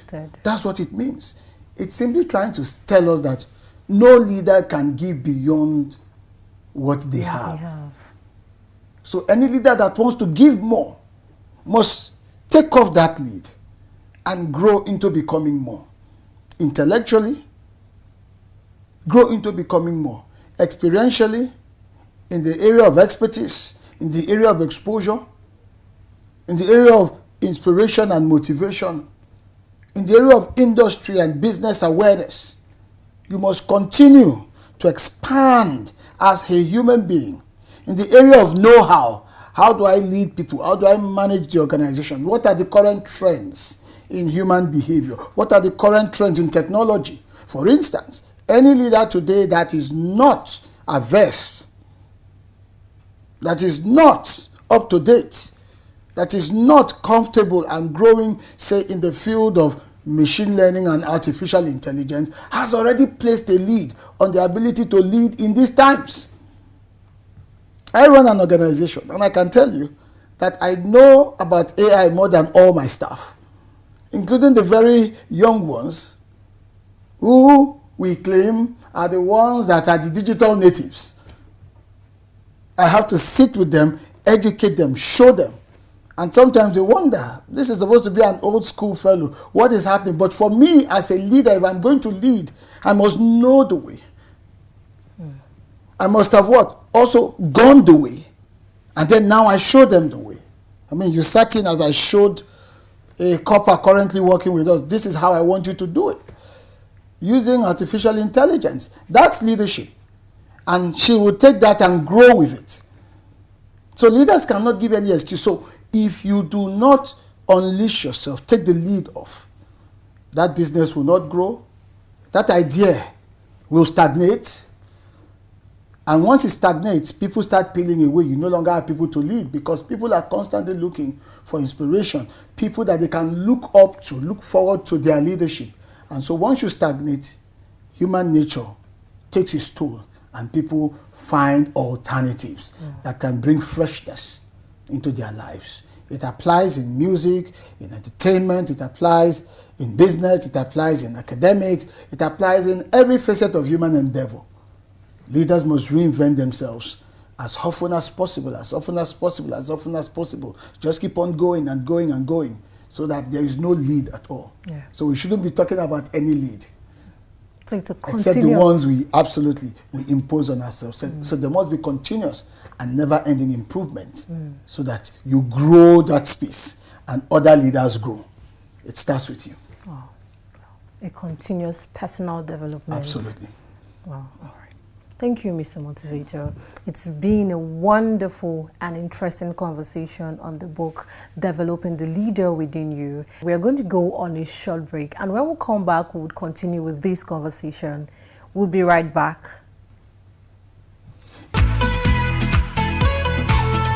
Do you feel terrified when speaking before a group? Are you stressed when asked to present? Do you bore people when speaking? Are you stuck with reading word for word? How do you give a speech with polish? Learn how at the School of Eloquence, the home of public speaking. Attend our practical coaching in public speaking. Call 0802 303 2066 or log on to schoolofeloquence.org. School of Eloquence, teaching the world to speak.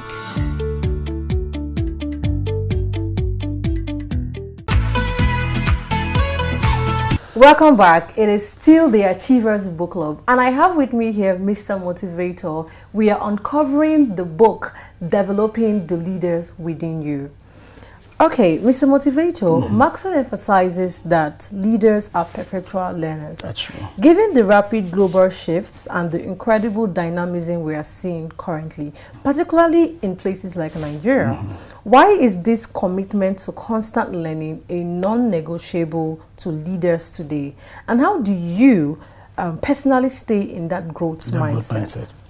Okay, why is this commitment to constant learning non-negotiable?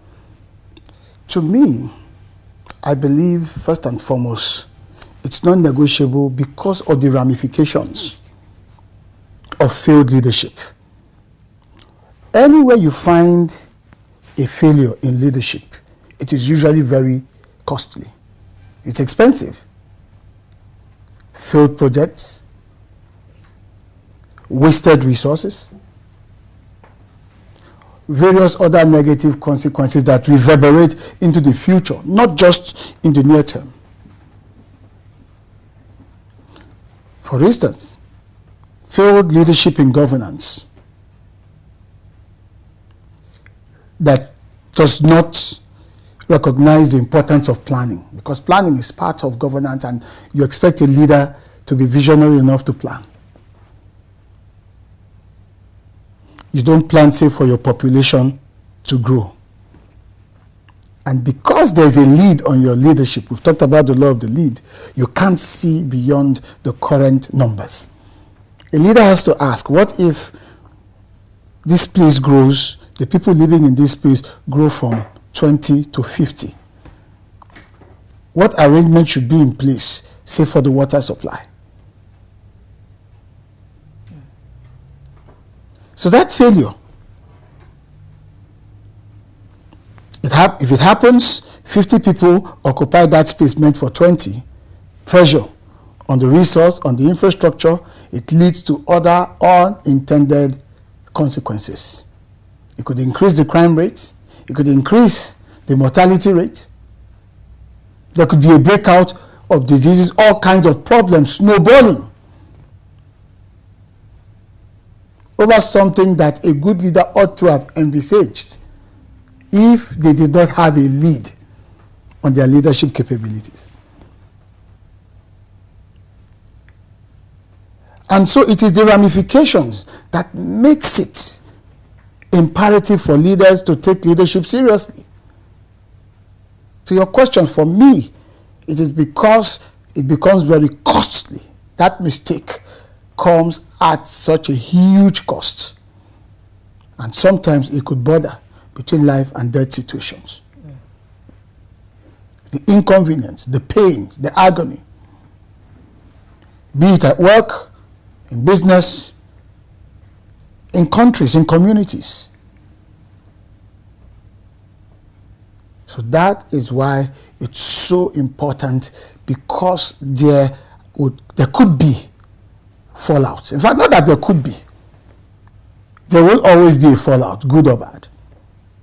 So it makes it imperative that leaders continue to remain on the cutting edge of their leadership skills in order to show that they were proactive enough. When the challenge comes, that readiness is there and they are able to deliver. And now to the second aspect of that question. How can leaders who should be learners remain or stay in that perpetual growth mindset? What do leaders need to do? I always advocate that leaders be proactive enough to surround themselves with knowing people, or leaders should surround themselves with knowers. When you surround yourself with knowers, for want of a better expression, what that does is that it guarantees a consistent influx of fresh ideas, different perspectives with regards to whatever issues a leader has to grapple with. And that dynamic almost always guarantees that there is growth, because you are not a pond. You don't, I beg your pardon, you don't become a lake that is stuck and then stinks. Yeah. Like a river that flows with freshness, fresh ideas, fresh perspectives. It means that even you, the leader, can be challenged in terms of your own thinking. Someone can come up with a different view as to how to get it done. Remember, as the leader, you are the one showing the way. This is where we're going. But if you are surrounded as a leader with knowers, you can have a preponderance of ideas as to how to get there. How to get there sooner, cheaper, more efficiently. That way, your leadership grows. That way, you too, as the leader, you learn. Keep in mind that the leader is not an almighty figure. The leader is not an all-knowing figure. The leader himself or herself is a student of life, a student in general. And you can learn from even those around you. There is no stipulation that you learn constantly from those that are above you or ahead of you. So how can you retain that growth mindset? Stay humble. Stay humble, because that challenges you to submit yourself to superior knowledge that adds value and continues to lift that lead that John Maxwell talked about. Stay hungry, because that then motivates you. It motivates you to keep on going and to keep on learning and to keep on growing. Stay humble, stay hungry. These are two ways that any good leader can perpetually retain that growth mentality. You are humble because somebody else can be a teacher to you. And so you can orient and adjust. Even the situation that goes bad can teach you. We've seen how circumstances have humbled many people. Rather than react, they took the lessons and they returned to that development, they got it right. And then being hungry motivates them to say there must still be something more, or there must be something we are missing. So that forces them into seminars, attending seminars, conferences, symposiums, being part of critical associations, mastermind alliances, as Napoleon Hill in his book, Think and Grow Rich, we talked about. Surrounded by wise people or wiser people.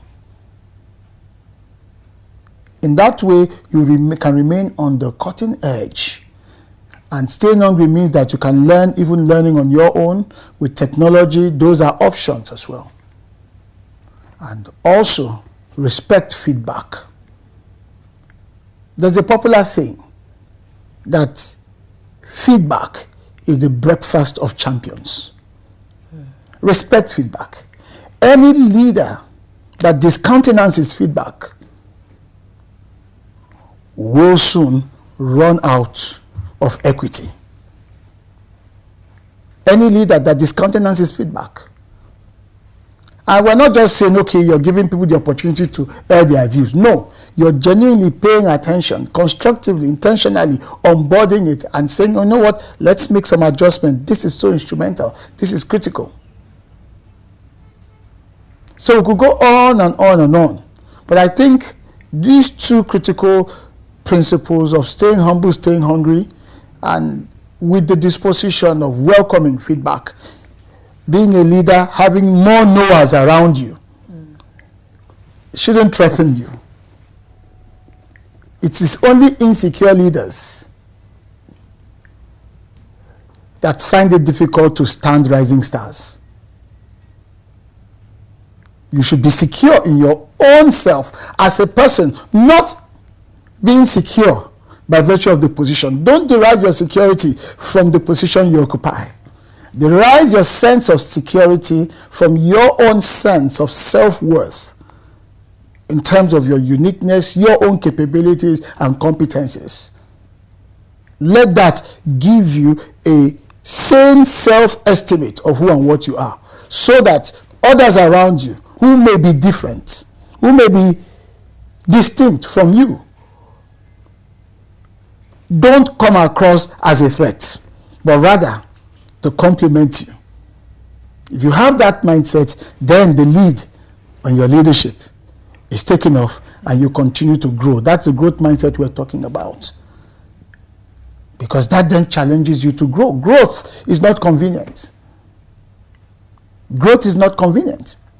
So with these factors, I think, or rather I believe very strongly, that anyone who is leading, who aspires to lead, can perpetually attain greater heights in leadership. That's how I think you do it, in terms of a growth mindset. That's interesting. I believe that when you stop, as a leader, when you stop learning, you actually stop leading. That's right. Absolutely, leading. Because you stop growing. Stop growing. You can't lead if you're not growing. That's the truth. Thank you. Thank you, Mr. Motivator, for sharing such inspiring and knowledgeable insights. Thank you so much, Mr. Motivator. Thank you very much. Mr. Motivator has given us so much to reflect on. Now, let's make these principles real. Here is your Achievers Challenge for the week, inspired by John C. Maxwell. 1. Identify your influence. This week, observe where you have influence without a formal title. How can you intentionally use that influence for good?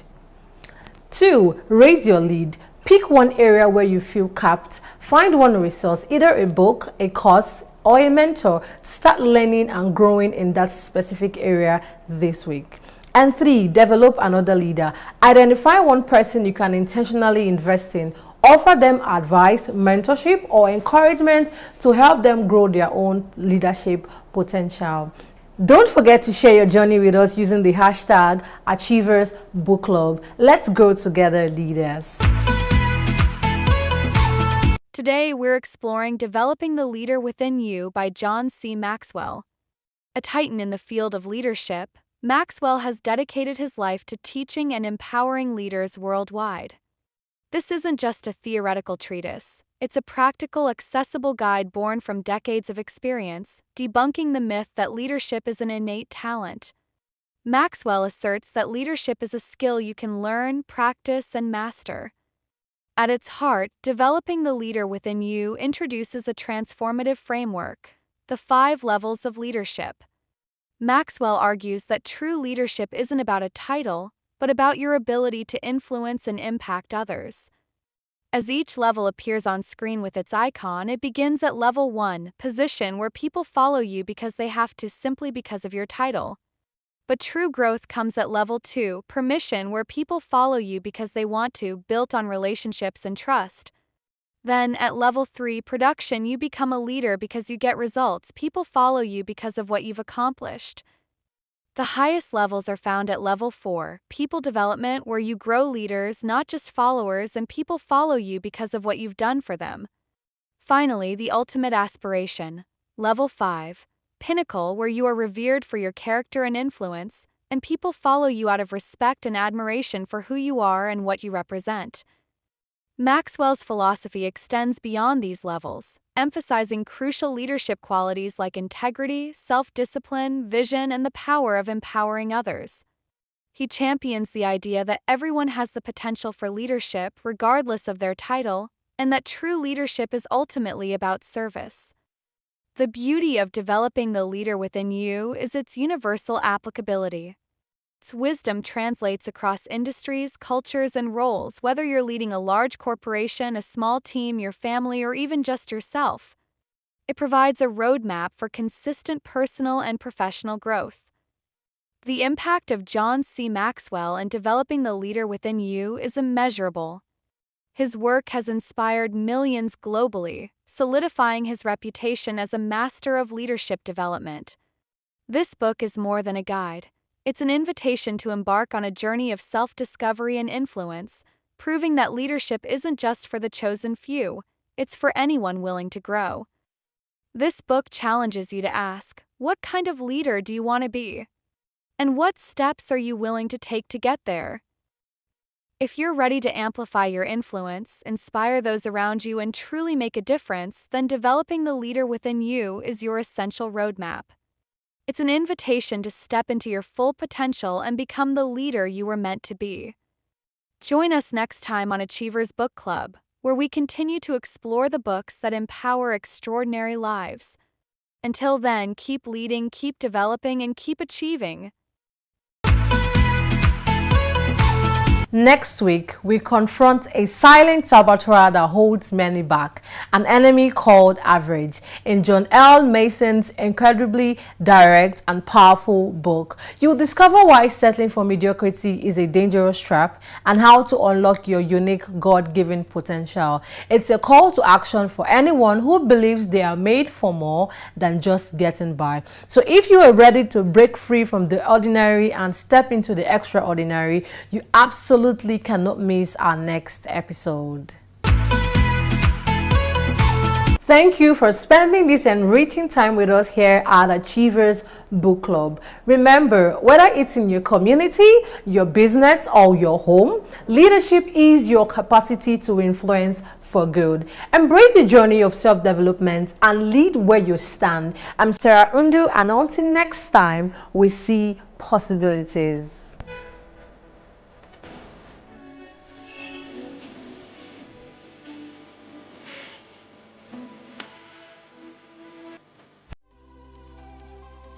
On Wednesday, the 19th of November, 2025, leaders, policymakers, and media professionals gathered in Lagos for the 13th anniversary lecture of Real News Magazine, a platform that has become one of Nigeria's most trusted spaces for national dialogue.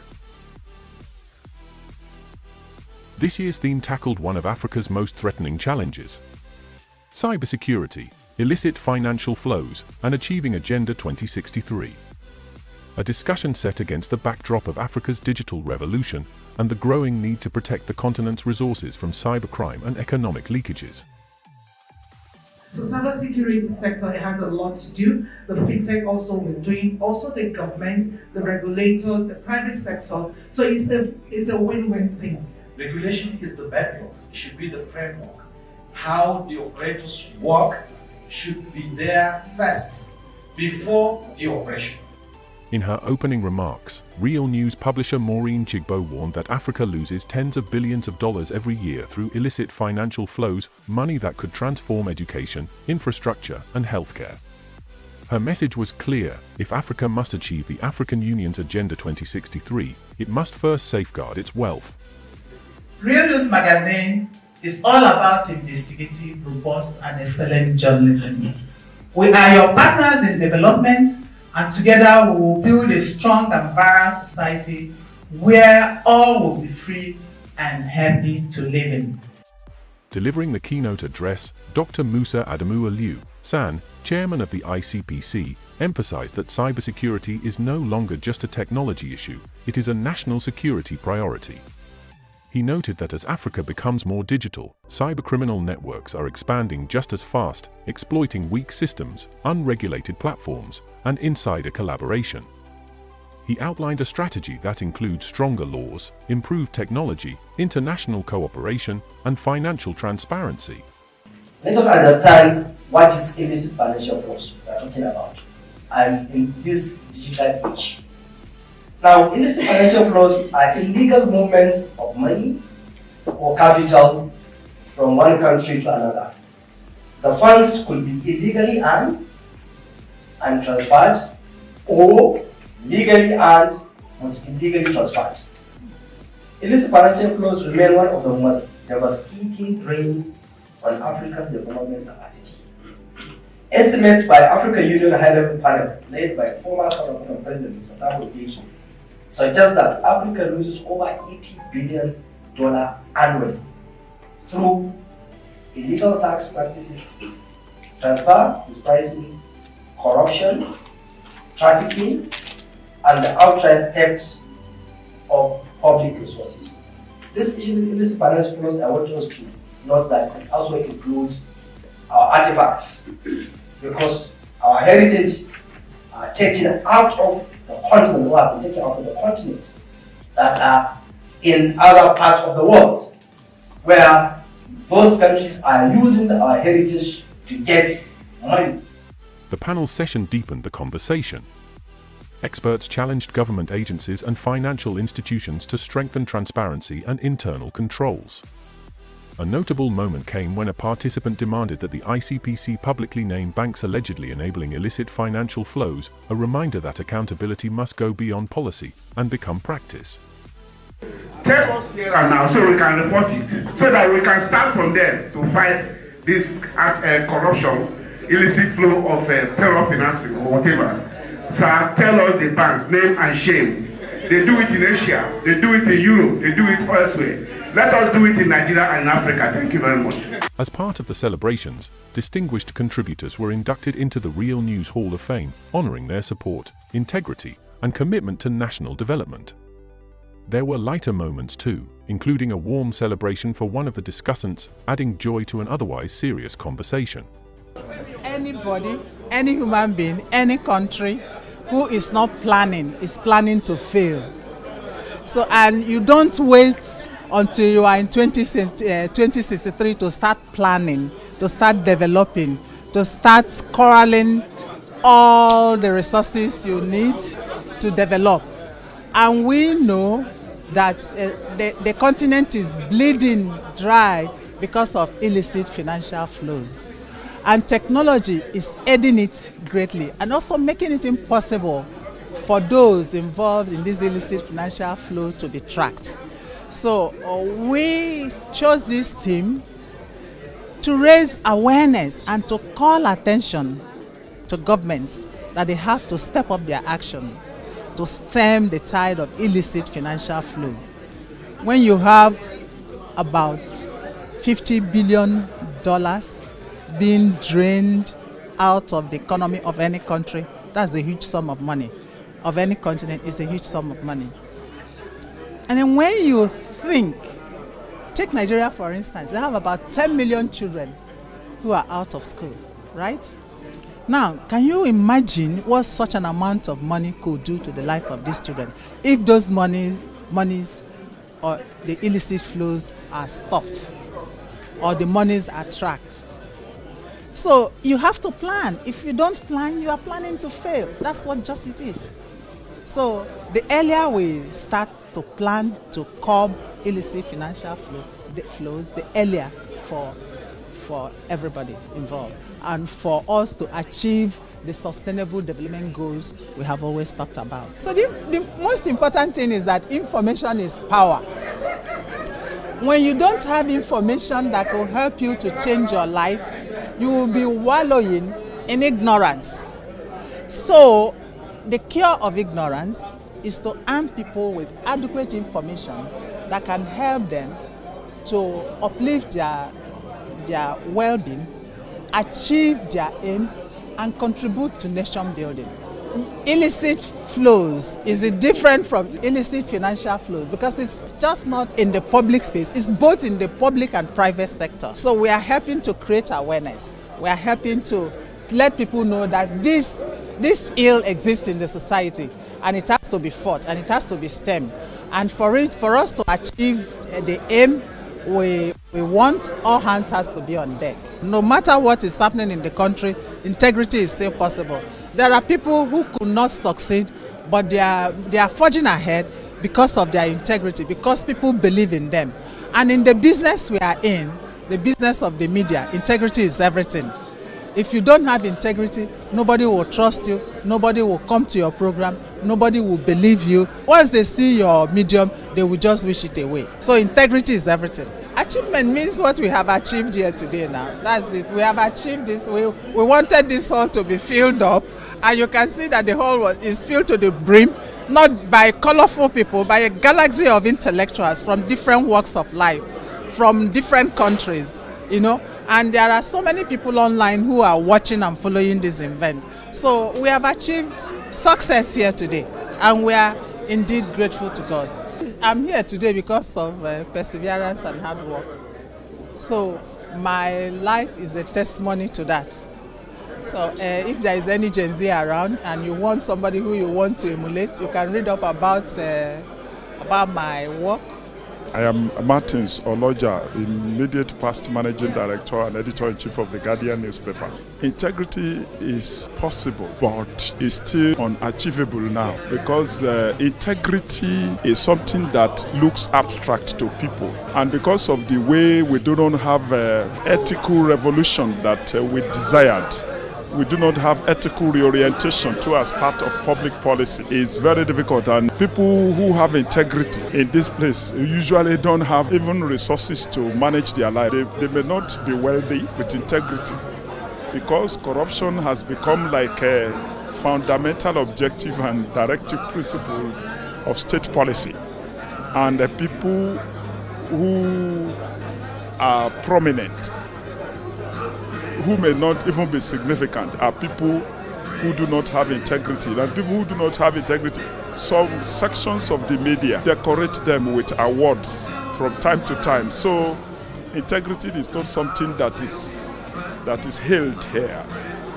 So integrity is something that is very difficult to define, but it is something that people do when no one is watching. It's a classic definition. Integrity happens most time when no one is watching you. So it's very difficult. It's something that people should hang on their neck wherever they go. But it's very difficult to achieve in this country now because of the operating environment and the way we do not have role model, we do not have a reward for, we don't have reward for even integrity. We will have reward for people who can do some things that are unethical, and they don't identify them, they don't reward integrity in this country now. To make ethics and accountability fashionable, we have to celebrate cases of ethics and accountability that takes place across. So not just in public sector, in private sector. We have to showcase it, we have to tell those stories. So what is happening now is that the stories that are being showcased and being told are not stories that encourage that. We see people celebrating unethical behavior. And for as long as you keep celebrating unethical behavior, you're not going to encourage ethical behavior. So I think achievement to me would be life of impact shows that you've lived for others and not just yourself. It shows that you have come into spaces and you have changed positively those spaces. So it could be impacting in the youths. And so in my case, it would be working with entrepreneurs.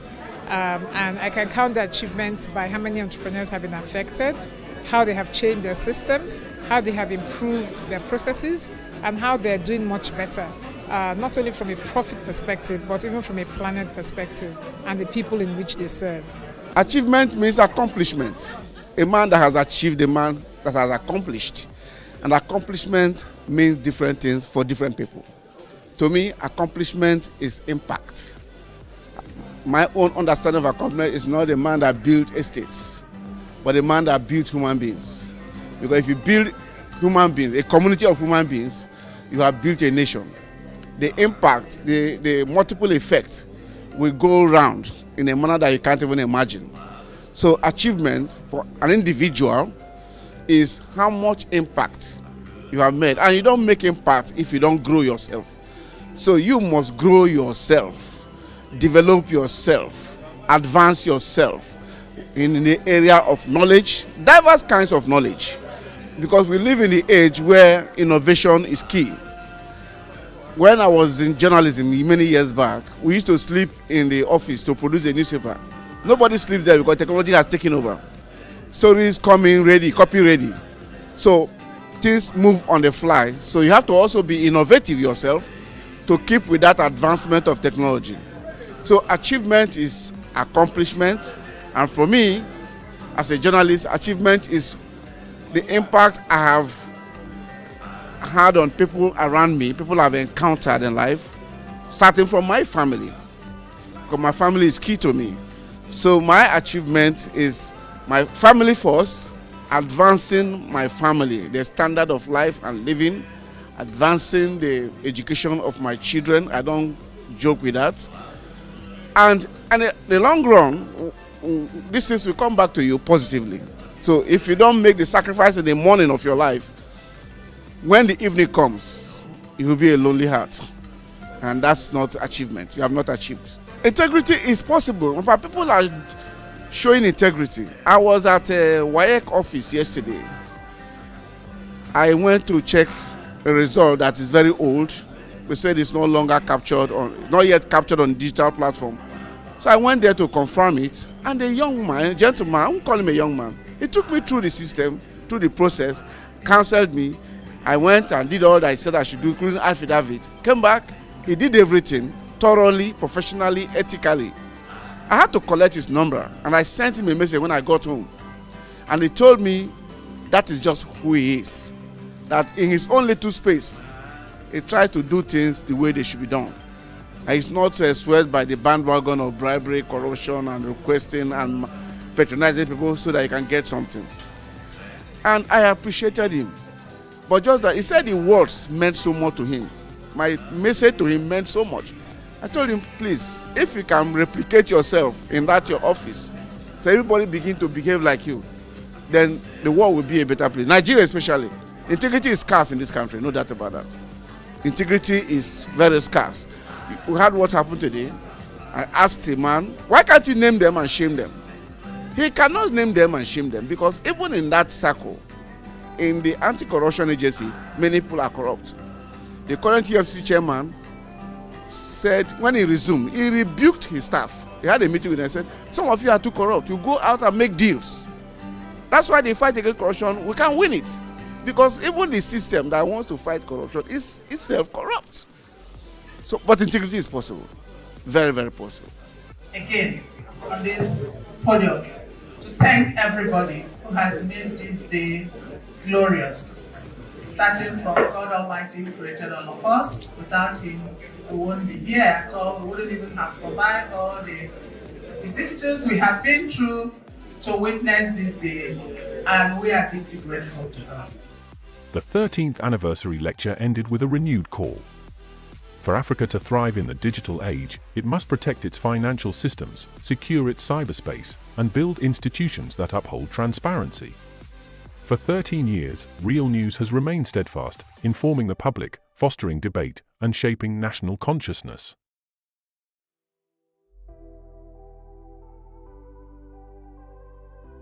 My name is Ken Ubeche. I'm a journalist, author, writer, public speaker, everything rolled into one. I'm giving a shout out to Achievement Channels, the motivational channel. Please stay hooked to Achievement Channel. Thank you. Achievement Channel.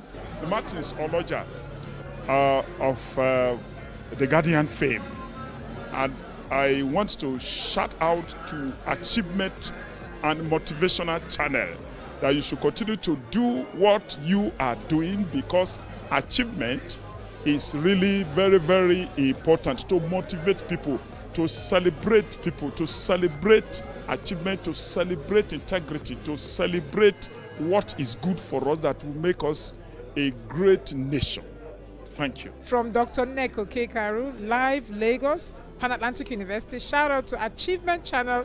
If you're not watching Achievement Channel, I wonder what else you're doing with your time.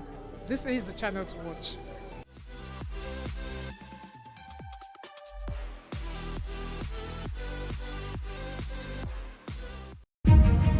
A new day dawns, full of possibilities.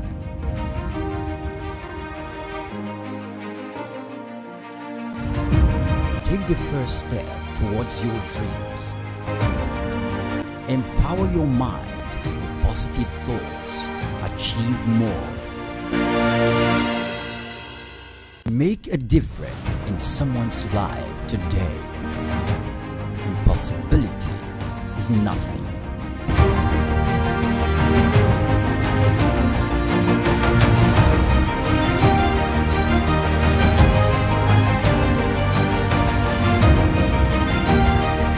Success is not just about what you do, but how you show up. Your style speaks before you do. Style is confidence, and confidence drives success. From the boardroom to the runway, your presence matters. Welcome to Style to Success, where fashion meets ambition. Your journey to success starts with confidence. This is Style to Success, only on the Achievement Channel. Follow us at Achievement Channel for more style and success insights. Welcome to Style to Success on Achievement Channel, the show that brings you face to face with remarkable individuals whose journeys inspire and empowers all. We are reaching you from our studio at the School of Eloquence, Lagos, Nigeria. I am Ayodele Oluwole, and today we are diving deep into the world of maritime media, a field that often goes unnoticed but plays a crucial role in our global economy. Our guest today is a true trailblazer in this field. She is a seasoned fashion stylist and a champion for youth empowerment, the founder of Marigold Fashion House and a host of other impactful initiatives. With her unwavering dedication and innovative spirit, she has not only shaped the landscape of maritime reporting, but also contributed immensely to the growth and development of the maritime sector in Nigeria. Mrs. Susan Eshet, we are honored to have you with us today. You're welcome. Thank you very much, and it's a pleasure to be here with you. Thank you so much, man. Thanks for making that time to come. We actually love your outfits. I like to say that, and you know, I think it's one of the things that this program entails. It's Style to Success, and we love the fact that you're rocking our African prints. So I would want to start by asking you a question, ma. What does style mean to you? Well, thank you so much once again. I'm talking about my style, and you made mention of the wearing of Ankara. I took that decision some 7 years ago, thereabout, that no more Western suits, no more, ties and all those things. It's going to be African wear. And I got inspiration from Ngozi Okonjo-Iweala, when she became Minister of Economic, and she was always wearing Ankara. And one of those days I had a meeting with her in our office, and I just said, this is this woman's style. Style could be anything to anybody. It could be what you are as a professional. It could be what you are as a person. Your style determines who you are, determines what you come up with, what you become at the end of your journey on earth. People will remember you for what kind of style you had. If you're simple, if you're robust, if you're elaborate. So to me, my style is me. Because now people see me as, oh, she only wears Ankara. If you see me with something else, it means it's a tight situation. But once I walk into a room like this, I feel proud to be an African and an African woman. Wow, it feels good to hear this actually. I love the fact that you're promoting our culture through fashion, because we're trying to project what we represent as Africans to the rest of the world. So wearing our own locally made fabric is a very good one. So that's quite impressive. And I'd like to say, ma, how does style inspire success for you? Like I said, it's Ngozi Okonjo-Iweala that inspired that in me, and I said, if she at her level could have confidence and wear just African clothing, then why not me? And the first time I walked into the office on a Monday and I was wearing this, it was like, everybody was like, what is she doing? But to answer your question, it shows how confident you can be as a person and as a professional. That's what it brings out in me, the confidence. If you can wear this for an event, then that means you have a lot of confidence. Thank you so much. You're welcome. It's so good to hear that from you, man. So I like to say, Mrs. Susan, how do you come about your fabric? Where do you shop for them? How accessible are these fabrics? Because I need to be sincere, I love African prints.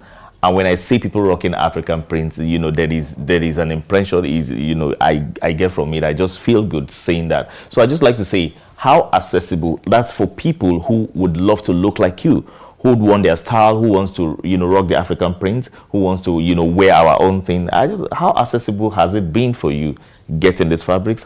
And how easy has it been getting, stylists that can put them together and project, a very good image of it?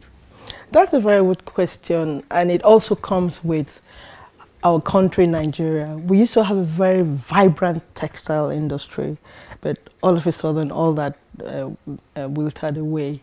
So a lot of these fabrics are imported, which is very sad. I wish something could be done about that so that we can go back to what we used to make and what we're wearing. They're very accessible, but now with the inflation and the economic situation is quite pricey. But it's something that I love, and so I'll go out of my way to get it. And then there is no fashion designer or tailor that cannot make all this. They're all over the place. You go to the market, Balogun market, they'll give you different types. There are the low price ones, the middle price ones, and the high price ones. And so the high price ones are the ones that are produced in Holland, the Hollandish stuff. Those ones are quite high prices, and they last, they don't fade. Then you have the middle price ones and the low price ones. So it depends on who you are, start coming in, the kind of person you are, your character, your projection of yourself, and your profession. So if you decide to pick the low price one, but you make something out of it, it's still the same thing. And so it's quite accessible, but my appeal will be that the government should look at our textile industry and see how we can start all over again and get the textile industry working. Because all these things are brought in from Ghana, from Cote d'Ivoire, from Holland. Not much is made in Nigeria anymore. True, I agree with you to an extent, man. But I just want to quickly chip something in that, we still have some people that still do, local production of some of these African prints. Especially the Ashoke, the Adire, yes. Which, the prints are actually beautiful as well. They're as beautiful as the Ankara. But they cannot be mass produced. True. You have to do some mass production to get things like this. Okay. So that's why I'm still making that appeal that the federal government or state government should do something about the textile industry. Yeah, I was going to say that because I feel we actually need to try to rejuvenate those industries so that, it will help the economy as well. Apart from, helping the GDP of the nation, it's going to, create more employment and people will gravitate towards, wearing our own thing. So our local content will be promoted that way. Well it's a said. good one. Well It's a good said. one. Well done, man. And Thank it's so nice to have you on the show. Thank you very we'll much. take a short break and we'll be right back. Your journey to success starts with confidence. This is Style to Success, only on the Achievement Channel. Are you in governance? You need public speaking. Are you in business? You need public speaking. Are you a professional? You need public speaking. Now you too can learn how to overcome nervousness and speak with confidence before any audience at the School of Eloquence, the home of public speaking. Attend our practical and training one-on-one coaching with West Africa's only certified speaking professional at any of our centers in Lagos and Abuja. To register, call 0802 3032 066 or 0706 1606 078 or log on to our website schoolofeloquence.org. School of Eloquence, teaching the world to speak. Your journey to success starts with confidence. This is Style to Success, only on the Achievement Channel. So welcome back, and we're still on the show Style to Success on the Achievement Channel. We still have our maybe guest on the show, Mrs. Susan. I have been having some questions and some good time with Mrs. Susan on the show, and she's been sharing insightful ideas about how she has really been inspired in terms of fashion and style. So we're back to the show. Mrs. Susan, I hope you're fine, ma, and I hope you're enjoying the show. Mrs. Susan, I'd like to ask, what are some of your proudest accomplishments in this game?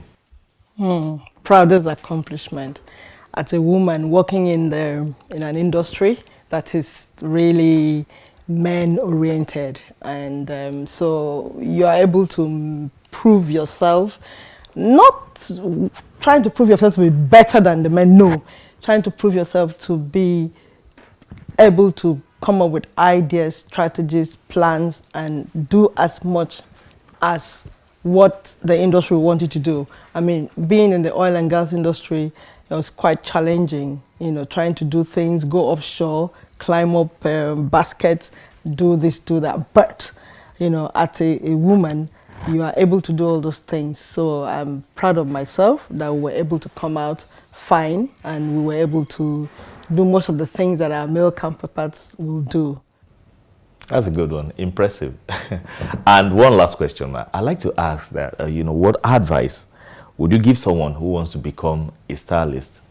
You know, talking about, you know, becoming a stylist in a clime like Nigeria. Oh, like the program says, style to success. Like I said before, I picked my inspiration from meeting Dr. Ngozi Okonjo-Iweala, and I mean, the difference between her, I mean, she had long skirts, while I prefer the shorter ones. And there she was as a minister of the finance, and then for the coordinating economy. And she was always in meetings, going from one place to the other, and still in her long, you know, skirts with ankara and her turban.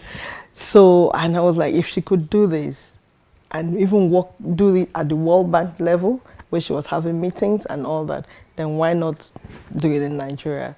So there's nothing you cannot achieve, whether you're wearing ankara, or you're wearing ashoke, or you're wearing akwete, or you're wearing, you know, whatever native, you know, clothing we have. Your style is your style, and it's what you make out of it, and that's what you become. I mean, like what you're also wearing.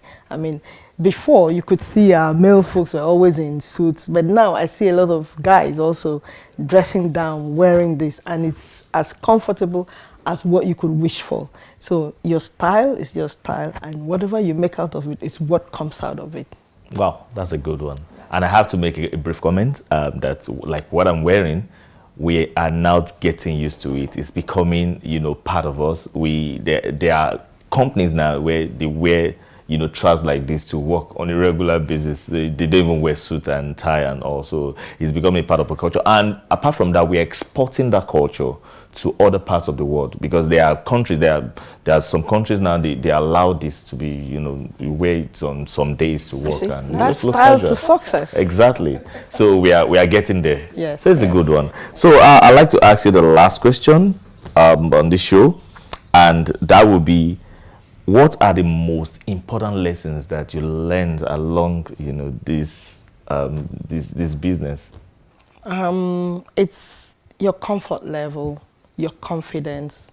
You must do things that you're confident with, or you have confidence, and you must do things that you're comfortable with. So for me, making up my mind to drop the jackets and the shirts was just a step, and then making up my mind to wear this African wear and walking into the office that Monday morning, and everybody was like, whew, and I'm like, well, I'm sorry, this is my style now, this is me now. You know, that's the confidence level you have. And I'm sure that must have, you know, created a lot of impact, you know, in your immediate environment. Because suddenly some of my colleagues were also changing.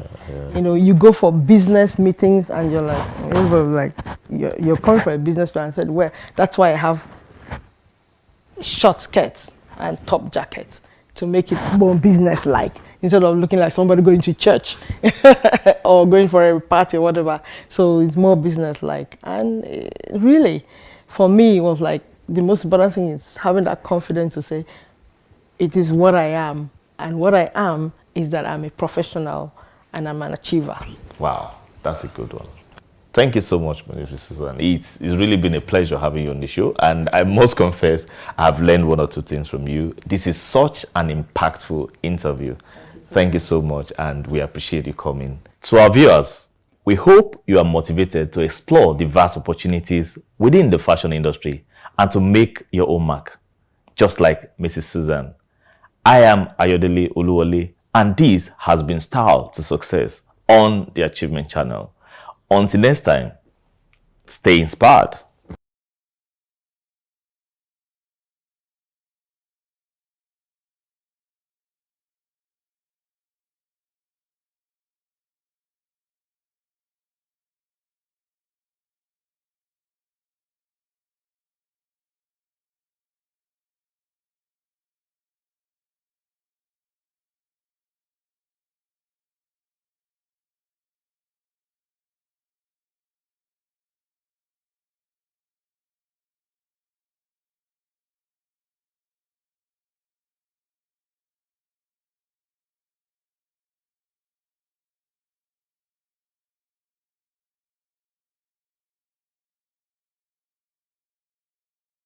simple saying holds a powerful truth. Just as farmers seize the sunny days to harvest hay for the future, we too must seize opportunities when they present themselves. So, here are 3 key insights to help you maximize the inspiration embedded within the depths of this age-old wisdom. First is about seizing opportunities.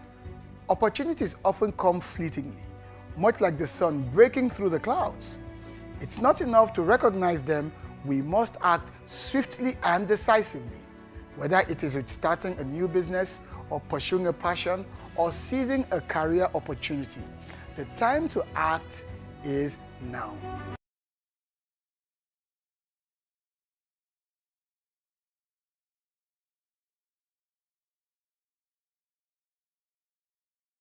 Entrepreneurs or leaders who saw a gap in the market and acted swiftly. They didn't just wait for perfect conditions.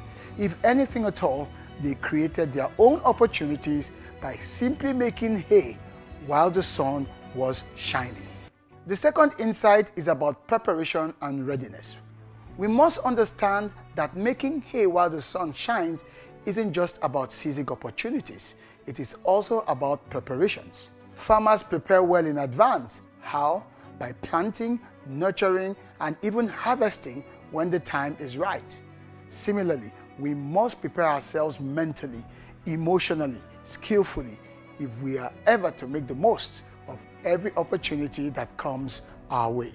Preparation breeds readiness. When you're prepared, you're confident and capable of taking action when the opportunity arises. It's always about aligning your skills, your knowledge, your mindset, your attitude to maximize your chances of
This is Mr. Motivator signing off from Timeless Capsule right here on the Achievement.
Welcome to Achievement, the show that speaks to men striving for more.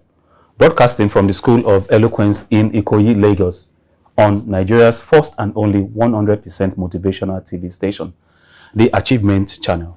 I am your host, Martins Oloye. Today's episode is The Burden of Silence, Why Men Don't Share Their Struggles.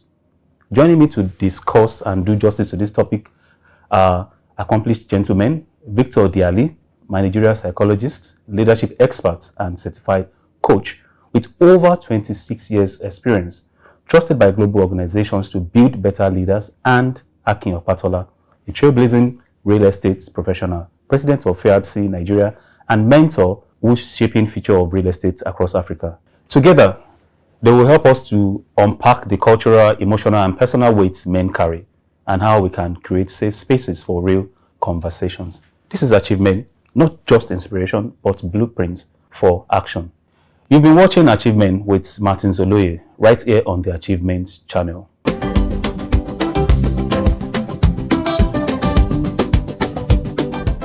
Today, we are discussing something quite touching, something that we don't talk about because we all believe that the male child is strong, especially in this part of Africa. And our topic is talking about why men don't share their struggles. Gentlemen, welcome to this very, very emotional part of our episodes. Welcome to the show. Thank you. Thank you. Thank you. So why I started with saying it's the emotional part is big boys don't cry. Is that what they say? Men don't cry. Yeah. And from your faces alone, you've grown up. I can see you're strong. But we all know to whom much is given, much is expected. The same bandwidth works for emotional, you know, I don't want to call it luggage that people carry, but it's deep. It's a lot. And I'll say thank you for what you've been doing so far in your respective fields. You are doing a wonderful job. So, I'll go straight to the point because it's going to evolve as we go on. I'll start with you, Victor. They say men should not complain. And your name is Victorious Victor. I think I'll call you that. He's a popular coach for that. Thank you. So Thank you. Why are you called that? Let's even... Well, so it's an interesting story, and thank you for having me. It's really an honor to be on this set. So Victorious Victor, it happened in November. It was on the 22nd in 2009. And it's quite interesting because, you know, I was driving to church with my family and some armed robbers accosted us, you know, carjacked us, took over the car, put us in the back seat, had a gun on my wife's neck. Top speed, they pushed my wife out and kept driving with us and drove us to a bush, you know, and it was my nephew and I. They asked me to jump into the bush. I jumped with all of my strength, and the next thing I heard was, "Pow!" They shot me in the back. Left side of my back, bullet came out, left side of my chest. And, you know, lying down there in the pool of my own blood, in fact, I thought I was dead. I thought the next thing I would see would be bright lights and angels singing "Welcome Home," you know. I didn't see any bright lights. I didn't see any angels. What I saw was pure water nylon. That's when I knew this must be Nigeria. You know, I'm still here. And, you know, I was really shocked that I was alive. I had another chance to live. And so while I was there, I began to think about it, that, wow, I'm still alive. You know, I'm not dead. And I've not yet fulfilled my purpose in life. I cannot die now. It's not yet time. And so I felt that I had a reason to live. And so that gave me strength. I pulled myself up, and then I managed to get to the road. It was an expressway. Now I realize it was Abeokuta Expressway. I stood in the middle of the road and nobody was willing to help. Some cars would drive close to me, slow down, take a good look at me from head to toe. They see the blood gushing from my chest, my nose, my mouth. They'll change their gear and zoom off. It was a Sunday morning, 6:30, 7 o'clock in the morning. They were rushing to church because I saw big Bibles on the dashboards. And I just felt life going out of me. But somehow I knew I had about 5 minutes to live. And I just kept saying to myself, someone will stop. Someone will stop. Someone will help me. It's not yet time. Someone will help me. And true to my word, someone stopped. It was a rickety bus. The guy helped me, took me to a hospital. And that's how I survived. And so since then, you know, I started thinking, when I got to the hospital, they moved me to Reddington Specialist Hospital. While recuperating, I was just thinking, so maybe this is why my parents named me Victor, right? Because I was just victorious over death. Death was staring me in the face, and I got victorious over death. So I said, from today on, I'm Victorious Victor. That's a... I said it was going to be emotional, touching, but that's a really, really good start.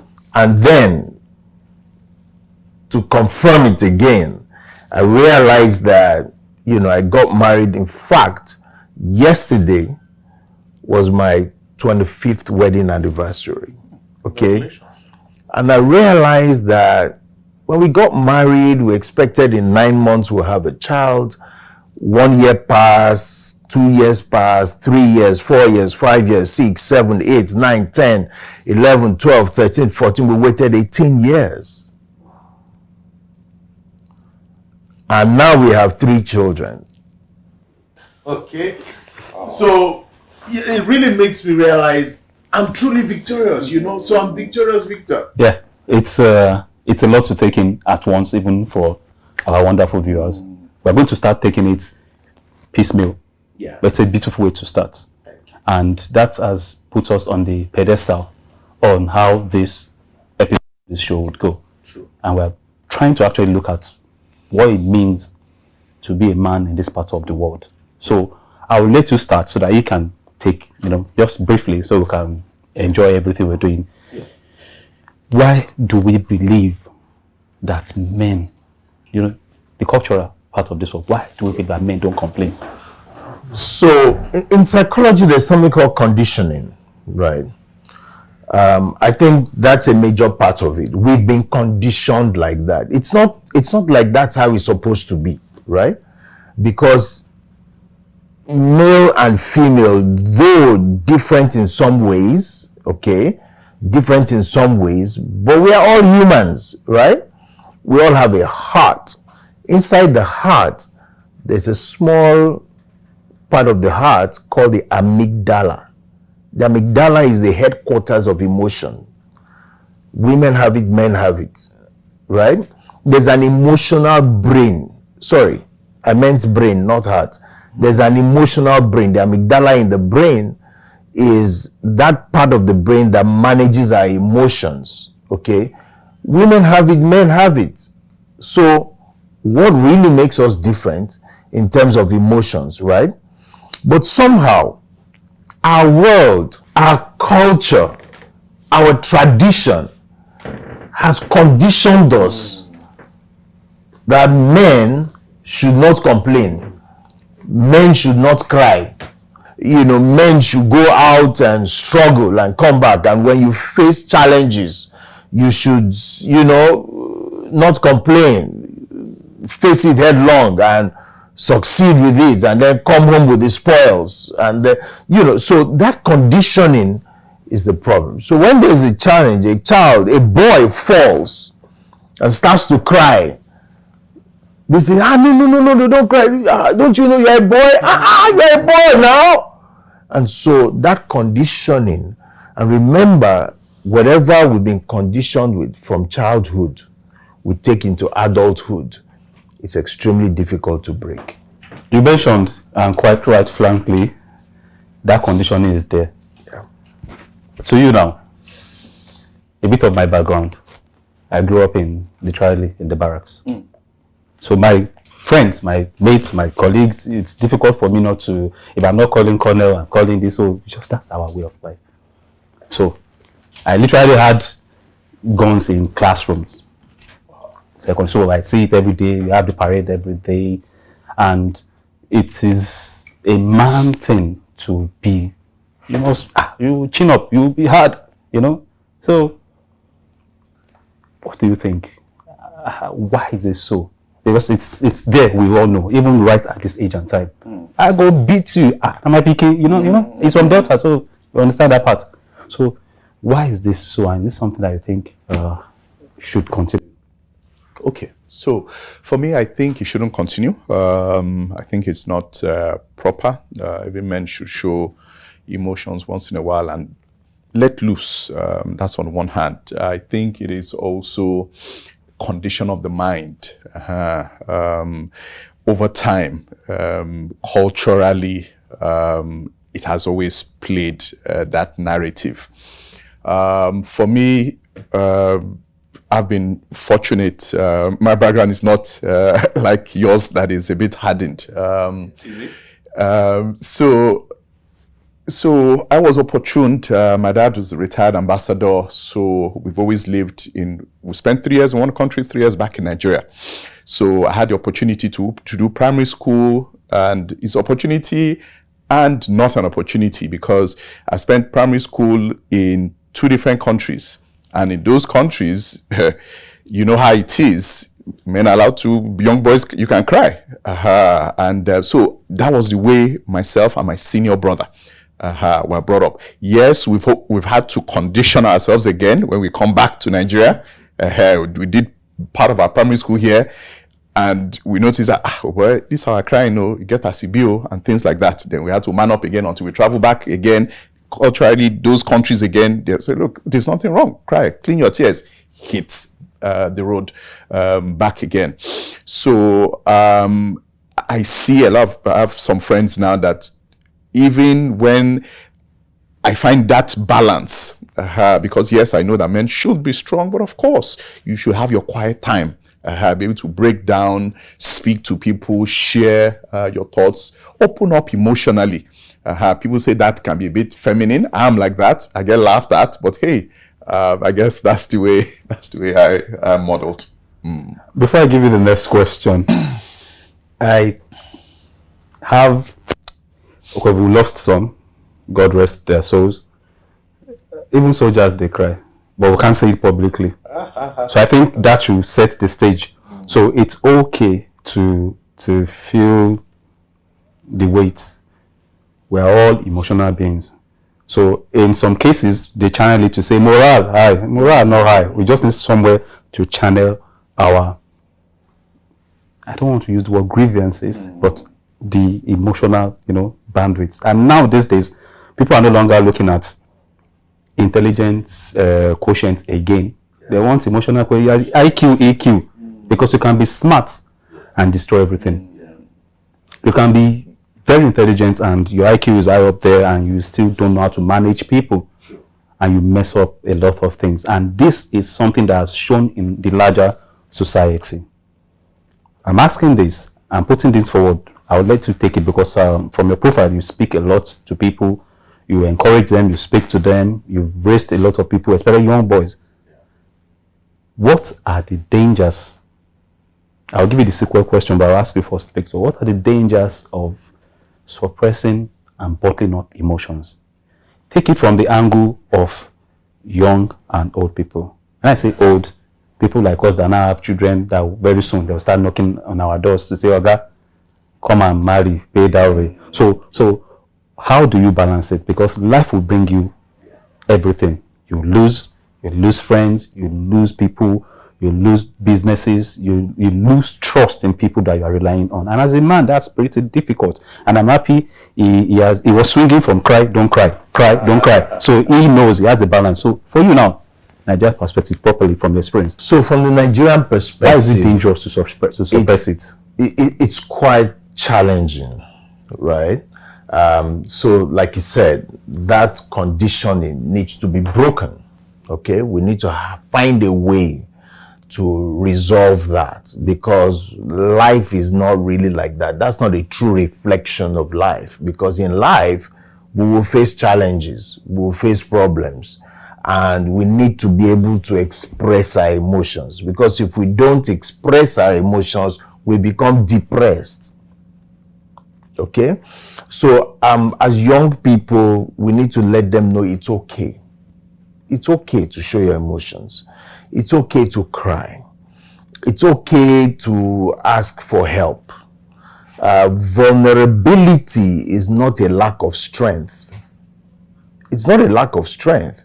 It's okay to show your vulnerability.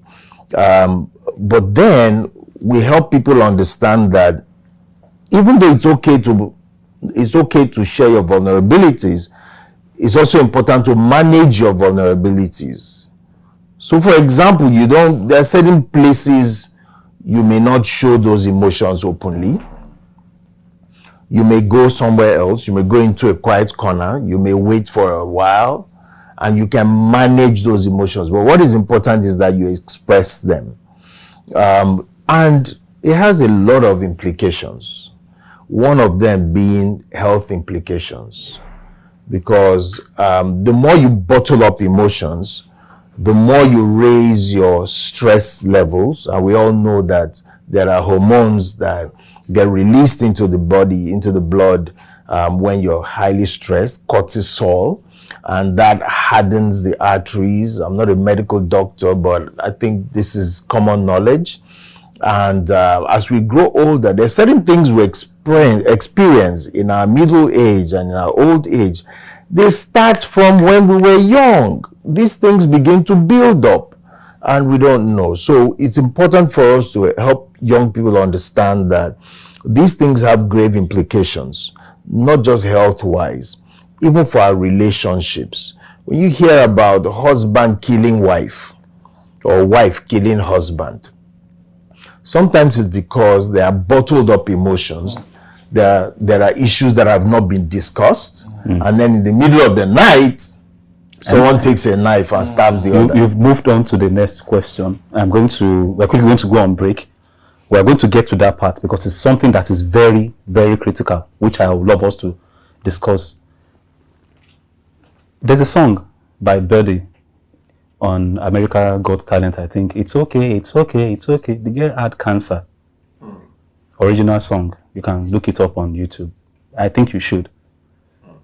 Well, there will always be problems, and our grace to carry it to the end mattered. So, in other perspectives, especially the office space and friendship, not relationship, now friendship, how dangerous is it to suppress your emotional luggage? So I think it's extremely dangerous and it's very risky. There are a lot of conversations now, especially with a certain demographic, the Gen Zs in the workplace, with mental health and depression issues. You see staff members come in, work fantastically well this week, then the following week, due to one or two traumas or bottled up emotions, whether male or female, then all of a sudden they let loose in the office, which can be tough. Before now, we couldn't put a finger on it. It's now that those conversations, and it's a topical conversation. Oh, it's mental stress. Oh, take a few days. Human resources can understand. But imagine back in the days, they'll say, is this person mentally okay? Are you sure this person is fit for work? If you'd also notice that there's a prevalence of gyms and people even of our demographic and lower doing a lot of exercises, what I found out that it is also a way of releasing stress and depression. So there are a lot of fitness centers out there. A lot of people go there. In fact, that's a whole new industry. Yeah. They are gymming their way out of issues, anxiety, problems. And I like the fact that you also touched on it. To me, I may be wrong, but even serial killers, back in the days when you watch some of these movies, they've told the male child, oh boy, don't cry, they don't do this. And he's seeing, he's bottling up. He's seeing his parents' abusive relationship. He's bringing it. There's no psychologist, there's nobody, no church member, no senior brother or colleague to be able to unveil and share those things. He's bottling it up. Pressure has to come out one way or the other. It's tough. We'll go on a break, but pressure, like that popular guy said, pressure to wow. Yo, baby, pressure to wow. So we need to find a way to not bottle it up. And as we go on this break, remember, it is not okay not to express. So you can do gym and do everything. When we come back, I'll talk to you about how 40-something-year-olds like us are still trying to be gymming without going to the gym. See you on the other side.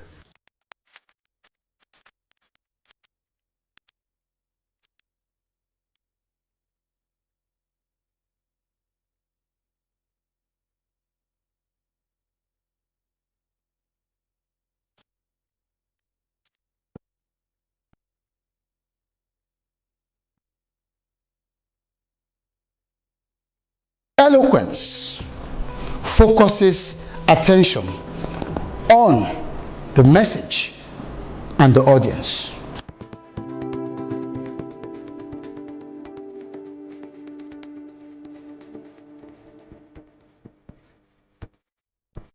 I find it very interesting, exciting, stimulating. It was very beneficial. Definitely would learn a lot, a whole lot. Thank you. The delivery was second to none.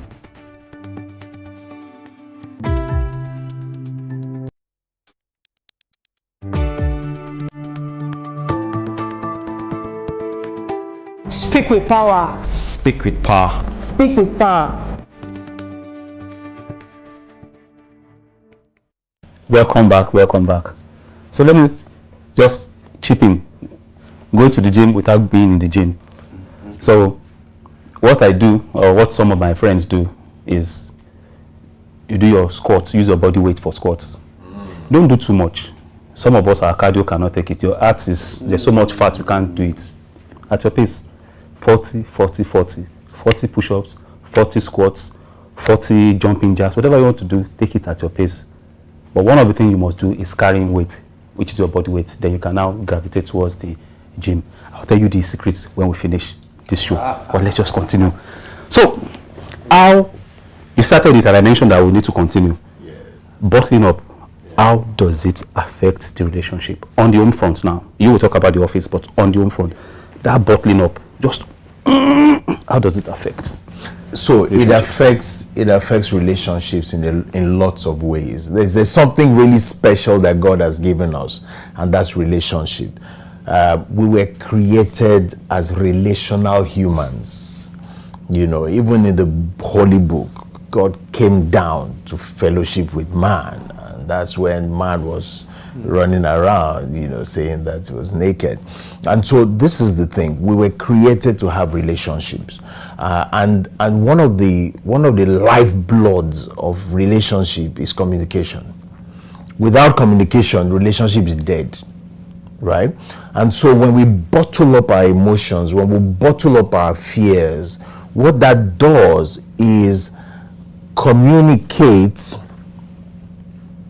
and we don't know we're communicating something negative. So when we bottle up our emotions, the other partner feels that, oh, he doesn't trust me enough with his emotions, or she doesn't trust me enough with her emotions. So it's really important for us to learn to communicate our feelings, our emotions, rather than bottle them up. Because if we don't share them, it will destroy the relationship. If you share with your wife and your wife is laughing at you, what do you now do? Before we do go on to that, there's one problem we have as men. One major challenge we have as men. And if you're watching, you've got to really go and learn about this. Men typically don't have the vocabulary to share emotions. When we share emotions, we use words that make us feel that we're failing. We're not showing up as men. We don't have the vocabulary to share. So we've got to go back and learn the vocabulary, how to share our feelings, rather than take it out on someone. So rather than share our feelings, talk about, oh, this is how this makes me feel, right? I feel anxious at this time. Rather, we find a way to still look masculine and strong without the vulnerability that comes with it. So we don't use the right vocabulary, and that's a problem. So we've really got to go back and learn, and in that way reprogram ourselves. Just like for you to really speak good English, you've got to go and learn eloquence, and that's why you come to the School of Eloquence. Do you feel terrified when speaking before a group? Are you stressed when asked to present? Do you bore people when speaking? Are you stuck with reading word for word? How do you give a speech with polish? Learn how at the School of Eloquence, the home of public speaking. Attend our practical coaching in public speaking. Call 0802 303 2066 or log on to schoolofeloquence.org. School of Eloquence, teaching the world to speak. Because you can speak, yes, you can have conversations, but you've got to learn the vocabulary and what it takes to speak in a way that touches people, that makes impact, and that creates power. So the danger is in that your relationship dies, and when your relationships die, it's going to be very, very difficult for you to succeed alone, right? Like I said, we were created relational human beings, and then we've talked about the medical side of things, right? As we bottle up our emotions and our feelings, there's a tendency for us to develop other, medical issues that would take us to the hospital and probably death.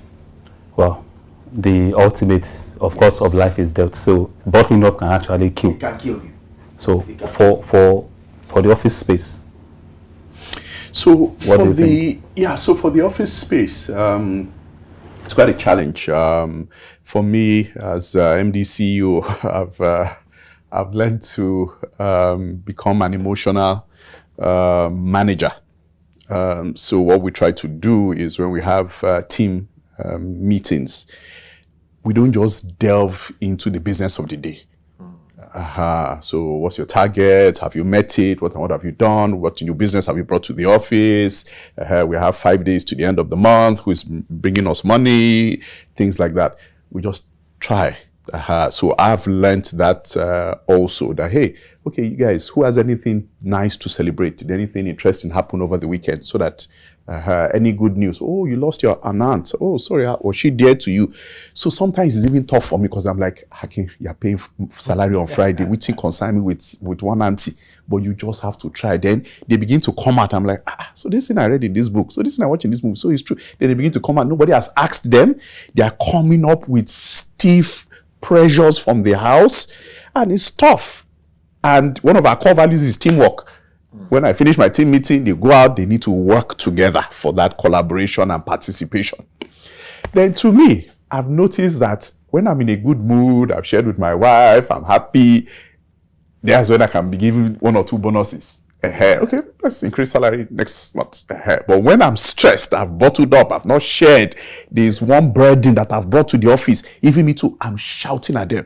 Who wrote this report? Rubbish, this is the way I taught you. Get out from here. And they're wondering, Then the thing begins to trickle down. Which kind of guy be this? Must you shout? Can't you guide us? Then me too, and after I regret, this guy just resumed with us 2 months ago. Yeah. I've not really carried him along. Then the whole thing just trickles down negatively. Then I feel bad. I've also noticed that my staff members are like my family. I spend more time. I get to the office 7 a.m. I don't leave until 5:36. When I get home, I eat, watch TV, sleep off. Early in the morning, 3rd mainland bridge traffic. So I spend more time with you people. So you people are my family. So I need to know what happens to you guys. What are the good news we need to celebrate? So that even if they don't have ways to ease off pressure, create one and a safe space. Wow. Excellent take, both of you. It is, when you are going, you pick speed. Gear 1, and these days we now have gear 7. You know what I mean? And for those of you that love auto, get on the autobahn. No, nothing is stopping you. So 2 things we are going to take now from your takes, and I'll start from you, but I'll let you say it first. Then we're going to talk about safe spaces. Yeah. You mentioned family. I'm coming back to you for family. Victor. I noticed that the way leadership and who the person that is leading is reflects directly on the children. It mirrors, directly. Stockholm syndrome or whatever you want to call it, whether the good way or the bad way.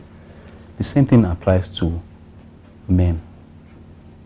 Today we're not talking about fatherhood and parenting. We're talking about men. Beer parlor in this part of the world. Yeah. In other places, lounges, men's group. polo club, country club, golf club are ways to ease out. So it means that the avenue to talk is important for men, like what we're doing. So how do you think we can create more safe spaces for men that we talk? Because when alcohol is in the body, or you are watching football and people talk, and you'll be wondering, now this is not with this, and like you can't put the two together. They're like two strange people. Yeah. So how do we create those safe spaces and for men to know that, look, speak, be a baby, be yourself again. Yeah. Say the way it is from your perspective. Take your time. So here's the thing. When we bottle up our emotions and our feelings, we tend to increase our stress levels, right? When stress increases in the body, we usually would develop a coping mechanism. This is natural. We find a way to cope with the stress, okay? And what we tend to do as men to cope with the stress is, like you said, turn to alcohol. Because while you're drinking the alcohol, it sort of deadens your pain at that time. But please remember that pain it deadened. It was only sleeping. When you finish the alcohol, when the thing clears from your eye, it's waiting for you. You go and carry it again. So it's not really a solution. And alcohol, like you said, is dangerous. Alcohol kills more people than weed, for example. Right? So this is the thing. So we tend to turn to habits or mechanisms that are not healthy for us. So we need to find a way, like you said, to create safe ways of expressing our emotions. And, like when we are in a beer parlor or a bar or something, people talk, right? But watch what they talk about. Most of the time, they don't talk about their deepest pains. They don't talk about their struggles. They talk about football. They talk about women. They talk about, all of those things. And all those things are surface things. The real issues, when a man, for example, is facing impotence, for example, and it's weighing down on him. That's not ephemeral. Please, who's going to talk? Who's going to tell his friend that, look, oh boy, they stand again, So we need to understand that it's okay to discuss these things. So we need to now promote things like, men's clubs. There are programs on TV, on radio that usually have men's roundtable. You hear about women's roundtable. You hear about all women always have one event or the other, to go to. But how many do men have?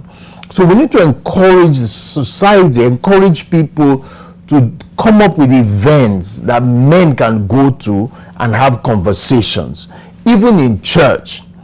For example, during Christmas, right? There are bags of rice for widows. There's nothing for widowers.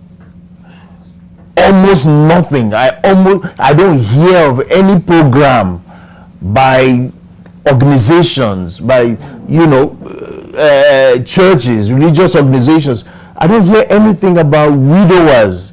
But sometimes you have a man who's lost his wife and he's catering for 5 children. Has to go to work, has to make money, he has to make food for them. So many challenges, and there's nobody to turn to. When it goes to someone, they say, but you're a man. Now, this is what makes you a man. So we need to create those safe spaces. In other countries, there would be parks. And just walking around the park, you can have conversations, right? You can have conversations. But when Governor Fashola was starting to bring back the green spaces and the parks and all of those things, people were saying, now flower we go chop. But now flower we go chop. Those are the things that make every community different. Parks, you can, in fact, you walk, you can't do 30 minutes walk in some places. You can. It's vivid, I can picture it. You can't do in some places, I don't see a good park. Now, for this same question, you are raising very valid points. Of course, for want of, there are so many limiting things like time also. Yes, of course. There's something you just raised. Widowers. I flip it. Most leaders in the world right now, women representation is poor. Before you start saying I'm feminist too, I'm feminist at the same time. But the truth is, so because the representation for now is so poor, the people leading us, even in Nigeria, are mostly men. These same men that were not taken care of mentally are the ones leading. And you are wondering why the country or most of the world is running like this. So, to the suit and tie people, because that's what you are today now, why is creating these safe spaces very key? Because we are building men. What we are seeing is end product. You are a result of all the things that you have imbibed, the books you've read, the people you've gone through the people that have gone through you've gone through. Yeah. So why is it important to create these safe spaces? Because you spend most time at work. So it means that your life is actually work, quote and unquote, to say. So why is it important to create good men, great places, spaces in the workspace? Okay, so I think is extremely critical. And you touched on it. So in our respective places, we are seen as leaders. And as a leader, you should be able to have that balance. People are looking up to you as a mentor, and those your mentees, when you see them struggling. And there's nothing wrong in raising up your hand and say, hey, I'm struggling. But you see, they may not know. And this is where the coaching and the guidance comes in. So if you perceive one or two things, you can say, hey, John, please come. Is everything okay? I may not be okay financially, but let me hear your problems. Because I see the flip side of it. If I go and ask John now money, even me too, I'm struggling. But you can still, sometimes it might not be financial. So you can reach out to them, find out what the challenges are. To me, I feel, and you see, the world is changing. Back in the days, we had only two genders, male and female. Now we have close to 76. To me, I also feel it is a part of the mental struggles that people are going through. Oh, me, to marry another female, to date another female, it's not for me. I want to date somebody of the other sex. Or me, this is the way God created me, but I think I want to move to something else. And it's going to get more, it's going to also get worse. So we need to also understand that. But you see, these are real struggles. People need to be able to call people out. And I see where you can have close friends, senior colleagues. Some people even find it in where they worship, whether in mosque or in churches, where you can lean on somebody and say, hey, this is the challenge I am having in terms of stress. I had a friend, let me just share this real quick. His own struggle was he's closer to 35.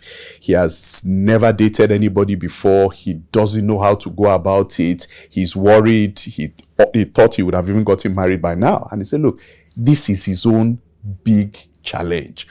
So if he had a senior, doesn't have a senior brother, he doesn't have any guidance, so to speak, somebody that can just put him through, mentor him. So we can look back and say, small thing like this, I've dated several people, but that's his own problem. Yeah. And I'm happy that he can. I'm happy that he could share. So imagine him meeting the right person. I say, oh, this is something I can just easily guide you through a couple of lessons, and you will now become somebody that is stronger, have confidence to approach ladies, and it's a minor thing. So that will be it for me. As usual, we want to spend so much time with you. I know you've picked one or two things, but this is my parting shots. Life is like swimming. When you are tired, ask for help, or you will drown. But before you drown, you will sink. That sinking is what you should not do. Raise your hand, ask for help, and everything will be fine. Thank you so much for this wonderful episode. Thank you for having me. I'm sure people will request for more. This is nice. Special thanks to our guests, Victor Diali and Akin, for sharing insights that challenge and inspire. Remember, being a man is more than titles or expectations. It is about resilience, purpose, and lifting others as you rise. Let's continue this important conversation. Follow Achievement Channel on Instagram, on Facebook, on X, Twitter, and YouTube for more Achievement program and updates. Use the hashtag We See Possibilities and share your thoughts with us. Until next time, keep striving, keep growing, and keep achieving. Hi, my name is Olufemi Shey. I'm CEO of Casafina Development. I'd like to tell you this. Keep watching Achievement Channel. Hello, my name is Roma Daniels. This is Achievement Channel. Please keep watching Achievement Channel, the first and only motivational channel in the country. Thanks, man.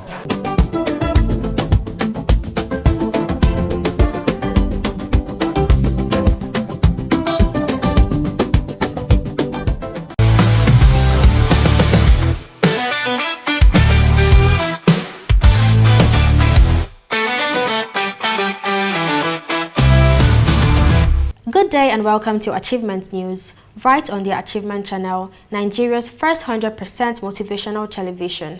My name is Comfort Idongise Basi, your guide through the stories of triumph, innovation, and positive impact shaping our world.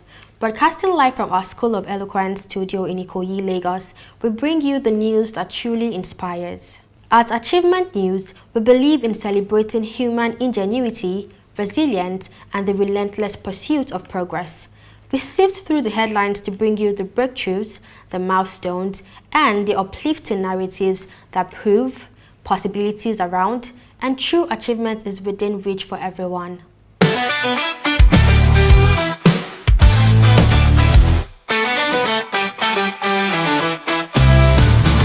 Our top story in global health brings a monumental breakthrough for millions worldwide.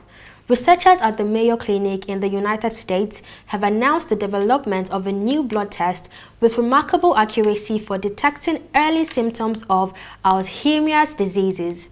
And this revolution test boasts an impressive 95% accuracy in detection and an 82% accuracy in ruling out the condition. And this is a game changer, moving us beyond invasive and costly procedures like the PET scan, offering a far more accessible and affordable diagnostic tool for this devastating neurodegenerative disease. Alzheimer's disease, amyloid plaques that exist in the brains of people with Alzheimer's disease. The reason it's so exciting is that as a blood test, it's a very easy and accessible way for us to find people who have Alzheimer's disease pathology. This breakthrough reminds us that even against the most complex challenges, human ingenuity persists.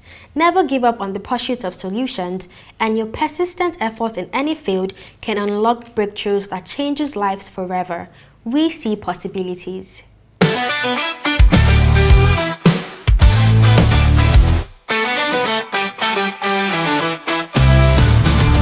Bringing it home, Nigeria has showcased remarkable commitments to its health sector on the global stage. At the recent 15th BRICS Health Ministers meeting in Brazil, Nigeria's Minister of State for Health and Social Welfare, Dr. Isaac Saluko, proudly announced a national record: the vaccination of over 14 million girls against human papillomavirus or HPV. This massive effort is a huge stride towards cervical cancer prevention. Furthermore, Nigeria has allocated a significant $200 million in its 2025 budget to sustain critical interventions against HIV and AIDS, tuberculosis, malaria, underscoring our nation's resolve to prioritize health, even amidst global funding shifts. Every step taken in collective health is a step towards collective strength. Your personal commitment to well-being and community health contributes to a healthier, more prosperous nation for all. We see possibilities.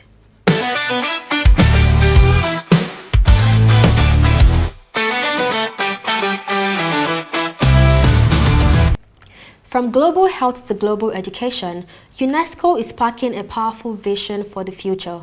Marking the 10-year anniversary of the International Day of Women and Girls in Science, UNESCO has launched its Imagine a World with More Women in Science campaign. This initiative champions the essential role women play in driving progress in STEM fields, highlighting how diversity leads to more inclusive research, greater creativity, and ultimately solutions that truly meet everyone's needs. The campaign aims to bridge the persistent gender gap in scientific communities worldwide. Let this campaign ignite your curiosity, challenge stereotypes in your own life, and encourage the next generation, especially our girls, to explore every field from science to art. The potential is limitless, and we see possibilities.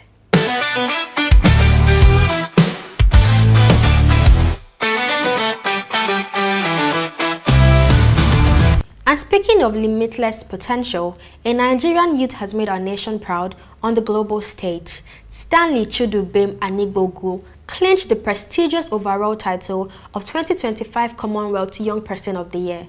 Stanley was recognized for his groundbreaking work transforming waste into solar innovations, which have provided clean energy to over 10,000 refugees across Africa.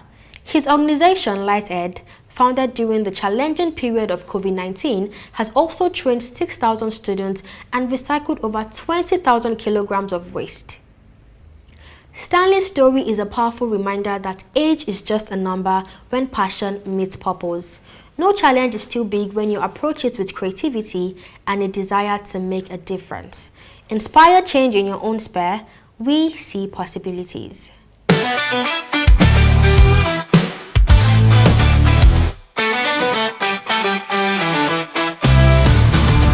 Tune in again for more achievement news, your daily source of positivity. Visit us at www.achievementchannel.com and join the movement #WeSeePossibilities. That's all on the achievement news for today. Remember, every day brings new opportunities for growth, progress, and impact. Keep achieving, keep inspiring, and most importantly, keep believing in the power of possibility. My name is Comfort Idongse Basi, and I'm wishing you a truly impactful day.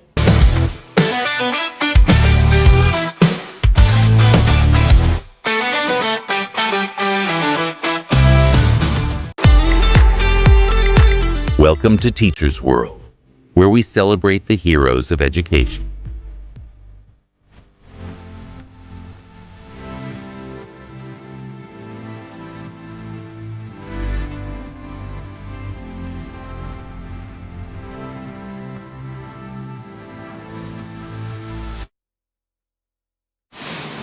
Join us on Teachers World, only on the Achievement Channel.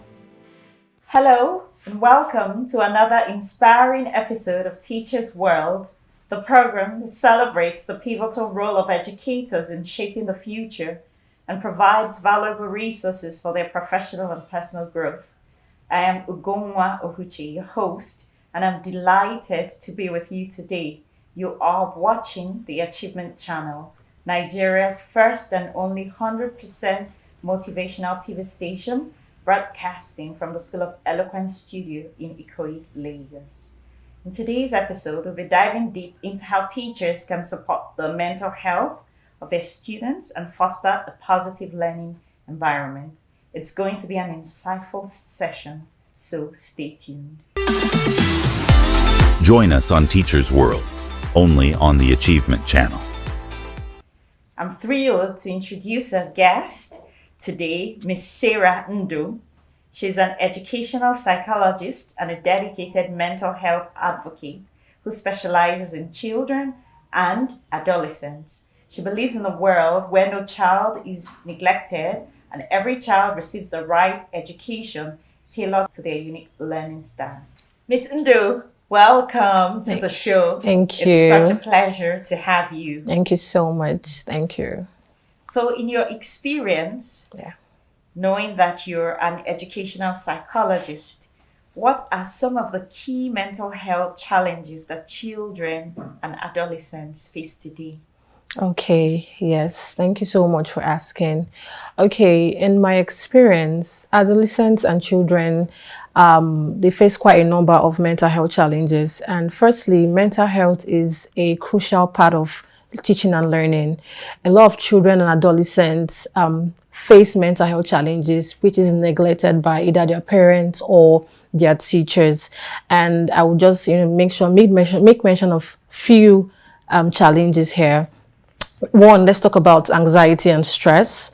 Anxiety and stress, a lot of children and adolescents are anxious and under stress because of, let's say, an expectation from family, expectation from parents, peer pressure, thereabouts, and they are under, a certain kind of expectation from family, which puts them under pressure, where they need to have a certain kind of academic success.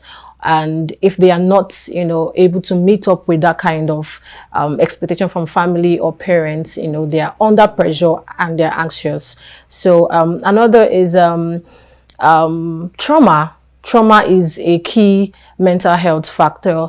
Most children have traumatic experiences, or they have what we call the PTSD, that's a post-traumatic stress disorder, where they begin to express whatever trauma they've had in the past. For instance, growing up, they probably had abusive parents, or they were abused as a child. And because they were abused, it's, would affect their mental health, affect the way they think, affect the way they process things, and even find it difficult to learn during the classroom activities. Okay, I think this is quite insightful. Talking about parents not being aware sometimes of these challenges of the children. What are some of the practical strategies that, what role, do you think educators, can play in addressing these challenges? What are the strategies that educators can use in addressing these challenges? Okay, thank you. Educators, which are teachers, first of all, are they are the first to actually take notes and figure out when a child is struggling mentally. They are the first to ever notice that a child is struggling mentally. So when a teacher or an educator finds out that this child is struggling mentally, because we teachers pay attention, or rather we spend more time with children in school rather than the way their parents do. A lot of times, most of these parents are actually more busy. They go to work very early in the morning. Before they come back, probably they have someone who picks their child from school, and they come back because of the hustle and the bustle of Lagos. They get back home, they're all tired. They pay less attention to their children. So we teachers pay more attention to these children because we spend more time. So first of all, we are the ones who can figure out that a child is struggling mentally. And when we can do that, we begin to observe.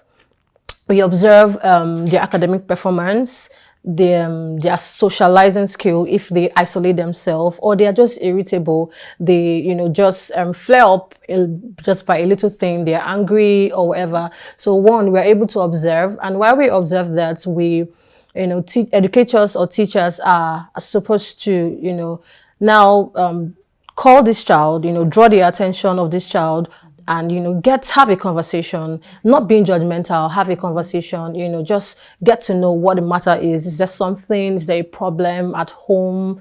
And by the time the teachers have had that conversation, they can now furthermore take it to the parents, get to involve the parent of this child and pay attention to it. Furthermore, if it's something that they think they should involve the school authorities, they should get the school authorities involved.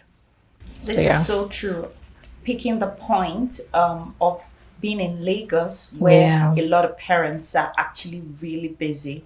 I think I agree with you that now educators have an even greater role to play, especially in Lagos, knowing that many parents are busy, so they don't get to see the children as much as they would want to see the children, or they should see the children.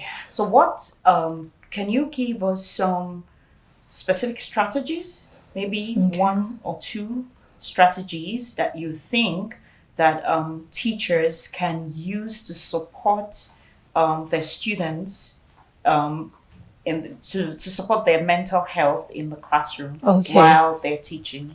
Okay, some of the strategic methods that practical strategies that teachers can use to support the mental health of students. I would want to talk about growing up. It was quite difficult for me to learn because I had challenges socializing. I didn't know how to speak up. I had a very low self-esteem, so I didn't know how to. It was quite uncomfortable for me in class. And also because of the fact that I had challenges academically, where that term of a child being a dullard came from. I struggled with that. I struggled academically. I couldn't, I didn't have good grades. Yeah, I didn't have good grades growing up. And it now made the teachers and even my, classmates, look at me in a certain way. There's always that, that stigma that comes with children who do not perform well academically, yes. And with that, these children are not comfortable. So first of all, the first practical strategy every teacher can take is, creating a positive learning environment. No child is a dullard. Don't make any child feel like because they are being anxious in class when they ask them a question, or they fidget when they are being called to give a speech or something. They might be struggling with a mental health challenge that you do not know. And instead of making them feel less of themselves, create a positive environment. Make them know that they can do better. They can do better than that. And secondly, have inclusive learning environment where you have to involve every child in a learning activity. You don't have to say, because this is a brilliant person or that is a brilliant person, then they should be the one to be pushed in any class activity. Involve everybody. Let every child be involved in any classroom activity. Practicalize it. Give them a group discussion. Give them a group work to do. And in that way, we can actually have a good teaching learning process. Thank you so much for sharing your own personal experience, because it makes a world of difference when we hear from your personal experience. If I can reiterate what you have said about the strategies, creating a positive first and an inclusive learning environment. Those are excellent points, Ms. Indu. Thank you so much. Could you also give us an insight into how teachers can identify when a student actually needs support pertaining to their mental health in the classroom? All right, thank you. And what steps they could possibly take to support. Okay, all right, thank you so much. I would say that teachers can they can get to know when a child is actually struggling mentally by observing. Observation is one of the key things to know. Every teacher is like, I say teachers are second parents. Yeah, teachers are second parents, where after their biological parents, then we have the teachers. So the first thing that they can do is to observe. When they've been able to observe the students, that's why they have to be able to pay attention to every child in their classroom, pay attention to every one of them and observe their, academic performance, observe their socializing skills, observe the way they interact with their fellow classmates and all of that. So by the time you're able to observe that, okay, this child was doing better last term, but this term now your grades are reducing. What's the matter? Then the steps they can take is that when they figure out that this child has a declining academic performance, then they would call this child aside, get to have a one-on-one communication with them, have a conversation with them, just create a positive, a non-judgmental atmosphere where this child can confide in them and get to talk, get to explain what it is, because children and adolescents do not like to talk about things. They prefer, keeping things to themselves. But when you're able to create, a calm, good, and positive environment, a non-judgmental one, trust me, they'll be able to open up with time. It might take a lot of time, but they would with time. And when you've been able to do that, the next step is to get their parents involved. Get their parents involved. Or if you feel getting their parents involved might be too much, you can tell the school authorities to get, probably a guidance or a counseling, strategy or so, a guide. A guidance counselor to help. Or, have a specialist, a mental health specialist in their school where they can actually assist the child. So, yeah. Okay, thank you so much, Ms. Ndu. These are excellent points that you have raised. So we will be taking a short break now. So you are still watching the Achievement Channel, and we're here with Ms. Ndu. We'll be back. Stay tuned. For us here at the School of Eloquence, our primary focus is on the art of public speaking, because it's a major, major problem.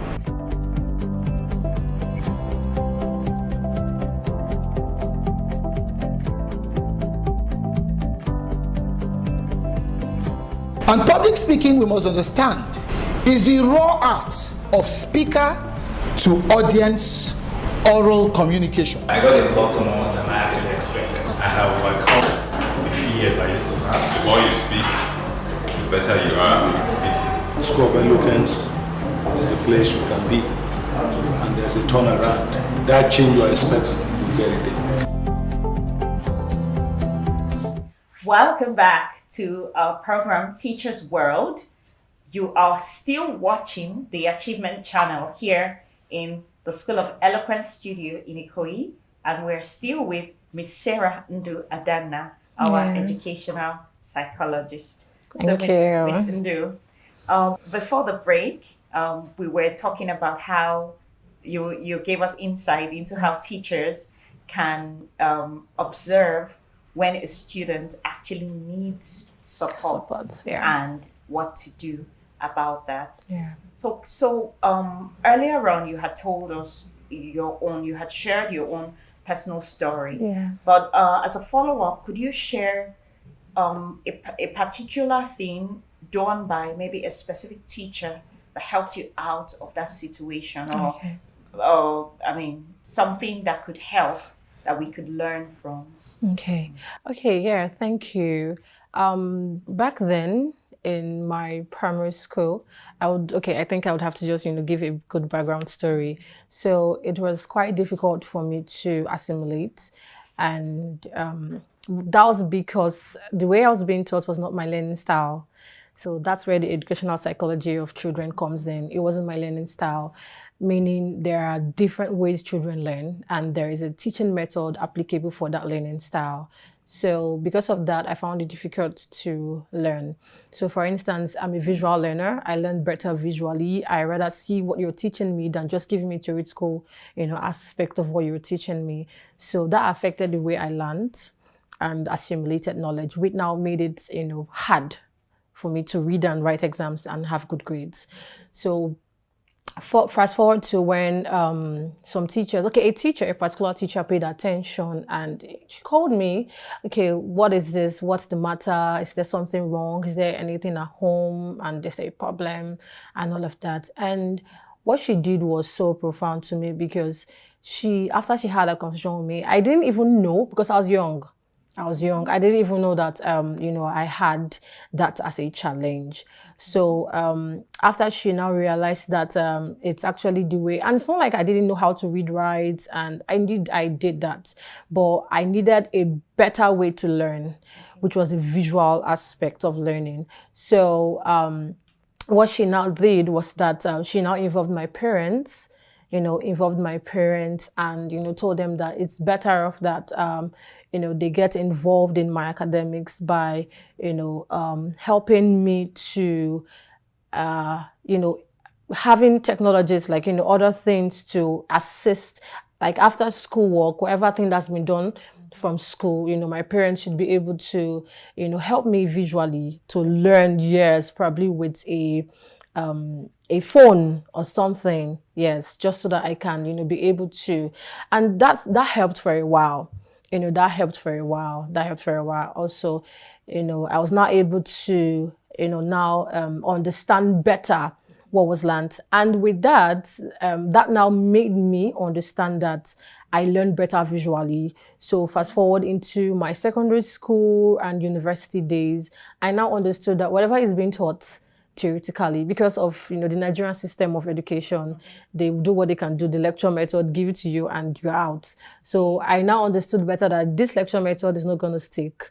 All I have to do is that I go on YouTube, look for means to get what was taught in class. And trust me, when I do that, watch those videos, yeah, and when I do that, I'm able to understand every single thing that was taught in class, and that way I had better academic performance. Beautiful. This is a powerful example of how one teacher, the care taken by one teacher, actually made a huge difference in your life. Thank you so much for sharing this story with us.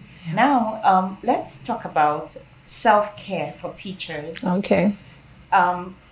Teaching is a demanding job. Of course. You agree, and I know that because I have the experience. And teachers also need to prioritize their own mental well-being. So what advice do you have for teachers for they themselves? Okay, thank you. Teachers, first of all, you are not a therapist. It's not in your role to want to act the role of a therapist to every child. But I tell you, it is most important that you also prioritize your mental health, because if you are affected mentally, you cannot give in your best to every child that needs your support. So I would advise that prioritize your mental health as a teacher. Seek support if need be. Go for professional therapeutic sessions with mental health practitioners. Have one-on-one sections with them, and get to understand your own mental health and whatever thing you are struggling with and the solution that will be preferred to you. Prioritize your mental health. Take out time. Don't even overload yourself with work. It's hard, of course, as a teacher. It's hard. You need to, it's demanding. You need to meet the needs of every child in the school, but make sure you take out time for yourself. There are a lot of teachers that want to do a lot of things at the same time, where they, they are, after the school activity, after the school time that they've had in school, they still, have extra lessons in, with students. It's not wrong to have that, but most times, most teachers do that to, like, in different houses, home lessons. Yeah, they have home lessons over the week, over the weekend, all of that, just to meet up with things. But most times when you overwork yourself as a teacher, you would realize that when it's the first day of the week, that's on a Monday, you are stressed out. You wouldn't put in so much for the students that actually need your help and support. So make sure you prioritize your mental health. Reduce every stress as possible as you can.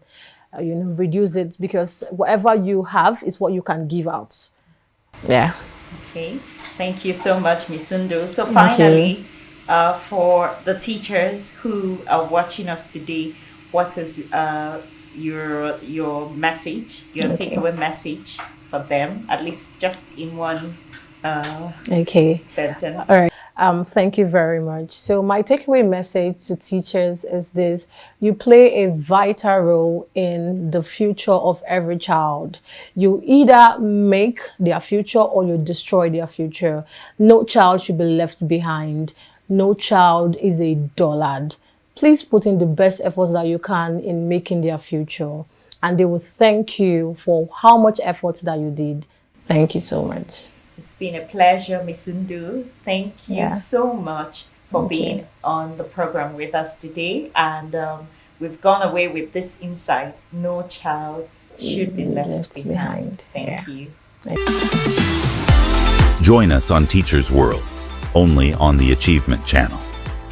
That's it for today on Teachers World. Remember, small actions can make a big difference in a child's life. And by prioritizing mental health, You're not just shaping students, you are shaping futures. Would like to hear from you. Share your thoughts, experiences, and questions on social media using the hashtag TeachersWorld. Let's keep the conversation going. Follow us at Achievement Channel on Instagram, Facebook, X, and YouTube for daily doses of inspiration, exclusive content, and behind-the-scenes updates.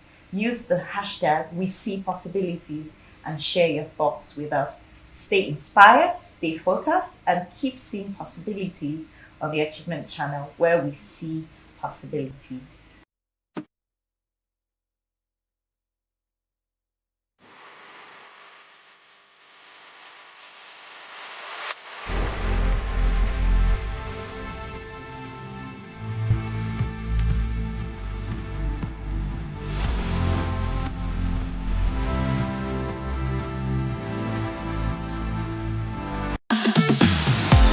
Join us on Teachers World, only on the Achievement Channel. Mr. Motivator, Mr. Motivator, Mr. Motivator, Mr. Motivator Minute, Mr. Motivator, Mr. Motivator. Mr. Motivator, Mr. Motivator, the challenge to perform. Every morning we're told in Africa that the gazelle wakes up with a clear determination that it must run faster than the fastest lion in order not to be eaten alive. Every morning we're told that the lions also wake up determined to run faster than the slowest gazelle, otherwise they will starve. Well, there's a moral to this anecdote. It is simply this, that it doesn't matter whether you're the lion or the gazelle. What truly matters is that when morning comes, you had better get up and get going. It's the dawn of a brand new day, and I'm here to ask you, what do you want to achieve today? Where do you want to go with your life, with your goals, with your aspirations? What sort of difference are you seeking to make in whatever it is you've chosen for yourself to do? My job is to challenge you to perform. My job is to inspire you, to energize you, and to bring to you all of the resources that you will need so that you can indeed say to yourself that, yes, I had this morning with Mr. Motivator. Mr. Motivator, Mr. Motivator, Mr. Motivator.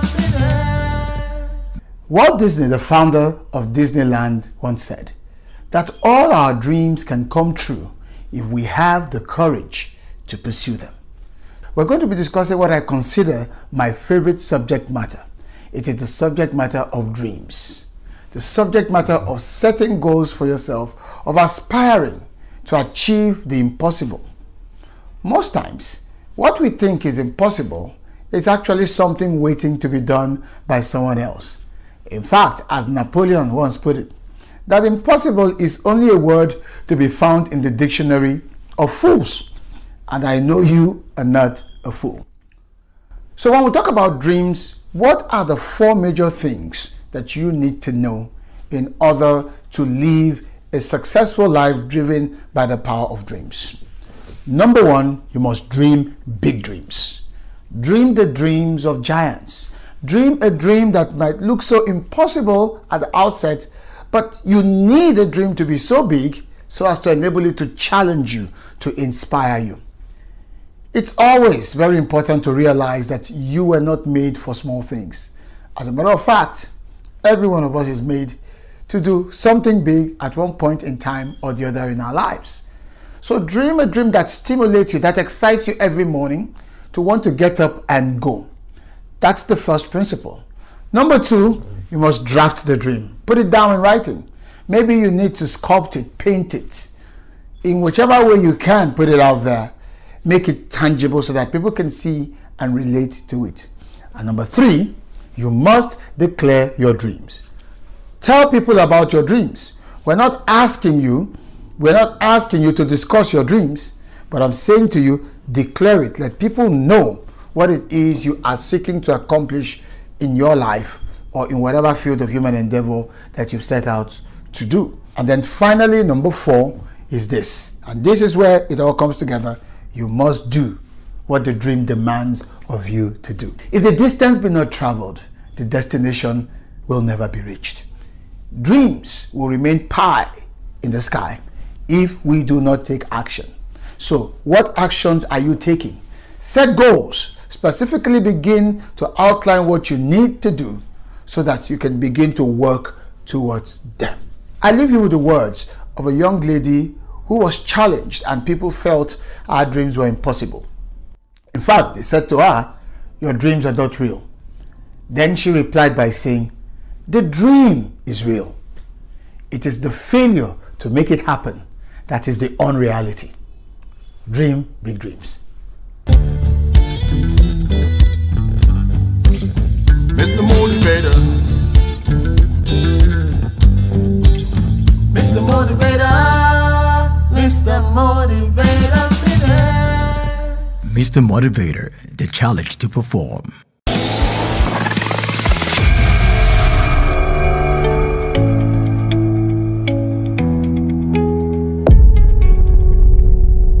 Welcome to another exciting edition of Career Success on the Achievement Channel, where we delve into the stories, strategies, and secrets of remarkable individuals who are shaping the future of industries and organizations. I am Oyin Priye Krumale, and today we have an incredible guest, a man whose expertise in leadership, strategy, and organizational transformation has propelled senior executives and companies towards unimaginable success.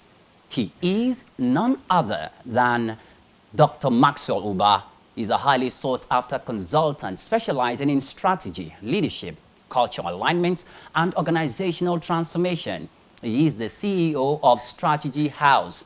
Dr. Maxwell holds the prestigious Sloan Fellowship in Leadership and Strategy from the London Business School, and that was in 2011. He is a graduate of medicine and surgery from the College of Medicine, University of Lagos, Akoka, in 1997, where he graduated with a distinction in physiology and was the best medical student in basic medical sciences in 1992. He's a fellow of the Chartered Institute of Management Consultants, United States and in Canada.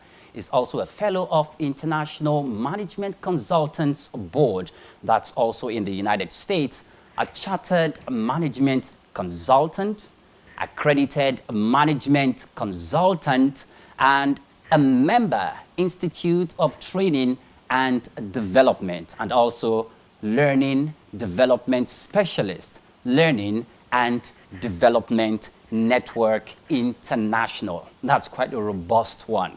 And today, guess what? He is here to tell his career success story and share insights that will inspire and empower you to unlock your potential. Welcome once again to the program. Guess what? Drum rolls, and we have Dr. Maxwell Ubah here. Hello, sir. Thank you. Welcome to Career Success. Thank you. I'm happy to be here. Happy to share my story with the audience. Thank you very much for the opportunity. Okay. First of all, let me say this. Whilst I was reading your profile, I believe our viewers will be thinking I'm expecting to see somebody like 10 feet tall, huge, big and strong. Of course, you look huge, big and strong, but it looks like you appear like physically like a model. So I don't know what you've been doing to keep yourself on shape like this, but I would advise that you keep on doing that. Thank you. So, straight to business of the day. Where did it all start? I think it started in Lagos, because that was where I was born. I was born in Lagos. I did my primary school in Lagos, in actually a local government that you call a Jeremy Felodu local government. Ajegunle? Yes. No way. Some people don't believe this particular No, side I can't. of the You don't story. look it.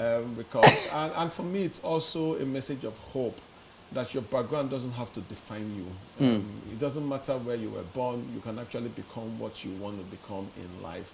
So it was in a Jeremy Felodu primary school that I did my primary school. But something significant in primary school. I was an average student in primary school. I remembered my first time primary 1 was 14, second, 13, third, 14. But somewhere in primary 5, there was a major turnaround. And what happened was, I saw during the PTA, Parent Teachers Association Day, where the best student was given an award, and I saw my classmate walking down the aisle and everybody celebrating them. And there and then I said to myself, in primary 6, I'm going to win this prize.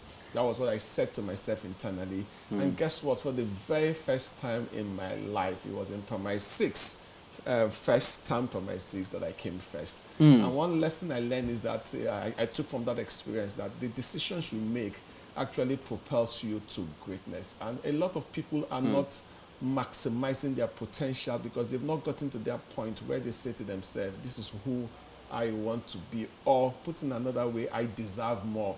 So you can be comfortable with your result. The day you get to that point where you say to yourself, as an individual, I actually deserve more. The people that are being promoted after every 6 months or 1 year, why can't it be me? And that was what I said to myself in primary school, and it started the journey. Then to secondary school was where the major success story happened. I did my first GCE in JSS 2. What school was that? From Reservation Secondary School. Ah, no way. No way. The reason why I'm saying this, because if you know where Jeremy Fellow Primary School is, that's in Ajegunle. I'm sure you've heard stories about that place.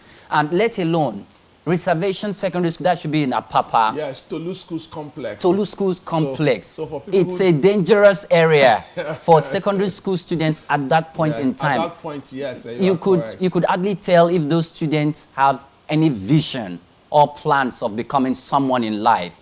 I'm just trying to paint a picture. It's coming from somewhere very deep. And for the fact that he has emerged the way he is now is something to be applauded. Yeah, thank you. So the school was Reservation Secondary School. Like you said, in the 80s, the Tolu Schools Complex is notorious for gang activities, criminal activities, and all that. But I was fortunate, blessed, lucky, whatever you want to use, to have a teacher who, his name is Mr. A.B. Adelusi, who called me and some other boys and said to us in JSS 1 that we should go home and tell our teacher, our parents, that we're going to write GC in JSS 2. In fact, when I went home and announced that I was going to write GC in JSS 2, I didn't really know what GCE was. This was 1980, 86 there, but I didn't know what GCE was. I was just excited about announcing GCE to my parents. I remember what my late elder brother said. He said, because of you, WAEC will create F10. And I asked him, I asked him then, what is F10? He said, F9 is 0 to 39, but your result will be so bad that WAEC will create F10 because of you. Cut the long story short, the teacher started preparing us for GCE. Eventually, I entered for 3 subjects in 1987. I did my GCE in 7th Avenue Primary School in JSS 2. I did maths and physics and English in JSS 2. And I had a C4 in maths, a C6 in physics, and a C6 in English in JSS 2. Wow. By SS1, 1989, I was the second best science student in the whole of Lagos State. So in wow. Yes, in 1989, I represented Lagos State in a national quiz. The overall best came from Queen's College. Then I need to mention it from Queen's College. Then I was in SS1 and the lady was in SS2. So we represented Lagos State in national quiz. And the lesson for me also is that even in a bad situation like Tolu, I had a teacher.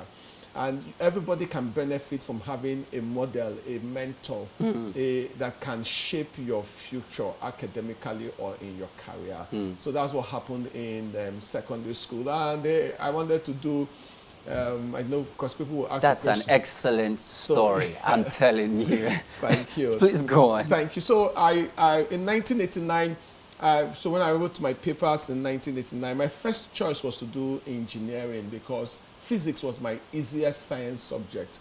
But those days, if you're very intelligent in the sciences, you are pushed towards medicine. And so I said to myself, I like challenge, and University of Lagos was the highest cutoff mark. And if I can do GC in JSS 2, I should be able to enter University of Lagos first time. And I wrote my GC in 1990, entered. 1990 was the year they cancelled English. and I scored 244 over 300. I had 244. Yes, I had a 90 in physics, a 78 in chemistry, and a 76 in biology. So I entered University of Lagos, and in my second MB, which is what they call the most difficult exam then in school, I don't know about now, I had a distinction in physiology, and I was the best student in my class. And I won the University of Lagos Prize, the College of Medicine Prize, the Provost of Medicine Prize in 1992. But somewhere along the line, I had to make a detour from medicine. Okay, now before you move on or start telling us how you detoured and what prompted that, this is quite inspiring. Your foray, your movement from primary, from that environment, secondary school, then university. So now I'm going to say you're a medical doctor. So you kind of decipher what's wrong with people's health and how you need to fix them up so they can be healthy and go about their daily lives. But now you have to fix organizations. First of all, what made you study medicine? Secondly, why the detour? Two very important questions. Why did I study medicine? I think I mentioned it the last time. I wanted to do engineering.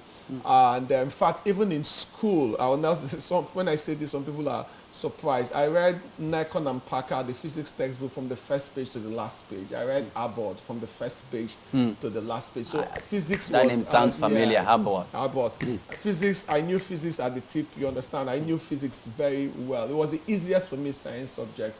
I wanted to do engineering. My daddy, late of blessed memory, wanted a doctor.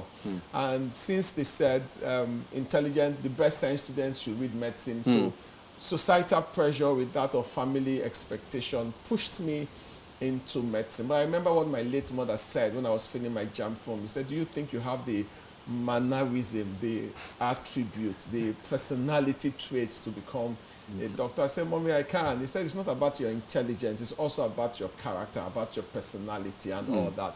So med school, I was in med school doing well academically. Second MB did well, never failed any exam in med school. But somewhere in my 5th year, my daddy died. So the motivation for medicine also died with him, because it was the primary reason then that I was doing medicine, coupled with the fact that I had a bit of that clash between my personality and the practice of medicine. So I just said to myself in 5th year, I think I need to find something else that aligns with my passion or something that aligns with my personality. And that was why I made the change. So why did I start studying organizations? It was in that 5th year when I decided I was going to leave medicine. I started asking myself questions. My professors are people we revere, we worship, we idolize, because we need to read their textbooks to become doctors. But I noticed that when they are given positions, HOD, Dean of Basic Sciences, Dean of Clinical Medicine, and all that, provost of the college, we noticed that they couldn't lead well. And I started asking myself in 5th year med school, what does it take to lead a group of people, an organization, a department well? And that was what led me to start reading Peter Drucker's book in 5th year med school. Okay, now, sorry, I need to stop you now. I know we are due for a break, and my producer is trying to prompt me for that, but I'm going to have to just take the risk to ask you one more question before we do that.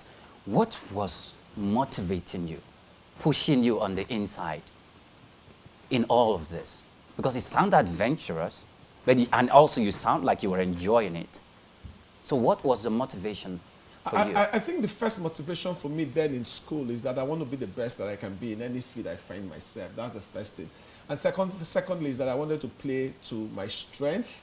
And thirdly is also I want to help people. It might be in medicine, it might be arts of medicine, but ultimately I want to help people become, because what do doctors do? Doctors help people become better in their health. I help people become better as leaders and lead the organization. So that's my own way of helping people and contributing to society. At the end of the day, that's the things that motivate me. I want to be my best. I want to maximize my giftings and my talent. And ultimately, it means nothing if it doesn't help somebody become better. Okay. Now, thank you very much. We're going to go on a break. And when we are back from this break, Dr. Maxwell Ubah is still going to be here. He's going to start talking to us about his foray into the next part, which is talking about leadership, strategic thinking, and organizational reforms. Then we're going to be looking at some of the challenges he faced whilst he was doing that. Don't go anywhere. We'll be right back.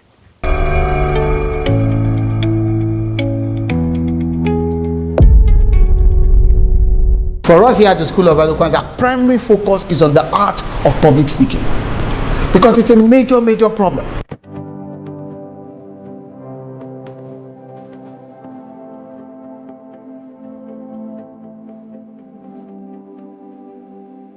And public speaking, we must understand, is the raw art of speaker to audience oral communication. I got a lot more than I actually expected. I have overcome the few years I used to have. The more you speak, the better you are at speaking. School of Eloquence is the place you can be, and there's a turnaround. That change you are expecting, you get it there.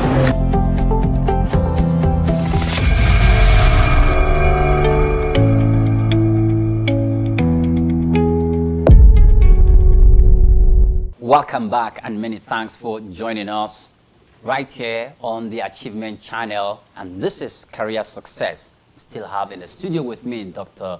Maxwell Ubah. Welcome once again. Thank you. Now, so you were going to delve into how you got into organizational transformation and your intention for that purpose. Yes. So I said it was that 50, and I said, okay, what can I do? And in that process of asking, why is it that intelligent people, professors with different degrees, cannot lead a department, a unit, the school of medicine? And that was what led me into strategy and leadership, saying, okay, how can people lead better? How can people lead better? And so I started reading Peter Drucker's book. So and there's a similarity. You know, in medicine, one of the postings I did in medicine was dermatology. So we are all dressed up, suited. In dermatology, we're dealing with skin diseases. And I found out that when you remove the clothes of some people, there's a lot of things that people are going through, and they need help. Same thing with organizations. You see the big building, it looks all nice and fancy and the rest. If you go internally, you find out that people are going through a lot of challenges. And those challenges stems from poor leadership. And I said, Maxwell, can you become like an organizational doctor, helping organizations and dealing with those people-related issues in that organization? And for me, that's one of the greatest joy I have, helping organizations become effective. How do you think people can learn from this? Because you sat down by yourself, and from what you got from reading other people's books, you were able to decipher what you think, or the path you think you should take for now. But right now, as we speak, reading is a culture that is dying in our society. So how can you inspire people to take this line again to discover more? So if you put everything I've said today, let me start by saying that you can become anything you want to be in life, but you cannot become everything. So when we try to motivate people, we need to let people know that they cannot become everything, but they can become one thing, and you can become the best in that one thing. So the first thing I need to say to the person is that you need to find that one thing that you can become the best in, that one thing that plays to your strength, that one thing that is in line with who you think you are. That's the first thing you need to start. What is that one thing? If I need to reduce my life to one sentence, what would that one sentence be? That's the first thing I need to say here. The second thing I need to say here is that you require the role of a mentor. You took the teacher, the example of the teacher that I said, to help me discover that. Then you come to the point of personal decision. I also made a decision that this is what I want to do with my life. I made a decision that I am going to become, I'm going to come first in primary six. I'm going to get a distinction in physiology. It's a decision that I made. Then you support that with every other thing about hard work and all that. So reading, of course, you need to read, because you need to discover what others have discovered. You don't need to reinvent the wheel. Medicine, I think the discipline of medicine is that it forces us to read. That's what the discipline of medicine. Our textbooks are quite big. You need to find out what are the root causes of the disease and all that. So in any field that you have chosen, you need to read. And there's a common saying that is out there, the 10,000 hour principle, that if you invest 10,000 hours in anything, you become an expert in that particular thing. So go back again. You need to choose the field you think you can become the very best in. You need to find the right mentors. You need to make the right decision. Then you need to read. Okay. In all of this, you know, just listening to your story, it sounds so inspiring, and some other people could feel like, let me just jump on it and ride on it. But were there some difficulties? Were there some mountainous problems and challenges you encountered? And if there were some of them, how did you maneuver? I think the challenges I encountered was when I was trying to make the transition from medicine and out of medicine. A lot of people did not understand why would somebody who did well in medicine wants to leave medicine. And the truth of the matter is that not everybody will understand your dream. Not everybody will understand your goal. Elon Musk, for example, had an opportunity to do PhD in Stanford, and he deferred his program and never completed it and pursued his entrepreneurial dream. Some people might say maybe because he wanted to remain in America, but more of his entrepreneurial dream. Same thing with the owners of Google. Am I saying you should leave university? No, what I'm saying is that you need to be in tune with yourself. You need to face rejection. That rejection of you want to leave medicine, the ridicule, you want to leave medicine to do something else. For a lot of people, it did not make sense. And sometimes when you want to pursue your dreams, not everybody would understand it. Not everybody would appreciate it. You need to be in tune. Yes, listen to our advice, but at the end of the day, follow that path that speaks to who you are. And a path that at the end of the year, at the end of your life, you can look back and say, I lived a fulfilled life because I pursued the cause that was there. I also faced rejection. So moving from medicine to the financial services sector, I started at the very bottom. I had to learn the ropes. I made mistakes, but I bounced back from it. And that's the concept of grit and resilience, that you need to be tenacious. I think for me, one lesson people can take from me is that I have made transitions in life, and you can also make that transition, but you will face challenges. Just persist and you will overcome it at the end. Were you scared? No, I wasn't. I think that maybe the classic David killing the lion and the bird, and he could face Goliath, because I had done GCE in JSS 2 at age 13, an exam that is for people that are older. I think it emboldened me somehow. I wasn't scared of failing. In fact, my greatest fear is not living up to my potential, not failing. I can accept failure, and failure is maybe you're not maximized, you did not make the target. What I cannot accept is not trying. And that's for me my greatest fear. Try, give it your all, go out on a limb. And at the end of the day, if you don't meet the target, learn the lesson, but not what you call failure. Failure is an event, not a person. So I wasn't scared of failing. I was scared of not trying. That's what I was scared of. And I said, Maxwell, it is when I try, then I'll know whether I'm capable of it or not. So I tried GCE, I found that I was capable. I did it in SS1, I tried it, I found that I was capable. It was when I tried and I can come to that fact of, is it a problem of capacity? Is it a problem of motivation? Is it a problem of discipline? But I'm not in society. But performance challenges, so you can look at people have performance challenges, and it is broken down universally into five buckets for performance challenges. Number one is clarity. Number two is capacity. Number three is motivation. Number four is resources. And number five is consequences. At the end of the day, every performance challenge that people face will fall in one of these five. So from an organizational standpoint, it's in one of these five. From an individual standpoint, maybe the person is not motivated. Maybe the person thinks he doesn't have the resources. Maybe it's a problem of capacity. The person doesn't have the skill sets to do that. Maybe the person is not even aware. Or maybe the person doesn't understand the concept of consequence. Came in, and how did you receive those? I think my career is also, in every place I've worked, I've been commended. So I worked in banking, you understand. I was promoted when I was in banking to an assistant manager in 2004, you understand. So in every place in medicine, we don't have that promotions like that because I didn't stay so long in medicine. But my professors commended me. So what I would say for me is, if you do a good job, so even some in other banks that I worked, I got offers. I got people who wanted other banks that I worked. I got offers. I got people who wanted me to come and join them because they had the work I was doing. But I am not particularly, let me put it this way, the first joy I derive from my work is the joy of doing a great job. And so when somebody, today I did a presentation for a company and the person said, Maxwell, where's Maxwell? Call him, he's never late. That's the first joy. The joy of people knowing that I do a great job. The second joy is not the joy of the external reward that comes. Okay. But and did I have it in a lot of my career? Of course I did. And when it comes, because I was expecting it didn't come as a surprise. Okay. The only that organization I told you where there was a delay because they didn't believe in rewarding excellence, and I said to them, if it doesn't happen when I want it, I'm going to leave. So that's how I respond to that particular question. Okay, so lastly, tell us, what advice do you have for Nigerian youths, the young people of these days who are somehow trying to okay, where do I go from here? What do I do? Should I study medicine? Okay, should I go into this business? Am I going to resign from my jobs and take up entrepreneuring? Or what should I do? They are confused. Okay, so let me speak to, just quickly because of our time, I'll speak to people at work. Let me speak to people that are already working. Somebody asked me if I want to give an advice to a young person starting his career, what would I say to the person?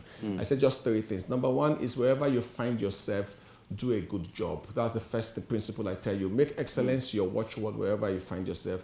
Number 2 is develop skills for the future.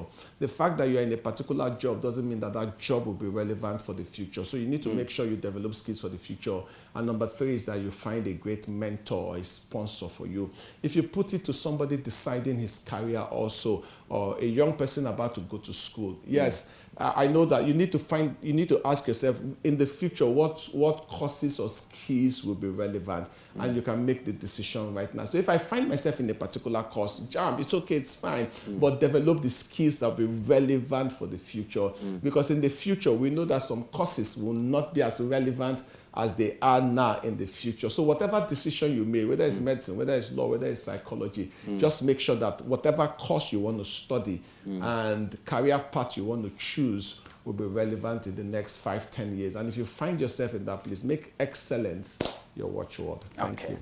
Excellence, develop skill for the future. And lastly, find a mentor or a sponsor. Find a mentor or a sponsor. Those are not my words. Those are the words of Dr. Maxwell Ubah, our incredible guest this morning. It's great having you with us today. Thank you. On the program. Thank you so much. Thank you for honoring our invitation. Now, Sam Adeyemi said, successful people are the failures that refuse to quit, while failures are the successful people that quit easily. So, for you, I am saying don't give up on your career goals, your academic goals, your family goals, and all other aspirations you have. If you hold on a little longer, you will arrive at your predetermined destination. I am Oyinpriye Krumale saying bye for now.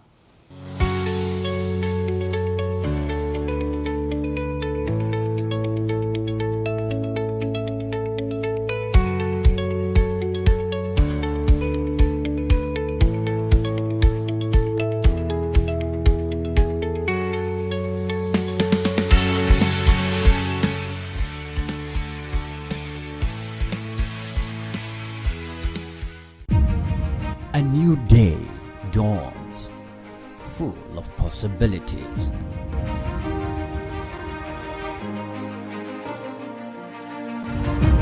Take the first step towards your dreams. Empower your mind with positive thoughts. Achieve more. Make a difference in someone's life today. Impossibility is nothing.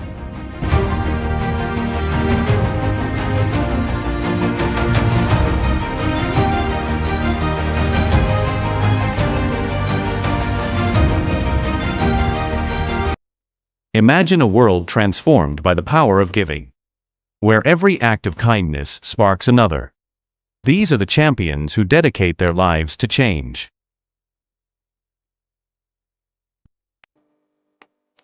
Together, they are paying it forward. Champions of change. Paying it forward. Join us and be part of the movement. Here on the Achievement Channel.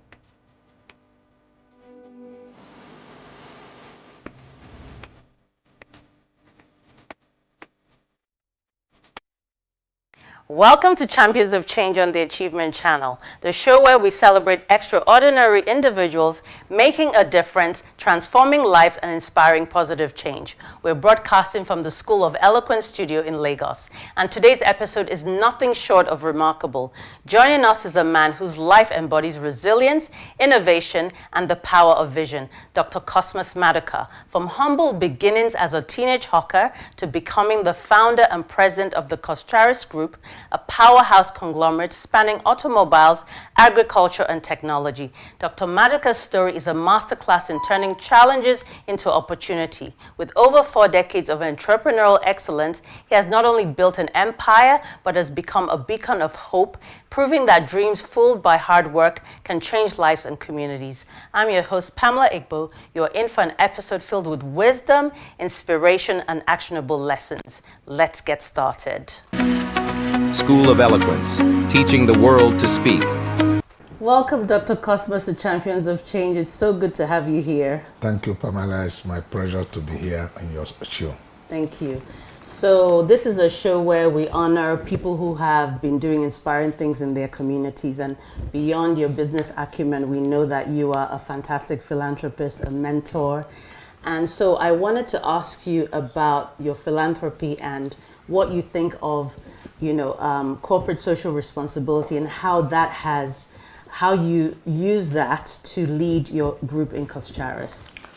Okay, well, thank you, Pamela. Again, it's my pleasure to be on your show this time. Corporate social responsibility is at the heart of our company, because if you get to know Coscharis and what we stood for, the inspiration was to create an institution that would be timeless in its relevancy and value. So it's not about me, it's not about whosoever, but it's about building something that outlasts the founders. How then are we going to do that? We came up with a mission to say Coscharis will deliver excellent product and services, giving our customers the highest value for their money, and will contribute to societal development by plowing resources back into the immediate community, growing stronger and waxing bigger into the future, and create a sense of pride in its employees. So, in the ecosystem, corporate responsibility is captured in what we set out to do. We never even said where we are going to be without it being part of the foundation of our organization. And that shows you how important it is. So it's at the very heart of our organization to plow back resources into the immediate community and society.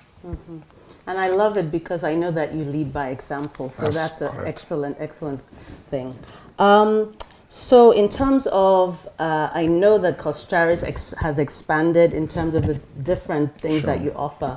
And one of the things that you did a few years ago is to get into Coscharis Farms in Anambra. And I know that your initiative there is to create about 3,000 jobs for people in Anambra. Can you tell us a little bit of how that has been going and what transformation you have seen in Anambra State, in that community, because of that? Okay, it's important that people understand that Coscharis, in all our business lifetime that is close to 5 decades today, we are not one of those rice importers. Right. We never did. So, but Coscharis Farm was also not an accident. It's all about vision and plan.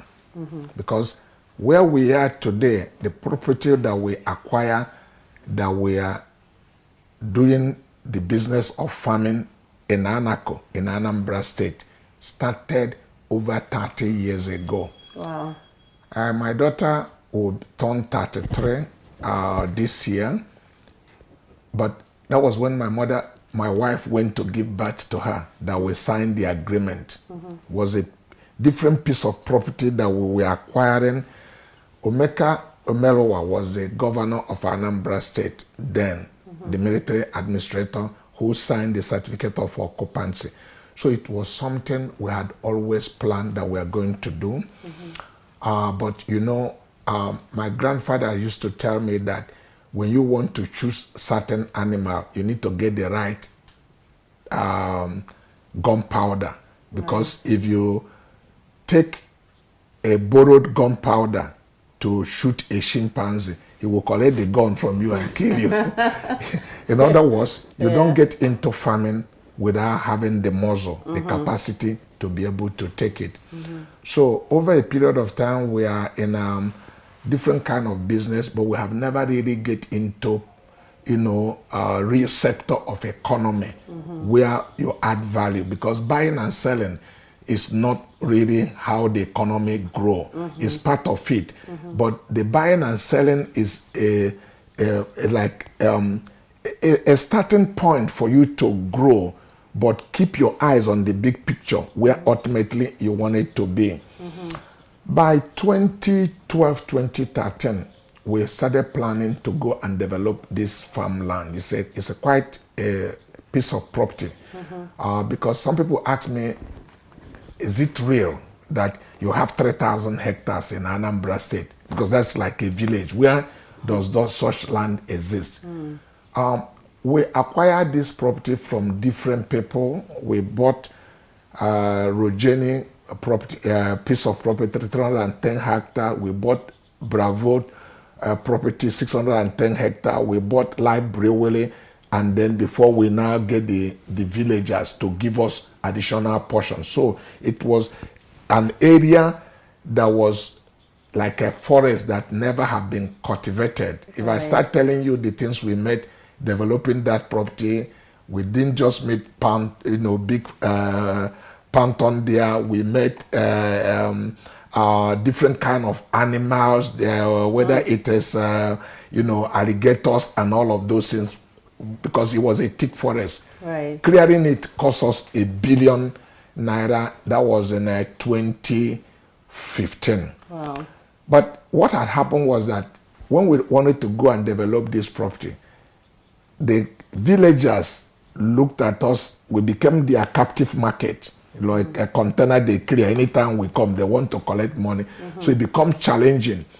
But when Obiano became the governor of Anambra State and called for stakeholders forum, I sat in one of the meetings where he shared his economic plan for Anambra State. And one of his 7 pillars of economic transformation was agriculture. It was very interesting. So I listened to it. And at the end of the meeting, I asked him, can we have a private sector, meeting, which he consented to. I said, look, I have this piece of property that actually located in your village, but unfortunately, each time we want to develop that piece of property, it was like we are a container that have landed, and this is becoming very irritating. He said, when are you ready to start? I said, tomorrow. He called his commissioner of agriculture, set up a committee, and said, please go talk to my people and tell them that they will be the people that is stopping him, because all he's looking for is to attract an investment in Anambra State.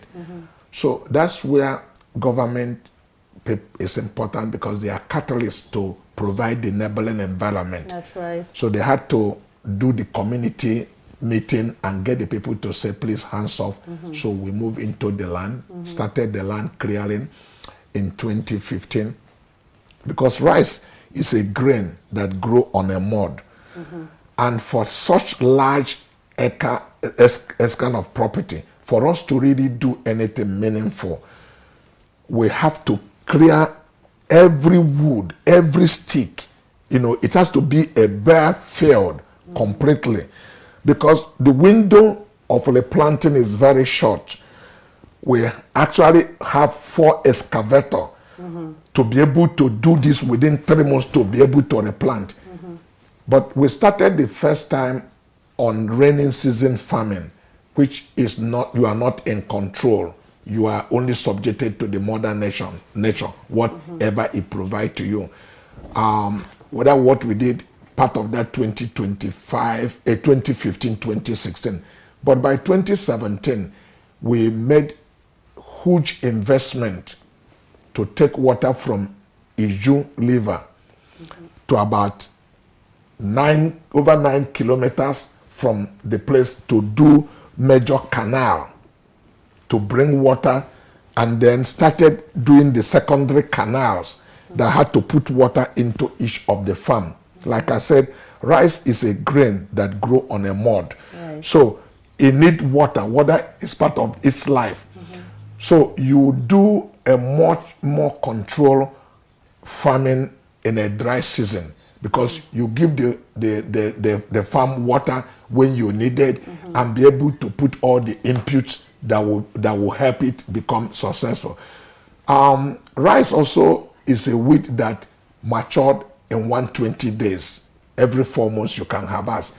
So if we plan very well, we can master three cycle, which other people in other countries are doing. But currently we are doing dry season that usually start from December, and we harvest in April, and plant again.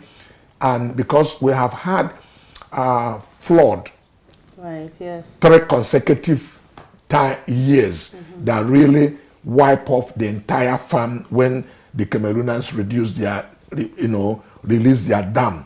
It go all the way from Benue State and come back to Anambra State, and if the flood exceeded to go beyond the tail of the seed, everything would die unless it recede within 7 days.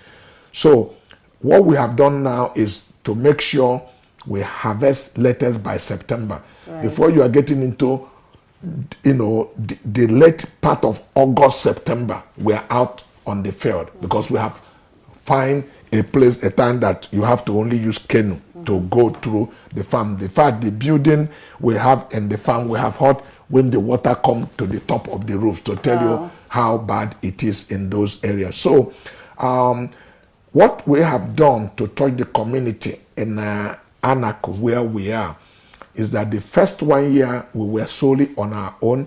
By the second year, we started looking for art growers, where we teach the community what to do, give them some input, help them to farm. We built the first 2 years 5,000 art grower. Wow. Yes. There's a company called IDH, American has it. They all support us with these farmers to be able to support them with input, sometimes fertilizer. So what we do now is to train these people. We've been able to grow about 15,000 art growers today. And because of the training, we give them the input we made. Sometimes we can also harvest for them with our harvester. Sometimes we can mow for them with our mowing and all of that. So we now have an accord with them where we have the first right of refusal of buying their crops. Okay. Before, we have to go all the way from north, bringing Kebi and all of those areas to be able to get our raw material, which is basically what you call paddy. Okay. Right. But today we've been able to create a capacity that we are getting our raw materials in Anambra State, and that's how we have affected the life of the communities where we are working in a very productive way. Today, the farm get better yield and get better takeoff. The off-takers are we. They are not waiting for some other person, unless where they can get a better offer. But if you look at rice and the way it works in this value chain, transportation is part of the cost in logistics system. But between where they are to where we are is not more than 2-3-5 kilometers. So they leave themselves and go to our mill. We have a storage of over 25,000 metric tons where we store the paddies to be able to produce seamlessly around the year. So I won't say truly that we have made profit in this business. And I knew from day one that we are not going to make profit. The feasibility study we made was that we will take us 5 years. Our idea is that we will break even by 2021. Right. And because we did things proper, the way it should be done, we attracted international investor. Sahel Capital invested into our farm. Sure. But their system is that every 5 years they divest, they have to, move on. That's their business model. They don't get there to sell. But all the agreements are put in place. So they put their first 5 years, and when they were willing to sell, we bought them over. And today it's managed and held solely by Coscharis, but we're still willing to accept any other international investor. We have not yet mastered build the maximum capacity in terms of the yield, because rice profitability in it, agriculture today has become scientific completely. Right.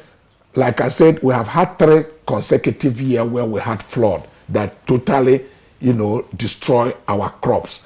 And unfortunately, the Nigerian agriculture insurance is not matured. Sure. They only want to pay you for the